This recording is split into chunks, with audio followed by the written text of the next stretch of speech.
Hello and welcome to our full stack web development bootcamp. In this bootcamp video, we are covering everything you need to know about full stack web development, from the basics to the more advanced topics. Whether you are new to web development or looking to take your skills to the next level, this video is perfect for you. Did you know that the demand for web developers is expected to grow by 13% according to the US Bureau of Labor Statistics in the next 10 years? That's faster than the average growth rate for all other occupations. With the rise of e-commerce and mobile devices, the need for skilled web developers has never been greater. As a web developer, you can expect to earn a competitive salary. From Glassdoor's salary estimates as of April 2023 in the United States, the average salary for a full stack web developer is around $98,000 per year, while front-end developers and backend developers earn an average of $80,000 and $98,000 per year respectively. Start this video with what is full stack. Following that, we'll go through the roadmap to becoming a full stack web developer. Then we'll see the difference between front-end and backend web development. Following that, we'll see how one can become a front-end web developer. Following that, we'll cover HTML. We'll cover everything about HTML and then we'll move to CSS. For CSS, we'll cover a number of topics like CSS Colors, CSS Background Images. Then we'll cover CSS Selectors, CSS Box Model, CSS Flexbox and CSS Grid Layout. Following that, we'll cover CSS Forms and then we'll start with JavaScript. HTML, CSS and JavaScript are known as the three basic pillars of web development. Following that, we'll cover what is document object model in JavaScript and then we'll move on to the roadmap of becoming a backend developer. After that, we'll cover technologies like Angular and we'll also see Angular routing. Following that, we'll cover React, Node.js and what is Django. After that, we'll cover the Django tutorial followed by SQL. Once we are done with this, we'll cover Mongo DB, GitHub, and finally we'll discuss the salary, skills, and resume of a full stack developer. After that, we'll go through the top 6 projects you can add in your resume. Once we are done with all this, we'll cover interview questions related to HTML. Then we'll move on and cover interview questions about CSS. Then we'll cover JavaScript interview questions, followed by Angular and React interview questions. We'll then end this video by going through Node.js interview questions. So sit back, grab your favorite beverage, and let's dive into the world of full stack web development. Hey everyone, I'm sure you're all aware that every application that we use today has something called the front end, which is the user interface, and the back end, which is the software that accesses data for us, and finally we have the database to store the data. Now these three together form something called as the full stack. So hi guys, welcome to this video on what is full stack by Simplilearn. But before we begin, if you haven't subscribed to our channel already, make sure to hit the subscribe button and the bell icon to never miss an update. So here's what's in store for you. First, we'll have a look at what front-end development is. Then we'll see some of the front-end languages. Then we'll move on to some front-end libraries and frameworks. Then we'll see what backend development is, understand some of the popularly used backend languages and frameworks, and finally we'll have a look at the database. So now what exactly is front-end? Every time you open a website, it has several UI components. And once you click on a particular icon, say sign in this case, you get navigated to the sign in or the login page, right? So what happens is that all of these items facilitate navigation and utility. These are collectively called as the front end. So the front end is the visible part of the website or the web application which is responsible for user experience. The user directly interacts with the front end portion of the website or the web application. So now let's have a look at some of the front end languages. So I'm sure you've heard of HTML, CSS and JavaScript. So these are collectively called the front end languages. When it comes to HTML, it defines the structure of websites and formats the web pages. It also defines text documentation. So let's look at a simple example. If getting your learning started is half the battle, what if you could do that for free? Visit SkillUp by Simplilearn. Click on the link in the description to know more. here I've made use of the h1 tag, which is the heading tag in HTML, and I've displayed the message hello welcome. So correspondingly, my website displays the same message. So HTML is responsible, or it defines what is being shown on the website. Next up is CSS. Now CSS is a style sheet that allows you to alter and style different web components, be it size, font, spacing, etc. It makes the content on the website look more decorative, correct? So now, if you have a look at the code here, I've added some styling. I've changed the font style to italic. I've made the text bold, and I've changed the color to red. And again, correspondingly, all the changes are seen on the website. Moving on, we have JavaScript. Now, JavaScript is a very powerful client-side scripting language, and it is mainly used for enhancing the interaction of a user with the web page. So again, if you have a look at the code here, I've created a form wherein the user can enter their name. And I've also displayed the message, please enter your name. As a result, an input box is made available where the user can type in their name. Now this is facilitated by JavaScript. So as I mentioned earlier, it is used to make web pages interactive and bring the web applications to life. So next, let's have a look at some front-end frameworks and libraries. Now most of these are JavaScript frameworks and libraries. First we have React, then there's Angular, there's Vue, there's jQuery, and then there's Bootstrap. Now all of these help develop the front end of the application. However, when it comes to React, Angular, and Vue, it's not necessary that you must know everything to create a website. One of them will be sufficient. However, the usage of React is on the rise, and most of the developers prefer using React. jQuery and Bootstrap are also powerful frameworks that can be used to create interactive web pages. Now that you know what front-end development is, you must be wondering how the data is being fetched and how this data is being presented in front of you on your screen, correct? Now this is all facilitated by the backend of the application. So let's understand what backend development is. Now backend basically refers to the server-side development of the application. It is responsible for managing all the database with the help of queries and APIs. So every time the user makes a request, it queries the database and retrieves the data from the database and presents it to the user. And lastly, it ensures data consistency. So now let's have a look at some backend languages and frameworks. Firstly, we have Node. Node and Express.js are packages provided by JavaScript.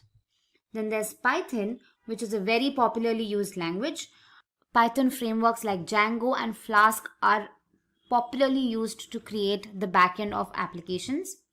Then there's Java, and Java provides Spring and Java Server Faces, which are also used for backend development.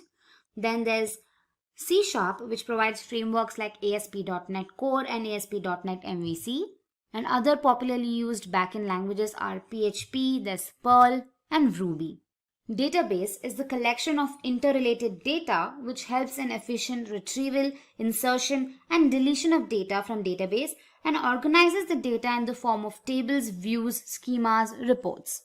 Now some of the commonly used database management systems are MySQL, there's PostgreSQL, there's Microsoft SQL Server, there's Oracle Database, and then there's Mongo DB. But how can we at Simplilearn help you? If you wish to make a career as a full stack developer, then a certification will come in handy. For that, you could head to our official website and look for full stack development courses. Now we offer the full stack Java Developer Masters program. We also provide the postgraduate program in full stack web development, and we also provide the full stack web developer mean stack masters program. You can go ahead and click on the program and have a look at the overview. If this suits your requirements, you can go ahead and purchase the course. Is how to become a full stack developer. So let's begin. So here are the topics that we're going to be discussing. So first we'll see what full stack development is, who is a full stack developer, then we'll move on to the responsibilities, and then we'll dive into the detailed roadmap, and then I'll also let you know about the salaries of full stack developers, and finally how you can get certifications. Alright, now, what exactly is full stack development? Now consider a web application. Let's say Instagram. So every time you refresh the page, new images are loaded. So this is what the user experiences, right? New images are loaded onto his feed. But what exactly happens behind the scenes is that the backend fetches new images from the Instagram servers, and these images are then loaded onto your Instagram feed, right? The app is so easy to use and leaves the users extremely satisfied. In case of any application, there's always the front end, the back end, and the database. So the process of building all of these aspects for an application is called full stack development. So I hope you understood what exactly full stack development is. So moving on, let's see who a full stack developer is. Now basically a full stack developer works with both front end and the back end of an application. He has to be familiar with languages like HTML, CSS, JavaScript, and also one or more backend frameworks like Node.js and Python. Now, these developers have got all the web development skills to build websites and applications from start to finish. Now that we've understood what exactly a full stack developer does, let's look at some of his responsibilities. Now, the first responsibility is developing the front end. So as discussed, they must be able to develop the user interface for the users with the help of HTML and CSS. Next up is design the backend. Now this is also the most crucial part of app development. They should be able to design robust backend architecture to ensure the smooth functioning of fetching and updation. Next up is to design database and servers. Now databases and servers must be resilient to any outages and must maintain consistency. Next up is cross-platform compatibility. Now, depending on the platforms, there could be some discrepancy and alteration in the functioning of an application, right? It's crucial to make sure that the applications behave accordingly on all these platforms. Next up is developing APIs. Depending on the planned architecture, the developer must be able to develop APIs. The application must also be responsive and interactive and keep the user completely engaged. And lastly, it should meet all the technical and consumer requirements. So these were the few responsibilities of a full stack developer. Moving on, let me explain to you a simple roadmap of how to go about to become a full stack developer. So this roadmap basically shows you the prerequisites and skills one should have to become a successful full stack developer. Alright. So let's go ahead and begin with tools and software. Now the first and the most rudimentary requirement is a text editor. Now the most widely used editor is VS Code. It is free, open source and can be used to code in different platforms like Windows, macOS and Linux. Next up is a web browser. So you can either use Firefox or Chrome, but Chrome is highly preferred. Now also you could need a few editor extensions and VS Code has a few of them. Some of them could be Live SAS Compiler and Live Server. Moving on, you need to have a good hold on HTML and CSS. So HTML is a markup language that is used to define the content that appear on your web page, right? The developer can incorporate images, text and videos depending on the requirements.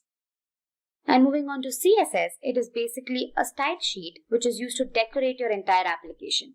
It is used to define the appearance of the content, say in terms of shape, color, size, spacing, etc.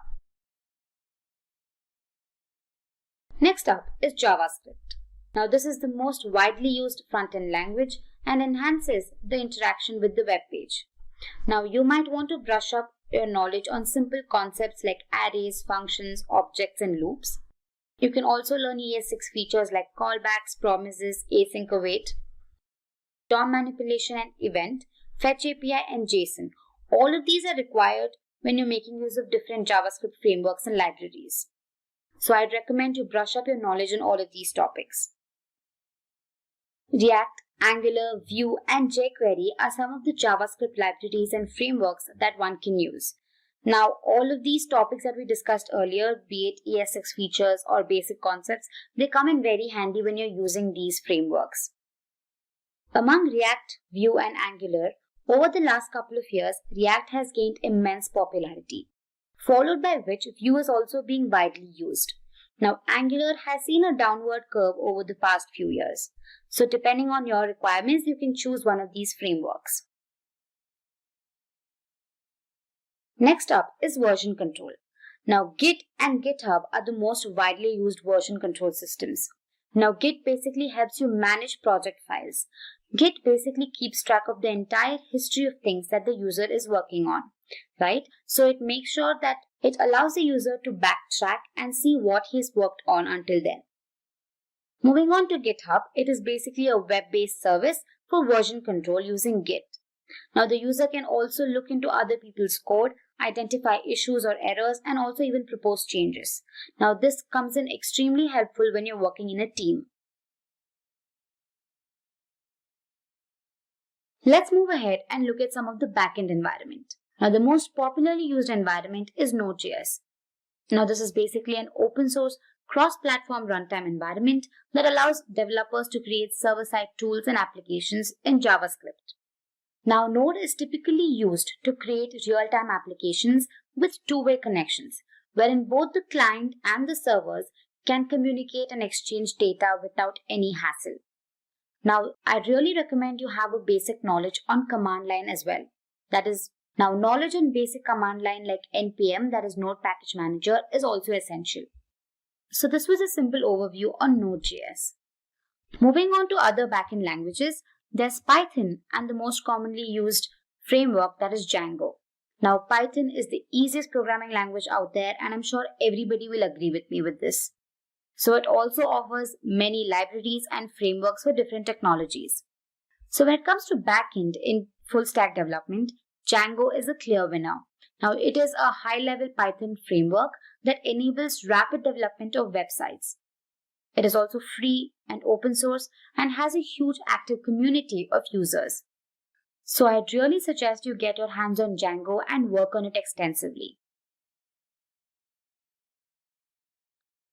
Moving on, let me give you a brief overview on the trends in 2020. First up is blockchain. Now, blockchain is an emerging technology and has seen tremendous growth in the last few years. Now, it has also entered into domains like healthcare and finance. Next up is AI and chatbots. AI is booming, and there is no doubt in that. So languages like Python and JavaScript frameworks like TensorFlow are widely used. Mobile app development. This is one of the top trends you should look out for in 2020. Now, there are mobile applications for practically anything these days. So frameworks like React Native and Flutter can be deployed to develop these applications. Next up is progressive web applications. Now, these are like a hybrid of mobile and web apps. They are faster to load and provide some amazing features like push notifications. Another important feature is their ability to work offline. Lastly, we have IoT. With the increasing number of devices getting connected to the internet every second, development of IoT applications is also on a rise. So these were a few trends that you should look out for in 2020. Moving ahead, let's look at the salary of full stack developers. Now, according to PayScale, the average salary of a full stack developer in India is around 5,90,000 rupees per annum. The average salary of a full stack developer in the US is around $75,000 per annum. Alright, so moving on to the fun part. Let's go ahead and look at a simple quiz. Now, here is the quiz question. Which of the following is not a JavaScript framework or a library? Option A, React. Option B, Angular. Option C, Pandas. Or option D, Vue. So let us know your answer in the chat section. One lucky winner will get a voucher. So I'll keep this on the screen for a while.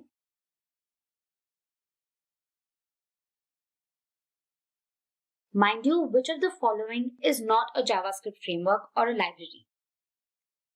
So comment your answer immediately. Alright. So moving ahead, let me tell you how Simplilearn can help you. Now there are several online certification courses, but if you're looking for something that is concise and well structured, then head out to the Simplilearn website. And here you can see a few options. You have the Full Stack Java Developer Masters Program. You have the Full Stack Developer .NET Masters Program. And you also have Full Stack Web Developer Mean Stack Masters Program.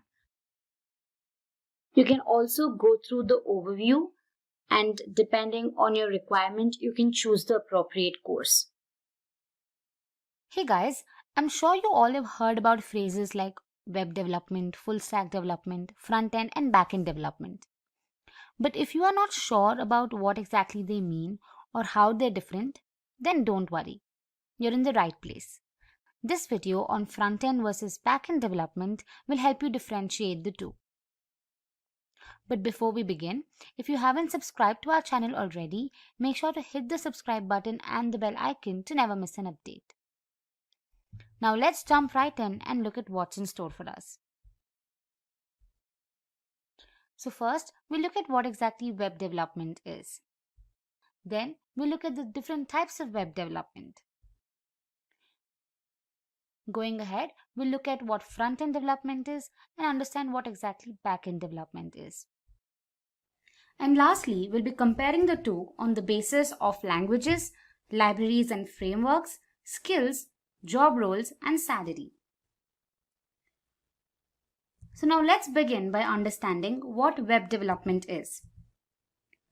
Web development is the process of creating a website on the internet.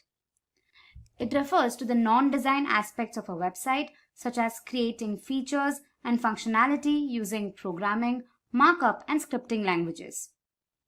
Developers concentrate on the technical aspects of web development, such as architecture, programming, application integration, and graphics. Now let's look at the different types of web development. Now web development could include the front end and the back end.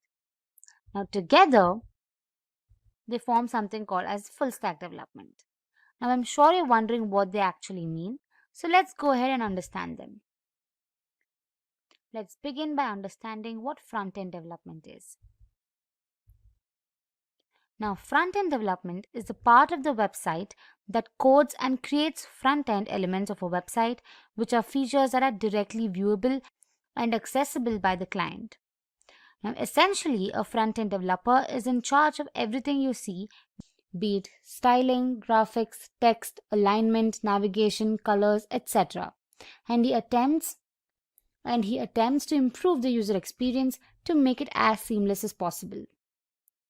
Now these front-end developers also contribute to the overall design and aesthetic along with debugging. Responsiveness and performance are the two main objectives of front-end development. Then what exactly is back-end development? You guessed it right. Now web development that occurs at the back end of programs is accurately termed as back-end development. Now this back-end development covers server-side web application logic and integration and activities like writing APIs, creating libraries, and working with system components, as opposed to front-end development, which focuses on customer-facing services and programs. Now back-end developers create code that allows database and an application to communicate with each other. Essentially, a back-end developer handles what you don't see. They are in charge of the back end of the website, which includes servers, databases, and applications. So now that you have a brief understanding of what front-end development is and back-end development is, let's go ahead and compare the two. So we'll be comparing the two based on 5 different features. That is languages, libraries and frameworks, skills, job roles, and salaries. Now let's begin with languages. Now front-end development typically includes coding using languages like HTML, CSS, and JavaScript. Now as you all know, HTML is a markup language that is a standardized system for tagging text files to achieve font, color, graphics, and hyperlinks. Now, CSS is used to format the layout of these web pages, and JavaScript is used to create interactive elements on the web page. When it comes to backend, the languages include Python, C#, Java, Perl, PHP, Ruby, and some JavaScript. Now, Java in particular was built from ground up to run on the server side, so Java is extremely useful. Python is also one of the most popularly used languages, and C# language is the preferred architecture for backend programming in Windows environments. Now, talking about libraries and frameworks, front-end libraries and frameworks include React.js, Angular, Vue, jQuery, and Bootstrap. While talking about backend frameworks, we have Express.js, Node, Spring, Django, Flask, JSF, ASP.NET, and .NET MVC.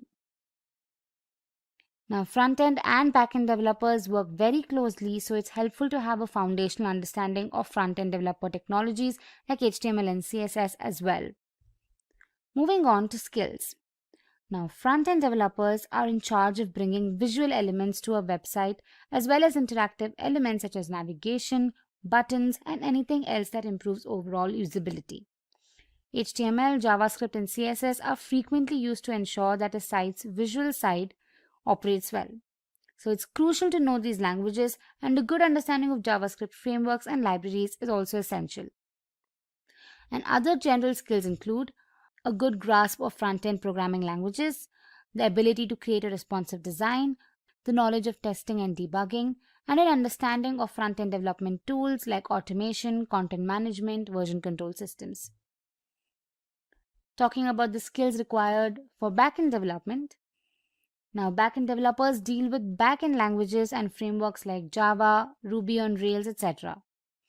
Now, backend developers deal with languages like Java, Ruby on Rails, etc. to make web pages and applications operate. Now, it's vital to know commonly used backend languages and frameworks like Django, Node.js, Express.js, and so on. Other important skills include database management, framework utilization, programming, knowledge of accessibility and security compliance, and understanding requirements and ensuring data consistency and integrity. Now, moving ahead, let's look at some of the job roles for front-end and back-end development. Talking about front-end, we have the front-end developer, the CSS or HTML developer, we have front-end web designer, we have front-end SEO expert, full-stack developer, and a UI developer. Talking about back-end, there's back-end developer, Java developer, full-stack developer, DevOps engineer, software engineer, and an iOS developer. And lastly, let's look at the salaries offered to these front-end and back-end developers. In India, the average salary of a front-end developer is around 6 lakh rupees per annum, while a back-end developer earns about 7 lakh rupees per annum. In the US, a front-end developer earns around $100,000 per annum, while a back-end developer earns about $121,000 per annum. Session will be about today's topic, which is become a front-end developer. So let us begin. We are going to discuss the things you need to know to become a web developer. First, we will start with basic skills which every web developer must know before moving into more advanced web frameworks. Then, we will understand what React is and why it is so popular. After that, we will go through another web framework called Angular. Then, we will also get to know about a comparatively new front-end framework called Vue. In the end, we will go through the front-end developer salary trends, which will give you an insight of the job market. So without further ado, let's get started. First, the basic skills. Let us understand what basic skills are required to become a web developer. There are a few recommendations in that you must learn for either path. These are the common things every programmer should know. The first one is the GitHub. So Git is a free open source version control system that enables collaborations in a particular project. It is designed to handle both small and large-scale projects. Git is a tool used to save code and create different versions to better manage the feature updates in the product or an application. So followed by the GitHub, the next important thing we have is the data structures and algorithms. A data structure is the location used to store and organize data. An algorithm is a collection of steps to solve a particular problem. Learning data structures and algorithms allow us to write efficient and fast computer programs. So followed by data structures and algorithms, we have the text editor. Get familiar with the text editor of your choice. Visual Studio Code is the top choice for most of the web developers, and my personal choice too, because of the large support of languages and, of course, the speed. The text editor is where you write all your code and the terminal is where you execute it. So followed by the text editor, we have the command line. The command line is an important tool to get familiar with. It is how you run your code after writing it on a text editor. The better you are on the command line, the more efficient you will be as a developer. So followed by the command line, we have the HTTP and HTTPS. The HTTP protocol is the backbone of the internet. It handles requests and responses from a web application. It is mandatory for a web developer to have good knowledge of both HTTP and HTTPS in order to build fast and responsive web applications. Now that we know what basic skills are required to become a front-end developer, let's discuss about the most popular front-end library, that is the React. Now, what exactly React is? So, React is a front-end JavaScript library used for building beautiful user interface components. It is an open source, meaning it can be used in your commercial projects without any restrictions. It is also component-based, and these components can be used again and again, promoting code reusability. It is an MVC or Model View Controller architecture. React is the V responsible for how the application looks and feels for the end user. Now, why should you learn React? React has always been in high performance as it uses virtual DOM rather in real DOM. So basically DOM stands for Document Object Model and is used by every internet browser for rendering a web page or an application. React can also be easily integrated with other JavaScript frameworks like Node.js, resulting in the development of a completely new web application including frontend and the backend. It is comparatively easy to maintain large-scale applications written in React because it highly promotes code reusability and code readability. So followed by React, the next important thing we have is the Angular.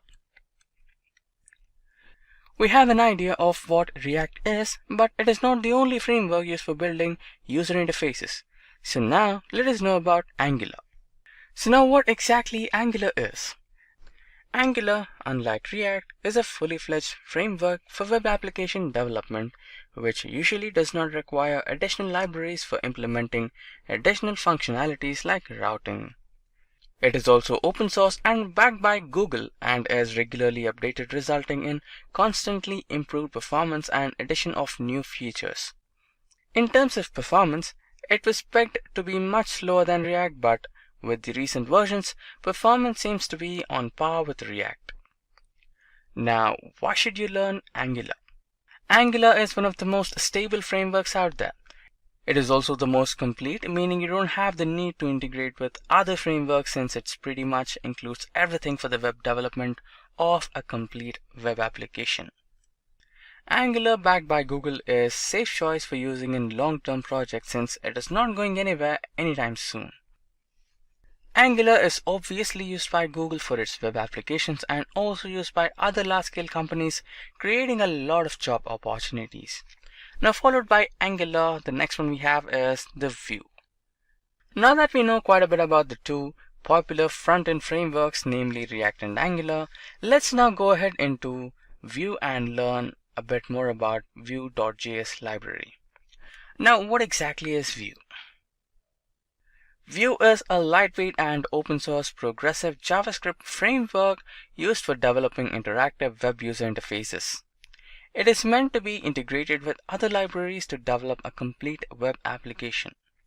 Like React, Vue.js is mainly focused on the view part of the web application, and hence it's a bit faster when compared to Angular, which is a complete web application solution. Vue.js is commonly referred to as Vue and pronounced as Vue.js, or Vue is rightly so.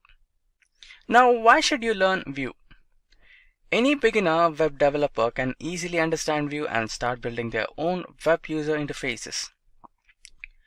Like React, Vue also uses virtual DOM, resulting in better performance, and it also uses the component-based code design, promoting code reusability and code readability. Vue.js has become popular in recent times, and many companies are starting to use it, owing to its lightweight performance and easy integration with other web libraries and frameworks. Now with this, let's move into the next section where we will discuss about the front-end developer salary trends. Now that we know what skills we need to become a front-end developer, let's now have a look into the salary trends of a front-end developer. Front-end developers are always in high demand since new web applications are launched and managed continuously. There are generally offered generous salaries across the globe. The salaries also depend on the factors like frameworks, skills, and the work experience. The average salary of a front-end developer in India is 5,06,000 rupees per annum. The average salary of a front-end developer in United States is $76,929 per annum. Website architecture. Website architecture basically defines the design and structure of a website. A website contains two important parts, the front end and the back end.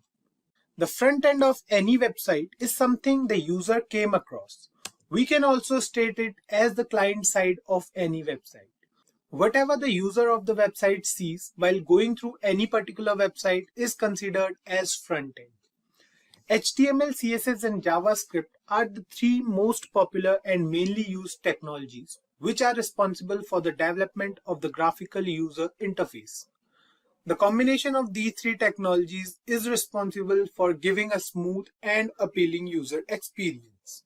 On the other hand, anything the user doesn't witness while going through the website but actually exists somewhere in the website and the server is known as the backend of a website. Whenever we visit a page and send a request for the content, the server goes through the database and then creates a response that is sent back to the browser. The browser then interprets the response and displays the content on the screen. Several technologies are used for backend development. Few of them are JavaScript frameworks like Node.js and Next.js, Python frameworks like Django, Ruby frameworks like Ruby on Rails, C++ frameworks like Apache, and many more other technologies. Let's move ahead and we'll now go through what HTML is. HTML stands for Hypertext Markup Language. Introduced in the year 1993 by Tim Berners-Lee, the same person who invented the World Wide Web in the year 1989. The first version of HTML was written in 1991 but released later in 1993 as HTML 1.0. HTML got many updates with time, and the current ongoing version of HTML is HTML 5.0. HTML is also known as the most basic building block of the web, which is used to create the structure of any website with the help of numerous predefined tags.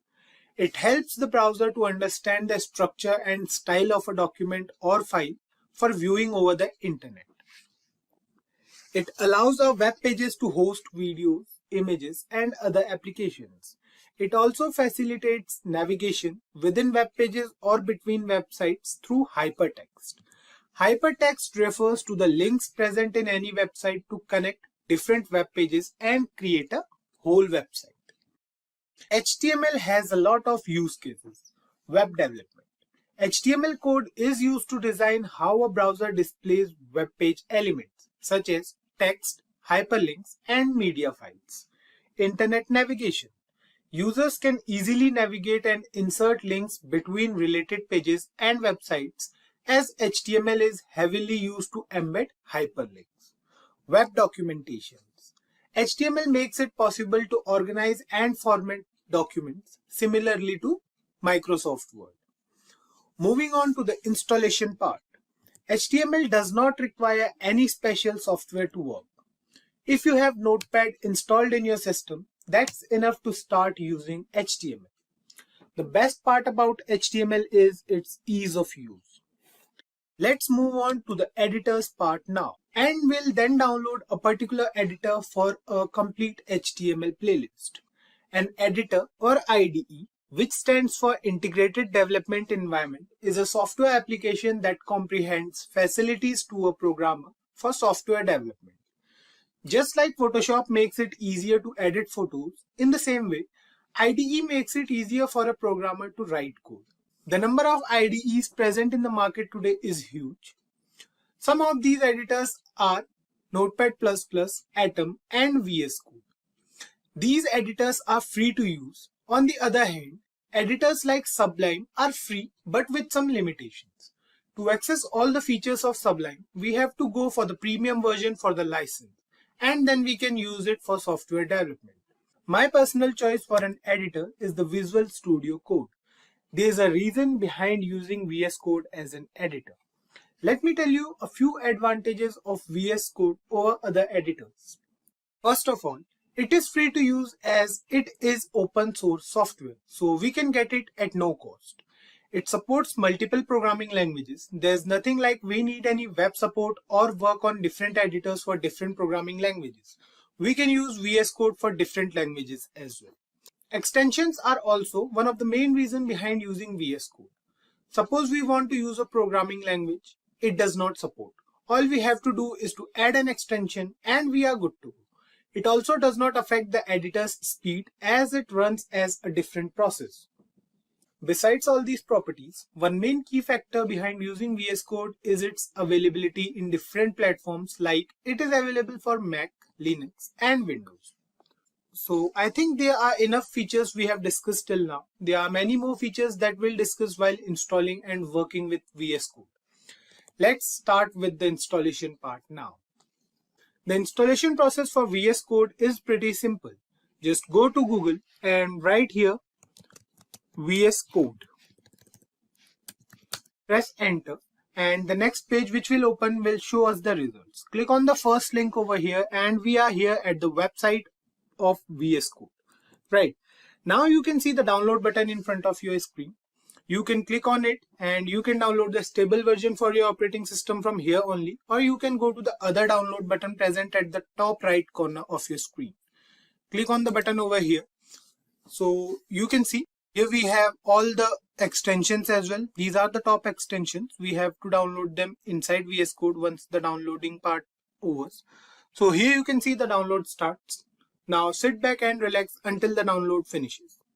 Once the download completes, open the setup file from your downloads and it will take us to the license agreement page. Now agree over here, click on next and it will take us to the browser part. So here what we have to do is we have to choose a location for the VS Code file to locate. So you can choose any location. So for now I'm clicking on next over here. Now you can see we have a different folder, so we can click on browse and then select it and then click on next. So here we can see we have some additional features. So what we'll do is we'll create a desktop icon. Now you can see other options as well, so click on them as well, click on next and now click on install. The installation will start. Once we are done with the installation part, click on finish and the VS Code will start automatically. Fine. So here you can see we have the welcome page over here. What we can do is we can open a folder from here. So if you have any folder, so what we can do is we can open it from here. Now what we'll do is we'll create a new file. So here you can see we are in a file. What we have to do is we have to save this file now. So click on file, click on save, and now we can save this file at any place or any location we can see. So what we are going to do is we are going to go on desktop. We are going to create a new folder over here.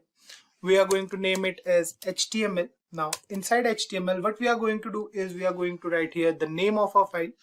So we'll write here first, then we'll write here the extension. So what we have to do is we have to write here first.html, and here you can see we have an HTML file over here. right? So you can see we have 4 options over here. The first one is for opening a folder or any particular location. So click on open folder. Now what we are going to do is we are going to open HTML over here, and you can see we have the HTML folder open. Now we have the file over here as first.html, which we created recently. Then we have the search button over here to search anything or to replace anything. The next button we have over here is for the source control. Then after this we have the debug button as well, and then we have the extensions. So these are the features VS Code provides us, and below here we have the accounts option and the settings option. What we can do from here is we can change the font size and different settings, right? Now, the next button we are going to discuss is the extensions button. Here we can find many extensions given by the VS Code Studio community. They are free to use. So for now, we'll use these 2 or 3 extensions. So what we can do is we'll click on HTML CSS support. So you can see I have already installed these extensions over here. So then we have JavaScript and TypeScript nightly and the live server extension. So this extension is pretty important, the live server one and the HTML CSS support. You can leave the JavaScript and TypeScript nightly for now. So we have to install these 2 extensions for now.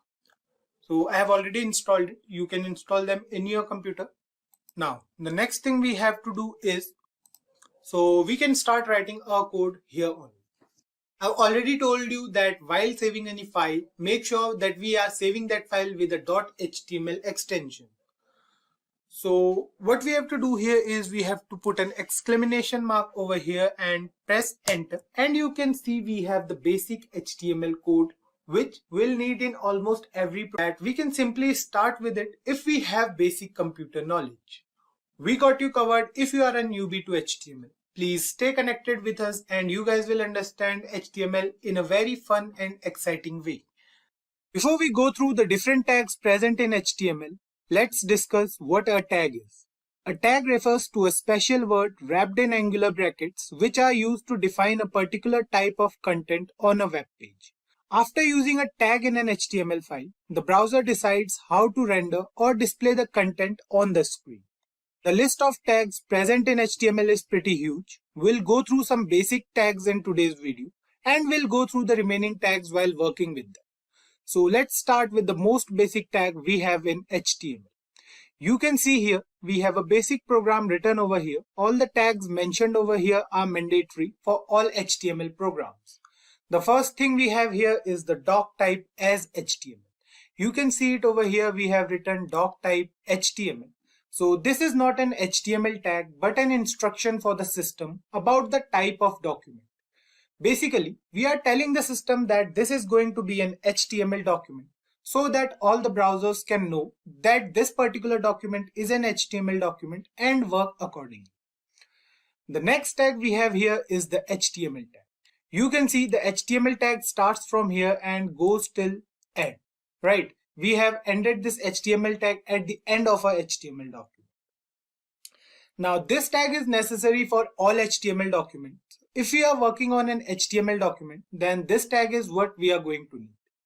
The HTML tag represents the root and the end of the whole document. This is a container tag that contains all the other tags within it. So this tag is pretty mandatory in all HTML documents. Now the next tag we have here is the head tag. You can see the head tag over here and the ending of this head tag is present over here. We have certain tags present inside this particular tag. Now you can see that this head tag contains meta tags and the title tag, right? You can see the meta tag over here. We have 3 meta tags and then we have a title tag as well. Now the meta tags doesn't appear on the page itself, but only in the page's source code. Meta tags are essentially little content descriptors that help search engines what a web page is all about. Now the next tag we have here is the title tag. The title tag is used to define the title of our web page. Basically, we write the name of our web page inside this tag. For example, if we see here, the title of our web page is document for now. If we change the title of this HTML document and write here something like first document. Fine. Now save the program, open it with live server. Now you can see it over here that the window name is changed to first document. There is no change in the web page itself. So what we are going to do is we are going to reduce the size of our VS Code and the browser. We are going to keep them side by side here, so that any changes we made in this HTML document are reflected in the web browser. Other tags we can use inside the head tag are the style tag, the script tag, and the link tag. Now the link tag is used to link any external CSS file to a HTML page. We have to provide the source of that file, and then any styling changes we make in that particular file will get reflected in the web page. For that, so let's create a CSS file first. What we are going to do is we are going to create another file over here. Let's name it as style.css. Now this particular file has .css as extension. This will tell the browser that this particular file is a CSS file and we are going to use it for styling purposes. Fine. So we have this style.css over here. Now we are going to link this with our HTML document. For that, what we have to do is we have to write here link. So this is the tag. Now we have to write here rel and we have to write here style sheet. Fine. Now the next thing we have to do is to provide the source code of this particular file. So for that we are going to use href. Href is going to be style.css. Now close this link tag. Now this rel tag over here specifies the relationship between the current document and the link document. Now you can see it over here, we have this rel as a style sheet. This means that this particular file is a style sheet and we are going to use this for styling purposes. Another important tag we have inside the head section is the script tag. This tag is used to declare or use any script within the HTML document. Basically used for JavaScript. So it's not necessary to use this tag within the head section only. We can use it anywhere, but for now we are going to use it inside the head tag. The syntax is also easy. We have to write it like script src. Now src is going to be the file name. So let's add another file over here. We'll write first.js. So this will tell the browser that this particular file is a JavaScript file. So we are going to write here inside this. Now we are going to write first.js. Now we have to define the type as well. So type is going to be text and the file is a JavaScript file. So we'll write here JavaScript. Fine. Now close this tag and the script tag will closes automatically. You can see it over here. Fine. The script tag is closed. Keep one thing in mind that we have to close the script tag every time, but the link tag is not necessary to close. The next tag we are going to discuss is the body tag. The body tag defines the document's body. Now you can see it over here. If we go back to our HTML page, you can see the body tag over here. Now the body element contains all the content of an HTML document such as headings, paragraphs, images, hyperlinks, tables, lists, etc. There can only be one body element in an HTML document. Any tag we are going to use within the body tag is going to define the structure of a web page. Now the next tag we are going to use is the heading tag. There are 6 different types of heading tags starting from H1 and goes till H6. H1 refers to the most important heading and H6 refers to the least important. The font size of H1 is the largest and the font size of H6 is the smallest among all. So let's use them all here. What we'll do is we'll write here H1. Now inside this H1 we'll write this is heading 1. Save the program and you can see it over here. We have a heading in our web page which says this is heading 1. Similarly, we have the H2 tag as well. So if we write here H2 and inside this if we write this is heading 2. Save the program. You can see the change in the font size. You can see the difference over here. The font for H1 is greater and the font for H2 is a bit smaller than H1. Similarly, we have H3 and for H3 we are going to write here this is heading 3. Fine. Then we have H4 as well. So we are going to write here H4 and inside this we are going to write this is heading 4. Fine. Similarly, we have H5 and H6 as well. So we are going to mention them first here. So we'll write here this is heading 5 and finally we have H6 which is used for heading 6. So we are going to write here this is heading 6. Fine. Save the program and you can see the difference in all the headings over here. The size for H1 is the largest and the size for heading 6 is the smallest. We can use any of these headings according to our needs. Similarly, we have the paragraph tag as well in HTML. It is used to write a paragraph or any content within the web page. The syntax is simple. We have to use the P tag for that. So if we write here P, and now inside this paragraph tag, whatever thing we'll write. So let's say we are writing here, this is a first HTML document. Fine. Now save this program and you can see it over here. We have some text present in the web browser, right? So these are the most basic HTML tags we discussed in today's video. As we said, the list of tags is large and we'll discuss them while working with them. So please go through these tags on your own and let us know if you face any issues. We have already discussed about tags in the last video. We came across several important tags in the previous video like the HTML, head and the body tags. A simple definition of tags states that a tag refers to a special word wrapped in angular brackets, which are used to define a particular type of content on a web page. After using a tag in an HTML file, the browser decides how to render or display the content on the screen, right? Now, keeping this definition in mind, the definition of an element in HTML states that an HTML element is the collection of a start tag, its attributes, an end tag, and everything in between the tags, right? So an HTML element is basically a collection. Let's understand this with the help of an example. What we'll do is we'll write over here inside the body of this HTML document, we'll write P. Fine. Now this paragraph tag over here is an example of a tag. It has opening tag and a closing tag. So this whole thing is a tag. This paragraph is a tag over here. Now if we add an attribute to this tag like an ID or a class, so what we'll do for that, we'll write here, let's say ID is equals to para1. Fine.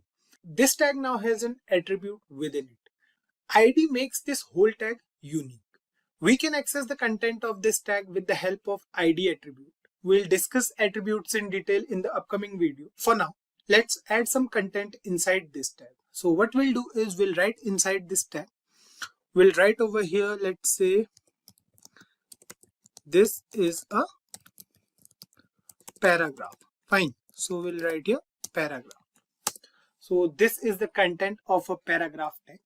Now we have 4 different parts present over here. We have the starting tag over here. So this is the starting tag. This whole thing over here is the starting tag. Then we have attribute. So ID here is the attribute. Then we have the content of this tag. So this is the content present inside whole tag. And then we have the end part of a paragraph tag. So this represents the end part, right? So the combination of these 4 things is known as the HTML element. Now let's talk about the case sensitivity of HTML tags. So HTML tags are not case sensitive. So you can see we have paragraph tag over here with small p present inside angular brackets. What we can do is we can write here capital P as well. So these 2 things are pretty same. So let's write something inside this as well. So let's say we are writing here, this is paragraph 2. Fine. So this is the content present inside this paragraph tag with capital P inside angular brackets. Now save the program and you can see we have 2 paragraphs over here. The first one says this is a paragraph and the second one says this is a paragraph 2. So what we have to do is we have to remove A from here. Save it now and now it says this is paragraph 2. Fine. So I hope you guys got that HTML tags are not case sensitive. Fine. Now let's move ahead and we'll now discuss empty elements in HTML. Most HTML elements have a start tag and an end tag that indicate where the element begins and where it ends. For example, we have this paragraph tag over here. This is the start of this paragraph tag and this is the end part, right? So this indicates that this paragraph tag ends over here. Now there is a group of elements that are exceptions to this rule. So these elements are called empty or void and only have a start tag since they have no content present inside the tag. So they must not have an end tag in HTML. Example of empty elements are like the break tag we have image, link and many more such tags. The list is quite long. So what we'll do is we'll add an image using the image tag. So image tag is basically an empty element. So we'll use that particular element and you guys will understand what empty elements are. So as mentioned earlier that empty elements do not require any closing tag. So what we'll do is we'll write here inside angular brackets, img is the tag name. Then we'll write here src. So src over here is attribute. We'll discuss attributes in upcoming videos. So inside this we'll provide the path of our image. So let's say we have this image present inside images folder, which is a folder present in a system, so where we are saving all our HTML programs. So the next thing we'll write here is alt stand for alternate. So if the image is not shown over the browser, then the alternate text will be shown. So let's say we are writing here image1. Now we'll close this image tag. So that's all. We don't have to close this particular image tag. We don't have to write here like this. So you can see we don't have to write here like this anything. So if we not write it over here, that's fine because image element is an empty element. So let's save the program and you can see we have an image over here in the browser. So the image size is quite large. What we'll do is we'll reduce the size. So we'll write here this for now. We'll discuss all these things in the upcoming videos, so don't worry about it. For now you can see that we have an image over here. So this is our image. This particular image is what we have added using the image tag. So this is done. Now the last thing we'll discuss in this video is the nesting of elements. Nesting means we can use a tag or element within another element. For example, you can see we have a paragraph over here. So this is a paragraph which says this is paragraph 2. Let's add some more things over here. So let's say we are writing over here HTML stands for hypertext markup language. Fine. And save the program. So this is the paragraph over here. You can see. Let me increase the size of our browser a bit. So now I think you guys can see it much better.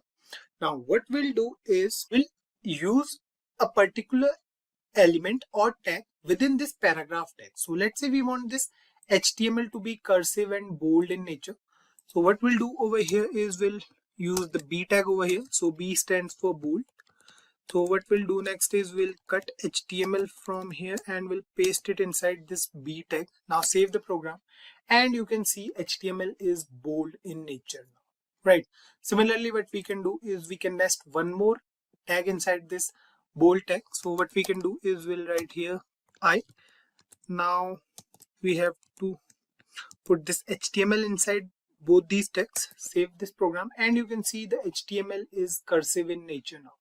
So you can see we have three different tags, or we can say we have two different tags inside a particular tag. This is known as nesting of elements. So we can do it with HTML as well. I hope you guys must have got an idea about what HTML elements are and how elements are different from tags in HTML. In the last part, we came across HTML elements. We saw the difference between HTML tags and elements. Now that we already have an idea about elements, let's discuss what attributes are. Let me write the basic syntax of an HTML element over here first. So what we'll do is we'll write over here. Let's use the paragraph tag. So we are writing over here. This is a basic example of elements in HTML. Fine. I hope you guys must have got an idea about what this is. This is actually a basic HTML element. We have nothing else over here, just a simple example of HTML element. An element consists of a start tag, an ending tag, and the content within the tag. Right, so this particular thing is an element. Now, attributes in HTML refer to the additional properties or characteristics of an element. For example, if we write here, let's suppose we are writing over here. Let's say we are writing over here ID as para1. Fine. Now save this program, and you can see over here that we have a paragraph which says this is a basic example of elements in HTML. Now we have this whole element with ID as para1, or we can give any ID of our choice. Now this ID is unique for this particular element. For now, you don't have to worry much about this ID or any other attribute. Just focus on what attributes are. We are going through the working of attributes basically.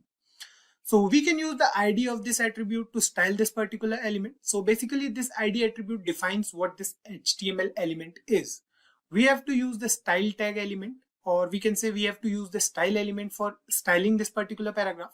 You will understand it once we go through the tag. So let's do it over here. What we'll do is we'll use the style tag over here. So we'll write here style. You can see this is a style element basically.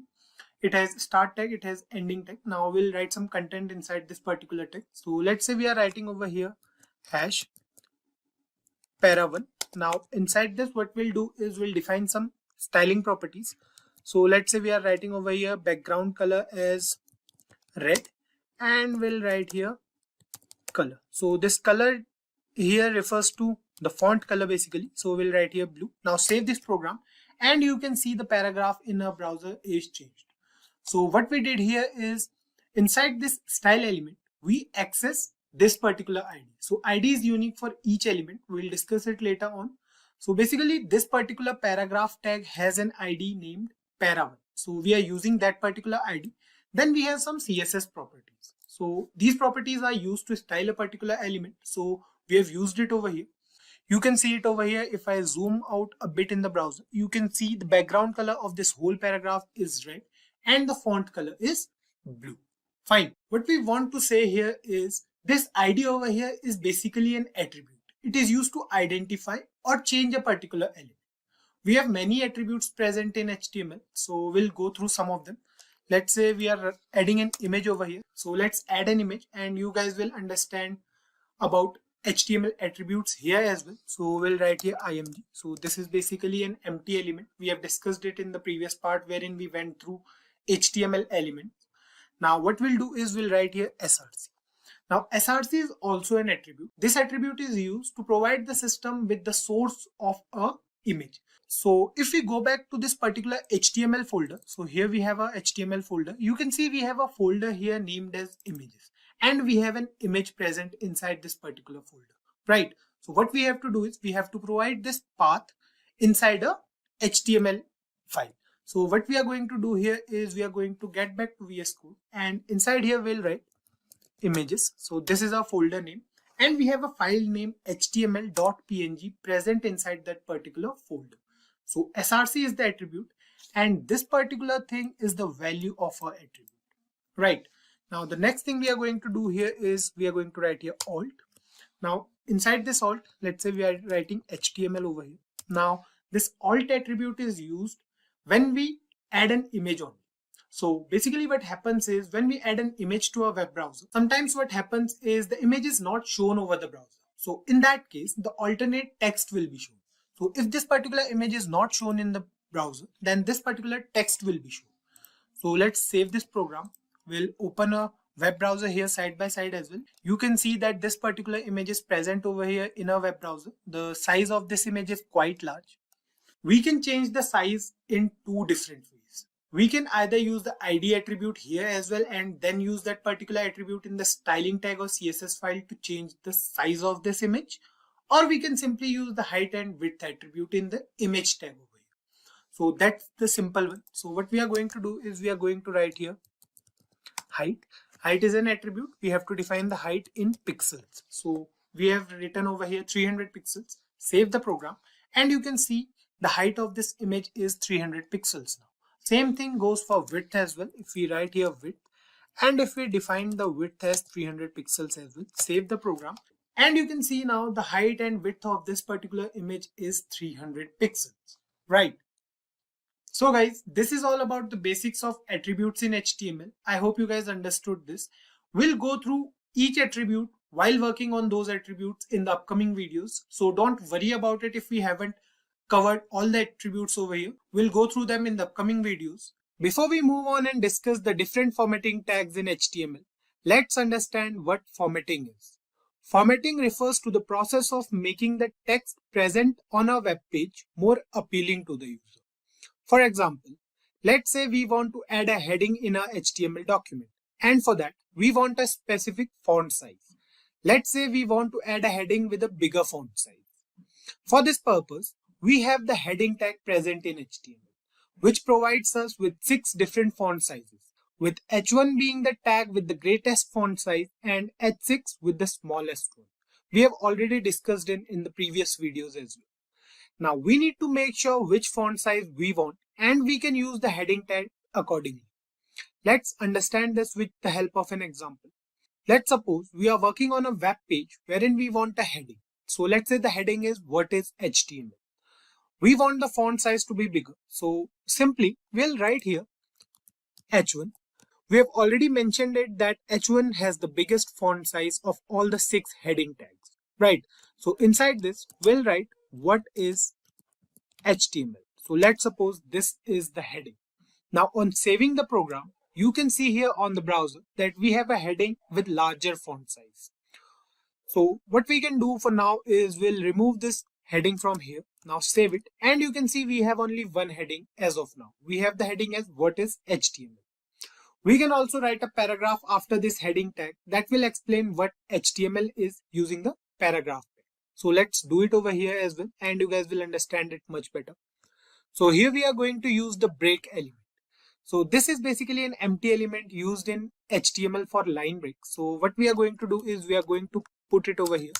So this is the tag, BR tag or break tag we can say. Now what we are going to do is we are going to write here inside the paragraph tag, HTML stands for, let's write it in capitals. We'll write here hypertext markup language. Fine. So here we have a paragraph that says HTML stands for hypertext markup language. Now what we want to do is we want to add another heading to this web page, which will define the uses of HTML. So basically what we are doing is we are going through the sizes of heading tags. So we want another heading, let's say over here. Now the main heading of our web page was what is HTML, and we want it to stand out among all the headings present in our web page. That's why we use the H1 tag for that heading. Now for the next heading or for the new heading, we'll have a little bit smaller size than the main heading. So what we are going to do is we are going to use the H2 tag or the H3 tag for that. So let's use the H3 tag for now. We'll write over here H3. So basically we are going to write it after a BR tag. So we are going to use the BR tag over here, or the break tag we can say. Now we are going to write here uses of HTML. Fine. Now save the program, and you guys can clearly see the difference in font size of both the headings. Let me zoom in a bit here in the browser. So now you guys can see it much better. There's a difference in the size of heading 1 and heading 3, right? So this difference is what we are talking about till now. There are 6 different sizes for a heading tag in HTML. We can use any of these heading tags according to our need. Figure out which one of these 6 tags is best suitable for your web page and use them. Simple and easy. Let's move ahead and we'll now discuss some more formatting tags present in HTML. The next tag we are going to discuss is the bold tag. This tag is used to make the text bold or strong. So there are 2 different tags for the same task. For making the text bold, we can either use the bold tag or simple B tag we can say. The other tag we can use is the strong tag. The functionality of both tags is similar. So we'll use them side by side so that you guys can see the difference, or they are basically same. So what we are going to do is we are going to write here after this BR tag, we are going to write here B. So B stands for bold tag. Now we are going to write something in here. So let's say we are writing over here HTML.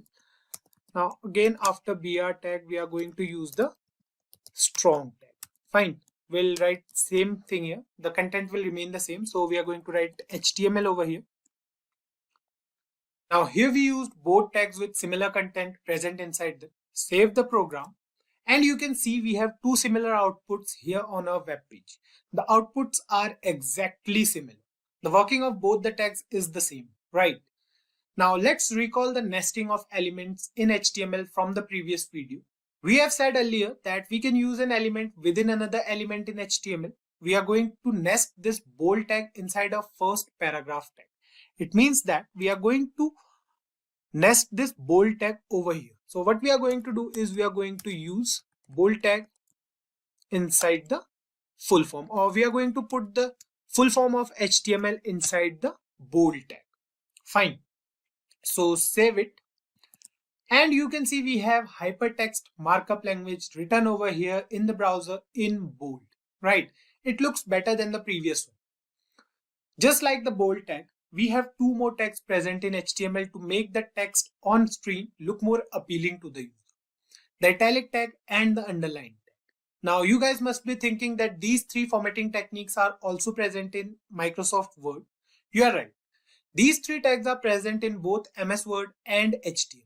The working is also same. So let's use these tags here once. What we are going to do is we are going to use these tags over here only. So we are going to put this hypertext markup language inside three different tags. So we are going to put them inside italic, we are going to put them inside bold, and we are going to put them inside underline as well. So we are going to do this over here. Now you can see the nesting of elements over here. If I zoom in a bit on Visual Studio Code, you can see we have a paragraph tag, then we have three tags present inside it. So we have bold tag, we have italic and underline. So this is called nesting of elements. Now save this program and you can see the text over here. We have hypertext markup language in italics, it is underlined and it is bold in nature, right? The next tag we are going to use is the delete tag. We have two different tags present for this task as well. Let's say we want to put a line through the center of any text, crossing it out basically. Let's say that this text is not relevant. Fine, so let's go through an example first. What we are going to do is we are going to use the break tag over here, and now after this break tag, we are going to use a paragraph tag. We are going to write a paragraph. So let's say we'll write here, I would like to have a cup of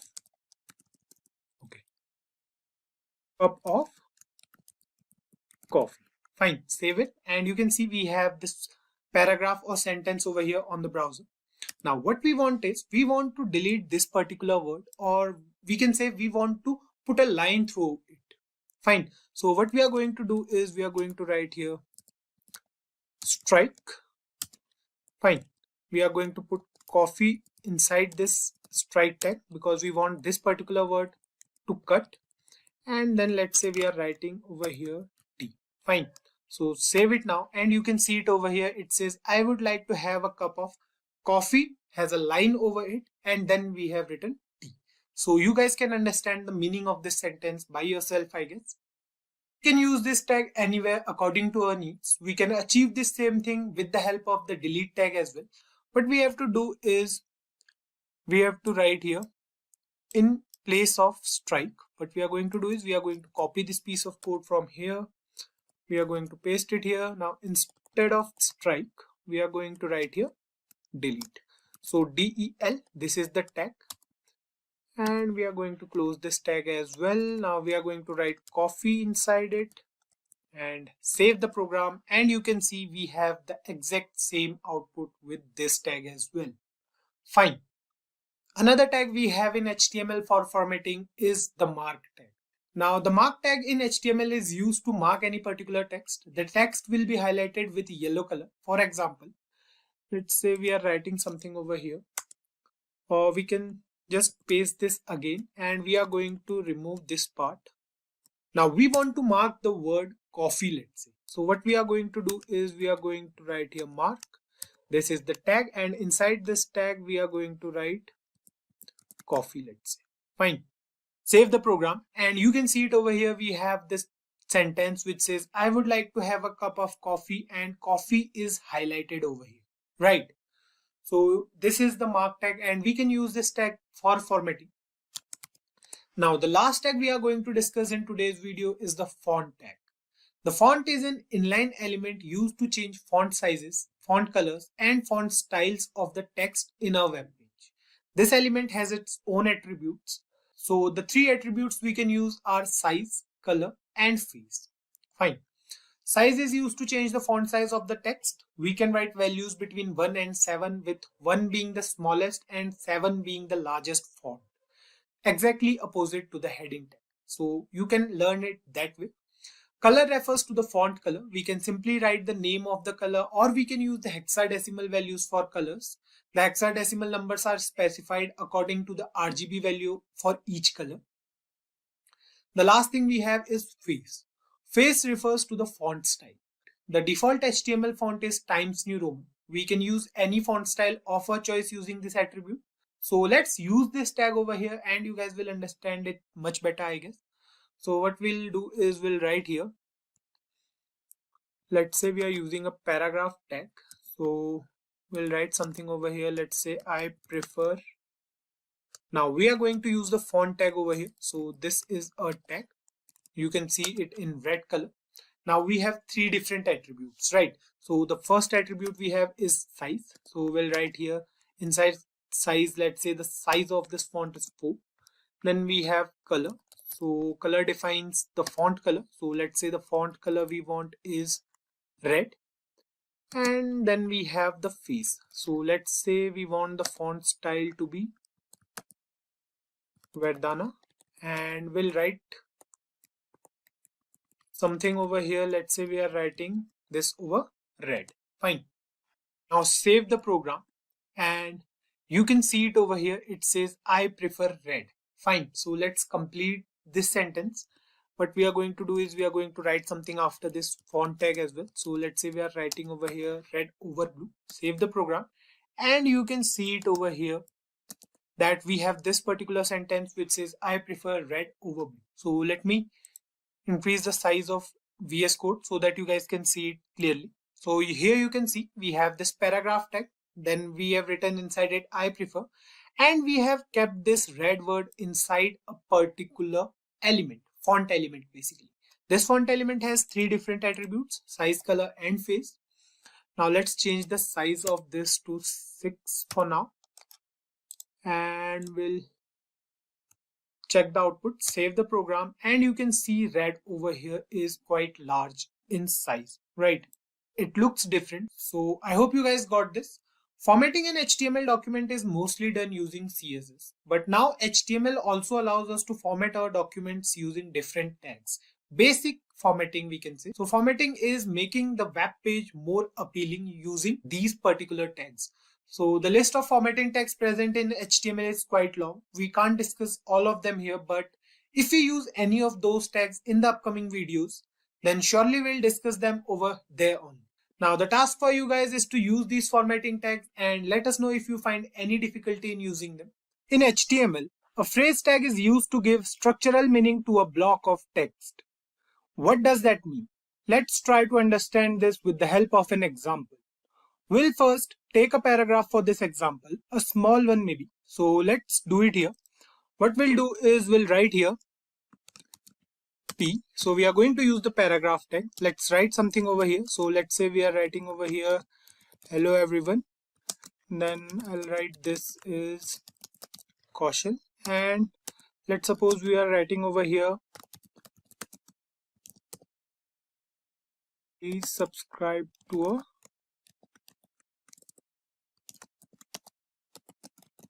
YouTube channel. Fine. Save this and you can see here that we have the same paragraph here on the browser. Now what we said earlier about the phrase tags is they are used to give structural meaning to a block of text, right? So here we have a paragraph and we want to provide meaning to a block of text. Let's say we want to put some emphasis on the word YouTube over here. Fine. We want this word to stand out differently from the rest of the paragraph. For this task, we have the emphasize tag in HTML. The syntax for this tag goes like this. So what we'll do is we'll cut this sentence into two different parts so that it will be easy for you guys to understand. Now, we have the emphasize tag in HTML. The syntax is pretty simple. What we have to do is we'll write over here. So we are going to make changes inside this particular paragraph tag only. So we are going to use the emphasis tag over here. So what we have to do is we have to cut the word YouTube from here and we have to paste it here. Now the syntax is so simple. We have a 2-word tag. So it says EM. It stands for emphasis. Now save the program. And you can see here in the browser, you can see the difference basically. The word YouTube stands out from the rest of the words present in the paragraph. To lay some more emphasis on the word YouTube, we can use the title attribute. Now title attribute will be used inside the emphasis tag. So let's do it here once. So what we are going to do is we are going to use the title attribute over here. So let's say the title says check a YouTube channel. Fine. So let's break it a little more. So here you can see we have these 3 lines. So inside this paragraph tag, what we are doing is we are using the emphasis tag, and inside that emphasis tag, we are using the title attribute. Fine. On saving the program, you can see nothing changes over here on the browser. To witness the change here, we have to take our mouse cursor over YouTube. And you can see we have a small pop-up here that contains the value of a title attribute. Let me zoom in a bit here. So here you can see on taking the mouse cursor, we have this small pop-up with the value of a title attribute, right? Another thing we can do for this task is we can add a link over here on the word YouTube. We'll discuss it in the upcoming videos when we'll go through text links in HTML. So you guys will understand it much better then. Now, you guys may have a question in your mind that we can do this exact same thing with formatting tags as well, right? Yes, of course we can do that, but formatting refers to the process of molding the text for a better look and feel of the text, while phrase tags are used to provide meaning to a block of text. It's not necessary that if a tag falls under the category of formatting tags, then it can't be a phrase tag. The difference lies in the purpose of using that particular tag. I hope you guys are getting it. The next tag we are going to discuss is the mark tag. We have already discussed this tag in the formatting tags as well. So let's discuss it one more time.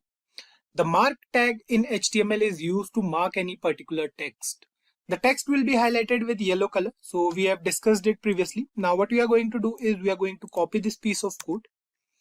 So we are going to copy the whole paragraph from here and then we'll paste it here. Now instead of using the emphasis tag, we are going to use the mark tag over here. Fine. So we are going to change the tag name from emphasis to mark for the opening and closing tag. Save it now. And you can see we have another paragraph over here which is almost the same, or which is exactly the same. It says, hello everyone, this is Kaushal. Please subscribe to our YouTube channel. Now the thing to notice here is the word YouTube. It is highlighted in yellow color, right? So the title attribute will work same over here as well. If we put our mouse cursor over the word YouTube, you can see we have this pop-up with the same title value, right?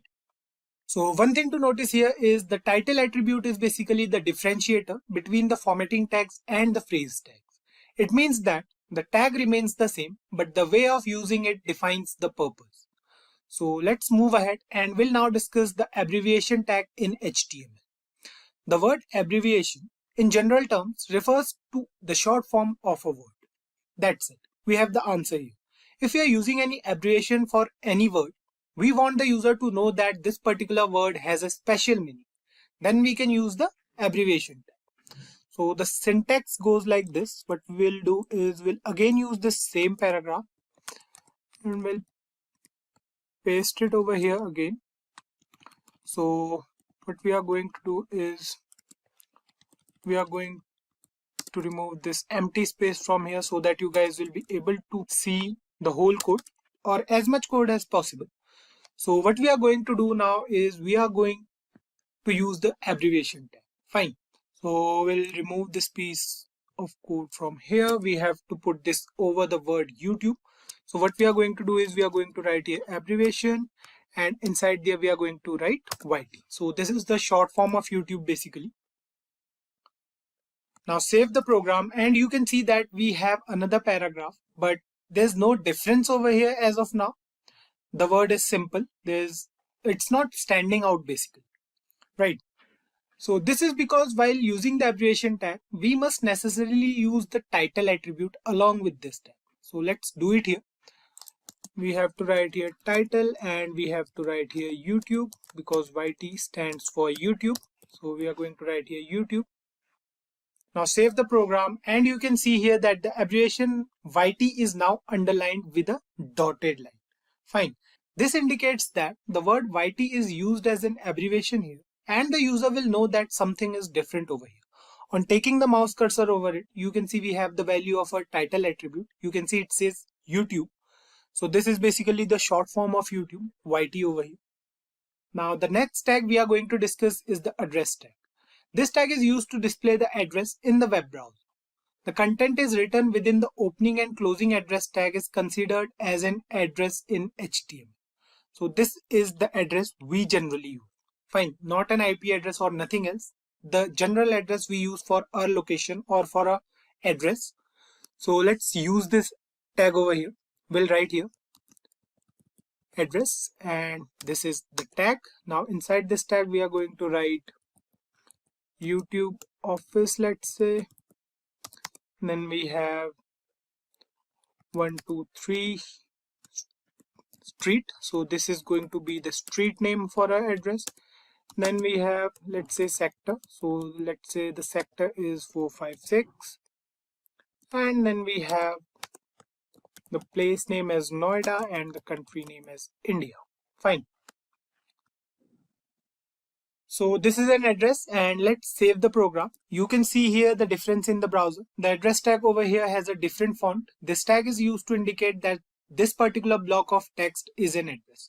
So you can see it over here. This is our address. Now if you want to see it clearly, let me remove these 3 paragraphs from here. Save the program now, and you can see we have address over here.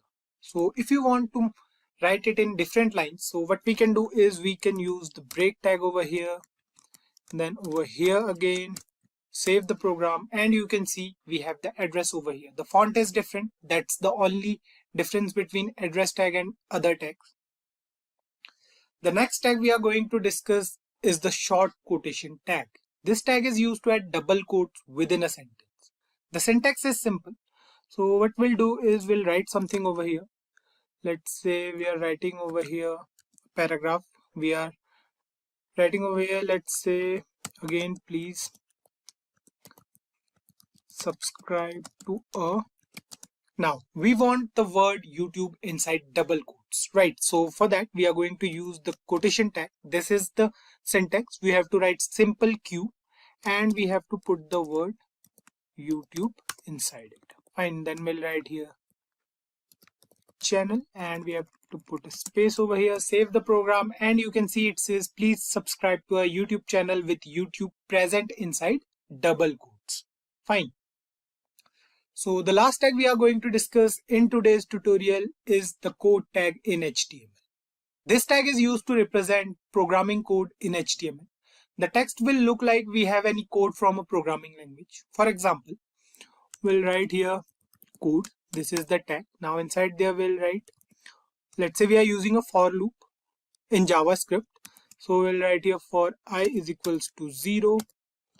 Then we have I less than 3. So let's give some spaces over here, and then we have I plus plus. Fine. Then after this we have inside here console.log, and we are going to print hi. Fine. So if you are new to this language, just ignore it. It's just a simple piece of code from JavaScript. So save it now, and you can see we have this code over here. Now what we are going to do next is we are going to use break tag over here first, then we'll understand it. Fine. So we are going to use the br tag here again and here again. Fine, save it now, and you can see the code now. You can see we have the same output on the browser as the text present in VS Code. The font is exactly the same. So this represents a piece of code in HTML. We can use the code tag for that. So guys, these are some of the basic phrase tags we discussed in today's video. As we mentioned earlier that the list is quite long for all these tags. We'll discuss them in future whenever we use them. I hope you guys got it. Till now, we have covered different types of tags present in HTML. We came across the formatting tags and the phrase tags present in HTML. In the last part, we also covered the differences between these tags. Apart from all the differences these tags have, they are still similar in one aspect. That is, these tags are used to change the appearance of a web page. Whenever we use these tags, we change the look and the feel of a web page. Now, the meta tag is a bit different from these tags. This tag does not impact the appearance of a web page. It is used in the head section of the HTML document and does not require any closing tag to work. What this tag does is, it gives information about the data we have on our web page. Meta refers to metadata. Metadata means data about data. For example, if we have a website that provides the user with some data, it can be any kind of data, and the user can go through it to gain some information. But the information about the data present on our website is given by metadata only. What does it mean to provide data about data? For example, if we go to Google and search for a keyword. Now, how Google works is, it goes through the keywords present in any particular website and then shows the user that particular website. Those keywords here refer to metadata, and we have to put them inside meta tags in HTML. The description we get while searching for a website is also present inside the meta tag of any HTML document. Basically, what we are trying to say is, this tag is used to give essential information about any particular web page. Meta elements can be used to include name-value pairs describing properties of HTML documents. For example, if you want to put any keyword for a web page, the name attribute inside the meta tag will contain the keyword, and the value attribute will contain the actual keyword name. There is no closing tag needed in meta elements because these elements contain information within attributes only. We can use multiple meta tags for different information. An interactive web page cannot be created with just this structure. So, you will employ aiding technologies like JavaScript and CSS to bring interaction and beauty to your HTML respectively. That's where CSS comes into picture. Making web pages attractive is made easier with the help of CSS, often known as cascading style sheets. The style and experience of a web page are handled by CSS. The color of the text, the font style, the spacing between paragraphs, the size and arrangement of columns, the background pictures or colors used, layout designs, differences in display for various devices and screen sizes, and a variety of other effects can all be controlled using one single language, which is CSS. Although CSS is simple to grasp and learn, it offers strong control over how an HTML document is presented to the user. It depends how you are presenting your HTML document, how you are styling it, because the user will get an impression on the first view itself. CSS is most frequently used in association with HTML or XHTML as markup languages. Now, when it comes to front-end web development of any web page, the three most widely used technologies are HTML, CSS, and JavaScript. HTML is used to create the structure of a web page, CSS makes it look more attractive to the user by adding styles to it, and JavaScript adds interactivity to the web page. So let's move ahead and now we'll discuss the advantages of using CSS. The first one is time saving. CSS is a time saving since you can create it once and reuse it across a number of HTML pages. There's a style available for each HTML document, or we can say each HTML element, that you can select and apply to as many different websites as you desire. If you utilize CSS instead of manually writing HTML tag attributes each time, pages load faster. You only need to create one CSS rule per tag and it will be applied to every instance of that element. So quicker download times results from less code. Simple maintenance. To make a modification that affects all elements on all web pages, just modify the style sheet. Everything will update instantly. Also, CSS provides a great range of characteristics than HTML so that you can provide a considerably better styling experience. CSS provides a considerably wider range of properties as well than HTML, So you can give your HTML page a much better look than you can using HTML attributes. Better styles than HTML. Now, style sheets enable the material to be optimized for multiple types of devices, allowing for multiple device compatibility. Different versions of a website can be displayed for printing or for handheld devices like PDAs and cell phones by using the same HTML document. So, let's move ahead and now we'll understand how CSS actually works. A browser must merge the content of a document with its style information before displaying it. It goes through several steps to process the document, which we have outlined here. Remember that this is a greatly simplified explanation because different browsers will perform the procedure differently when a browser loads a web page. But this is what usually takes place in a browser. The browser starts loading HTML. Example, it receives it from the network. It transforms the HTML into a document object model. In the computer's memory, the document is represented by the document object model. In the same time, it also loads CSS as well. Most of the resources that the HTML document links to, including embedded images, videos, and even connected CSS, are subsequently fetched by the browser because it is handled a little later in the process. We are not discussing JavaScript here to make things easier for you guys. The browser parses the CSS that was fetched and groups the various rules according to the type of selectors they use, such as element, class, ID, and so on. It determines which rules should be applied to which document object model nodes. Based on the selectors, it discovers and applies the appropriate styles to each node as needed. This immediate step is called render tree. So this is the creation of DOM tree. After the rules have been applied to it, the render tree is organized in the manner in which it should look. The screen displays the page's visual representation. This stage is called painting. So guys, this is how CSS actually works on a web page. I hope you guys must have got an idea about what CSS is and why one should use CSS on a web page. We'll dive deeper into all CSS concepts in the upcoming videos, so we'll go through all the CSS aspects one by one. CSS uses the color values to specify the colors on a page. They can be specified using predefined color names, hex or RGB format. There are nearly 140 standard color names. Hexadecimal is a 6-digit representation of a color. The first 2 digits represents the red value, the next 2 are green value, and the last is the blue value.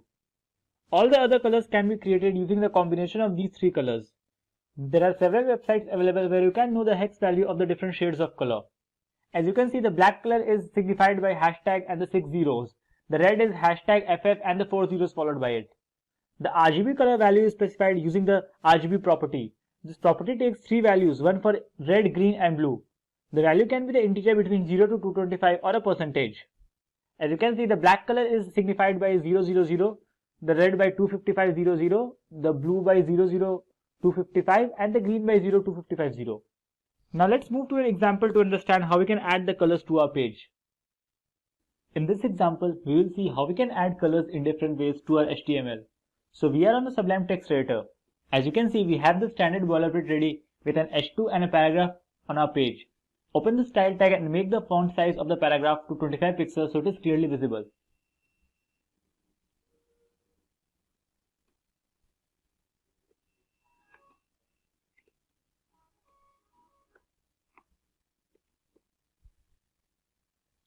Let's start by adding colors to our text just by color names.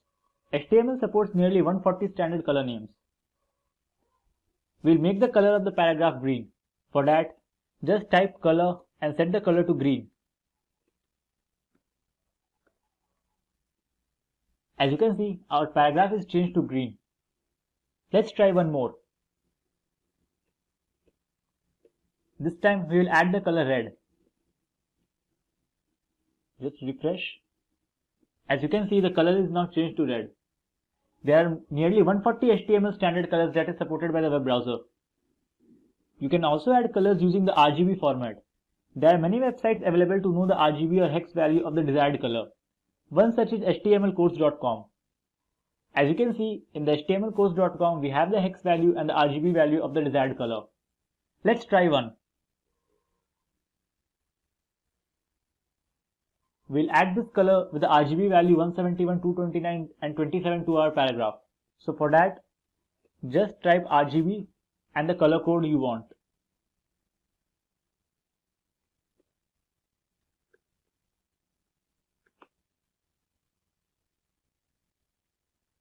As you can see, the color is not changed to our RGB value. Let's try one more.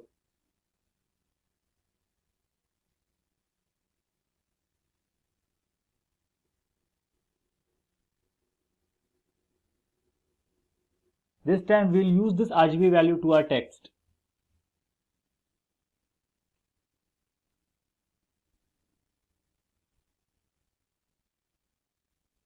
You can see the color is changed to our desired value. In this way, you can use the RGB format to change the colors. The next way is using the hex values. Hexadecimal is a 6-digit representation of a color. The first 2 digits are red, next one 2 are green, and the last are the blue value. Let's see how you can use the hex values. As you can see, the hex value for this color is #31787F. We'll use this value to our text.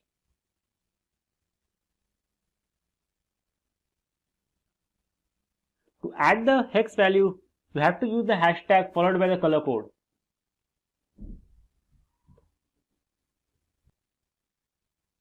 You can see that color is changed to our hex value. Let's try one more.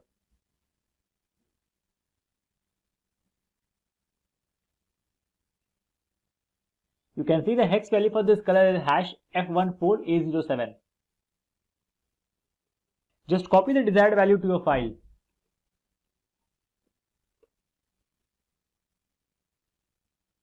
You can see the color changes. You can also add color borders to our heading. Do that, just mention the border style along with the color code.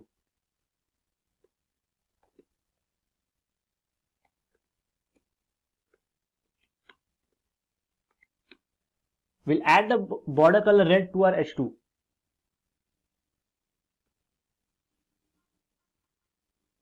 Now you can see we have the border around our H2. I hope you have understood how to use the color values to a web page. There are mainly 3 ways by which you can add the colors to a web page. They are hex, RGB values and the color names. In the last 2 sessions, we have discussed what is CSS and the CSS color property. In this session, we'll discuss how you can set the background image on your web page. We'll see the several properties related to background image and how you can use them to customize the image around the web page. So without further delay, let's get going. So let's begin by discussing about the background property of the CSS. The background image property specifies an image to use as a background of an element.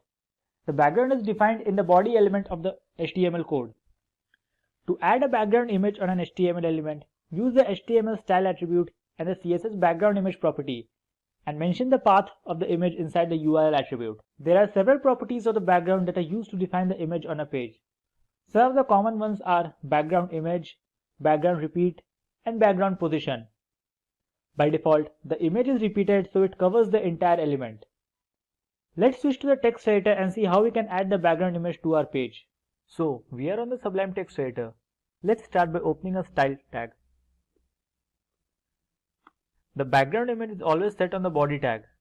So type body and open the curly braces. The background image is always set on the body tag. So open the body tag with curly braces and start typing background image. Use the URL value of the background image to set the path of the image.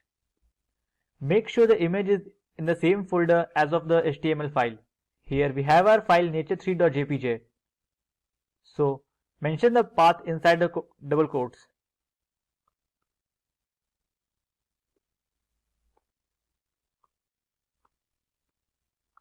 Save the file and let's see how it looks on a web page.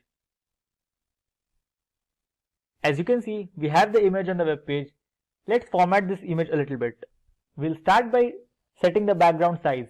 So type background size and there are 3 values to the background size. First one is auto. It will set the image as it is. Save the file and let's see how it looks on a page. As you can see, the size of the image is as same of the original size. The color value will set the image size that will be fit to the web page.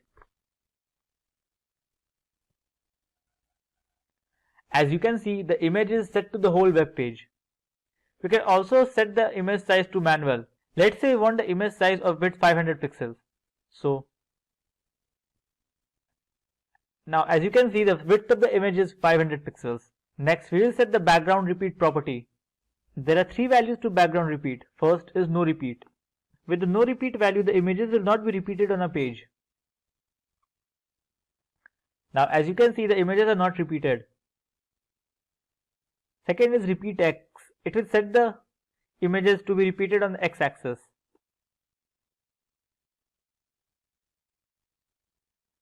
As you can see, the images are now repeated on the X axis. Similarly, repeat the images on the Y axis. As you can see, the images are now repeated to the Y axis. And there is a default value repeat which will repeat the images on the web page. So let's keep it to cover. So let's keep the background size to cover and set the background repeat to no repeat. Let's save the file and look it on a web page. Now as you can see, the image is fully fit to the web page. Let's add a text above our image to see how it looks like. So I'll add a paragraph tag and type some random text here.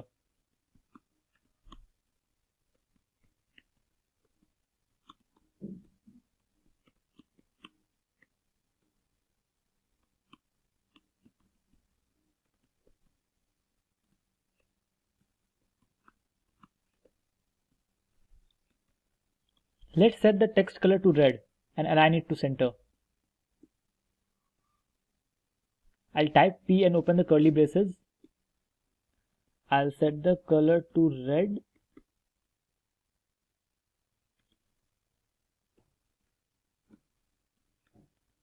And I'll set the text align to center. Let's save the file and see how it looks on a page. As you can see, we have a text above our image which is centrally aligned and the text color is red. In this video, you will learn what are CSS selectors and what are their different types. So let's start by discussing the agenda for this tutorial. So in this tutorial, we will learn what are CSS selectors and what are their different types. We will also look at an examples to how to work with CSS selectors. So what are CSS selectors? CSS selectors allow you to select and style HTML elements. Selectors are used to find elements based on their ID, classes, types, attributes, value of attributes, and much more. Let's discuss the most common selectors. There are several different types of CSS selectors. The most common of them are CSS element selectors, CSS ID selector, CSS class selector, CSS universal selector, and CSS group selectors.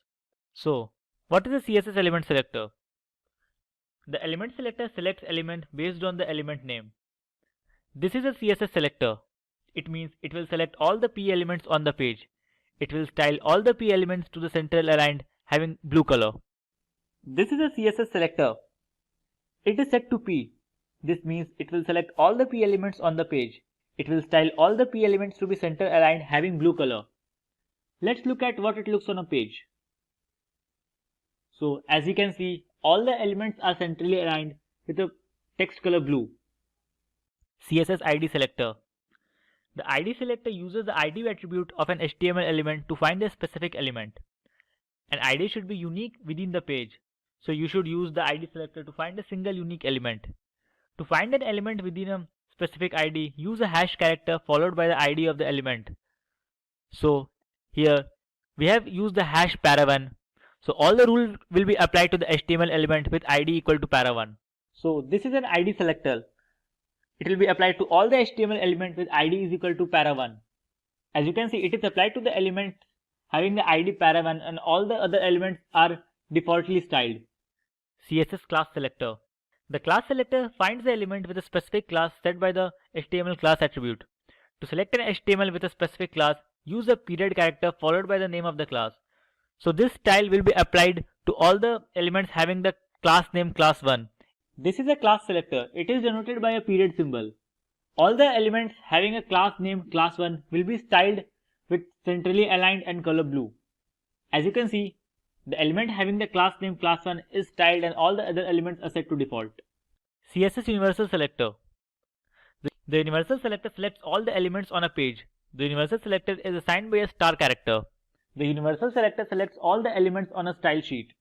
As you can see, it is denoted by a star mark. All the elements inside our web page will be centrally aligned and the color will be set to blue. As you can see, all the elements are centrally aligned and the colors are set to blue.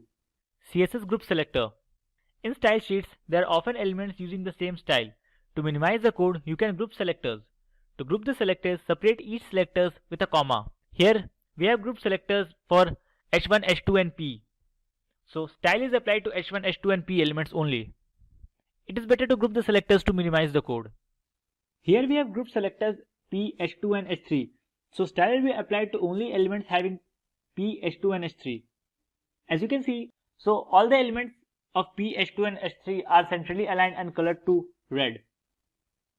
Every element that can be displayed on a web page is comprised of one or more rectangular boxes. CSS box model typically describes how these rectangular boxes are laid out on a web page. These boxes can have different properties and can interact with each other in different ways. But every box has a content area and optional surrounding, padding, border and margin areas. The following diagram demonstrates how the content, padding, border and margin CSS properties determine how much space an element can take on a web page. The content area consists of content like text, images or other media. It is bounded by the content edge and its dimensions are given by the content box width and height. The border area is the area between the box, padding and margin. Its dimensions are given by the width and height of the border. The margin area consists of spaces between the border and the margin. The dimensions of the margin area are the margin box width and margin box height. It is useful to separate the element from its neighbors. The padding area is the area that includes the element's padding. This area is actually the space around the content area and within the border box. Its dimensions are given by the width of the padding box and the height of the padding box. Now let's jump to an example to understand the box model better. So, we are on the Sublime Text Editor. To get started, I have created a box named Simplilearn with background color pink. The font size is 30 pixels and we have set the border to 0 solid green. Let's see how it looks on our page. So as you can see, we have a box named Simplilearn with background going all the way to the end. I have also removed all the padding and margin from the page so that the boxes are pushed just at the corner of the page. As you can see. Let's start by adding a padding of 20 pixels to the box.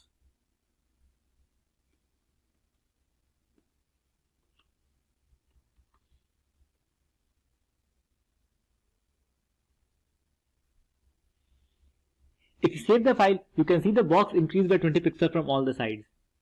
Padding occurs inside the background of an element. It goes around the content of the element. Most of the buttons inside the CSS is designed using padding so that the background of the button becomes wider than the actual text. The next thing we can do is change the border of the element. If we change this border size to 15 pixels, we will get a nice solid background of color green.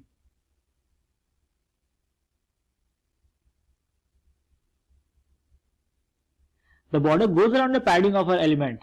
So we have the 20 pixels of padding around our content and 15 pixels of border around the padding which is around the content. Now we'll see the working of the margin. If we add 30 pixels of margin to our element, you can see the spacing on the outside of our border. So let's add the 30 pixel margin and refresh. You can see the spacing on outside of the border. Margin is used to space two elements apart from each other. Now let's change these values to see the difference. Let's make the margin 40 pixels. We'll make the padding 30 pixels. And let's keep the border 20 pixels. And make it color red. This is 40 pixels.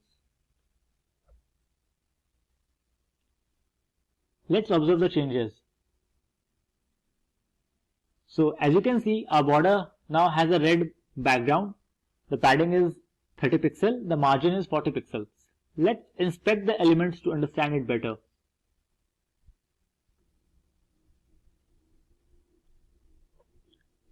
By clicking on inspect, you can see the different styles.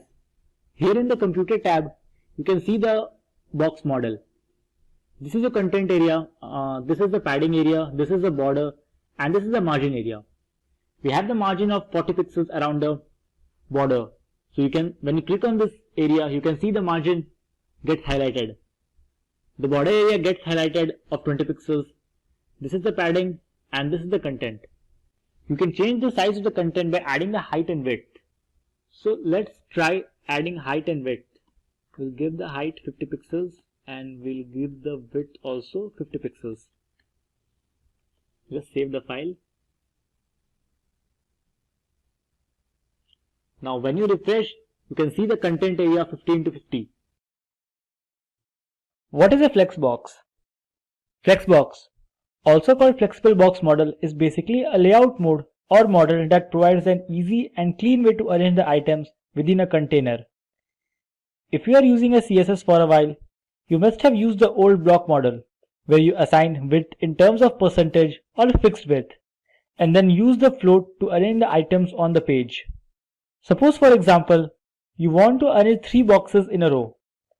Then you have to enter everything manually, from width, height, and to padding. Flexbox can do all these things with ease. Some of the concepts of Flexible Box Model is the ability to alter the item width and height to best fit in the containers available in the free space. Flex model is direction agnostic, which is different from the box model, which is vertically biased, and the inline, which is horizontally biased. Flexbox works for both. Flexbox is more effective in a small scale layouts. So here are the main properties of the Flex. Okay, so let's jump to some code and learn how these Flex properties work. Okay, so we are on the Sublime Text Editor. To get started, let's add a div inside a body here and we'll give a class of Flexbox container, since this will be the container where all our Flexbox items will reside.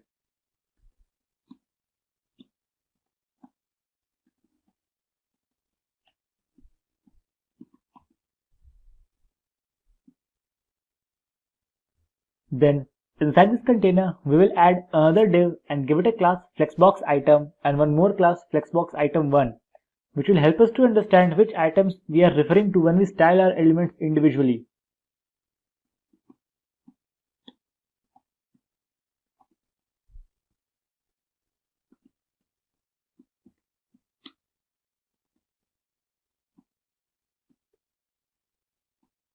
Let's just save the file and see how it looks on a page.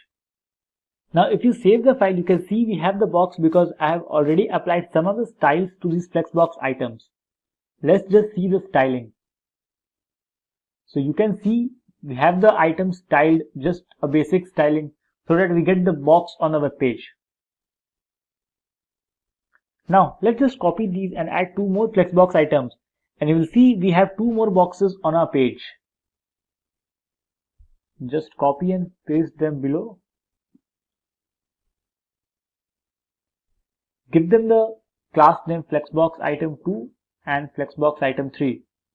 Just save the file.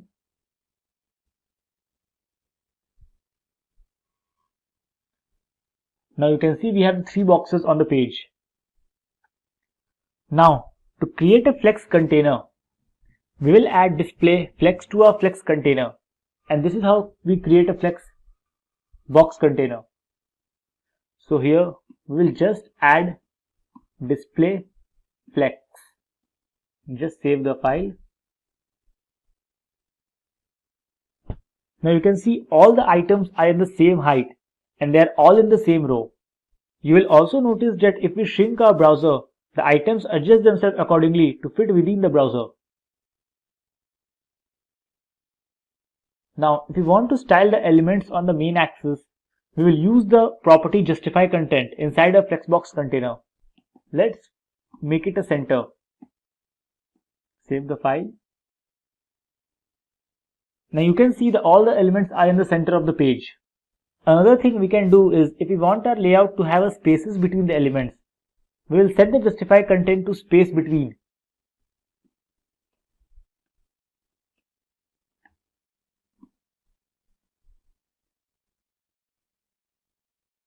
You can see all the items are now evenly spaced. If you want to lay out your items on the cross axis, we will use the align items property. The default value for this is stretch. If we want to keep the size of our items, we will use the center, and then all our items will be center vertically. Before Flexbox, aligning the items vertically inside the container was nearly impossible. With Flexbox, you can do it easily. Now you can see the items are aligned vertically inside the container.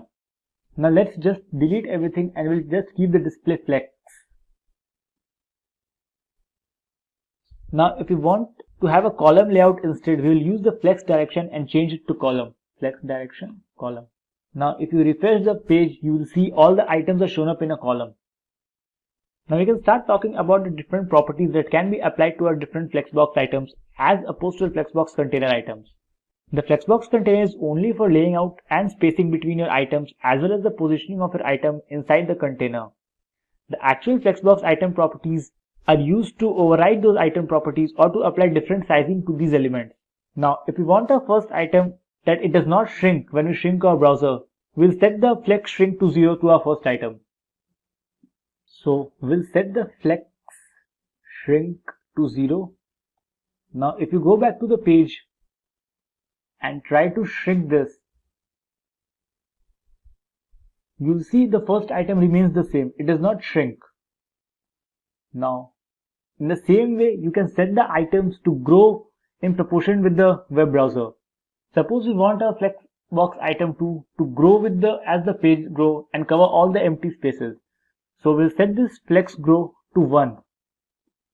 Now you will see all the empty spaces are taken by the second item. Let's say we want our second box to be the center of the container instead of stretching to full height. We can use the align self property and set it to center.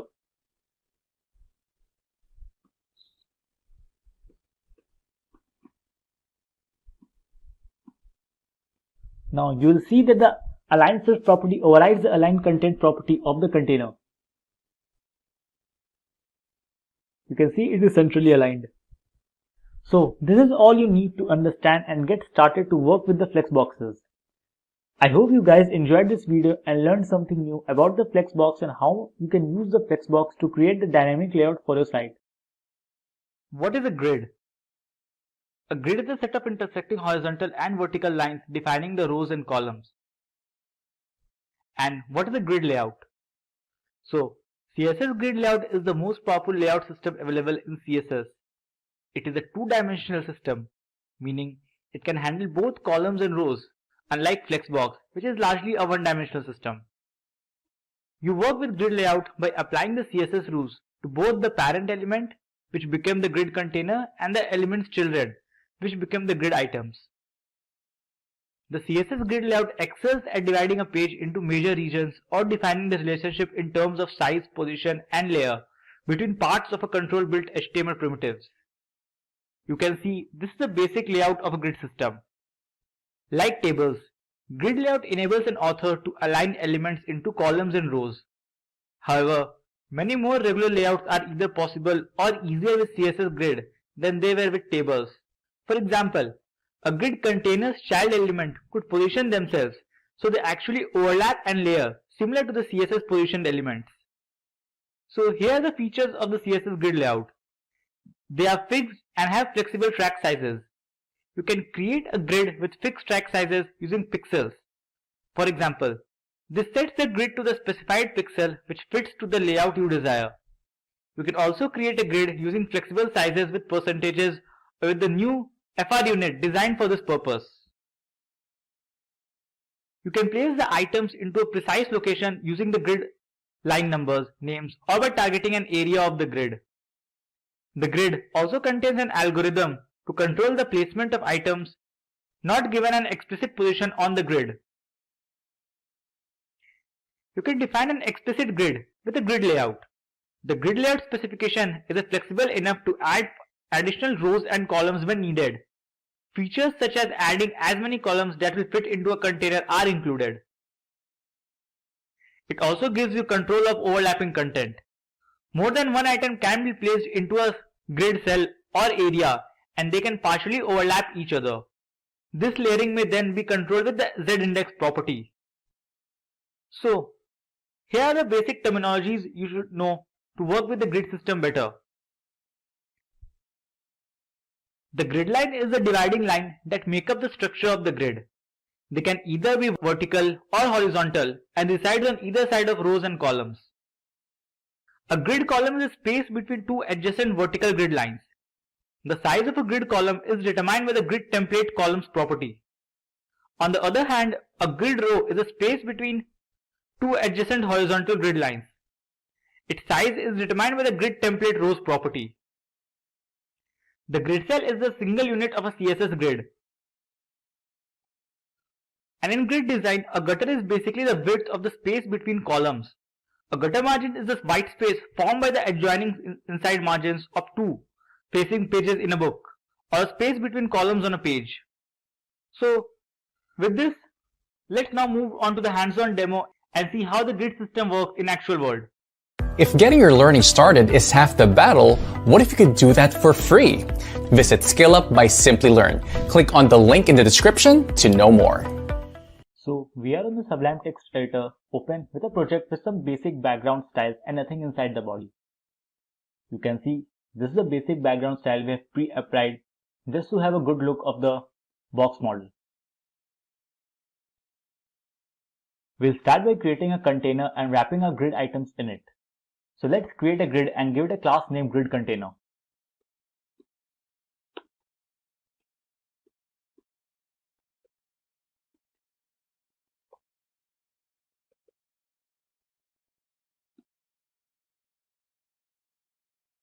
And inside of it, we'll put our different grid items.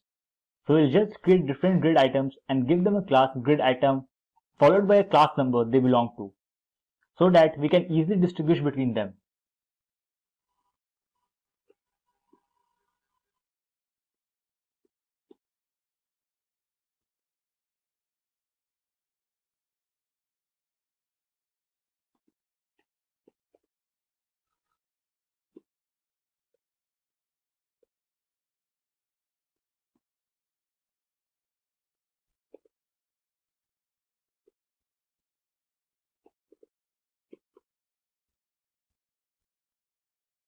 Just copy paste this 5 times.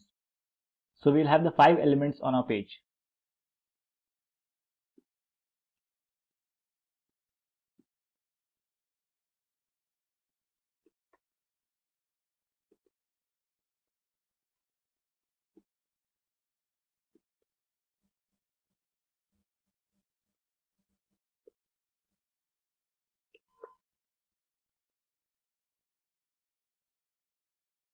Let's save the file and see how it looks on the page. So you can see we have the different grid items on the screen, so that it's easy for us to visualize.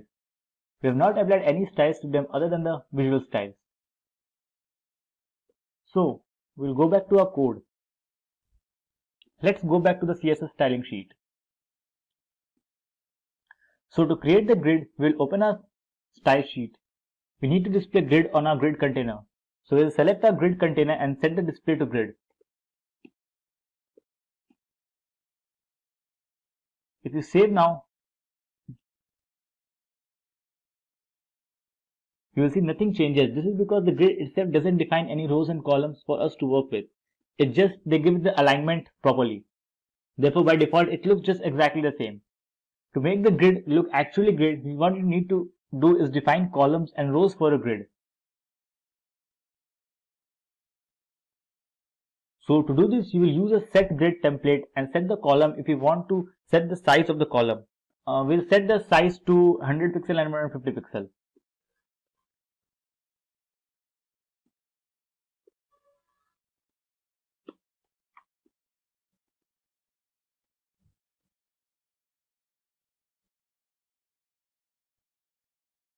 Now, if you refresh, you have the 100 pixel column on the left and a 150 pixel column on the right, and then the grid captures our next row. But what if we want our box to flexible size themselves according to the items inside of them?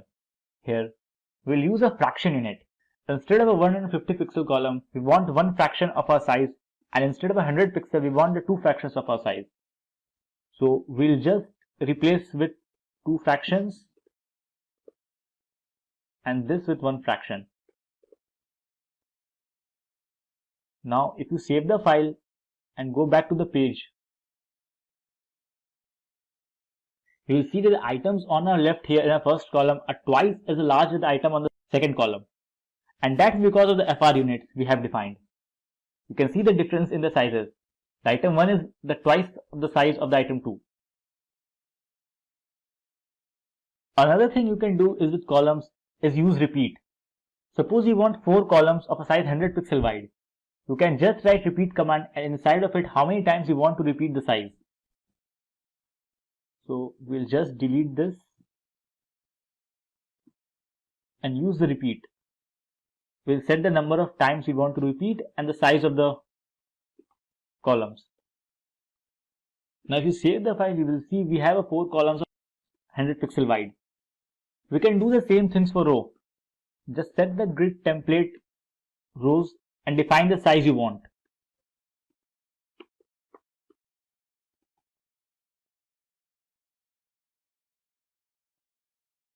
Now you can see we have the symmetric size all around our container. If you don't know how large your grid is going to be, you can use the grid auto rows and this will determine the size of all the rows that is added after the template rows. Suppose we want all our rows to be 100 pixels.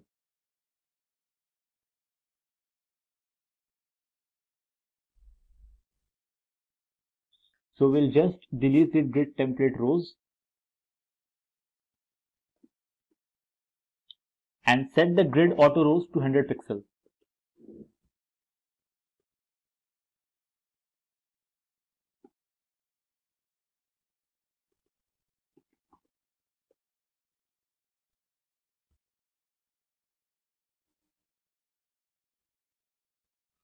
Now you can see all the rows are now 100 pixel tall.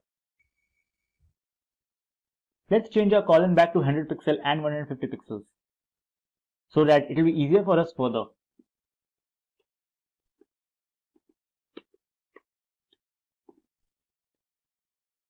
We'll just delete this grid auto rows. Now we'll talk about the spacing of the rows and columns apart from each other. We can do this with the help of the grid gap property. Grid row gap will give some spaces between the rows. Similarly, the grid column will give you the spaces between the columns.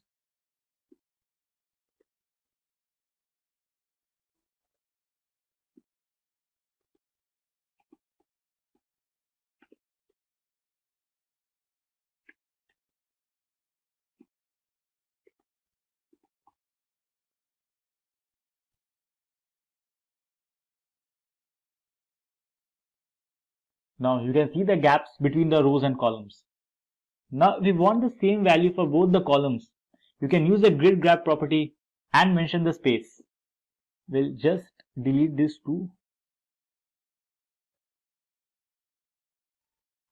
And instead of it, we will use just the grid gap.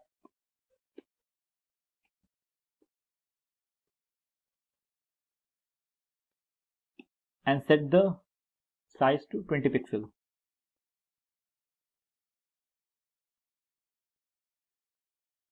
Now you can see the evenly spaces between the rows and the columns.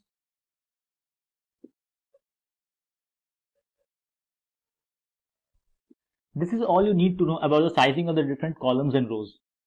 Now let's talk about the positioning items within its grid cells. So for horizontal positioning, we could use the justify items and we can set that to center.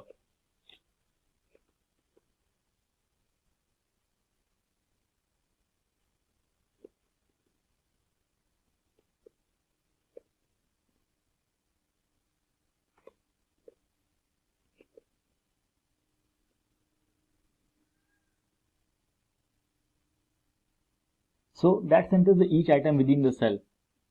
By default, it is set to stretch. You can also set it to start.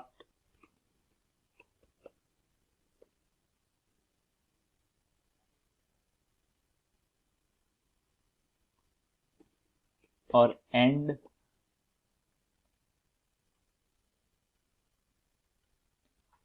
Or space around.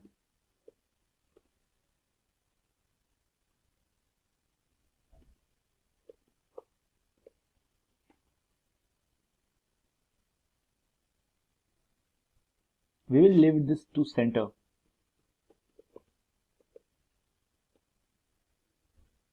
To To vertically position the content, we could use the align items. The align items also accept the same values. We can set it to center. We can also set this one to start or end.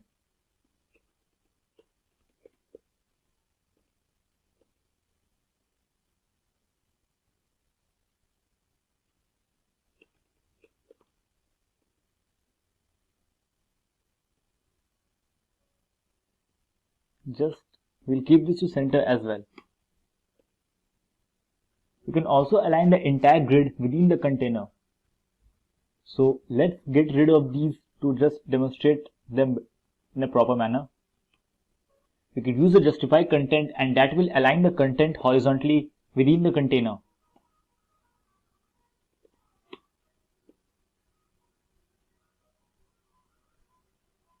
We can also set this to start or to end.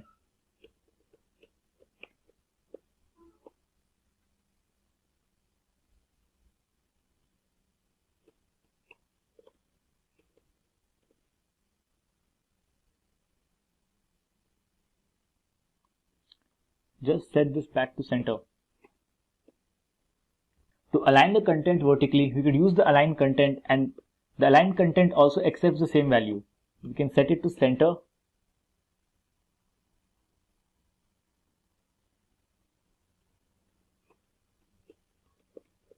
Or start.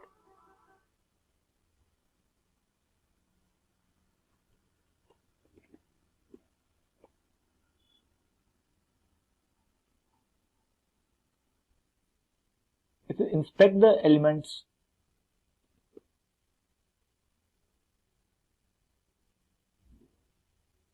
you can see they are aligned centrally between the container. We'll just close this. Okay, so this is everything you need to know to get started with the grid layout. Grid works very similar to the Flexbox, but it allows you too much in terms of laying your elements because of its 2D nature. Here you can see we already have the HTML file with us. In this video tutorial, we are going to create the structure of a form with the help of HTML, and then we are going to style it with the help of CSS. So before we begin with the programming part, let's discuss what is a form. Basically, forms are very essential part of any website. It is a way to take users' input and process the data acquired from the user. The form offers controls for almost every use of an application. With the help of form controls and several form fields, we can take small as well as large input data from the user, and then we can use that data. You guys must have seen it in different websites where we have login and sign up forms. So in login form, what we usually do is we enter an email and a password, or a mobile number and a password, a combination of any of them, and then the website allows us to open an account for that particular website. On the other hand, on a sign up form, we need different type of data. We need name, then we have to put a age and several other form of data, right? Like the phone number, email, everything we have to put in a registration form. So these are the types of registration form we usually see, but apart from that, we can create other forms as well. So let's discuss why CSS is necessary to create a form. As we all know, HTML is used to structure a web page. So with the help of HTML, we can create a form. But to make the form look more interactive to the user, we need to style it. That's where CSS comes into picture. CSS is used to style a form, and it will make a form look more interactive to the user as well. So without any further delay, let's start with the programming part, and we'll create a basic form with the help of HTML and CSS in this video. So don't worry, we'll create some more forms in the upcoming videos. So in this particular video, we'll see how CSS is used along with the form. So here you can see we are in the HTML part of a form. So we'll create a form first. So the most basic element, HTML element to create a form, is the form element. Now we are going to take some unordered list or the UL element. Now we are going to take the li. So as you guys all know, UL and li, both the elements are used in combination always. So let's label the form. So we'll write label for. We'll take certain parameters and we'll write here name. Fine. This is going to be the name. We'll write here name, save it, and just refresh the page. So here you can see we have the name present on a web browser. So the next thing we are going to do is we are going to create some more input fields, right? So to create an input field, we have to use the input element always. So we'll write here input. We have to define type. Type is going to be text, and then we have to put a name. Name is going to be ID. So ID is going to be the name, and then we'll write here user name. Fine. So here you can see we have an input box. Let me just increase the size a bit. So here you can see we have an input box with name as the label, and then we have an input box. So similarly, we'll create some more input elements first. So we'll just paste them here for 4 times. So here you can see we have 4 different placeholders. So let's just remove this one, and we are going to keep it simple for this particular video. So we'll write here label for mail. Then we are going to take email from the user, so we'll write here email, and input type is equals to, we'll write here email. ID will also mention as mail, let's say, and name we are going to write here user email. Fine. So save it. Here you can see now we are going to do the same for another one. So here what we'll do is we'll write here message. So we are going to label this as message. We are creating another input field, so we'll write here input type is equals to, okay, let's just do one thing. Let's just remove this input tag from here, and we are going to use the text area in place of it. So we'll write here text area, ID as, let's say, message, and then we have to write here name user underscore message. Fine. Close it, and the text area is done. So here you can see we have a text area as well. We have 2 input fields and a text area. So we are going to create a form out of it. Fine. So we have all the HTML elements. Now what we are going to do is we are going to style this form basically. So before that, let me just create a button as well. Okay, so we'll write here button type is equals to submit, and we'll write here submit. Fine. Save it, and here you can see we have a button as well. So let's move to the CSS part of this form now. So what we are going to do is we are going to style this form with the help of CSS. Now we already have the structure of a form. So to style this form, we are going to use certain IDs, or we can say elements name, or whatever we want to use, we can just use them. So first of all, we are going to center the form on the web page. So we are going to, let me just show you in this way. So here you can see we have all the HTML elements present on the left side of our web page. So we are going to center them first. So we are going to put them here. For that, we are going to use basic CSS. So we'll write over here margin. Margin is going to be 0 and auto. 0 for up and down, auto for left and right. So then we are going to write here width, the actual width of our form. So let's say the actual width is going to be 400 pixels. Then we'll write here padding. Padding we are going to write as 1 em, and then we'll write here border. Border is going to be 1 pixel. Solid, and let's use any color for this form. So let's just write here this. Save it. So here you can see we have a border, the border of our form. So here you can see our form is present at the center of our web page.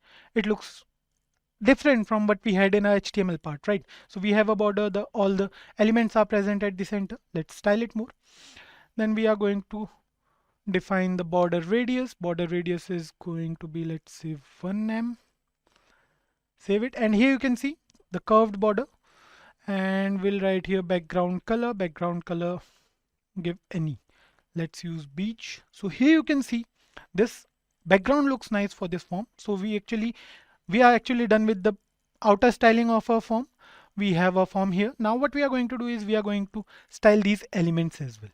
So we'll write over here UL and list style type. So we are going to remove these bullet points from here. So we'll write over here none for the first, and here you can see all the bullet points are gone. Then we are going to write here padding is 0 and margin is 0. Fine. Save it. So here you can see We are done with the unordered list. Now we are going to write here form li, and we are going to do it for every list element. So we'll write it here like this. We are going to give margin top to every list element. So we are going to give margin top to every element. So let's say the margin top is going to be 1em. So here you can see it's equal for each element. So the top margin is also 1em. Then we have a difference of 1em between each input field, right? So that's how it works. Now we are going to style the label. So we are using a HTML element name, right? So here you can see. Now what we are going to do is we are going to align all the labels. Fine. So we'll write here display as inline block, save it, and here you can see. Then we'll write here width as 90 pixels, save it. So here you can see the width, it started taking the form of a form, the shape of a form basically. Then we'll write here text align to the right. Okay, here you can see. Now what we are going to do is we are going to take a input element and text area together. So we'll write here text area as well. So we need to make sure that all the text field have the same font settings by default. So what we'll do is we'll write here font 1em, and we are going to use sans serif here. Fine. Let's just write something over here and now save the program, and here you can see. So the font size is changed, and the next thing we are going to do is we are going to give uniform text field size as well.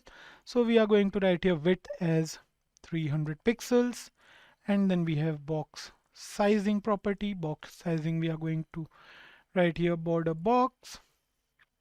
So here you can see all the boxes are of same width. So here you can see the form looks nice now. And the next thing we are going to do is we are going to write here border as 1 pixel solid, and let's use this color, save it, and here you can see the border changed. Now what we can do is we can also use the focus property of CSS to focus on every input box, but we are not going to do it right now. So the next thing we are going to do is we are going to write some code for the text area, and we are going to align it vertically. So we are going to write here vertical align as top, and here you can see the message is now present at the top. It looks nice. And we are going to give height as well to the text area as 5em, and here you can see the text area is a little bigger in size when compared to name and email. Now what we are going to do is we are going to write here dot button. We are going to align the button with the within the text field. So we'll write over here padding left. Basically we are going to declare it as 90 pixels, and here you can see it looks nice. And let's just use 95 pixels here, maybe, or we can use 93. Yeah, it looks aligned, right? So the button is done, and we are going to just use the button element here, margin left 0.5em, save it, and yeah, the form is, we are done with the form. So this is the basic CSS form. So we used HTML to create the structure, and then we use CSS to make it look a bit more interactive than it was with the help of CSS. So don't worry guys, we can do a lot of things with CSS. We can make a web, we can say form look more interactive, way more interactive than we can even think. CSS is actually interesting. We can do a lot of things with this form as well, but this time what we are doing is we are going to see how CSS is basically applied to a form to make it look more attractive to the user. So the background color and all plays a vital role in making a form look attractive to the user. So talking about how actually a form works. So here you can see we have 3 different input fields. We have name, email, and message. Just write name over here. Okay, and just let's write here Kaushal, and message submit it. And here you can see it says please include an @ in the email address, because here in HTML we have used the type as email for this input box. So how actually a form works: we create the structure of a form with the help of HTML, then we use CSS to style and make it look more attractive to the user, and then at the end JavaScript is used to validate that particular form. But now HTML also provides some sort of validation to any form with the help of type and some other attributes. So here we haven't used JavaScript till now. So what will happen if we are going to create a full-fledged form with backend and frontend both? We'll take input from the user, we'll submit it, and the data will be sent to the server, and then we can retrieve any data from the server, or we can submit the user data to the server as well. So HTML, CSS and JavaScript comes together to actually create a form. This time we are done with the HTML and CSS part. We have created a form and we have styled it with the help of CSS. JavaScript was developed in the year 1995 by a person named Brendan Eich. Brendan was working for Netscape Communications while he developed JavaScript in 10 days. There were a few changes in the name of JavaScript. Initially it was Mocha, which was later changed to LiveScript, and then it finally became JavaScript. The start of JavaScript wasn't that good, as so many developers who were using Java at that time. They considered JavaScript as a language for designers and non-engineers. No one ever knew that this small side scripting language would have a great future. Today, more than 90% of the websites out there, they are using JavaScript somehow. Many of you guys gets confused with Java and JavaScript. Let me clear it for you that both Java and JavaScript, they are different languages. They have almost nothing in common. Many people say that JavaScript was named after Java as a part of a marketing strategy to gain wider acceptance and recognition. In 1995, Java was a buzzword when JavaScript was developed. That's why they renamed JavaScript after Java. Let's move on to what is JavaScript. Have you guys ever been through a website where you can see images that slides automatically? One such website is Amazon. The home page of Amazon, where we can see different types of ongoing sales, is an example of JavaScript. In layman language, JavaScript is a lightweight scripting language used to make web pages more interactive and more lively. Earlier, when JavaScript was developed, it was only a side scripting language to do basic tasks, like you can add pop-ups in your web page or you can make your web page more interactive. Nothing more than that. But now, the whole scenario has changed. With the help of JavaScript, we can create applications as well.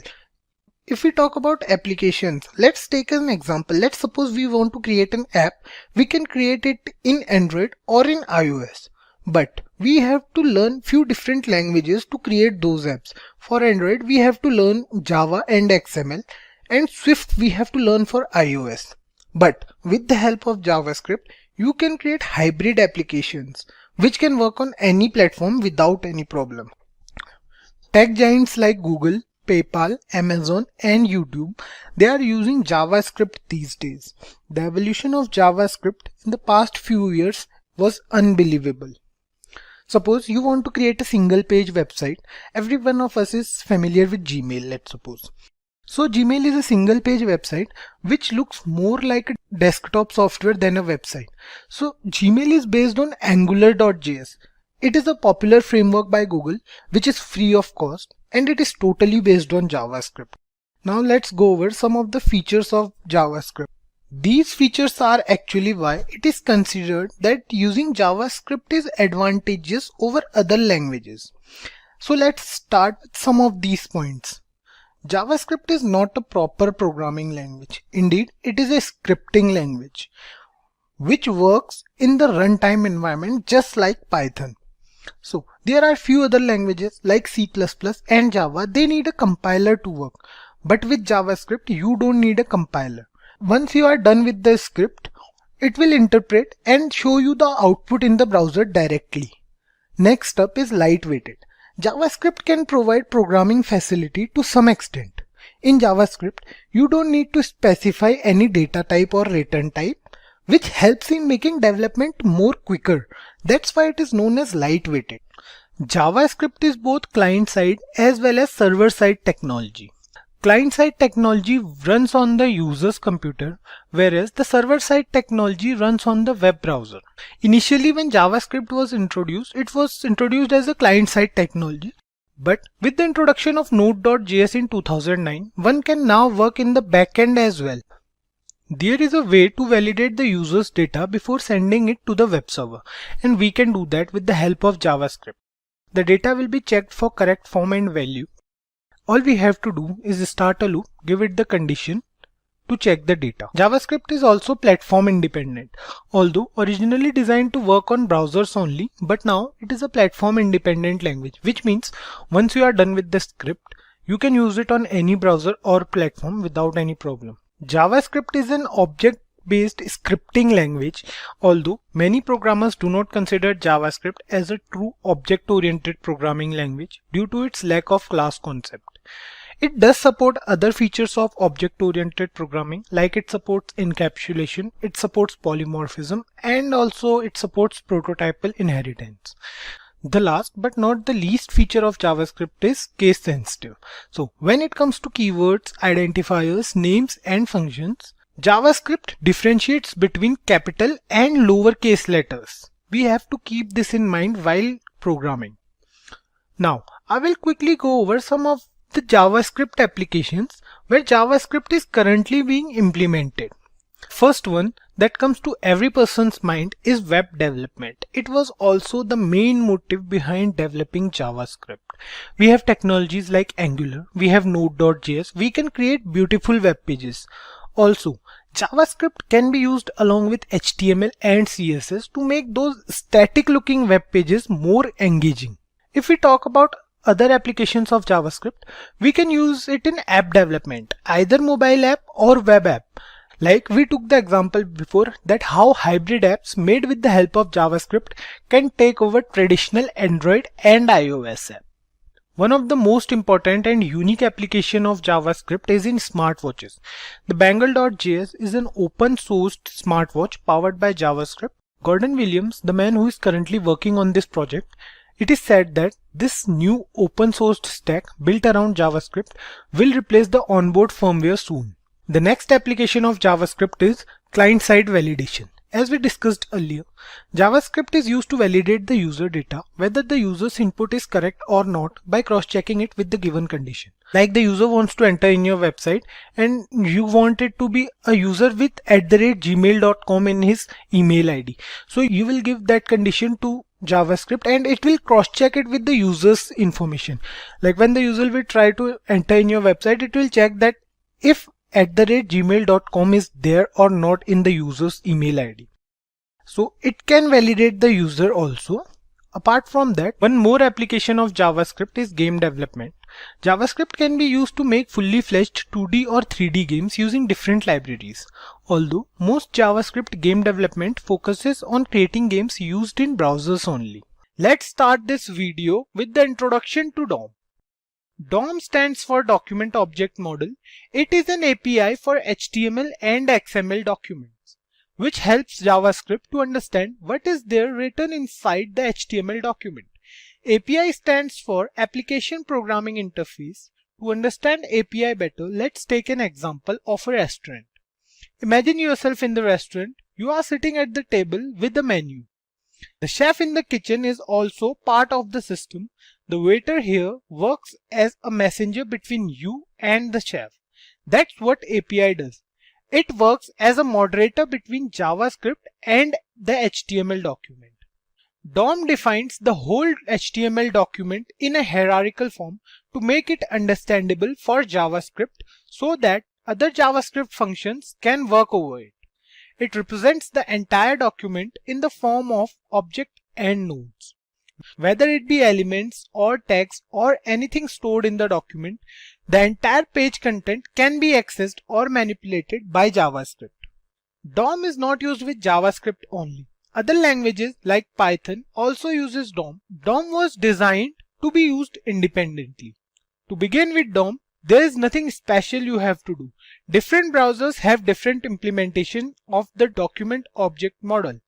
Every browser uses DOM to make the web page of the document accessible by JavaScript. Let's move on and see what is document object model with the help of an example.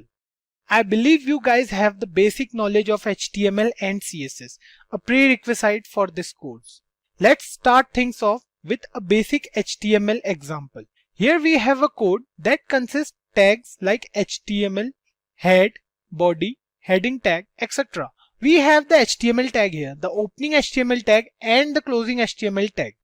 Inside the HTML tag, we have the head tag, which contains the document's header part. Inside the head tag, there is a title tag that contains the title of the web page. Then comes the body tag, which contains a heading tag and two div tags with IDs as div1 and div2. A div tag defines a particular section in the HTML document. The ID used within the div tag, it is an attribute basically that has to be unique within the document to make the element unique from other elements. Next up, we have a paragraph tag with a class attribute within it. CSS and JavaScript uses classes to select and access specific elements. Don't worry guys if you have no idea about it. Let us first see the output of this code before going to the document object model of this whole document. So guys, this is the output of the previous code we just came through. Here we can see the title of the web page as well as heading after it. There were two different div tags used in the code. Here is the output of both the div tags. The question here is, where are those ID and class attributes seen in the output? The answer to this question is there's nothing on this web page that can show both of them. We can use them in our CSS file or through JavaScript to specify the containers in which they are used. So we have concluded how a normal document works and how the browser interprets the HTML code. But how JavaScript uses this code is a bit different. That's where DOM comes into play. When the actual HTML document is loaded in the browser, another representation of that document is created, known as document object model. Here's the model you can see on your screen.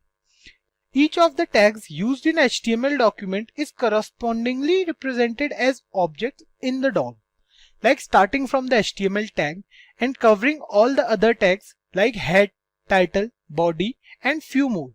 The same hierarchy as there was in the HTML document goes with the document object model also. Document object model is simply the same HTML document with different representation. The reason behind this different representation is that it's easy for JavaScript to interpret this format.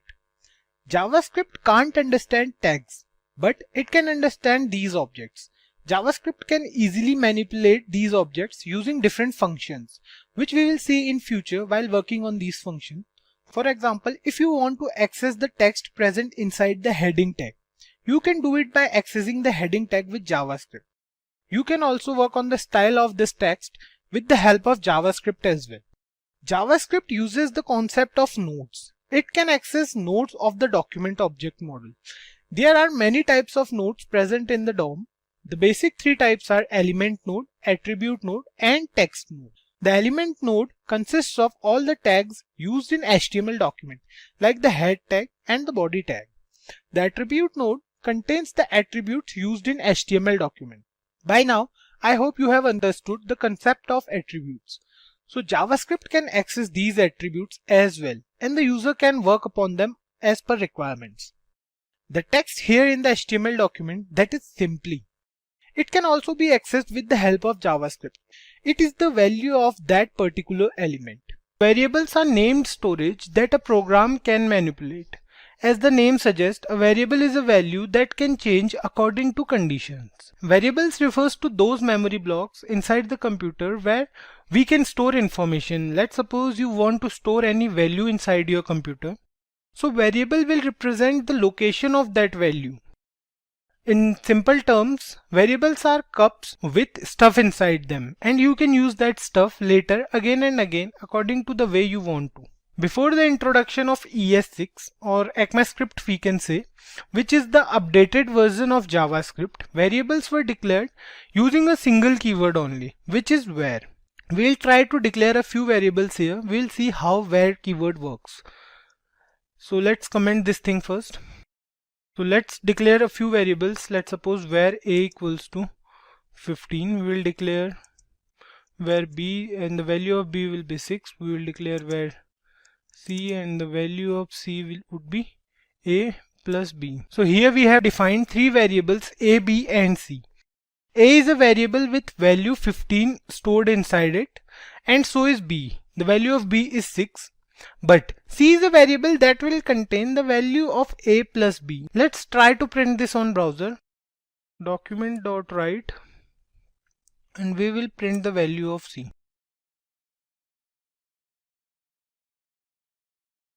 Save it, and here you can see the value of c is 21. That's the correct answer. So similarly you can also print a and b as well. Let's print a and b as well here. What we will do, we'll copy this line, we'll paste it for a, and we'll update this here as well so it won't create any confusion.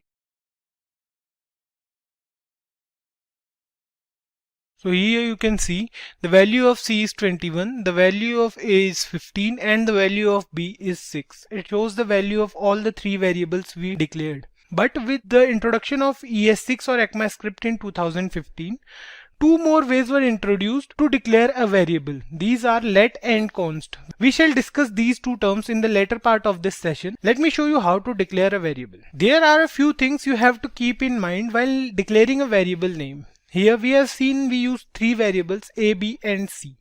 That was an easy task to do, but giving a variable any name, like something other than a single alphabet. So you have to keep a few things in mind while naming them. Start them with a letter, underscore or a dollar sign. You can't use any sign except underscore or dollar. So if you are giving a variable name, you can't use any other sign except the underscore or the dollar sign. You can use these two signs only. You can't use any other sign. You can't use a number in the starting. Apart from that, let's suppose you want to give it a name as 9BE. You can't do that in JavaScript. JavaScript won't allow you this. If you try to save it, it will throw you an error, invalid or unexpected token. So you can't do this in JavaScript. There is no limit for the length of the variable name. But you can't use reserved keywords in a variable name. Like let's try to create a variable with name as class. Class is a reserved keyword in JavaScript. We will save it and see here it throws an error, unexpected token class. But you can use a class with capital C. Let's save it, and here it will work fine. Why it works? Because JavaScript variables are case sensitive. If we try to create a variable with same name, let's see, we try to create a variable with var girl, and the another variable will be var girl with capital G this time. JavaScript will treat these two variables differently. These two are different variables for JavaScript, as JavaScript is case sensitive when it comes to variables. Let's declare a few more variables. Let's remove it. We'll declare a few more variables. Let's comment this part as well. We'll declare a few more variables. Suppose we declare a variable with keyword var, and we'll name this variable as bike name. Var bike name, and press enter. If we leave this variable without assigning it any value, the by default value will be undefined. Let's try to print the value of this variable. Right, we will try to print the value of bike name. Save it. Here you can see the value it shows is undefined. So the by default value of a variable, if you do not assign it any value, will be undefined. Let's try to give it a value. Let's suppose we try to give bike name. We use equals to operator to assign it a value. To assign, let's suppose we'll assign it Yamaha. Semicolon, and press Ctrl plus S to save this, and here you can see the output as Yamaha. You can also assign a value to the variable during declaration, as we have done in the previous examples. Here we have assigned the variable's value at the time of declaration only. Let's move on to let and const. So we will discuss let and const, but first we will compare let with var. Let is also used to declare a variable just like var is used, but there is a limitation to use let. Let is not accessible outside the block in which it is declared. So we will use let here only. Let bike name equals, and we will change this value as well. We will change it to hero, let's say. Save it, and here you can see the output as hero. But if we try to put this code inside a block, let's suppose we put this code inside this block, a pair of curly braces, and we will again try to access document.write. We'll try to access bike name again. From here, from outside the block, we try to access this, save it, and here you can see bike name is not defined. It is an error in line 18. So what's happening here? Basically, you can't access a let variable outside the scope. You can't access it from here, but it will work with where. If we try to replace let with where and save it, here you can see it says hero and hero. Because first it will interpret this method and then it will interpret this as well in case of where. Due to its limited scope, let variables are used when there is limited use only. Like in for loop or in while loop, we will learn these loop in future. Let will not allow you to redeclare any variable. Let's understand this with an example. Here's the code as well. We have declared where bike name and we'll remove this. And first we'll try to do this with where. Let's suppose where bike name equals to TVS. Control plus S. It says hero and TVS. So the variable name, the bike name is same in both cases. Here and here as well. These are same, but with where keyword you can do that. Let will not allow you to do this. If we use let here in place of where, we'll write let as here as well, and we will change the value as well. We will give it as Kawasaki and let's suppose Suzuki here. Save it. See, bike name has already been declared. So that's what let won't allow you to do. You can repeat the same let variable in different scope. It won't create any problem, but it will not allow you to redeclare any declared variable. So let's move on to const. We use const when there are values we don't want to change or that will never change basically. So the keyword const is little misleading as it defines a constant reference to a value, not the constant value. We can't change the primitive value, but we can change the properties of constant objects. Let's write another piece of code for const keyword. So let's declare a variable const x is equal to 5, comma y is equal to 7. Let's say const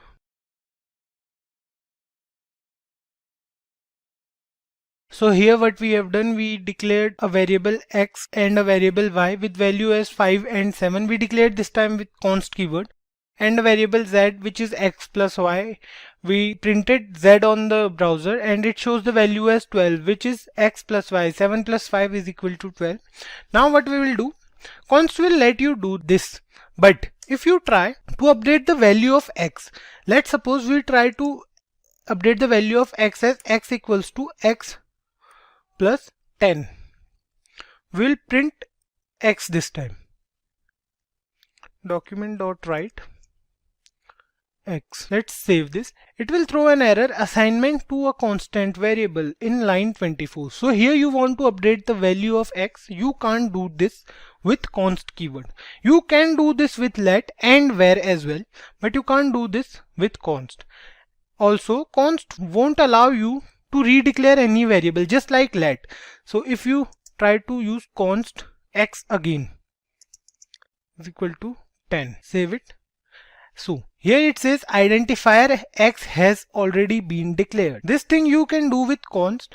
The scope of const is the same as let. It can be used within the block where it is declared. Data types is an essential concept in every programming language. To work on any variable, you should know its type. It refers to the kind of data which is being stored inside a variable.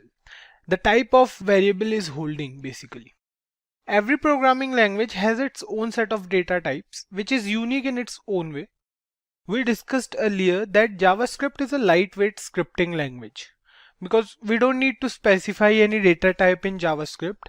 After all the variables in JavaScript are loosely packed, or we can say JavaScript is a dynamically typed scripting language. We shall discuss these properties later in this video. For now, let me tell you about different data types present in JavaScript. So JavaScript data types are divided into two categories: primitive data types and non-primitive data types. Primitive data types are stored in stack, whereas non-primitive data types, they are stored in heap. I don't want you to go deep in these two terms as if you are new to programming, so we'll leave it. Just keep one thing in mind, that primitive data types are base data types, whereas non-primitive data types are objects, or we can say they are derived. Primitive data types, they are further divided into 5 categories. They are divided as numbers, strings, boolean, undefined and null. Non-primitive data types or complex data types, we can say, on the other hand, they are divided into two parts: arrays and objects. We'll have separate videos on these topics. For now, let's discuss primitive data types. To understand primitive data types much better, let's declare a few variables here. Let's say we declare var x and give it the value as 16. We'll declare var y and we'll give it value hello world. We'll declare one more. Let's say var flag and the value will be true. Here we can talk about those properties of JavaScript which I mentioned earlier. JavaScript variables are loosely packed and JavaScript is a dynamically typed scripting language. These 2 points refer to the same thing. Here you can see we have defined 3 variables: x, we have defined variable x, we have defined variable y, and flag as well. The values for all 3 variables is different from one another. See, variable x is holding a value that is 16, variable y is holding a value hello world, which is a string. So 16 is a number, hello world is a string, and variable flag is holding a value that refers to a boolean value. In place of true, we can also write false here. So what's happening here? Here you can see there is no data type. If you are coming from a C++ background or a Java background, this will be a little bit weird for you guys, because in C++ and Java, we used to do it like we'll define an integer. Let me show you. So how we will define an integer in C++ or Java? What we'll say, we'll use int x equals to 5 or something like that. We already had a data type. For string as well, we have char in C++, but here in JavaScript, we have no data type. We are only using the var keyword. That's what we call as loosely typed. This line means that you don't have to define the data type of the variable. What happens in JavaScript is whatever the type of value you will pass to the variable, the data type will change accordingly. So you don't need to worry about if you are passing a number or if you are passing a string. Just relax. Just when you pass the value to the variable, it will be determined automatically. So these are the 3 basic primitive data types present in JavaScript, which are number, boolean value, and string. So let's move on to the next one, which is undefined. We'll define a variable p and we'll leave it as it is. So this variable p has an undefined data type. It means that any variable which is already declared but has no value inside it, it has an undefined data type. I'll tell you a basic operator, the type of operator. We'll go through the operators in later videos, but just try to understand the basic need and use it with me. For now, this operator will help you know the type of value a variable is holding. See, let's use it here. We have declared a variable p. We'll check the type of p. So to use this operator, you have to use it with document.write now.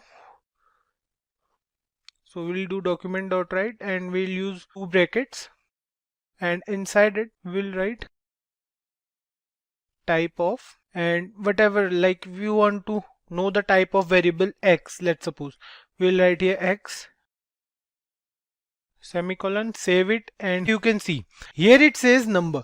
This means that this variable has a value which is a number. Similarly, we will check for all the variables present here. We'll check for every variable. We'll check for y, we'll check for flag, and we'll check for p as well. Let's copy this and paste it 3 times, and let's change the value here from x to y in this line, and from x to flag here, and here we'll change it to p. So we have done it. We'll save it and see. Here it says number first. Variable y, it says it's a string. because hello world is a string, it's a sequence of character. For variable flag, it says boolean, so it's defined as true or false, and for variable p, it's written here undefined. With this, we are left with only one primitive data type, the null data type. There's a difference between a null value and an undefined value. Undefined means lack of value, whereas null means the absence of any value. Suppose you are using null as the value for any variable, the type of operator will return this variable as an object. But if you are not giving any value to this variable, you are leaving it after declaration, the type of operator will return undefined. Here's an example for this. See, we'll declare one more variable here. We'll declare var num. Let's name this variable num, and we will give it the value as null. We'll use document.write type of, and we will check with the help of type of operator that what type of value the variable num is holding. So let's give here num. We are good to go. Press Ctrl plus S and see. Here it says it's an object. So a null value will always be shown as an object. We'll talk about the complex types or composite types in further videos. We'll have separate videos for each of these types, don't worry about it. The term control statement is pretty self-explanatory and straightforward, right? We came across JavaScript statements in previous videos. JavaScript statements are the instructions that tells the browser to perform specific actions. Control statements are also instructions and they govern the flow of control in a program. So let's take a look at control statements with the help of an example. Let's suppose we have a piece of code that has n number of statements. Here, let's say we have this code, and so the conventional workflow will be, it will first execute the first statement, then second, then third, and so on till statement n, right? So this is the basic flow, right? From statement 1 till statement n, and it will execute each statement in between. However, in real world, the scenario is different. Like, we don't write the code in same manner every time. For example, let's suppose you are in line 5 and you want to print this line 10 times. So what should you do? You can write this line 10 times or you can copy paste it, right? Okay, let's forget about 10 times. Let's suppose you have to use this code, or we can say, let's suppose you have to print this statement 100 times. Doing this, like copy pasting it for 100 times or writing this statement for 100 times, that's useless and unnecessary, right? So that's where control statements comes into picture. We'll discuss them in a while. Let's assume another situation. This time you want to make a choice based on certain conditions. You can use conditional operators, but then it has limitations, right? To tackle this problem, we have control statements in JavaScript. So these are the very basic reasons why we need control statements for performing a certain activity. Like if we want to perform a certain activity n number of times, or if you want to make a certain decision making kind of scenarios in your program, that's where we need control statements in JavaScript. In JavaScript, we have two different types of control statements depending upon what action we are performing. So we have the conditional control statements and we have the iterative, or we can say looping control statements. Talking about conditional statements, as the name suggests, we use conditional statements when we have to make decisions based on conditions. When we have two choices, or when we can say when we have two different conditions and we want to make choices accordingly. So that's where we use conditional statements. We have two different types of conditional statements, the if-else statements and the switch case. Talking about the iterative statements, as the name suggests, if you want to perform any action more than once or maybe n number of times, instead of writing them again and again, we use loops. So loops are basically statements. We use loops to perform any activity n number of times with specific conditions. So in JavaScript, we have four different type of loops. We have for loop, while loop, do while loop, and foreign loop. So the for loop, while loop, and do while loop, you might have heard about them earlier because they are also present in other programming languages. But this foreign loop, this is a new type of loop present in JavaScript. we use for in loop with objects. We'll go through objects in upcoming videos, and of course we'll be looking at each of these control statements in detail. We'll have a particular video for each of these topics. Now let me introduce to you the break and the continue statement. They are not the types of control statements, but they do assist in other control statements. The break is used to exit a switch statement or loop. Like when used in a loop, it breaks the loop and continues executing the code after it. And on the other hand, the continue statement breaks a single iteration. When used in a loop, when we use continue statement in a loop, it breaks a single iteration, and it breaks the iteration only if the specified condition occurs, and then it will continue with the next iteration in the loop.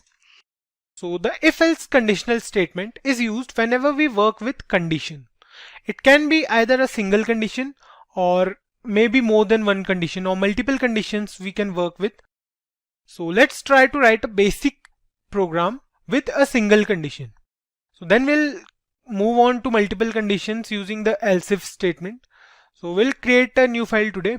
So I hope you guys know the importance of creating a separate file for every topic. You know, it will be easy for you to work to find out that separate file later if you want to revise that topic. So here is the program where we have taken a variable x and the value of x is 10. So what we are doing in this program is we are checking if the value the variable x is holding, that is the value 10, and if the value is less than 10 or if the value is greater than 10. So we have only two conditions. Either the value can be less than 10 or the value can be greater than 10 or equals to 10 as well. So here in this program, what we'll do, we'll update this value as 8. So the variable x is holding the value 8. So to check the output, let's save it, and here you can see it says the value of x is less than 10. Of course the value 8 is always less than 10, right? So for 8, that's fine, it will say the value is less than 10. And similarly, if we do the same for, let's say 11, save it now and see, it says the value of x is greater than 10. So that's quite simple, right? But what if we are giving the value as 10? We know 10 is equals to 10. So save it now and see, here you can see it says the value of x is greater than 10. This is happening because what we did, as we told the interpreter to check the value if the value of x is less than 10. We didn't mention that what to do if the value is equals to 10. So it will check for only x is less than 10, not for equals to 10 or greater than 10. So here what it is doing, it is checking if the value is less than 10. So that it says, okay, let's print this statement if the value is less than 10.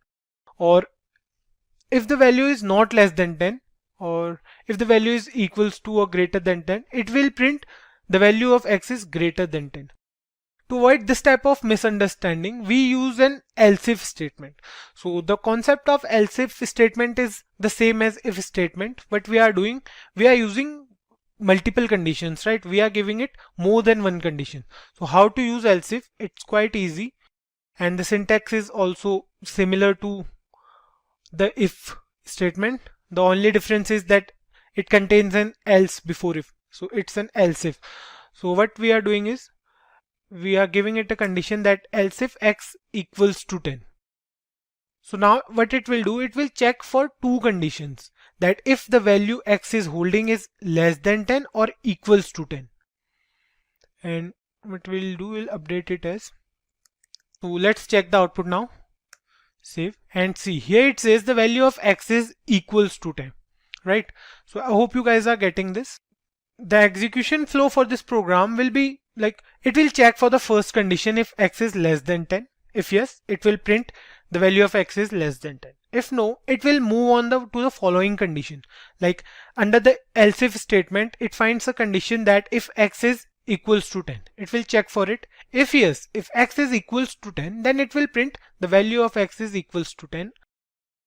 Or if not, then otherwise it will move to else statement and print the value of x is greater than 10. We don't need to specify any particular condition for this, because we have already specified the two conditions, that if x is less than 10 or if x is equals to 10. Now we'll take a look at some basic programs. Other than this one, we'll take a look at a few more basic programs. So here's the another program. What we are doing here is we are taking a variable x and the value of x is 5. So what we are doing is we are checking if the number is an even number or an odd number. The thing you have to keep in mind is the logic to find whether a number is even or an odd number. So to check whether a number is even, what we do, we'll divide that number with 2, right? What basically we want is we want the remainder as 0 when we use the modulus operator. So what we'll do, here we have written x mod 2 equals to 0. So if the remainder is 0, then the number will be an even number because it is divisible by 2. Else it will be an odd number. So that's quite simple, right? Let's save it and check the output. For 5 it says odd number. Yeah, 5 is of course an odd number, right? So that's for even and odd number. So here we are with another program. Here it says we have a variable y and the value of y is, let's say, 8. And what we are doing here is we are checking if a number is positive or negative or 0. So we have 3 different conditions. Either number can be positive or it can be a negative number. Any number greater than 0 is a positive number, right? And any number less than 0 is a negative number. And the third one is a number 0. It's neither positive nor negative. So let's check for the number 8, save it and see. Here you can see it is a positive number. Let's see for -2. Save it now. It says a negative number. For 0 it will say 0. So these two programs are quite simple, guys, right? The conditions are pretty simple. We use modulus operator, we used greater than or less than sign, and that's quite easy to use, right? So let's move on to the next program, which is a bit tricky than these two. So what we'll do in our next program is we'll check if a number is positive or negative, and at the same time we'll check for even and odd also. If we are giving any number as input, like let's suppose we are using 5, we'll check if the number is positive or negative and odd or even. So we'll do this simultaneously. Let's move on to this program. So there are two ways to check whether a number is positive or negative and odd or even.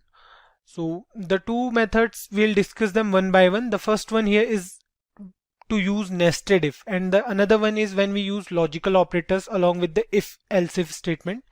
So this one here you can see right in front of your screen is the nested if method. So here you can see we have used the if statement. We have given one more condition inside another if statement. So first it will check whether a number is positive or not. For x greater than 0, it will check if the number x is greater than 0. Then if yes, if it will find it that yes, this number is greater than 0, then it will move on to the nested if and it will check for odd or even.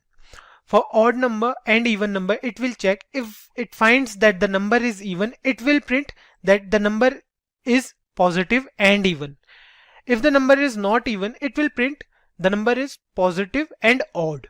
So here you can see the difference. What the interpreter is doing is it will check for the number as positive, and if the number is positive, then it will move on to the nested if and check for the even or odd. So if it finds that the number is even, it will print positive and even, otherwise it will print positive and odd. Then it will move on to the next condition, which is for negative number. If x is less than 0, then it will again move to the nested if and it will check for even and odd. So if it finds that the number is even, it will print negative and even, otherwise it will print negative and odd. And the last condition is for the number 0. Let's try to find out the output of this, and what we'll do, we'll update the value of x as 8. So save it now. Here it says the positive and even. So 8 is a positive number and even as well. Let's update the value of x as -5. Save it now. It says negative and odd number. -5 is a negative odd number, right? So that's how it will check for positive or negative and odd or even. So we are doing both the things simultaneously in a program. We have an alternate method as well. here you can see on your screen we have written a program, and here we have taken a variable x. The functioning of both the programs is same. Both of these program will check for positive or negative and odd or even. So here you can see I have taken a variable x. Let's say the value of x is 7. It will check for x greater than 0 and x mod 2 is equals to 0. So we have 4 different conditions, right? A number is greater than 0, that means a number is positive and even. A number is positive and odd. A number is negative and even. A number is negative and odd. And the final one is a number is 0. Okay, we have 5 conditions and we have to specify these 4 conditions here. So here you can see we are using the logical AND operator. This means it will print this statement. Let's suppose for this statement, it will print this only if both the conditions are true, right? If the value x is holding is both greater than 0 and an even number. So if you try to find out the output now, save it and see, here it says number is positive and odd. So the number 7 is greater than 0, but the number 7 is not an even number. That's why this line is not there on the browser. It will print this line because the number is positive and odd, right? The switch case is another conditional control statement, just like the if-else control statement. There's a difference between the usage of if-else and switch case statement. Now both if-else and switch case works with conditions, and we have to choose when to use switch case over if-else. Switch case is generally preferred over the if-else when there is n number of test cases present, or we can say when we are working with a lot of conditions. Let's say we are working on a program and you ask the user for an input between 50 and 100, a numeric input basically. And in the output, we have to print the textual form of that number. Suppose if the user enters 75, right? The output will be like this. So what we are doing, we are taking a number from the user as an input and we are printing the textual form of that number, right? So we can use the if else, or we can say else if control statement, but the program will be so lengthy and not so clean. Also, switch case is much more efficient than if else when it comes to execution time. Like if we have n number of conditions, then using switch case is a better option. We'll get to know why in a bit. So let's move on to the programming part, and today we'll write a program where we have to find the month in a year by accepting its number. So we have 12 months in a year. For example, if we enter 4, then the output will be April. And if we enter 8, then the output will be August, because August is the 8th month of the year, right? So I hope you guys are clear with the question. Of course, we can do this program with the help of if-else statement, but we discussed earlier that using if-else in such cases is not efficient, right? We can use switch case in this scenario. So let's create a variable first. Let's say we are creating a variable where month, and you can give any value to this variable from 1 to 12. You can provide it with any initial value. So let's create a variable first. Let's say we are creating a variable where month, and the value we are providing it 1 as the hardcore initial value. For simplicity, again we are not taking the input from the user or from the browser. To do so, we have to first go through the DOM manipulations, and we'll go through it in later videos. So let's start with the switch case now. The syntax for switch case is quite simple. Just write down switch and pass the variable month. So we have to check in this round bracket for the variable month, because you know any value you are providing to month, the switch will check the program accordingly. So for now we have taken the value as 1 for month. We can take any value, like we can take 3, we can take 11, 12 or any value other than 1 to 12 as well. So whatever value you are providing to the variable, you can provide the variable to the switch statement, right? So next up we have an open and a curly braces. For the body of the switch case, we have to test for 12 different conditions inside this, starting from 1 to 12, right? So the syntax goes like this. You have to write case and then the value month variable might hold, like 1, 2, 3 and so on followed by a colon, right? So we have to write the value 1 and a colon, not a semicolon but a colon. Keep this thing in mind, guys. And below that we are going to write what we want when the value is 1, like what the output we want when the value is 1. So we have to write document dot write and whatever you want as the output. Like for 1, the first month is January, so we are writing here January and a semicolon. So if the value of the month is 1, you will get the output as January. Save it, and here you can see the output is January. Let me increase the font size for this as well. So here you can see the output is January, right? Next, we'll use a break statement. If you guys remember, we discussed the break statement in the control statements video, right? The break statement is not actually a type of control statement, but it assists other control statements, or we can say it helps us manage the control statements, right? What this statement does is, once we are done with our output, we get our output, right? Once we are done with case 1, we get our output as January. This break statement helps us to come out of the switch case. So to understand this much better, let's write here one more case. So let's say we are writing here one more case as case 2, and the output will be document dot write. The second month is February, right? And February here we can write. So we'll include one break here, like we'll come in the first case and include a break statement. So here's how you can write a break statement, how you can include a break statement in your code. So let's check the output now. So for now it says January. So if we don't include this break statement here, when the interpreter will execute this code and it will see that the case is 1, right? So it will print January, but it will print other statements as well. So for example, if we remove this break statement and save it now, see, you can see here the output as January and February. January and February both are getting printed on the output. So we need a break statement to break it here. See, the value is 1, and if we include break statement here, the moment the interpreter finds the answer, the correct answer as January, it will come out of the switch case. So I hope you guys are getting this. Similarly, we'll write all the cases for all the months. Let me show you all the cases. So here you can see on your screen that we have 12 different cases from 1 to 12, one for each month, depending on the value the variable month is holding, right? The output will be June if the value is 6, and if we say 10, the output will be October, and so on and so forth. Now the question here is, what if we try to write a random value for the variable month? By random value we mean that if we try to write any value other than these 12 values from 1 to 12, if we leave these values, then if we try to write another value, like if we write here 13, so what will be the output now?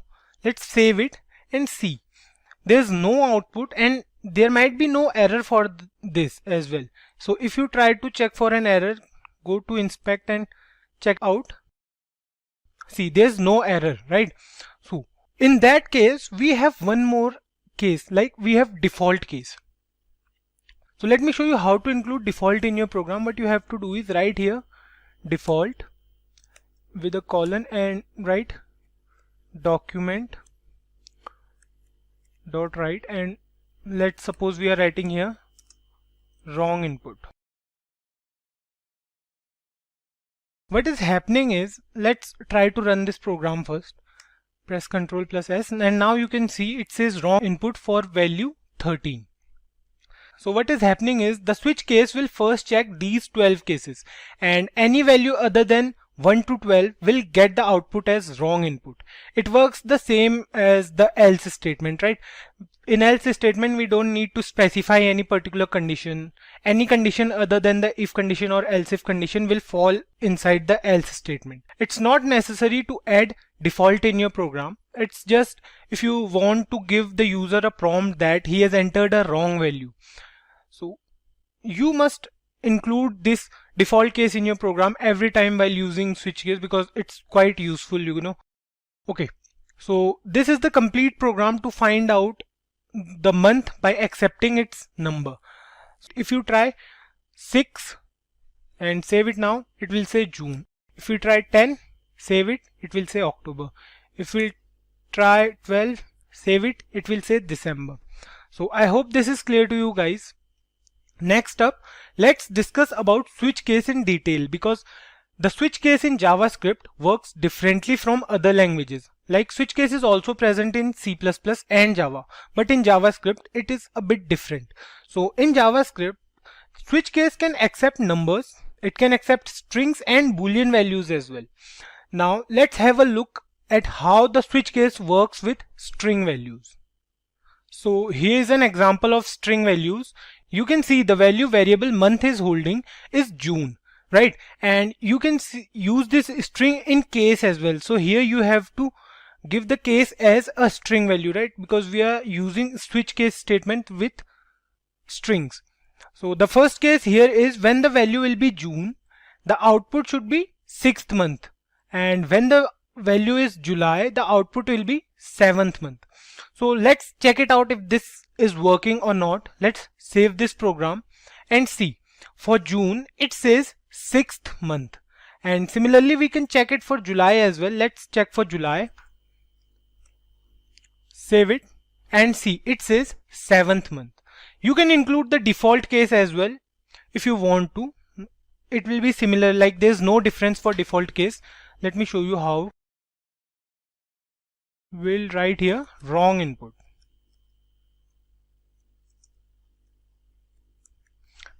And save it. And now let's try to change the value here. Let's say we are using May. Save it and see, it says wrong input. What if we use a numerical value here? Let's try to use 2. Save it now. It says wrong input for 2 as well. It will give you the output when the value is either June or July. So any other value you try to use here, it will give the output as wrong input. In the same way, it works for Boolean values as well. Let me show you how it works for Boolean values. So what you have to do, instead of 2, you have to give here a Boolean value. Let's suppose you are writing here true. And for true, you have to change the case as well. For true, you have to change the output as, let's say for true, the output will be 1. Okay, and similarly for false, the output should be 0. And the output should be wrong input for any other case, right? So save it now and see. Here for true, it says 1. The output you can see here is 1. And if you try to do the same for false, like let's write here false. And now try to check the output. See, here it says 0. You can see the output is correct, right? We will discuss our first iterative control statement, that is the for loop in JavaScript. So iterative statements or looping statements, we can say, are used when we want to perform an activity multiple times or n number of times. So we don't have to copy paste that code every time, but we can use iterative statements. Using iterative statements will make our code clean and definitely more efficient.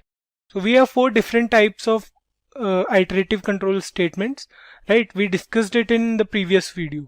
Let's move on to for loop, which is our first iterative control statement, and we'll move on to the programming part directly. So before we start, one thing to keep in mind, guys, is that we use for loop when we are clear with the number of iterations in advance.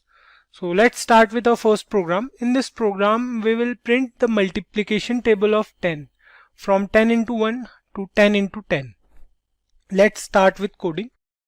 First we write the for keyword, and then we have 3 different parts. We have the initialization, which is separated by a semicolon. Next up we have the condition. And finally we have the increment or decrement. So this is the syntax for loop. Next up we have the open and the closed curly braces for the body of for loop. We'll change these 3 values as these are not the actual values, right? Our parameters for these three different parts of the loop are going to be different. So let me comment this one. So what we'll do, we'll leave it here only. We'll change it from here. So in the initialization part, what we are going to do is we'll create a variable. Let's say we are creating a variable where a and the initial value of a will be 1. This initialization happens only one time when the for loop begins. We have to be careful about the condition we are going to use, because sometimes what happens is the loop runs forever because of a wrong condition, which will ultimately crash our program. So in the condition, what we have to do is we have to give a value as in for how long our for loop should execute. Here in this case, we want to print the table of 10, right? We want to have 10 iterations. So what it will do, it will start from a equals to 1 and it will go till this final condition. So let's suppose we are writing here a less than equals to 10. It will start from a equals to 1 and it will go till a less than or equals to 10. And next up we'll use the increment operator. We want to increment the value of a by 1 every time, right? So we'll use increment operator, a plus plus, or we can say a equals to a plus 1. Both are the same things, right? So here the condition will be like this: for variable a equals to 1, a less than equals to 10 and a plus plus. So here you can see the loop will execute from a equals to 1 till a equals to 10 and the value will be increased by 1 every time because we have used the increment operator, right? Next up, the body of for loop will go like, so what we want to print here, we want to print the table of 10, right? So we'll use document dot write, and inside document dot write we'll use the h1 tag. So what we want to do is we want to print the table of 10, right? So we'll multiply 10 by a. For every iteration, the value of a will be multiplied by 10 and then it will be printed on the browser. So we'll close the h1 tag here in the semicolon. So here you can see we have printed 10 into a. Let's save it and check the output first, and then we'll look at the execution flow of this program. See, here the multiplication table of 10 is printed on the browser. You can see 10, 20, 30, 40, so on and so forth till 100. So what is happening is, firstly, the for loop is also known as the entry control loop. It means that the condition is checked initially. The first time the for loop runs, we perform initialization only once. So here the value stored at variable a is 1. Initially the value is 1. Next up it will check for a less than equals to 10. Is a, which is 1, is 1 less than equals to 10? Then true. The control will be shifted to document.write and it will print 10 into the value of a is 1, right? So it will print 10 here. Next thing, it will go for the increment and the value of a will be changed to 2 from 1. 1 plus 1, or we can say 1 equals to 1 plus 1, right? So it will be 2. Now next thing, it will leave this now because the initialization happens only once. Now it will go for the condition directly. Now it will check for is 2 less than or equals to 10. If yes, then again the control will be shifted here and it will print 10 into 2 because the value of a is 2 now. And after that it will print 20 here, and after that the value of a will be increased to 3 because we have used a++. Then it will check for 3 is 3 less than 10, and same thing will happen, it will print 30 and so on and so forth till the value of a is 10. Now if the value of a is 10, it will print 100, right? And when the value is incremented, it will become 11. So what will happen? Now it will check for 11 less than equals to 10. No, we know that 11 is not less than equal to 10, right? Then it comes out of the loop and it will print nothing after that. So this is the basic working of the for loop. We'll go through one more program wherein we'll print the odd numbers between 1 and 10. So what are odd numbers? Odd numbers are those numbers which are not divisible by 2, right? So we have the odd numbers as 1, 3, 5, 7, 9 and we want to print them. So the difference between each number is of 2. The 1 plus 2 plus 2 plus 2 till 9, right? So what we have to do is we have to write here a plus equals to 2. We have to increase the value of a by 2. And instead of writing here 10 into a, because this time we don't want to print any multiplication table, we want to print a number only, right? So we'll use a only. Save it and check the output. It says 13579. So these are the odd numbers present between 1 and 10. Keep one thing in mind, that you have to give the condition wisely every time. So next up we have the while loop. Like the for loop, while loop is also an entry control loop, which means that the condition will be checked first. So the question here is how while loop is different from the for loop. If you guys remember, when we discussed that we must know the exact number of iterations, then only we can use the for loop, right? So the while loop is preferred when we are not aware of the number of iterations, or we can say we don't know if the condition will be true for a certain number of times. We'll start with the programming part now, and then we will discuss more about when to use while loop over for loop. So let's start with the program. In this particular program, we will print odd numbers up to a specific number. Let's say we want to print all the odd numbers up to 50. So we want to print all the odd numbers from 1 till 50, right? We came across the same program in the previous video as well, but this time we will use the while loop instead of for loop. So the syntax for the while loop is relatively easy to use. The code goes like, we start with the while keyword, then opening and closing round brackets, and finally the body of while loop in curly braces. If you guys remember from the previous video wherein we used the for loop, we had 3 different parts, right? We had the initialization, we had conditions, and the increment decrement part. Here we have only one condition, and until this condition holds true, the while loop will be executed. For example, here we want to print all the odd numbers from 1 to 50, right? So we'll first initialize a variable. Let's initialize a variable first. Let's say we have a variable x and the value of x will be 1. We used here 1 because 1 is the very first odd number, right? After that, inside the condition, what we want to do is we want to print the odd numbers up to 50. So while the condition will be like while x less than equals to 50. So the loop will go till x is less than or equals to 50. Or we can say x less than 50. That depends on us if we want to check for 50 or not. So the odd numbers will go like 1, and then we have 3, then we have 5, then we have 7, and up to 50. So the last odd number will be 49. So inside the while loop, we will print the value of x. So here we will print the value of x. Let's print it. Document.write. And inside this, we will print the value of x inside the h1 tag. Suppose we try to run this program now. It will go on an infinite loop. And the reason for this is we are not doing anything to increment the value of x. Just like in for loop, if you remember, we had the initialization first. We had the initialization here as well. Then we had the condition. We have a condition here as well. And then finally it has an increment or decrement part, right?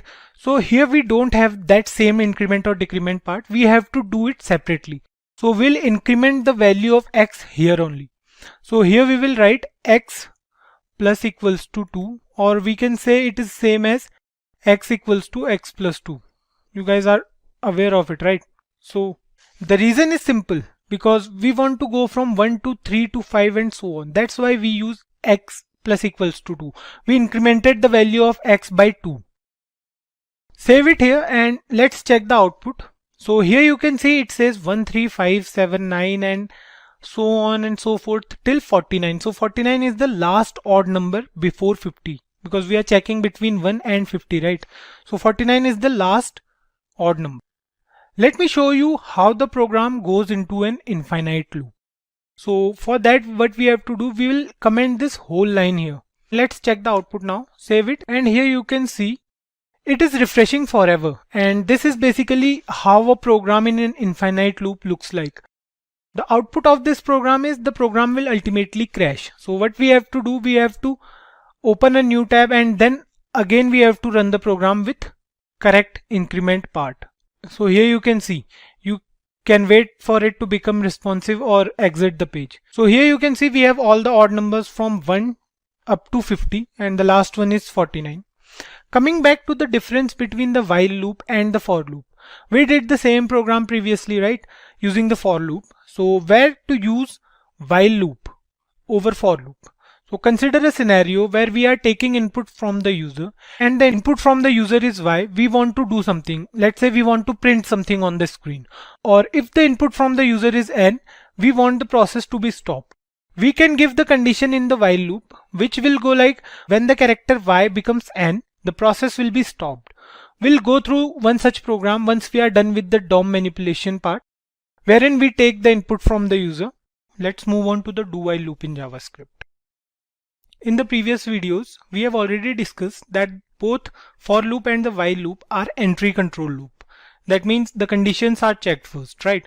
But the do while loop is a bit different, or we can say it is an exit control loop, wherein the condition is checked after the execution of the loop's body. Thus, an exit control loop executes at least once. Even if the test condition fails, or we can say the condition is wrong, the loop will execute once. Using the do while loop is relatively easy. It seems like we are giving the system a command to do something while the condition is something. So let's start with the syntax now. The syntax goes like this.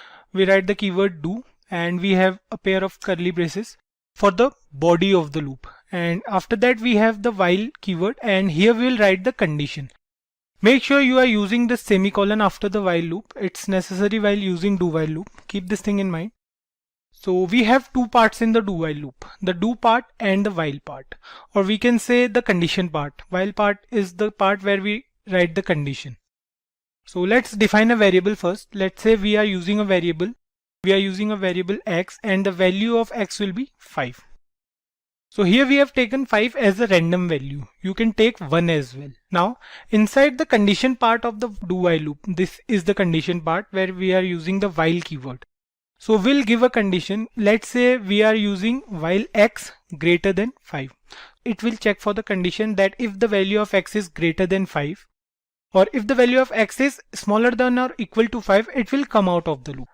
In the do part, we will write what we want to do. Let's say we want to print a single sentence here.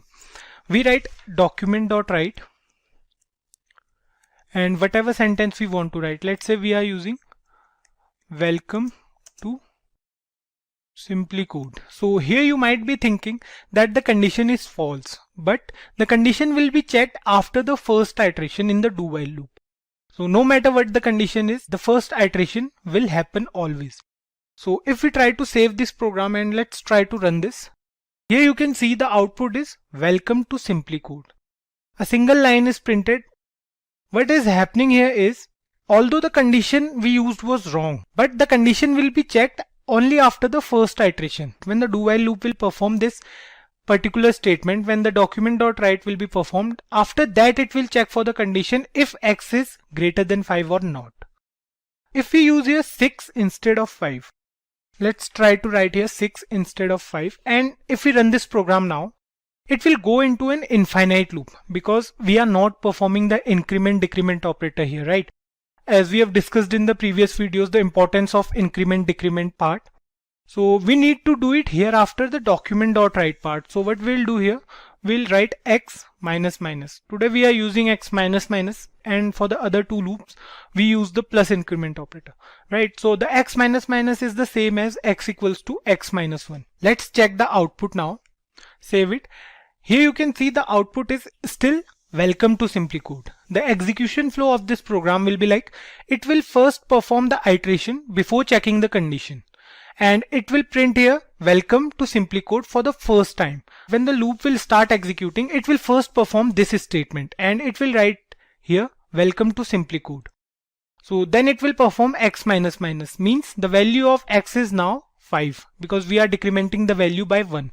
So when the value of x is 5, then it will check for the condition if x is greater than 5 or not. So here we can see clearly x is not greater than 5 because x equals to 5 and it is equals to 5, right? So it will come out of the loop. Let's make few changes in the code here. Suppose we use here 10 instead of 6 now. And let's print the value of x as well. It will be easy for you to understand. So we'll print here x and we'll use a space so that it will be clear for you. We'll use here the br tag, and now let's try to run this program. Here you can see the output goes from 10 to 6 and it prints welcome to Simplicode every time. Right? If you guys are wondering where we use the do while loop, sometimes it may happen that even though the condition is false, but we have to execute that command. We use the do while loop when we want the code to output some sort of menu to the user or to generate the menu at least once. We'll get to know about the do while loop in future videos when we create a program specifically for the do while loop. This video is just a syntax demonstration. We'll go through the examples of all the 3 loops present in JavaScript. So today we have 3 different problems for 3 separate loops, right? We'll go through each of the problems and we'll discuss the execution flow for each loop we'll go through. So let's start this session with the first problem statement. So the first problem statement goes like this. So here we have to write a program to check whether a number is prime or not. I hope you guys are aware of what prime numbers are, right? So a prime number is a positive number that is only divisible by 1 and itself. For example, 2, 3, 5, and we have 7 and 11. These are the first few prime numbers, right? If we take an example, let's say we are taking an example of 7. So 7 is a number which is divisible by 1 and 7 only. No other number can divide 7, right? So here in this code, we have to check whether a number is prime or not. So let me take you through the code. So here is the code to check whether a number is a prime number or not. Let me take you through this first. So we have a variable number and the value of variable number can be any random value, like any number you want to check if the number is prime number or not. You can give that value to the variable number. So here we have taken 83. Next up we have a variable is prime whose value is a boolean value, right? It can be true for a prime number or it can be false for a non-prime number. So we have used comments in this program to make it easier for you guys to understand. So here we have used the if statement to check if the number is 1, because we know that 1 is neither a prime number nor a composite number, right? So we have to check if the user enters the value 1, or if we are giving the value 1, we have to check for it. So if user enters the value 1, it will print this statement that 1 is neither prime nor composite. Here in else if, we are checking if the value of number is greater than 1 or not. So if the value of number is greater than 1, the control will be shifted to for loop present inside the else if statement, right? Here you can see we have the for loop here. The control will be shifted to this for loop. So here you can see we have initialized a variable I and the initial value is set to 2. That's because any prime number is divisible by 1 as well, right? So it won't make any sense to include 1 here.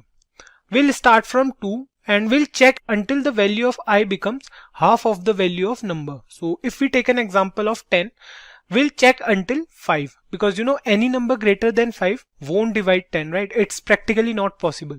So we'll check for number by 2, or we can say we'll check till 5 only. And the value will be increased by 1 every time. Till now I hope you guys are aware of how to use for loop and why we are using for loop here. We can do the same program using while loop as well, but to make it more clear how to use for loop, we are doing this program with the help of for loop. So then we have the I++, or we can say we have increased the value of I by 1 after every iteration until the value of I becomes half of the number. So the condition number %I equals to 0. So here is the main condition to check if the number is divisible by I or not. So the execution will be like, if we are taking here a number 10, it will start from 2 and it will check if the remainder is 0 or not. So if the remainder is 0, then the value of is prime will be changed to false and it will come out of the loop.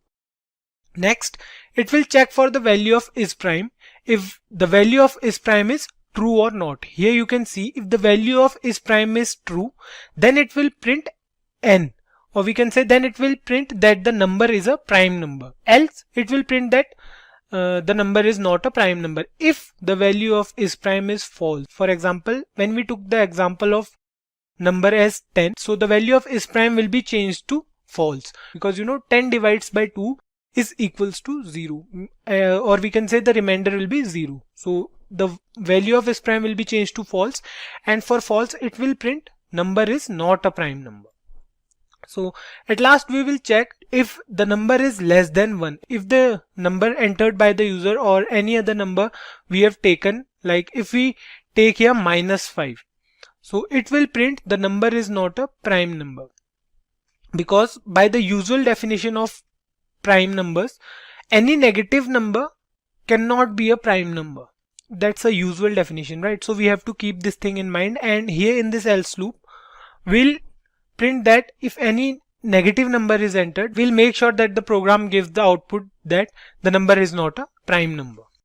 So let's try to run this program and check the output. Let's save this program, and the output says 83 is a prime number, as 83 is not divisible by any number except 1 and 83. For example, if we take here any number which is divisible by, so let's say we are taking 75.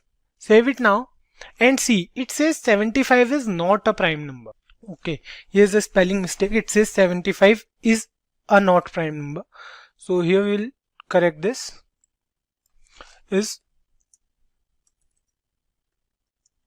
So we are done with it and save it now. Now it says 75 is not a prime number, as 75 is divisible by numbers other than 1 and itself, right? It is divisible by 3, it is divisible by 5, 15 and 25 as well. All these numbers divide 75 basically. So let's take a different value here. Let's say we are taking -7. Let's change the value here as, or we can take it as -75. Let's save it now. So it says the number is not a prime number. Or if we want to try for 1 as well, let's take it as 1. And let's check the output now. So it says 1 is neither prime nor composite number, because we have given here the condition if number is equals to 1, then it will print that 1 is neither a prime nor a composite number. You can try this program with the help of other loops as well. So let's move on to the second problem statement, but before that let me take you through the same program using the while loop. So here you can see we have used the while loop for the same instead of for loop. Here you can see we have used while I less than number by 2, and we have given the increment condition here, and we have initialized the value of I at the start of the program. So if we try to run this program, it will give us the same output. There will be no change in the output. So we can use while loop as well. So we'll use the while loop in other program. Let's move on to the second problem statement. So in this example, we'll learn to write a program in JavaScript to check whether a number is an Armstrong number or not. So we'll do this with the help of while loop. Let's have a look at how to implement this program. Before proceeding to the coding part, let's have a look at what is an Armstrong number. So an Armstrong number of 3 digits is an integer such that the sum of the cubes of its digits is equal to the number itself. So for example, 153 is an Armstrong number, since 1 into 1 into 1, it means the cube of the digit 1 plus the cube of 5, that is 5 into 5 into 5, which is equal to 125, and the cube of 3, which is 3 3s are 9 and 9 3s are 27. So it will go like 125 plus 27 plus 1. So which is equal to 153. So an Armstrong number of 3 digits is an integer such that the sum of the cubes of its digits is equal to the number itself. So here we have the code for the same. This is the code to check whether the number is an Armstrong number or not.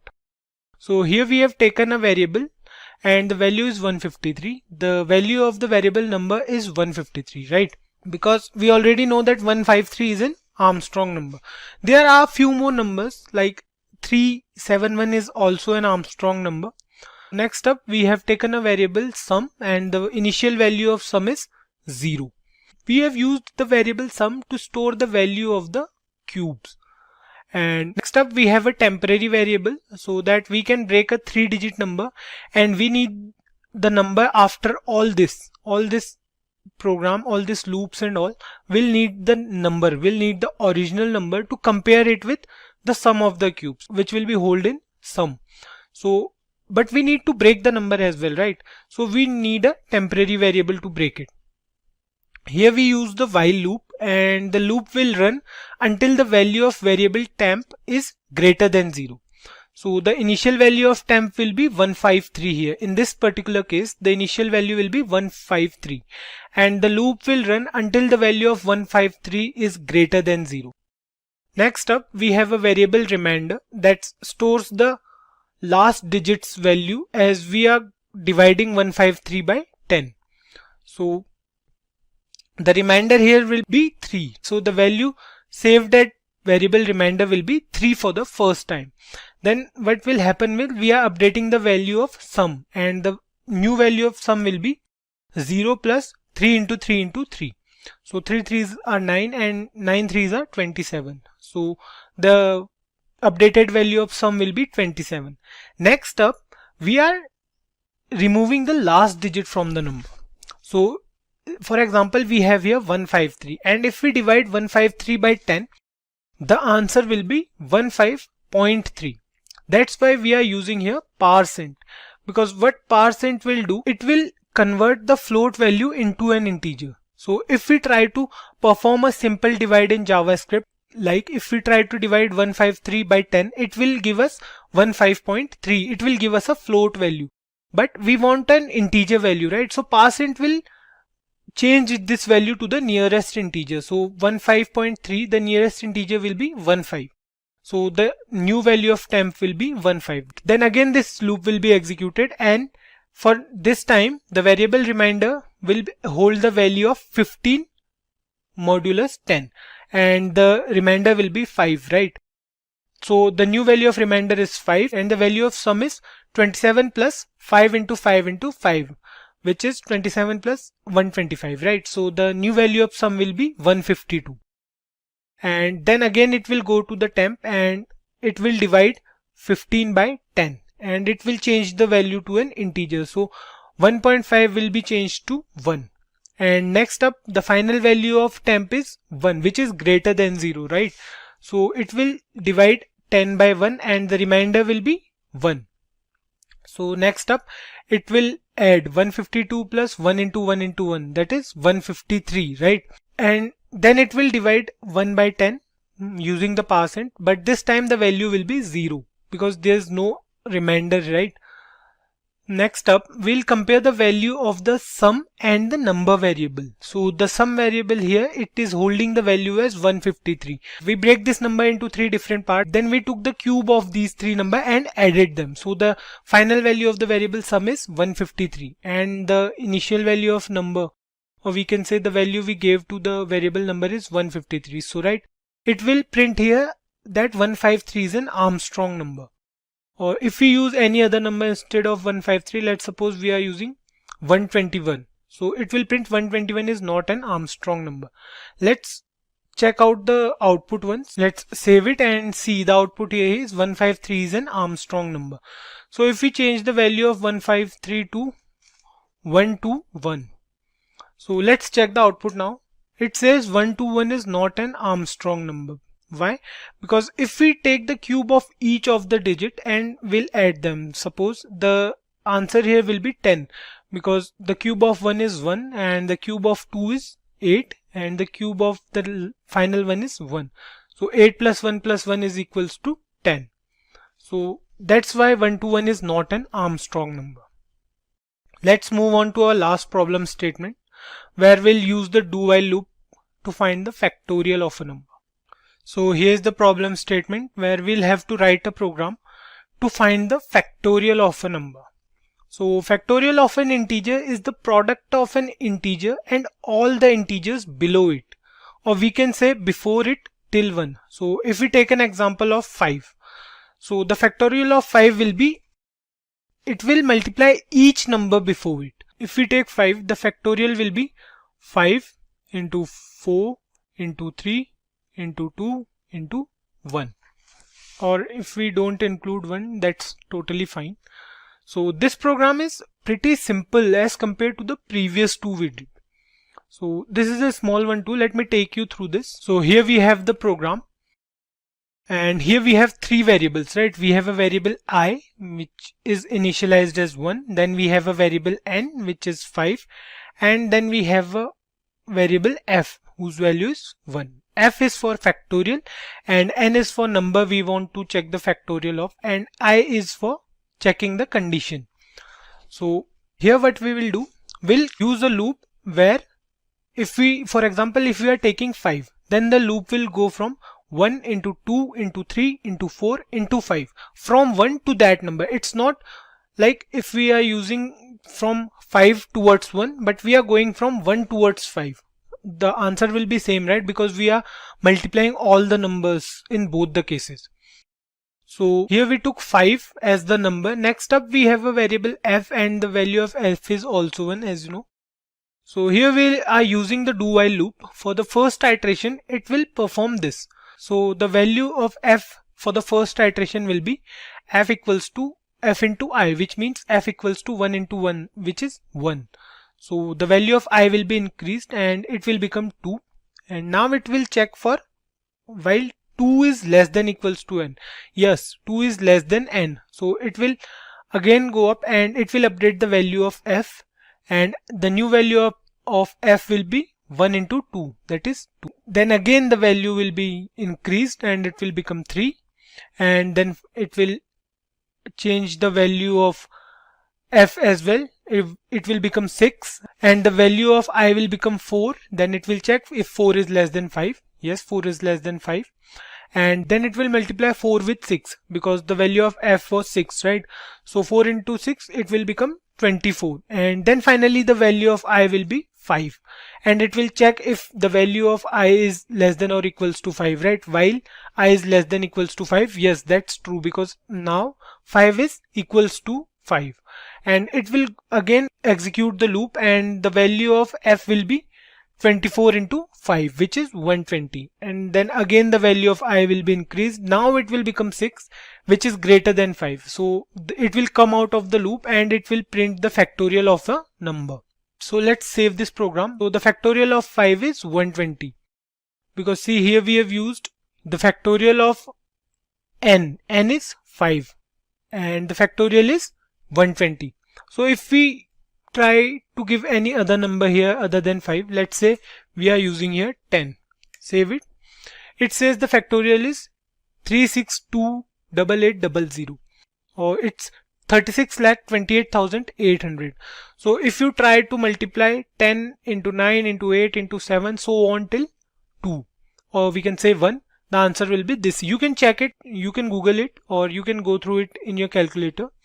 For today's session, the topic of discussion is how to become a backend developer.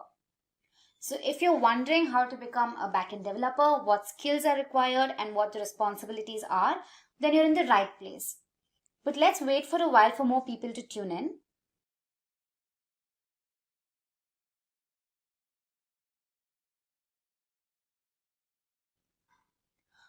I'd also like to thank all our viewers for actively participating in these sessions.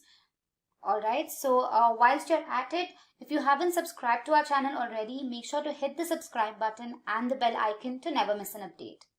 Okay, so I see a lot of people tuning in.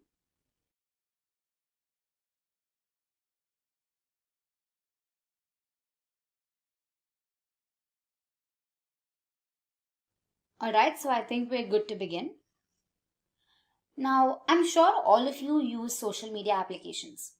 Now, every time you click on a video, scroll through a feed, perhaps search for something, the corresponding information is displayed on your screen.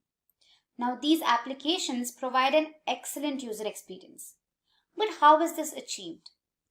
You must know that every application comprises of two parts. There's the front end and then there's the back end. The front end is what the user deals with, and the back end is what makes this happen. In other words, the back end includes an application, a server, and a database. The back end application fetches the data from the database and processes all client requests. The result of this is made visible to the user. So now the question arises, who is a backend developer?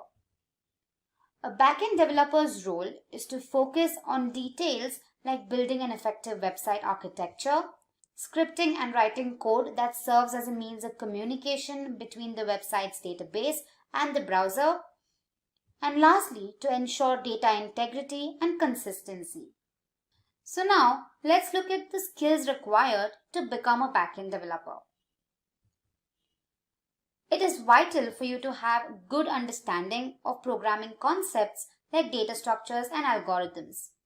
This includes stacks, queues, linked lists, trees and graphs, sorting algorithms, and search algorithms. Next up is programming languages and frameworks. One of the most critical skills of a backend developer is a depth of knowledge in backend programming languages. This includes proficiency in JavaScript and its environments like Node.js and Express.js. Next, there's Java. This language was particularly built from the ground up to be run on server side. Popular frameworks include Spring and Java Server Faces.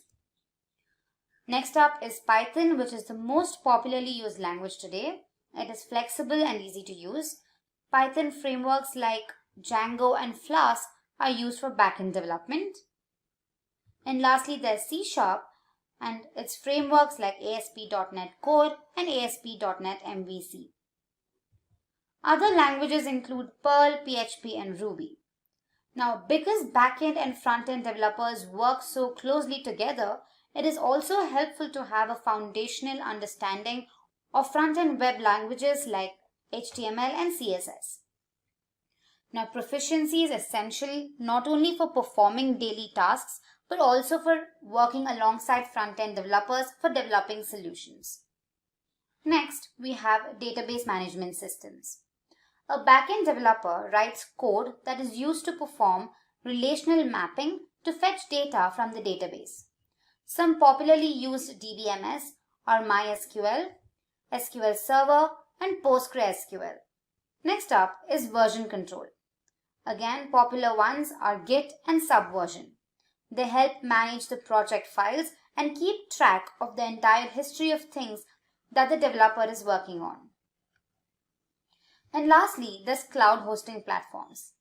These platforms allow you to deploy your product on the cloud service provider so that it can be accessed from the World Wide Web. Most popular ones are Amazon Web Services, Google Cloud Platform, Heroku, and Microsoft Azure. Of course, there are non-technical skills that are required of backend developers. Those who choose this profession should be comfortable with analytical processes, have well-developed problem-solving capabilities, be interested in emerging technologies, have good communication skills, and be able to work independently and sometimes as a part of a collaborative team. Now that you're familiar with the skills, let's have a look at the responsibilities of a backend developer.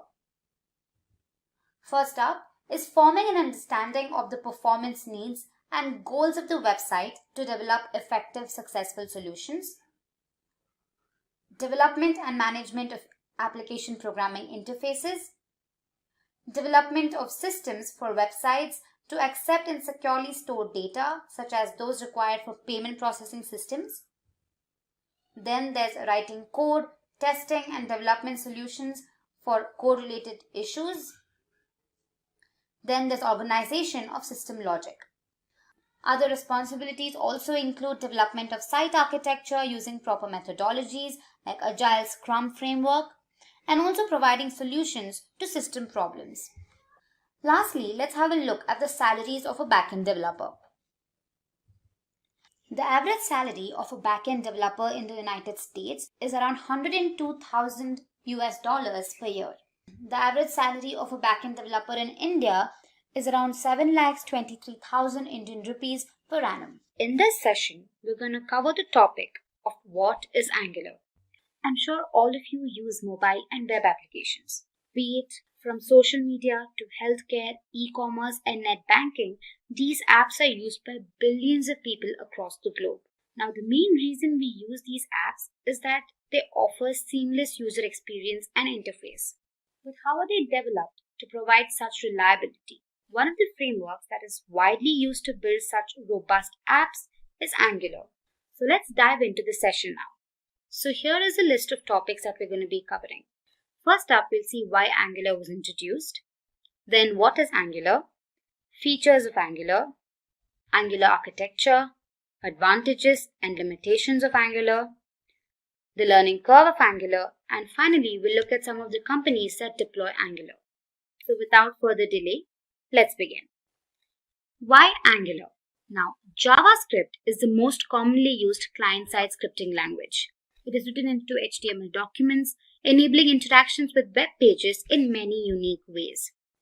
So, as a relatively easy to learn language with almost pervasive support, it is exceptionally well suited to develop modern applications. But the question arises, is JavaScript ideal for developing single-page applications that require modularity, testability, and other features? Perhaps not. However, we have a variety of frameworks and libraries designed to help us with such things. With respect to front-end development, Angular and JavaScript together bring in structure and consistency to your web applications and also provide scalability and maintainability. Now, Angular is specifically developed for single-page applications. So now the question arises, what exactly is Angular? Angular is an open-source JavaScript framework written completely in TypeScript.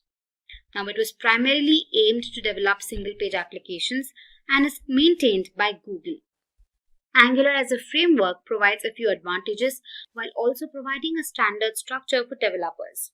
It is designed for web, desktop, and mobile platforms. Now, if you have a doubt here as to what exactly single-page applications are, let me help you with that. Now, these single-page applications are basically applications that get loaded just once. So the main page gets loaded onto your browser. So any further interactions does not lead to loading of subsequent pages. Anything that has to be done further is just an addition to the already loaded page. So these single-page applications are primarily developed using Angular. Moving ahead, let's look at the features of Angular.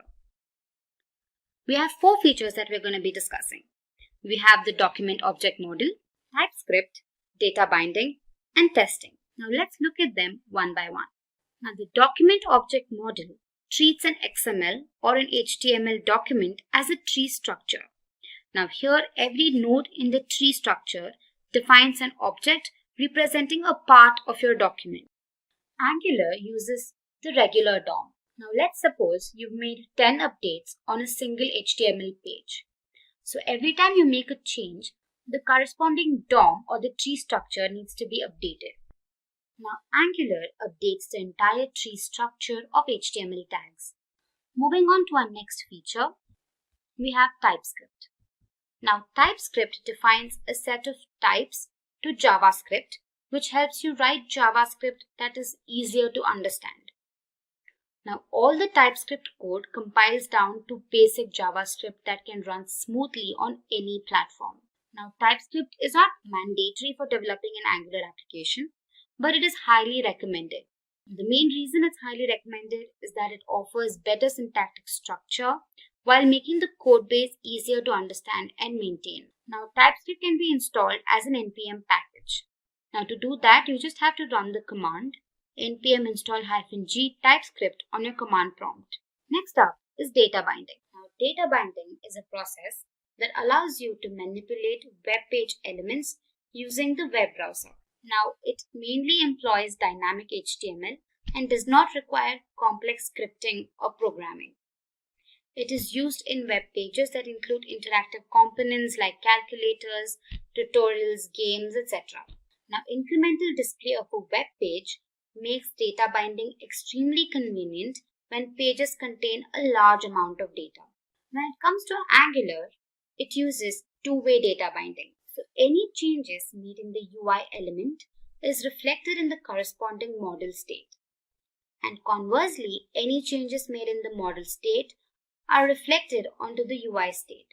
Now, this allows the framework to connect the DOM to the model data via the controller. The last feature we're discussing is testing. Angular uses Jasmine to run its various tests. The Jasmine framework allows various functionalities to write different kinds of test cases. Karma is a task runner for the tests that use a configuration file to set the startup, reporters, and testing framework. So with that, we've covered the features of Angular. So let's go ahead and understand the architecture of Angular. Now, Angular is a full-fledged MVC framework. It provides a strong opinion on how the application should be structured and offers bidirectional data flow and updates the real DOM.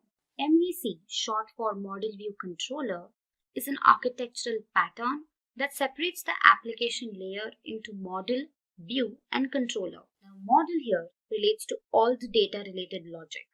View, on the other hand, is used for UI logic of the application. And controller is the brain of the setup. Now, it is an interface between the model and view. Moving on, let's look at the advantages of Angular. First up, we have custom components. Angular allows you to build your own components that can pack functionality along with rendering logic into reusable pieces. Data binding.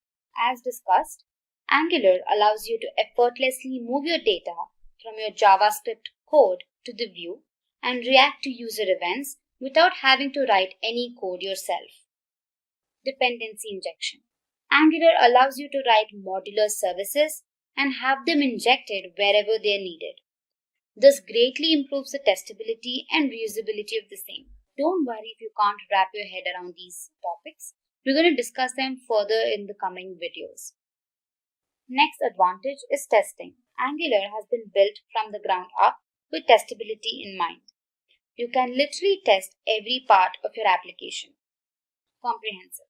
Angular is a full-fledged framework and provides out-of-the-box solutions for server communication, routing, and more. Lastly, we have excellent browser compatibility. Angular is cross-platform and browser compatible. An Angular application can typically run on all browsers, be it Chrome, Firefox, Safari, and platforms like Windows, macOS, and Linux. Now, many versions of Angular have been released ever since its inception.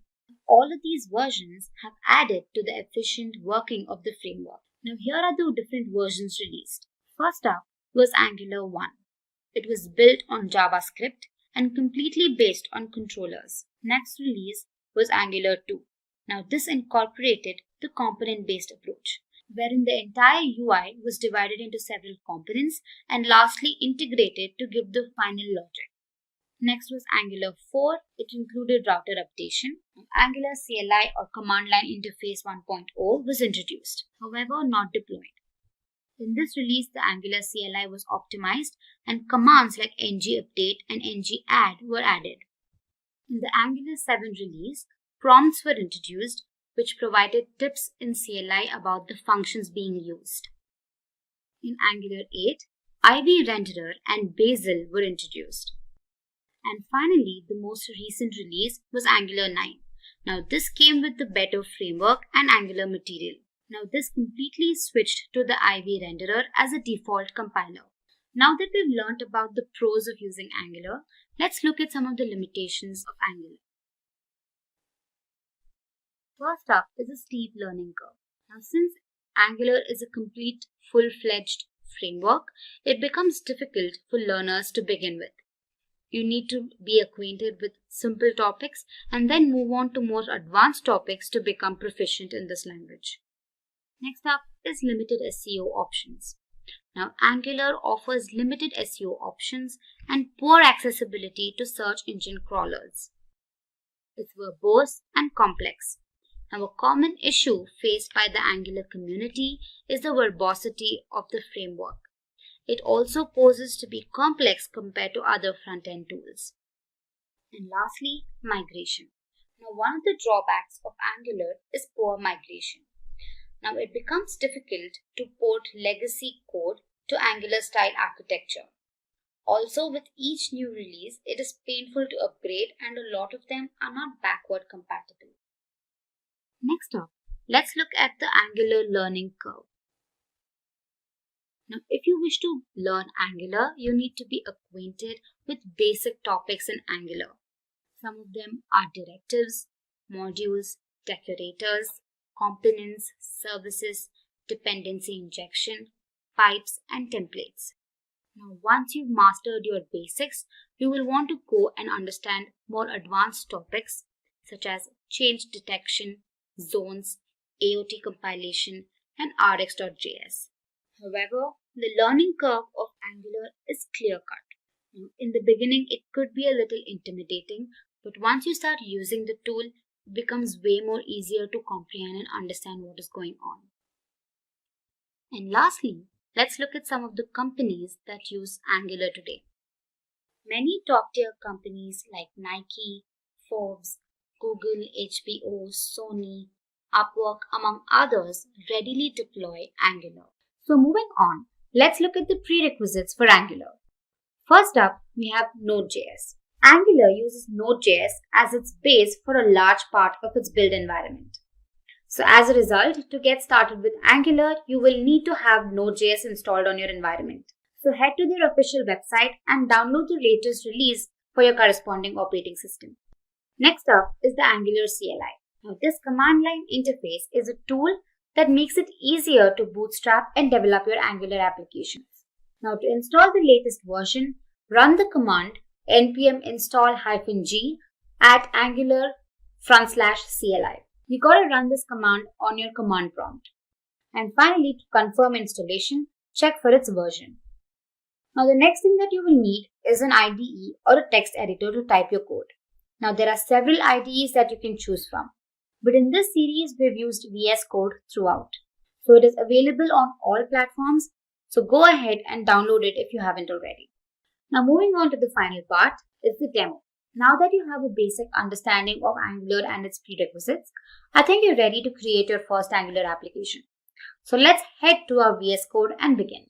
Here I've created a folder called Angular on my desktop and opened it on my Visual Studio Code.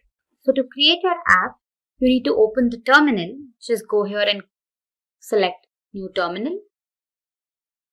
And now type in the command ng new and provide the name for your app.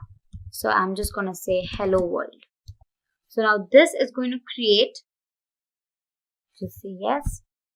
So basically what happens is that when you run the command, it will automatically generate a skeleton application under the folder that is hello world in our case. And it includes a bunch of files and installs all the necessary dependencies for the Angular application.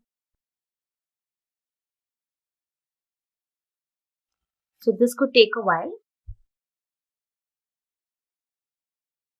So once you've created your application, to run it, first change the directory. So let's say cd hello world. And now use the command ng serve. Now once it's compiled, you need to go to your browser and type in localhost 4200. And once you do that, you can see your UI. You can see that the application has been loaded onto your browser and it says hello world app is running. So this is how you create your application. So let's go back to our VS Code. Now as you can see here, there are many files and folders that are created, right? So let's look at a few of them. Of course, we can't explain everything, but I'll brush through a few of them. So the first main component is basically the root component. Now the root component here is the index.html. So here, if you open the file and see, it's a very small crisp code, right? But the most important thing in the file is this app root element. So what this does is it's basically the marker for loading your application code. So this is extremely important. So the next important file is the main.ts. Now this is a part of the bootstrapping piece. Alright, so the index.html file is responsible for deciding which files are to be loaded, correct? The main.ts file, on the other hand, identifies which Angular module is to be loaded when the application starts. So this is just a brief explanation as to what they're doing. Next, we have the app folder. Now here, we have the app.module.ts file. Now this application module file can be thought of as the code configuration of your application. So here's where the source code starts from. And moving on, we have the app.component.ts. So these are all TypeScript files, hence the extension TS. Now this file basically is the root component of your application. And then we have the HTML file for the same, which defines the appearance of what you can see on your browser. So let me just change the message that is being displayed. So I'll say, hey, welcome to this Angular tutorial. So let's save this. And when we go back to our browser, we can see the message, hey, welcome to this Angular tutorial being displayed. So like this, we can make a simple change and then it gets rendered onto your browser. So this was just a brief explanation of what happens in the background of your application. First, we'll get acquainted to what exactly Angular components are. Then I'll help you create an Angular component by showing a quick demo. And lastly, we'll learn about component decorator metadata. But before we begin, make sure to subscribe to our channel if you love watching new and interesting technology videos. Also, hit the bell icon to never miss an update. So what exactly are Angular components? Now, I'm sure everybody uses web applications, and one of the most widely used applications is Gmail, correct? Now, to help you understand what components are, consider them as Lego blocks. Now, they basically are combined together to form the final application. So in this case, here we have the logo component, then you have a sign-in component, an image component, and then a create account component. Now, all of these components generally don't affect the working of each other. But however, when embedded, they define the UI of your application. So I hope you understood what components are. So to go ahead, let's discuss some of its common features. Now, firstly, they are the building blocks of an application. Generally, you have a root component, which is basically the app component, and then it branches out into other components, creating a hierarchy. And these components are a subset of directives. Now, don't worry about what directives are because we'll cover them later on in the series. But to give you an idea, there are three types of directives. You have the structural directives, the attribute directives, and the component directives. Only one component can be instantiated per element in a template. Now, components are typically custom HTML elements, and each of these elements can instantiate only one component. Now, don't worry, you'll understand this better when I show you the demo. Nextly, a TypeScript class is used to create a component. Now, this class is then decorated with the @component decorator. Now, the decorator accepts a metadata object that gives information about the component. Now, a component must belong to the ng module in order for it to be usable by another component or application.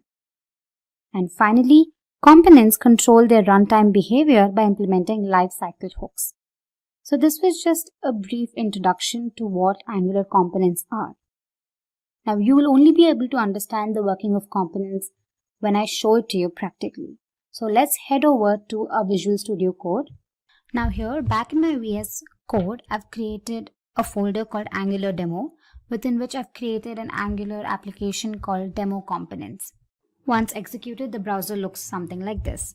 So if you haven't watched our previous video on getting started with Angular, that is Angular Hello World, I highly suggest you go through that video first. It helps you create your first Angular application. So now let's go ahead and create our first component.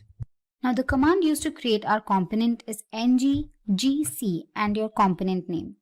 Once executed, it creates 4 different files. Now let's just see how this works on our VS Code. Now what you can do is head to your terminal and type in the command ng-gc and provide a name for your component. For example, I'm going to just call my component text component. Alright. So what it does is that it creates 4 different files. You can see you have 4 different files that have been created, and finally it updates the file that is app.module.ts, indicating that this new component has been created. So here in your source folder, within which there's an app folder, and again here you can see that your 4 different files have been created. First is the HTML file, wherein you can define all the code that you want for your component. Next you have the CSS file for your styling. Then you have the .ts file, which includes the component decorator. And finally, you have spec.ts, which is basically a unit test file. Alright, and then in your app.module.ts, you can observe that the component that you've created, that is text component, has been imported. That is what the message conveys here. Alright, now let's go back to our app.component.html. Now this basically has all the code for your application, so let me just get rid of it. And I'm just gonna display a basic heading saying hello, welcome. Alright, so let me save it. And if you go ahead and look at your browser, hello, welcome message is displayed. Now let's go back to our component.html file, and here let me provide a message. Let me say h3, and let me display a message saying welcome to this tutorial on Angular components. Alright, now in your text component.ts file, which is your TypeScript file, the selector mentioned here is app-text component.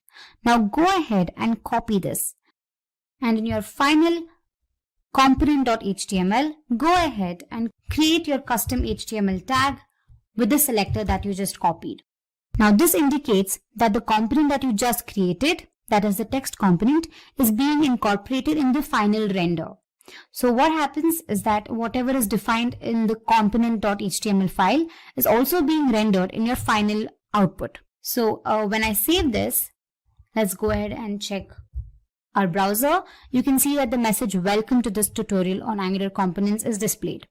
So this was a simple creation of a component. Now for this, let's give it some styling. So here, go to your .css file and provide some styling. Say for example here, I just say text align, and let me say center. And also in my app.component.cs, I'm going to give the same thing. I'll say h1, text align is center. Alright, so let me save this, and there we go.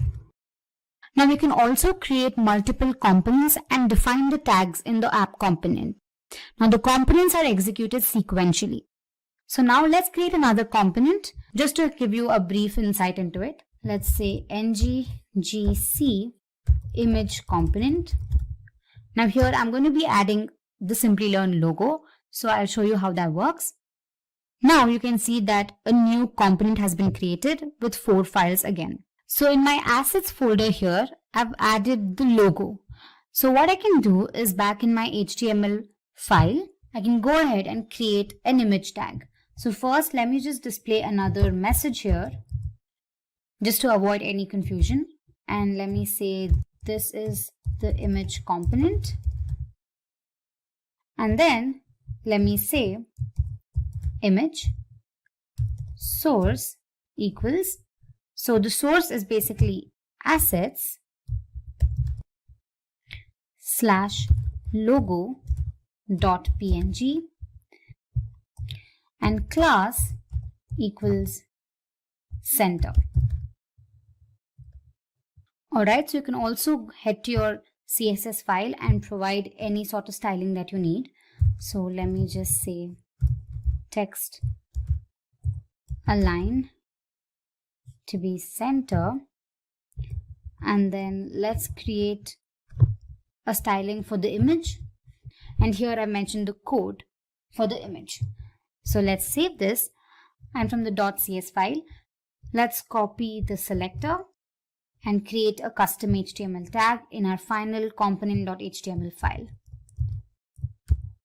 So there we go. Let's save this and check the output, and there we go. First, the hello welcome message is displayed. Next, you have the message displayed from the first component, and then you have the second component. So this is how you can create your own components, and don't forget to incorporate these selectors into your final HTML file. So moving on to our next topic, component decorator metadata. Now, as mentioned earlier, the @component decorator accepts a metadata object that provides information about the component. Correct? Here is a list of properties of the metadata object. First up is the selector. Now basically the selector is a CSS selector that identifies this particular component in a template. Now this corresponds to the HTML tag that is included in the parent component. You can create your own HTML tag. However, the same has to be included in the parent component. So to help you understand that better, let's head back to our VS Code and say, for example, in our text component here, the selector says text component. Correct? For the time being, let's change it to say n component. Alright. Now when you save it and look at the browser, the message is not displayed. So what we can do is you can copy this selector and then include this here. And now you can see that the same component has been rendered onto your output. Alright, so the selector plays a crucial role in that. Next up, we have the template. Now a template is an inline defined template for the view. Now the template can be used to provide some particular markup. The markup could typically include some headings or paragraphs that are displayed on the UI. Next up, we have template URL. Now it is the URL for the external file containing the template for the view. So here you can see, this is basically the external file that contains the template for the view. Next up, you have styles. Now these are also inline defined styles that can be applied to the components view. So any code that you provide in the .css file can also be included here. Next you have the style URLs. Now this is a list of URLs to your style sheets that are applied on your components view. Next up you have providers. Now this is again an array where certain services can be registered for your component. Lastly we have animations. As the name suggests, these are animations that can be listed for your components. First we'll understand what exactly dependency injection is. Then we'll understand the demerit or the drawback of not using dependency injection. Then we'll understand dependency injection as a design pattern. And finally, I'll help you understand the entire concept with the help of a demo. So let's begin. What exactly is dependency injection? So let's consider this. I'm sure you're aware that Angular uses the concept of components. The entire UI of the application is divided into several components. Now, what if all of these components perform similar tasks, be it accessing the database, rendering images, etc.? Now, instead of writing the same piece of code for every component, you could write the code once and then perhaps inject the same code into every component. Now, this is supported by dependency injection. Now, to give you a better example, consider two classes A and B. Now, let's assume that A uses the objects of class B, and normally in object-oriented programming, an instance of class B is created so that A can access its objects. But using dependency injection, we move the creation and binding of dependent objects outside of the class that depend on them. So dependency injection or DI keeps the code more flexible, testable, and mutable. Also, classes can inherit external logic without having to create on its own. And lastly, DI benefits directives, pipes, and components. Next up, let's have a look at the drawback of not using dependency injection.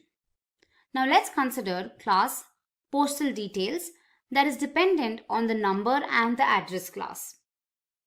In the postal details class, the constructor creates copies of the number and address. So when you instantiate a new postal details class, the constructor instantiates a unique number and address. Now, although this looks simple, there's a problem with this code. Let's assume that the number and address class constructors now accept parameters.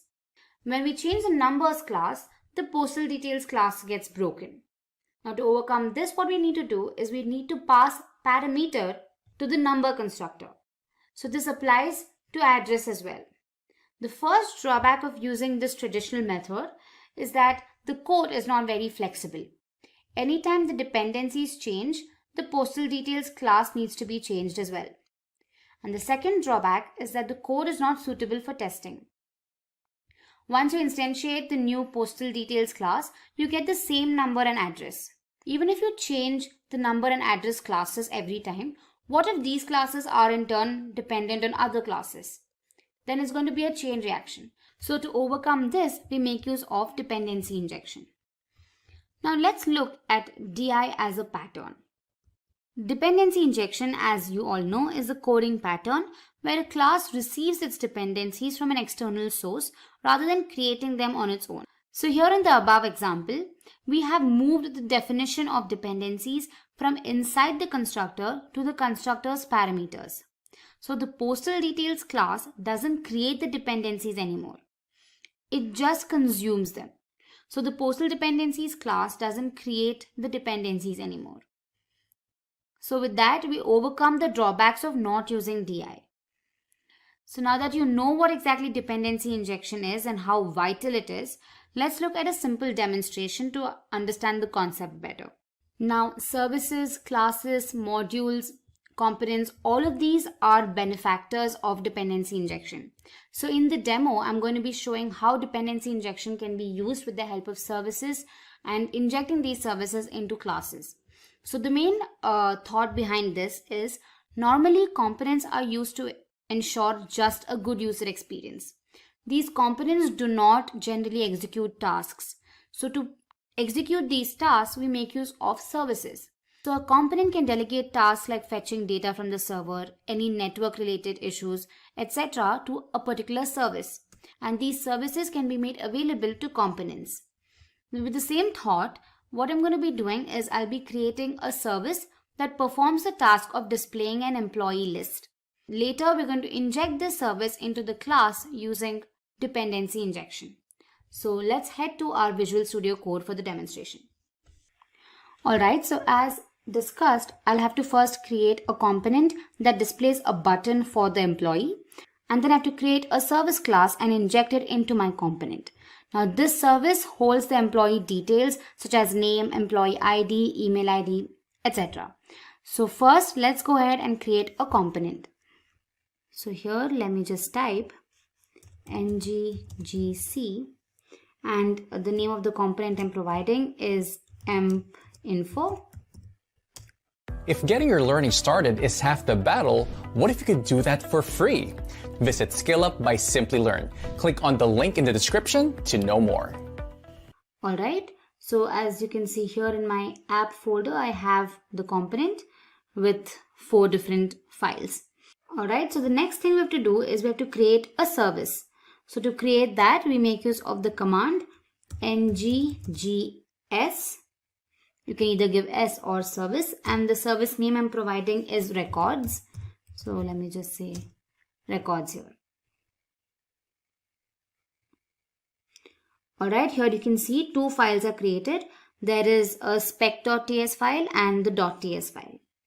Alright, so now the service contains all the employee data that needs to be displayed. Right, so let's go ahead and write the data. So first we're going to make use of 3 arrays. I'm going to be displaying employee records for 3 employees. So I'll have to create 3 arrays and provide certain information.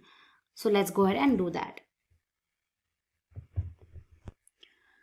Alright, so the array I'm creating is called info1 for the first employee. And I'm going to be passing information like name, employee ID, and the email ID. So the array is of type string, and within which, let me just mention the details. I'm giving random information. I'm just saying Adam Taylor and some random employee ID, and let's say at@abc.net.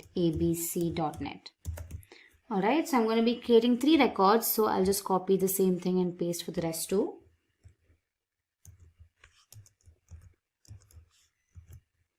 Let's just change here,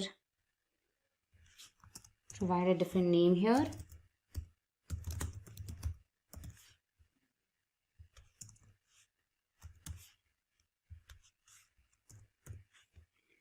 And same for the last one.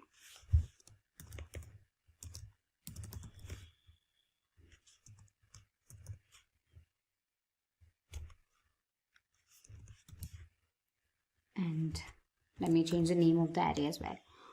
Alright, so with the agenda to retrieve this data in our component, we make use of the method for the same, right? So this method returns the employee data. So let's go ahead and create this method. I'm going to call it getInfo and then just say string, and then this will just return this .info1. Alright, I'm going to be calling it getInfo1 for better understanding. Same for the rest too as well.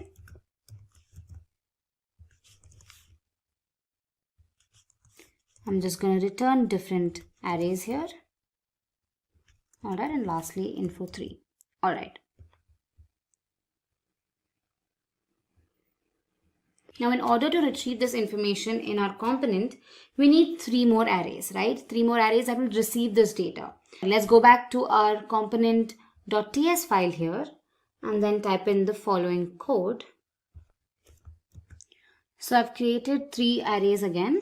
Info received 1, 2 and 3. Now what we need to do is we have to accept the information that is being sent from the service, correct? Now as I mentioned, services are implemented with the help of dependency injection. So what we need to do is we'll have to first import the service into the component.ts file.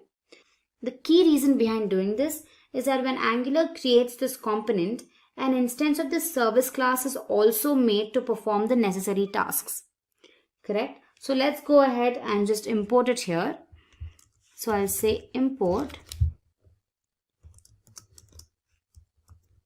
records service from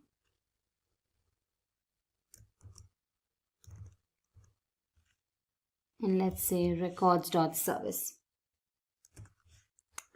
Alright, and what we have to do next is that we must also declare this instance that is being created in the providers array of the component. Alright, so let's just say providers and then say records service. Alright, now we've created the instance of this class, right? However, to access this instance, an object is also created. So this object will in turn access the methods and variables of the service class. So for that, we have to create another object. So let's do that here in our constructor method. Let's say constructor private. And the object I'm creating is called rService. You can give a name of your choice. And then I'm going to just say records service. Alright, now this object will help me retrieve data from the service. So let's go ahead and use this in order to get the employee details. Alright, so I've created 3 different methods here, get info from service class 2, 1 and 3. And these methods will retrieve the data and add it to our array here, that is info received. Alright. And lastly, we'll have to create an unordered list in our HTML file here. We haven't added anything, so let me get rid of this. So now I have to create 3 different buttons for 3 different employees, and when the user clicks on the button, the data is retrieved from the service and then displayed on the UI, right? So as you can see, I've created buttons for 3 different employees, and then I've made use of a bootstrap class called list group info, and then I've interpolated info which displays the contents of the info variable. Alright, now in order to call the methods in the .ts file, we have to bind them with the button. So since it is bound with the click event, every time you click on the button, the information is displayed. So now the last thing we have to do is we'll have to create a custom HTML tag for the component and then add it to the main component. So let's just do that. Let me copy this here. And then in my app component.html, let me get rid of this. And then let me just create this. I've just created the custom HTML tag for my component. And now just to beautify the code, I'll write a heading. And let's say employee details. And then I'll also add the Simplilearn logo. Say image source.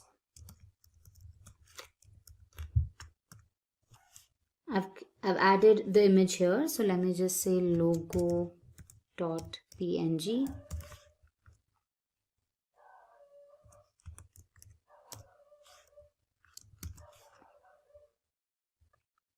I've also added some styling to it. Alright, so now let me just save this and have a look at the browser. So here we go. We have the logo here and then employee details heading. And then we have 3 different buttons created, that is employee 1, 2 and 3. And when I click on it, the information of the employee is displayed, the name, the ID and their email address. So yeah, so this is how you can make use of dependency injection and inject a service class into a component. Dependency injection plays a crucial role in Angular. We'll understand what Angular forms are. Then we'll look at the different types of form building supported by Angular. Next up, we'll get acquainted with features like form control and group control. And we'll learn all of this with the help of a simple demo. So without further ado, let's begin. So what exactly are Angular forms? Now I'm sure every application that you use comes with certain amount of form filling, correct? Be it your login credentials or your sign up forms or any sort of registration forms, etc. So forms are an integral part of a web application. You need forms to update your profile or to enter sensitive information or also to perform any sort of data related tasks. So now let's look at the different types of form building supported by Angular. First up, Angular supports 2 types of form building. First, you have the template-driven approach, and second, you have the reactive approach. Now let's look at them one by one. So talking about template-driven approach, in this method, the conventional form tag is used to create forms.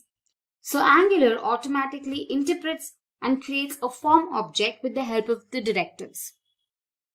Now controls can be added to the form using the ng model tag. Now multiple controls can be grouped using the ng control group module. So it basically uses several module classes to provide controls. Now if you don't get this, don't worry, you'll understand better when I'm showing you the demo. Next up is JSON values. So form value can be generated using the form.value object. Form data is exported as JSON values when the submit method is called. Lastly, basic HTML validations can be used to validate the form fields. In the case of custom validations, directives can be used. So arguably, this method is the simplest way to create an Angular form. So moving on to reactive approach. Now this approach is the programming paradigm revolving around data flows and propagation of change. Now with reactive forms, the component directly manages the data flows between the form controls and the data models. Now reactive forms are code-driven unlike template-driven approach. Reactive forms eliminate the anti-pattern of updating the data model via two-way data binding. So it does not use two-way data binding. And typically a reactive form control creation is synchronous and can be unit tested with synchronous programming techniques. So now let's go ahead and look at form control and form group. So consider a typical form consisting of fields like name, age, and location. Now a form control is basically a class that enables validation of these fields. For each input field, an instance of this class is created. Now these instances help check the values of the field and see if they're either touched, untouched, dirty, pristine, valid, invalid, and so on. So this allows you to check every field for the value. It makes it easier to understand which field's value is invalid or which field has not been entered, etc. Now moving on to form group. So a form group class represents a group of controls. A form can have multiple group controls. The form group returns true if all the controls are valid and provides validation errors if there are any. So I hope this was clear. So moving ahead, let's look at the demo to explain all of these features. I'm sure it will become extremely clear once you look at the demo. So for that, let's head to our VS Code. So back in my VS Code, I've created a component called form component, and I've also included the Simplilearn logo just to beautify the appearance. So once you execute the code, this is what you're going to see on your browser. So you just have the logo at the moment. The first thing we need to do is we'll have to import the forms module. All right. So, but before we begin, let me tell you what the use case is. So we're going to be creating a user registration form, which is going to include 4 fields. That is the first name, last name, email ID, and a password. All right. So now let me show you how to import the forms module. So in your main app.module.ts file, you'll have to import forms module from Angular Forms. All right. And then in your imports, you'll have to just call it here. All right. So this is just a simple step. And now once you're done with that, let's go ahead and start our form creation. So here in my component.html, let's enclose the entire form within a div tag. So here, let me say div class is a container within which let me just have one heading which says user registration. All right. And now let's go ahead and create our form. So first, let me just say form. Now I'm going to create a div class for every field. So say div class equals form group. I'll explain it to you a little later. Now first let's create a label. So label tag for, basically it's the first name. So let me just say first name. And the tag will basically have first name again.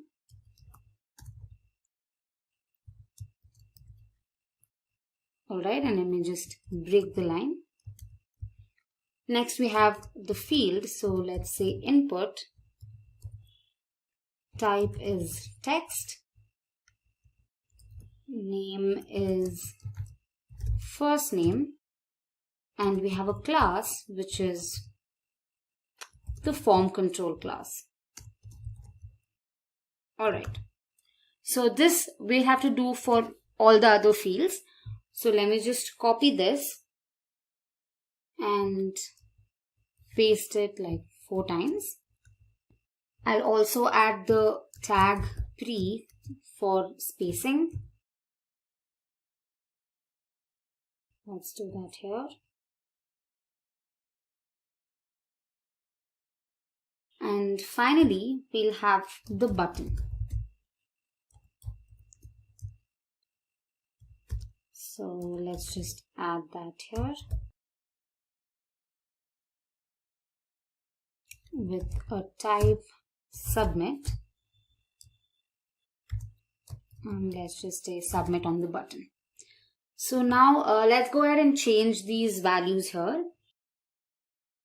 So here let me just change it to last name.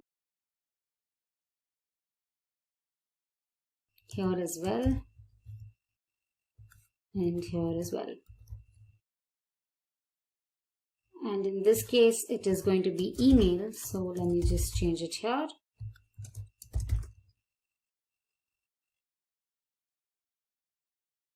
And finally, we have password. So let's add that here.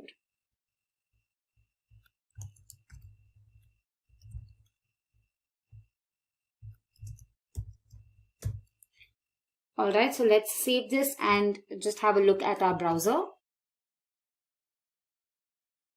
So there we go. We have our user registration form ready, but I would like to align it to the center. So let me just do that. So here in my CSS file, I'm just going to align all the div tags to the center and the label tag to the left. So let me save this and look at the browser now. And there we go. We have our registration form with a logo. So this is how you create a simple form. Now we'll have to add a directive called ngModel. Now this directive, when added into the input tag, will provide form controls to every input field. Alright, so here let's just go ahead and say ngModel. That is it. So let me just copy this and paste it for every other field. Alright, let me save this. And back in my browser, let me inspect. And here you can see different types of classes like ngUntouched, ngPristine, ngValid are added. Right? So this indicates that Angular has recognized the form tag and it has added these classes to the form as well as all the fields. So this is achieved when you add the ngModel directive in your input tag. Now, back in my VS Code. Now every form has an output property attached to it called ngSubmit. Alright, so this property can be bound within a method called the submit method. So once submitted, this method is called, right? So once we click on the submit button, this method has to be called. So to include that, we'll have to just say form ngSubmit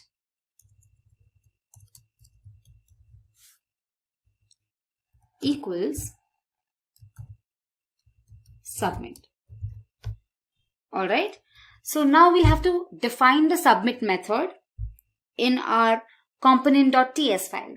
So here, let me just go to our component.ts file and let me just get rid of unnecessary code here. And let's define a function called submit. And then here, let me just console log form submitted. Alright, so let me just get rid of this as well. It's unnecessary here. Let's save this. So what it means is that every time you click on the submit button, this method is called. Alright, so let's just have a look at the browser. So first let's go to our console. And when I click on submit, it says form submitted. Alright. So the next crucial step is to generate JavaScript representation. Now we'll have to make use of another directive called ngForm that is assigned to a template variable. Okay, so this JavaScript representation helps with validating all the fields. So I'll help you understand that better. So back in our HTML file, let's just create a variable first. Let's call it login. Alright, and say ngForm. Okay, now the ngForm object includes the JavaScript representation. So now while you're calling the submit method, you're going to pass login as a parameter. So let's just say login here. And in my TS file, again, let's just say login. And along with it, I want login to be displayed. So I say login again. So now let's save this. And if you have a look at the browser, let's click on submit. And now here you can see the JavaScript representation. So within form, I can check for email or say first name. And here for this field first name, you can see different properties attached. You can see invalid. Is it invalid or is it untouched, which is true, or are there any errors? So this basically gives you all information about the particular field. So we can make use of this feature to validate the information. So we're going to learn about that in our next segment. Moving on to form validation, one way to ensure that incorrect fields are not submitted is by disabling the submit button. Correct? Now, apart from this, you can also specify certain properties in your input tag for the corresponding input field. Now, let's say that the fields can't be empty and the form only accepts names with a minimum length of 2 and the maximum length of 7. Alright, so here in my input tag, I just mention required, meaning this field cannot be empty, and min length to 2 and max length to say 7.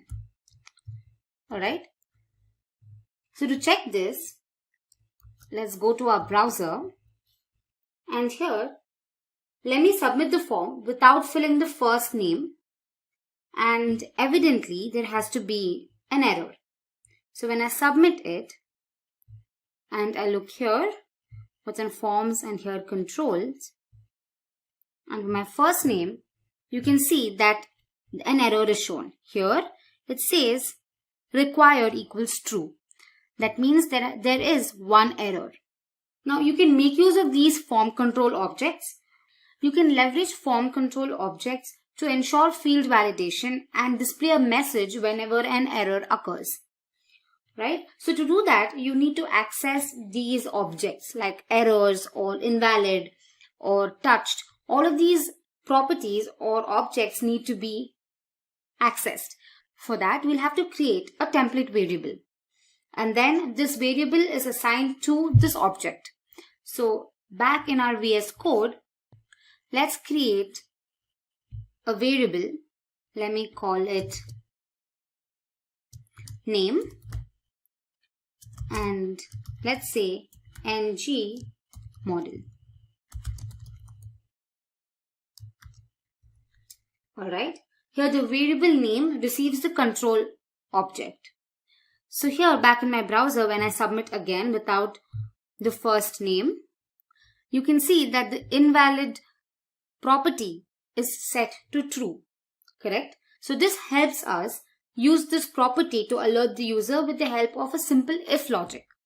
So back in my VS Code, let me create another div tag within which I mention ng if, within which I'm going to use a simple if logic. So let's say ng if name, which is our template variable, name dot touched and name dot invalid is true, right? Then I'm going to alert. So I'm going to make use of an alert here. Let's say alert danger. Alright. So in my CSS file, I'll have to mention the simple styling for alert. So here, let me just say, so we're going to have the background color red for danger, alright? And here, I'm going to display the message invalid in bold. So now, let's go back to our browser and check it. So let me proceed without entering the last name. It says invalid here. So this was a simple demonstration to show you form validation. Of course, you can modify the code depending on your requirement. Say suppose the length of the first name is too short, then you can alert the user with a different message. Or suppose they have missed out on filling a form field, then you can again alert the user. So you can basically make use of the nested if condition, right? Now just to help you understand that better, let me just show it to you. Now back in my HTML file, instead of invalid, let me have another tag, a paragraph tag, within which I make use of ng if again. Now ng if name dot errors dot required is true, then I display the message first name required. Alright, and if the length of the first name is not 2, now if the length of the first name is less than 2, then I'm going to display another message. So let me just say name.errors.minLength.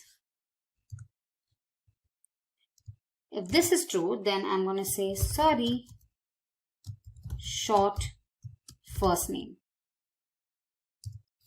Alright, so let's save this and have a look at the browser. When I proceed without providing the name, it says first name required. But when I type in one character, it says sorry, short first name. But if I type in another character, it accepts. So I hope this made you understand how form validation works. So this was just a simple demonstration again. Now I highly recommend you explore these properties and play around with these objects. Trust me, it's really fun. So I hope this tutorial helped you out. First, let's have a look at the basics of routing. Now I'm sure that you've observed that the URL changes every time you click on a particular link or on an icon on the user interface. Correct? Now this basically indicates that you are navigating throughout the application.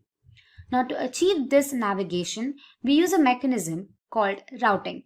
Routing is essentially used to navigate through a website or a web application.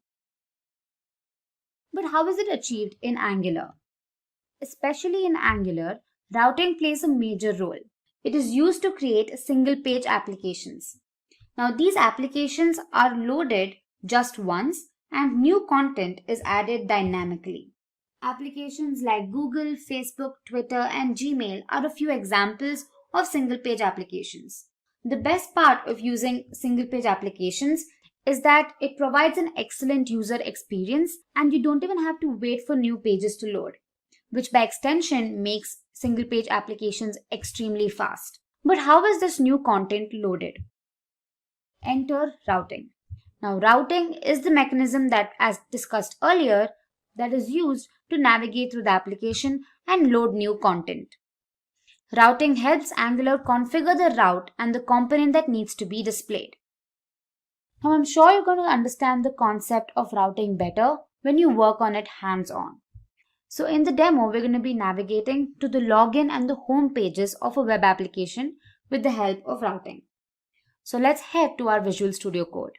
So basically, the objective of our application is to navigate to home and the login pages.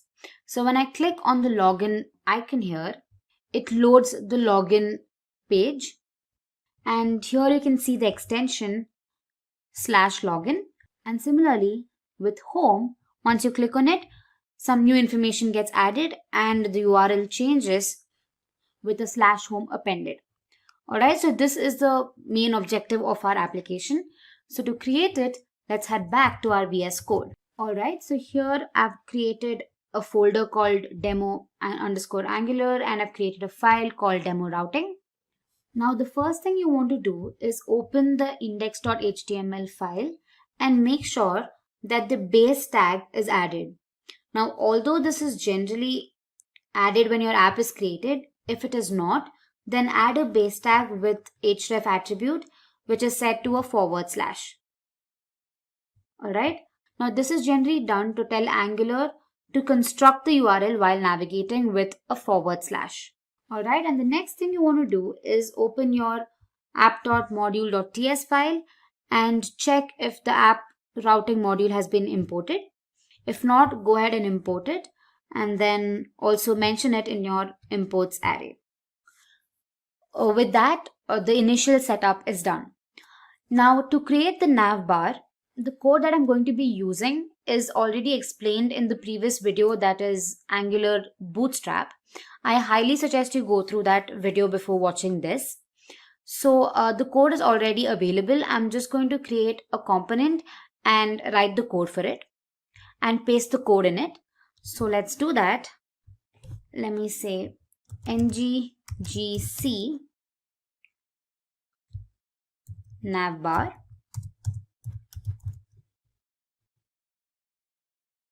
Alright, so this component is now created.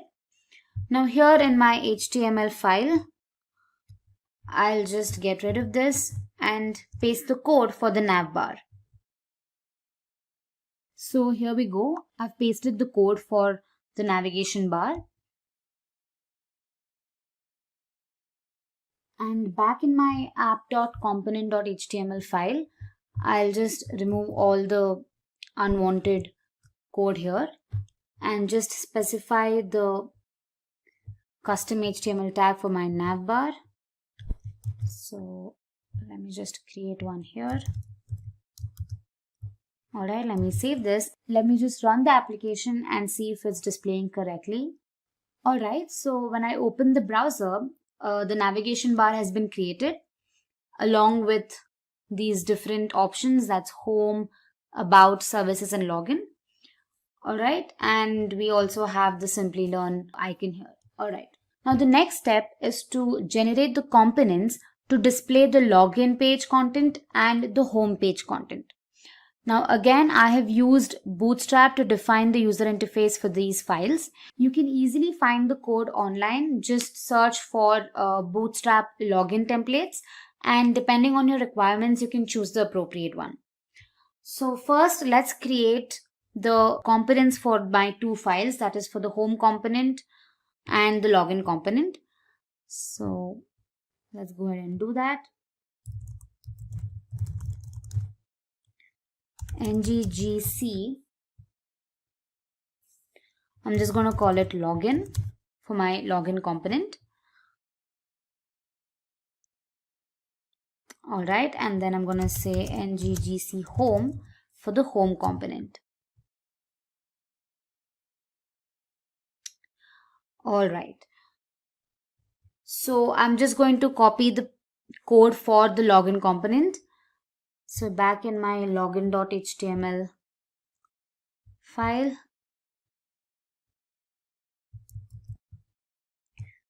I'll just paste the code here.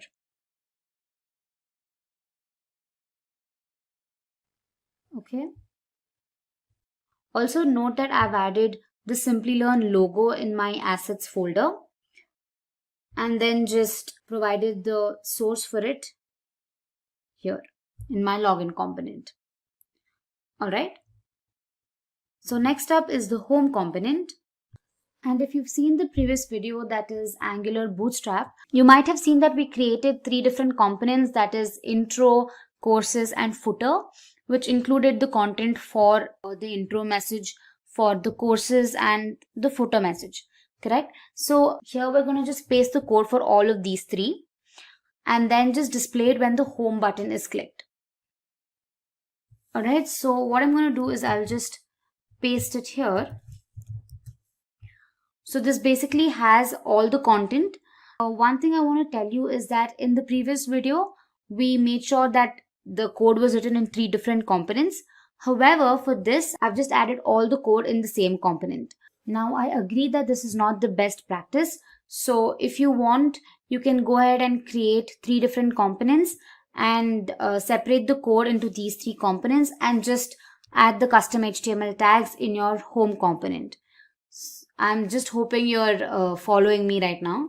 And also here in my assets folder, I've added a video and the YouTube logo that needs to be displayed when the home icon is clicked. Alright, so now that we've created the home and the login components, the next step is to configure the routes for the application. Alright, so here you can see that we have a file called app-routing-module.ts file.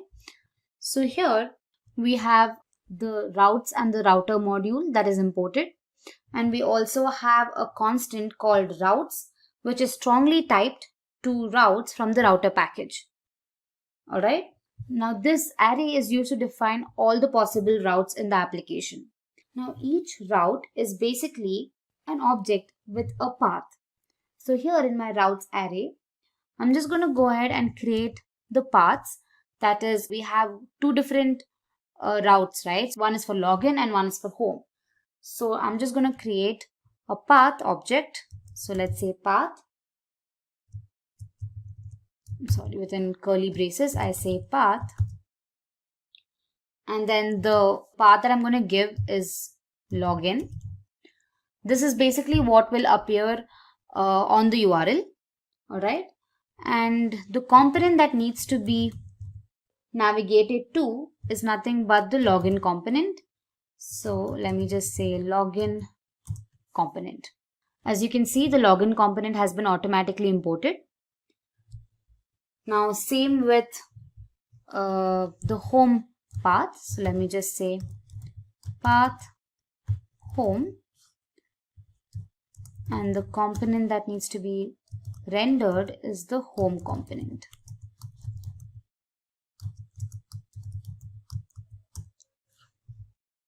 Alright. Now the next step is to link these routes to a button in the nav bar, that is the home and the login button, right? So we're going to make use of the nav tag and an anchor tag for this. You can see that we have a nav tag and an anchor tag which encloses the login and the home components. Alright. Now we're going to make use of two directives from the router package called router link and router link active. Now these are specified within the anchor tag. The router link basically holds the path to the page, and the latter, that is the router link active, specifies one or more CSS classes that will be applied when the router link is active. Alright, so to do that, let me just add router link. Alright, in our case it is home here, and we're going to have another directive called router link active, and we're just going to say active here. Alright, same for the login icon here. Let me just copy this,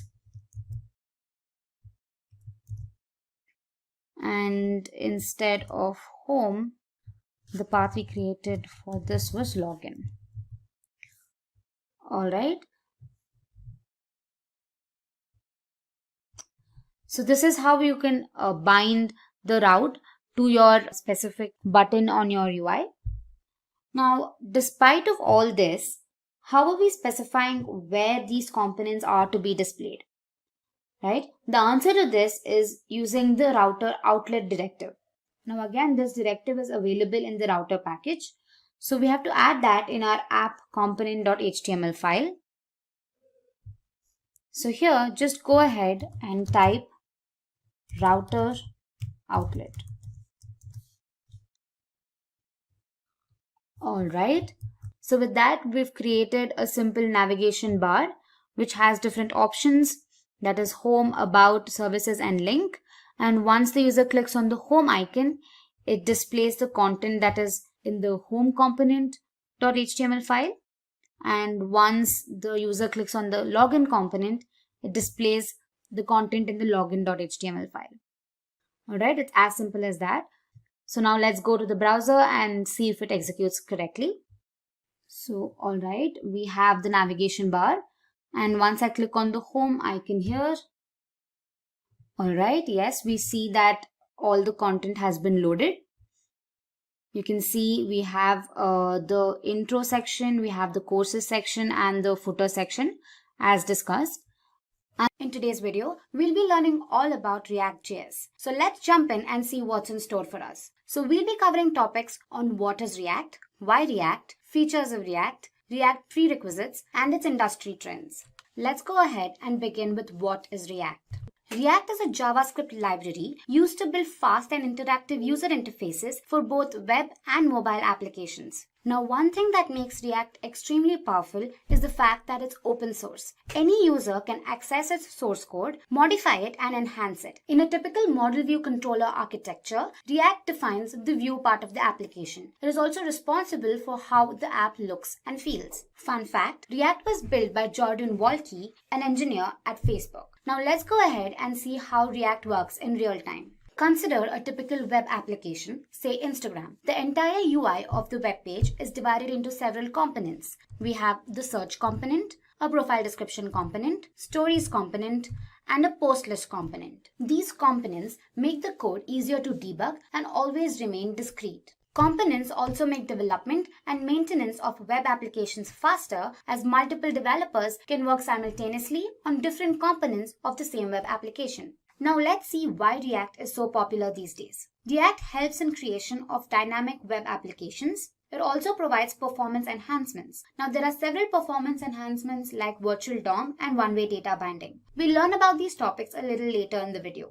React uses reusable components. Now this helps decrease the development time. React involves unidirectional flow of data. React also has a small learning curve. Compared to other frameworks like Angular, React is much easier to learn. React can also be used for mobile applications. React recently released an extension called React Native that is used for developing mobile applications that are cross-compatible. It also has dedicated tools for easy debugging.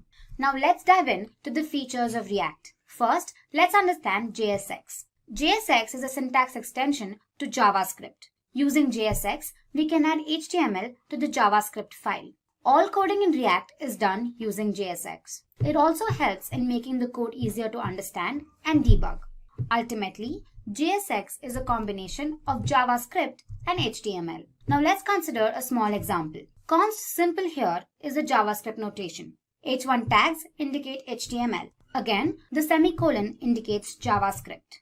Note that the semicolon is not mandatory. However, it's a good practice to include it. Moving on, the next feature is virtual DOM. DOM, which is an acronym for Data Object Model, actually defines how documents are accessed and manipulated in a web page. It represents the entire structure of the web page in the form of a tree. Now let's see how this actually works. React creates a virtual DOM that is the exact copy of the real DOM. Traditionally, whenever something changes in the web application, all objects in the real DOM are updated. This makes it extremely slow.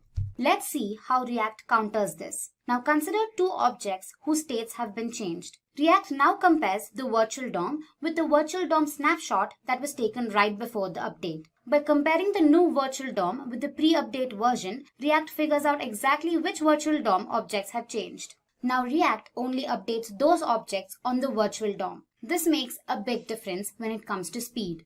Coming to the next feature, performance. React uses virtual DOM. As discussed earlier, virtual DOM impacts the speed of the web applications. We also took an example of Instagram and learned how multiple components can affect the development time. They help improve performance drastically. The next feature is one-way data binding. This means information flows in only one direction. One-way data binding is specifically used when information is displayed and not updated. Remember that the components of React are functional in nature. That is, they receive information through arguments and pass information via their return values. The next important feature is extensions. React has many extensions that we can use to create full-fledged front-end applications. It provides server-side rendering, which means that the application is rendered on the server rather than in the browser. React Native, which is a React extension, is used for developing mobile applications. There are many other extensions that React provides for every scenario in web development. Now let's look at a few of them. React Native lets you build mobile applications using only JavaScript. A React Native app is a real mobile application and not just a web application running on your mobile devices. Thousands of applications like Facebook, Instagram, Pinterest, Skype use React Native.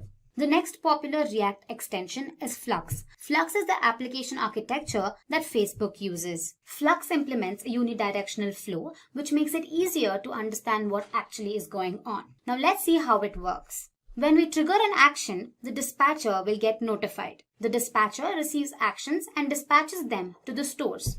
A store is what holds the data of an application. Stores will register with the application's dispatcher so that they can receive actions. Data from stores is displayed in views. Actions define the internal API of your application. They capture how anything might interact with your application. The last feature of React is debugging. React applications are easy to debug thanks to the large and active developer community. You can practically debug React codes within your browser. Now notice the small React extension icon at the top right corner. This developer tool allows the user to inspect the code and also easily debug it. Moving on, let's learn about the building blocks of React. Components, state, and props are the essential concepts that one should know before implementing React. They are the foundation on which React is built. Now, what exactly are React components? Components are the building blocks of any React application. React divides the user interface into multiple components, wherein each component defines how a particular element is viewed in the application.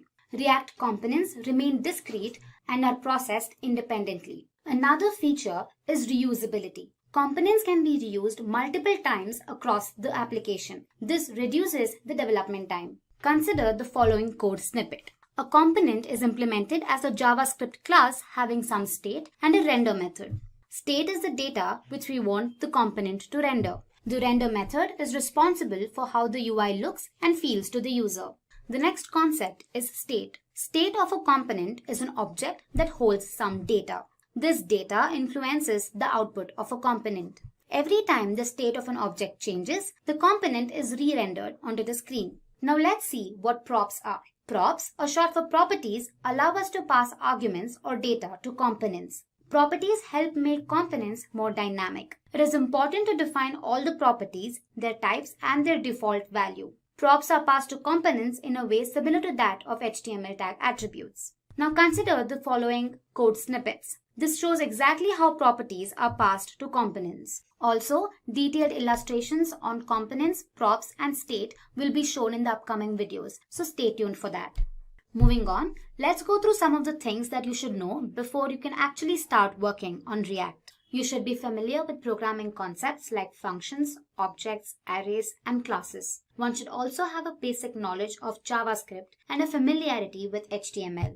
Don't worry if you feel like you're not good at them. Once you start working on them, you'll get a good hang of it. Finally, let's go through the impact of React on the IT industry and get insights into the salaries of React developers. Statistics show that React developers earn way more than other web developers. According to PayScale, the average salary for a React developer in the United States is a whopping $91,000. The average salary for a React developer in India is 7.25 lakhs per annum. Over the recent years, React has gained immense popularity and is being adopted by many companies. According to the data by Google Trends, React has had a better growth scale compared to other frameworks like Angular and Vue. Statistics show that front-end developers have wholeheartedly adopted this lightweight framework, foregoing other available options. If you are skilled and have a knack for front-end development, React can help you gain fantastic career opportunities. Lastly, talking about a few companies that use React devotionally, we have Facebook, Instagram, Netflix, Dropbox, WhatsApp, among others.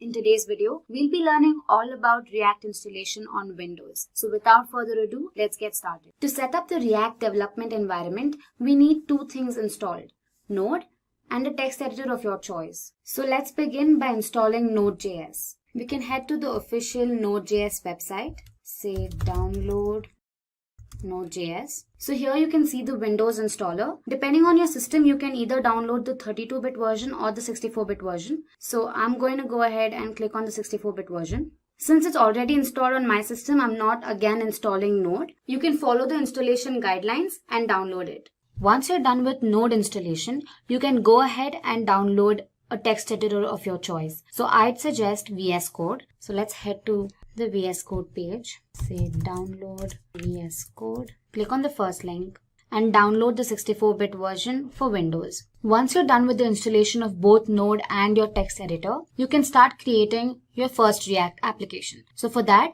let's create a folder. I'm creating it on my desktop, while you can create it in any of your drives. Let's call it first React. Now open your command prompt.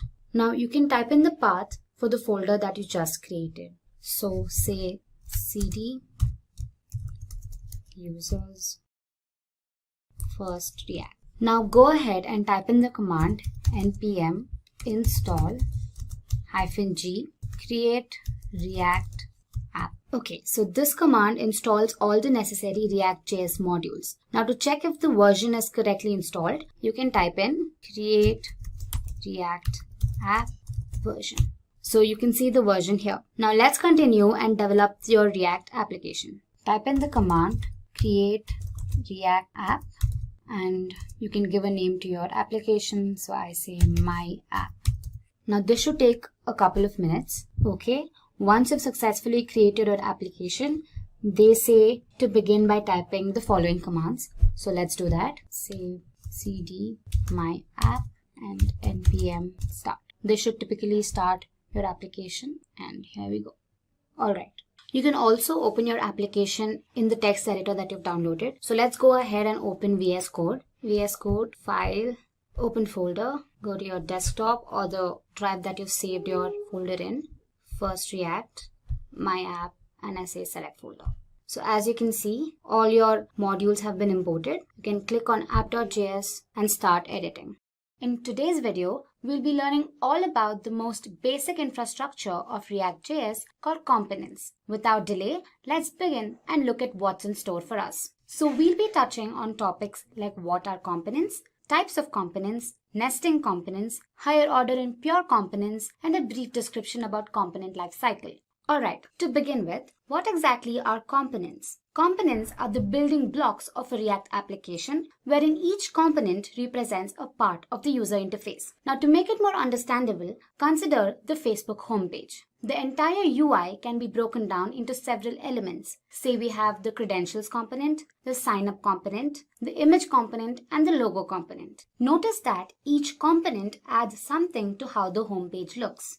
Alright, reusability is one of the salient features of React components. One component can be reused several times across the application, and this improves the development speed. Components can also be nested. One component can internally consist of several other components. In its minimal form, a component must define a render method that specifies how exactly the application looks and feels. A component can also receive properties from its parent components. Also, you'll get a better understanding of all of these when we start working hands-on, so don't worry. So, moving on, let's look at the different types of components. First, we have the stateless functional components, and then we have the stateful class components. Now, functional components are typical JavaScript functions that return HTML. Now, they can be contained in a .js or a .jsx file. Coming to class components, these are regular ESX classes. However, it's mandatory that they contain a render method that in turn returns HTML. They can also be contained in .js or a .jsx file. Okay then, let's go ahead and build our first React application using components. Alright, so I've opened my text editor, that is VS Code, to build my application. Also, I suggest you watch the React installation on Windows video to help you get started. The video briefly explains how to install Node and how to start building your first React application. In my case, I've opened a folder called React Component Tutorial, and here in my source folder, I have app.js. Now, app.js is the main component that gets rendered to the DOM. Let me show you that. Here in index.js, you pass app.js, which is a component that gets rendered to the React DOM. So app.js consists of several other components that can be nested. So as you can see, app.js is a functional component. And before moving on, let me get rid of all the unnecessary code. So let me delete all of this and return an h1 tag that says hello, welcome to Simplilearn. Let me save it, and if you look at the browser, you'll have hello, welcome to Simplilearn. Now let's go ahead and display another message. Say h1, this video is about components. Alright, let me save it and let me check the browser. It gives you an error. So JSX uses a conventional rule which states that all HTML tags have to be enclosed within a div tag. So for example, I say div and I enclose it. So let me save and check my browser again. Here you go. So multiple HTML tags have to be enclosed within the div tag. Moving on, let's create a first functional component. To do that, I'll first create a folder in my source folder, say components. Within that, I'll create a file, say functional component.js. Alright, so the first thing we have to do is import React. So I say import React from React. The general syntax for a functional component involves the keyword function and say functional component. Now you say return an h1 tag, or I've already used h1 tags, so I'll say paragraph and I say this is a functional component. Alright. Before explaining to you how these components are exported and imported, let me show you the general syntax for a class component. So I create another file, say class component.js. I again import React from React. The general notation is using the class keyword followed by the name of the class extending from the base class React.component. So going ahead, I say class component extends React.component. Now the key feature of a class component is the usage of a render method. So I say render, within braces I say return a paragraph tag saying this is the class component. Alright. So moving on, let's see how these components can be nested into the main component, that is app.js. Components can be nested into the main component using import and export keywords. So as the name suggests, export feature is used to export a particular file or a module, and import is used to import a particular file or a module into the current existing module. So we have two different types of exports. You have default export and just export or named export. So a default export is used to export just one object, be it a function, a class, a variable, from the file, and there can only be one default export per file. And when you're importing it, you can specify the address and use the word import before it. So let me show you how it works. Let's go back to our editor and then functional component. And here I say export default and the name of the functional component, that is functional comp. So let me save this, and going back to my app.js, I say import name of the functional component, that is functional comp from, and I pass the path, this components / functional component. Also, let me get rid of these unnecessary files here. Now let's define functional component in our app.js component. So here I say functional comp. Let's compile it and check our browser. Here it says this is our functional component. Moving on to my class component, it's the same syntax here as well. I say export default name of my component, and in my app.js I import it. Import class comp from the path, and again I'll have to define it in my return method. I say, so let me compile it and check my browser. It says this is the class component. One unique feature of default export is that I can rename the file while I'm importing it. So for example, I can rename it as say FC, and while I'm defining it, I'll have to make sure I use the same naming conventions. So I say FC again. And when I check it, it says this is the functional component. There's literally no difference. The next type of export is the named export or just export. So a named export can be used to export multiple objects, be it functions, class, etc. from a file. Now there can be several named exports from a single file. One hack is that while you're importing, it cannot be renamed. So let me show you how this works. Okay, so let's create another class in our class component. So I'll just copy paste this. Let me give it another name, say class comp1. And the message that I want to display is, hey, I'm another class. Alright, so when I'm exporting it, I don't want default. So let me take it off and say export here. Alright. In my app.js, while importing it, I want to import both the classes. So I'll include them within curly braces here. I say class comp, comma, class comp1. And then again, I define it here, class comp1. Let's compile it and run it, and here we go. Here you can see, hey, I'm another class. So we've successfully exported both the classes from the class component and imported it back in our app.js component. One advantage of using named export is the fact that I can choose to import the classes that I want to. Now say for example, I do not want to import class component here. So let me take it off, and here let me comment this. Now let's compile and see. Hey, I'm another class. The second class got imported while the first class I was defined earlier is not imported here. Alright, so next up we have higher order and pure components. Now I won't get into the nitty-gritties of it because they're advanced topics, but to give you a brief insight, higher order components are basically functions that take in a component and return a new component. The whole ideology behind higher order components is to facilitate the reusability of component logic. Okay, so let's see how this works. Let's go back to our code editor. Let's create a component in our components folder. Let's call the component click.js. Alright, so here we define a class. I use the snippet RCE. Here we go. We get the entire format using the small snippet RCE. And here I'm going to make use of a button. Now say I use the tag button and I'll say clicked one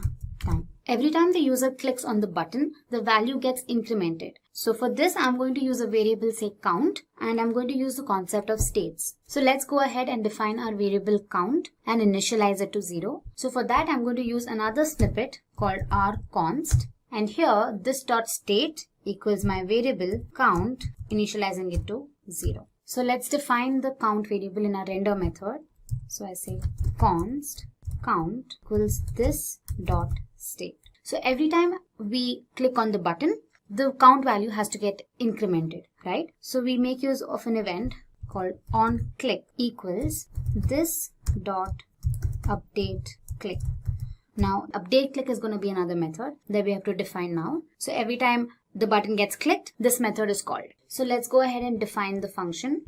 So it is update click equals is going to be an arrow function, and I say this dot set state is nothing but count this dot state dot count plus 1. Okay, and here we say count times. Alright, so once this is done, let's import our component in app.js. So here again, I say import click from components click, and let's define it here.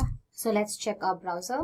Every time we click on the button, the value gets incremented. Alright, so let's go ahead and create another component, say counter.js, wherein every time the user hovers the mouse on the button, the count value increases. So let's go ahead and do that. I say counter.js. I'm again going to use the snippet RCE to create a class component. And here in my div tag, I define a button and say incremented to, for now I say X. So now let's go ahead and add the event. Say button on mouse enter.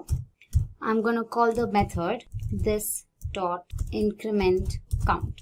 Okay, so once you're done with that, let's go ahead and define the increment count method. I'm going to copy the same code that I've mentioned in my click.js. So I say copy this. Alright, so one change is that I'll change the name of the method and call it increment count. Again, let's define the count in our render method. So I say const count equals this dot state. And here I change X to count. Now let's go ahead and import it in our app.js. So I say import counter from components and counter. And let's define it here. Alright, let's save it and let's run the code. Okay, so as you can see, you see another button here incremented to 0, and every time I move my cursor on the button, it increments. Mind you, I'm not clicking, I'm just hovering my mouse. Okay, to learn how higher order components work, we'll have to pass counter.js and click.js as parameters to give birth to an entire new component. So for that, let's go ahead and create another component for our HOC. Let's call it higher order.js. Okay, so I say import React from React. After that, I say const updated component equals original component. That's going to be an arrow function again. And within curly braces, I define my class. That is class say new component extends React dot component. Inside, let's define a render method that returns the original component with a modification, that is I want to type the user. I want to append the user before the actual message is displayed. Alright, so let's go ahead and close the tag and return new component, and let's export this. Say export default updated component.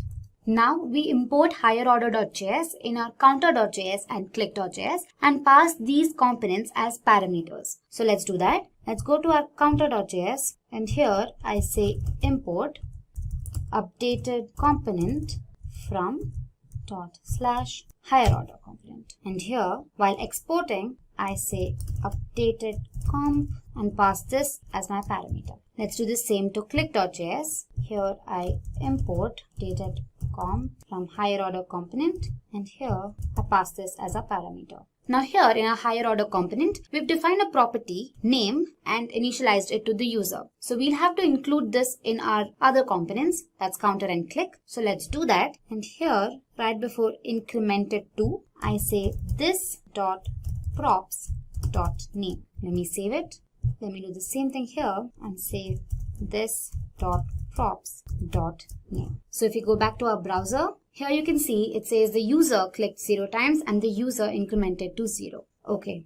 So this basically shows how React implements reusability of components. Moving on, our next topic is pure components. Now, another way to create class component is by extending pure component from React. A pure component avoids unnecessary re-renders. Now, how does it do it? It does not implement the should component update method. Now, you'll learn about this method a little later in the video. Now, this method enables re-rendering of components to the DOM. But a pure component, on the other hand, ensures a shallow comparison of states and props and checks if a re-render is actually necessary. Only then does it render to the DOM. A React component can be considered pure if it renders the same output for the same state and props. So let's take an example to explain pure components. So let's go back to our VS Code and create 2 component classes, one for a regular component and the other for a pure component. Now using this example, I'll show you exactly how pure component is more helpful.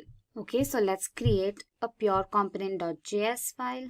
I say pure comp.js.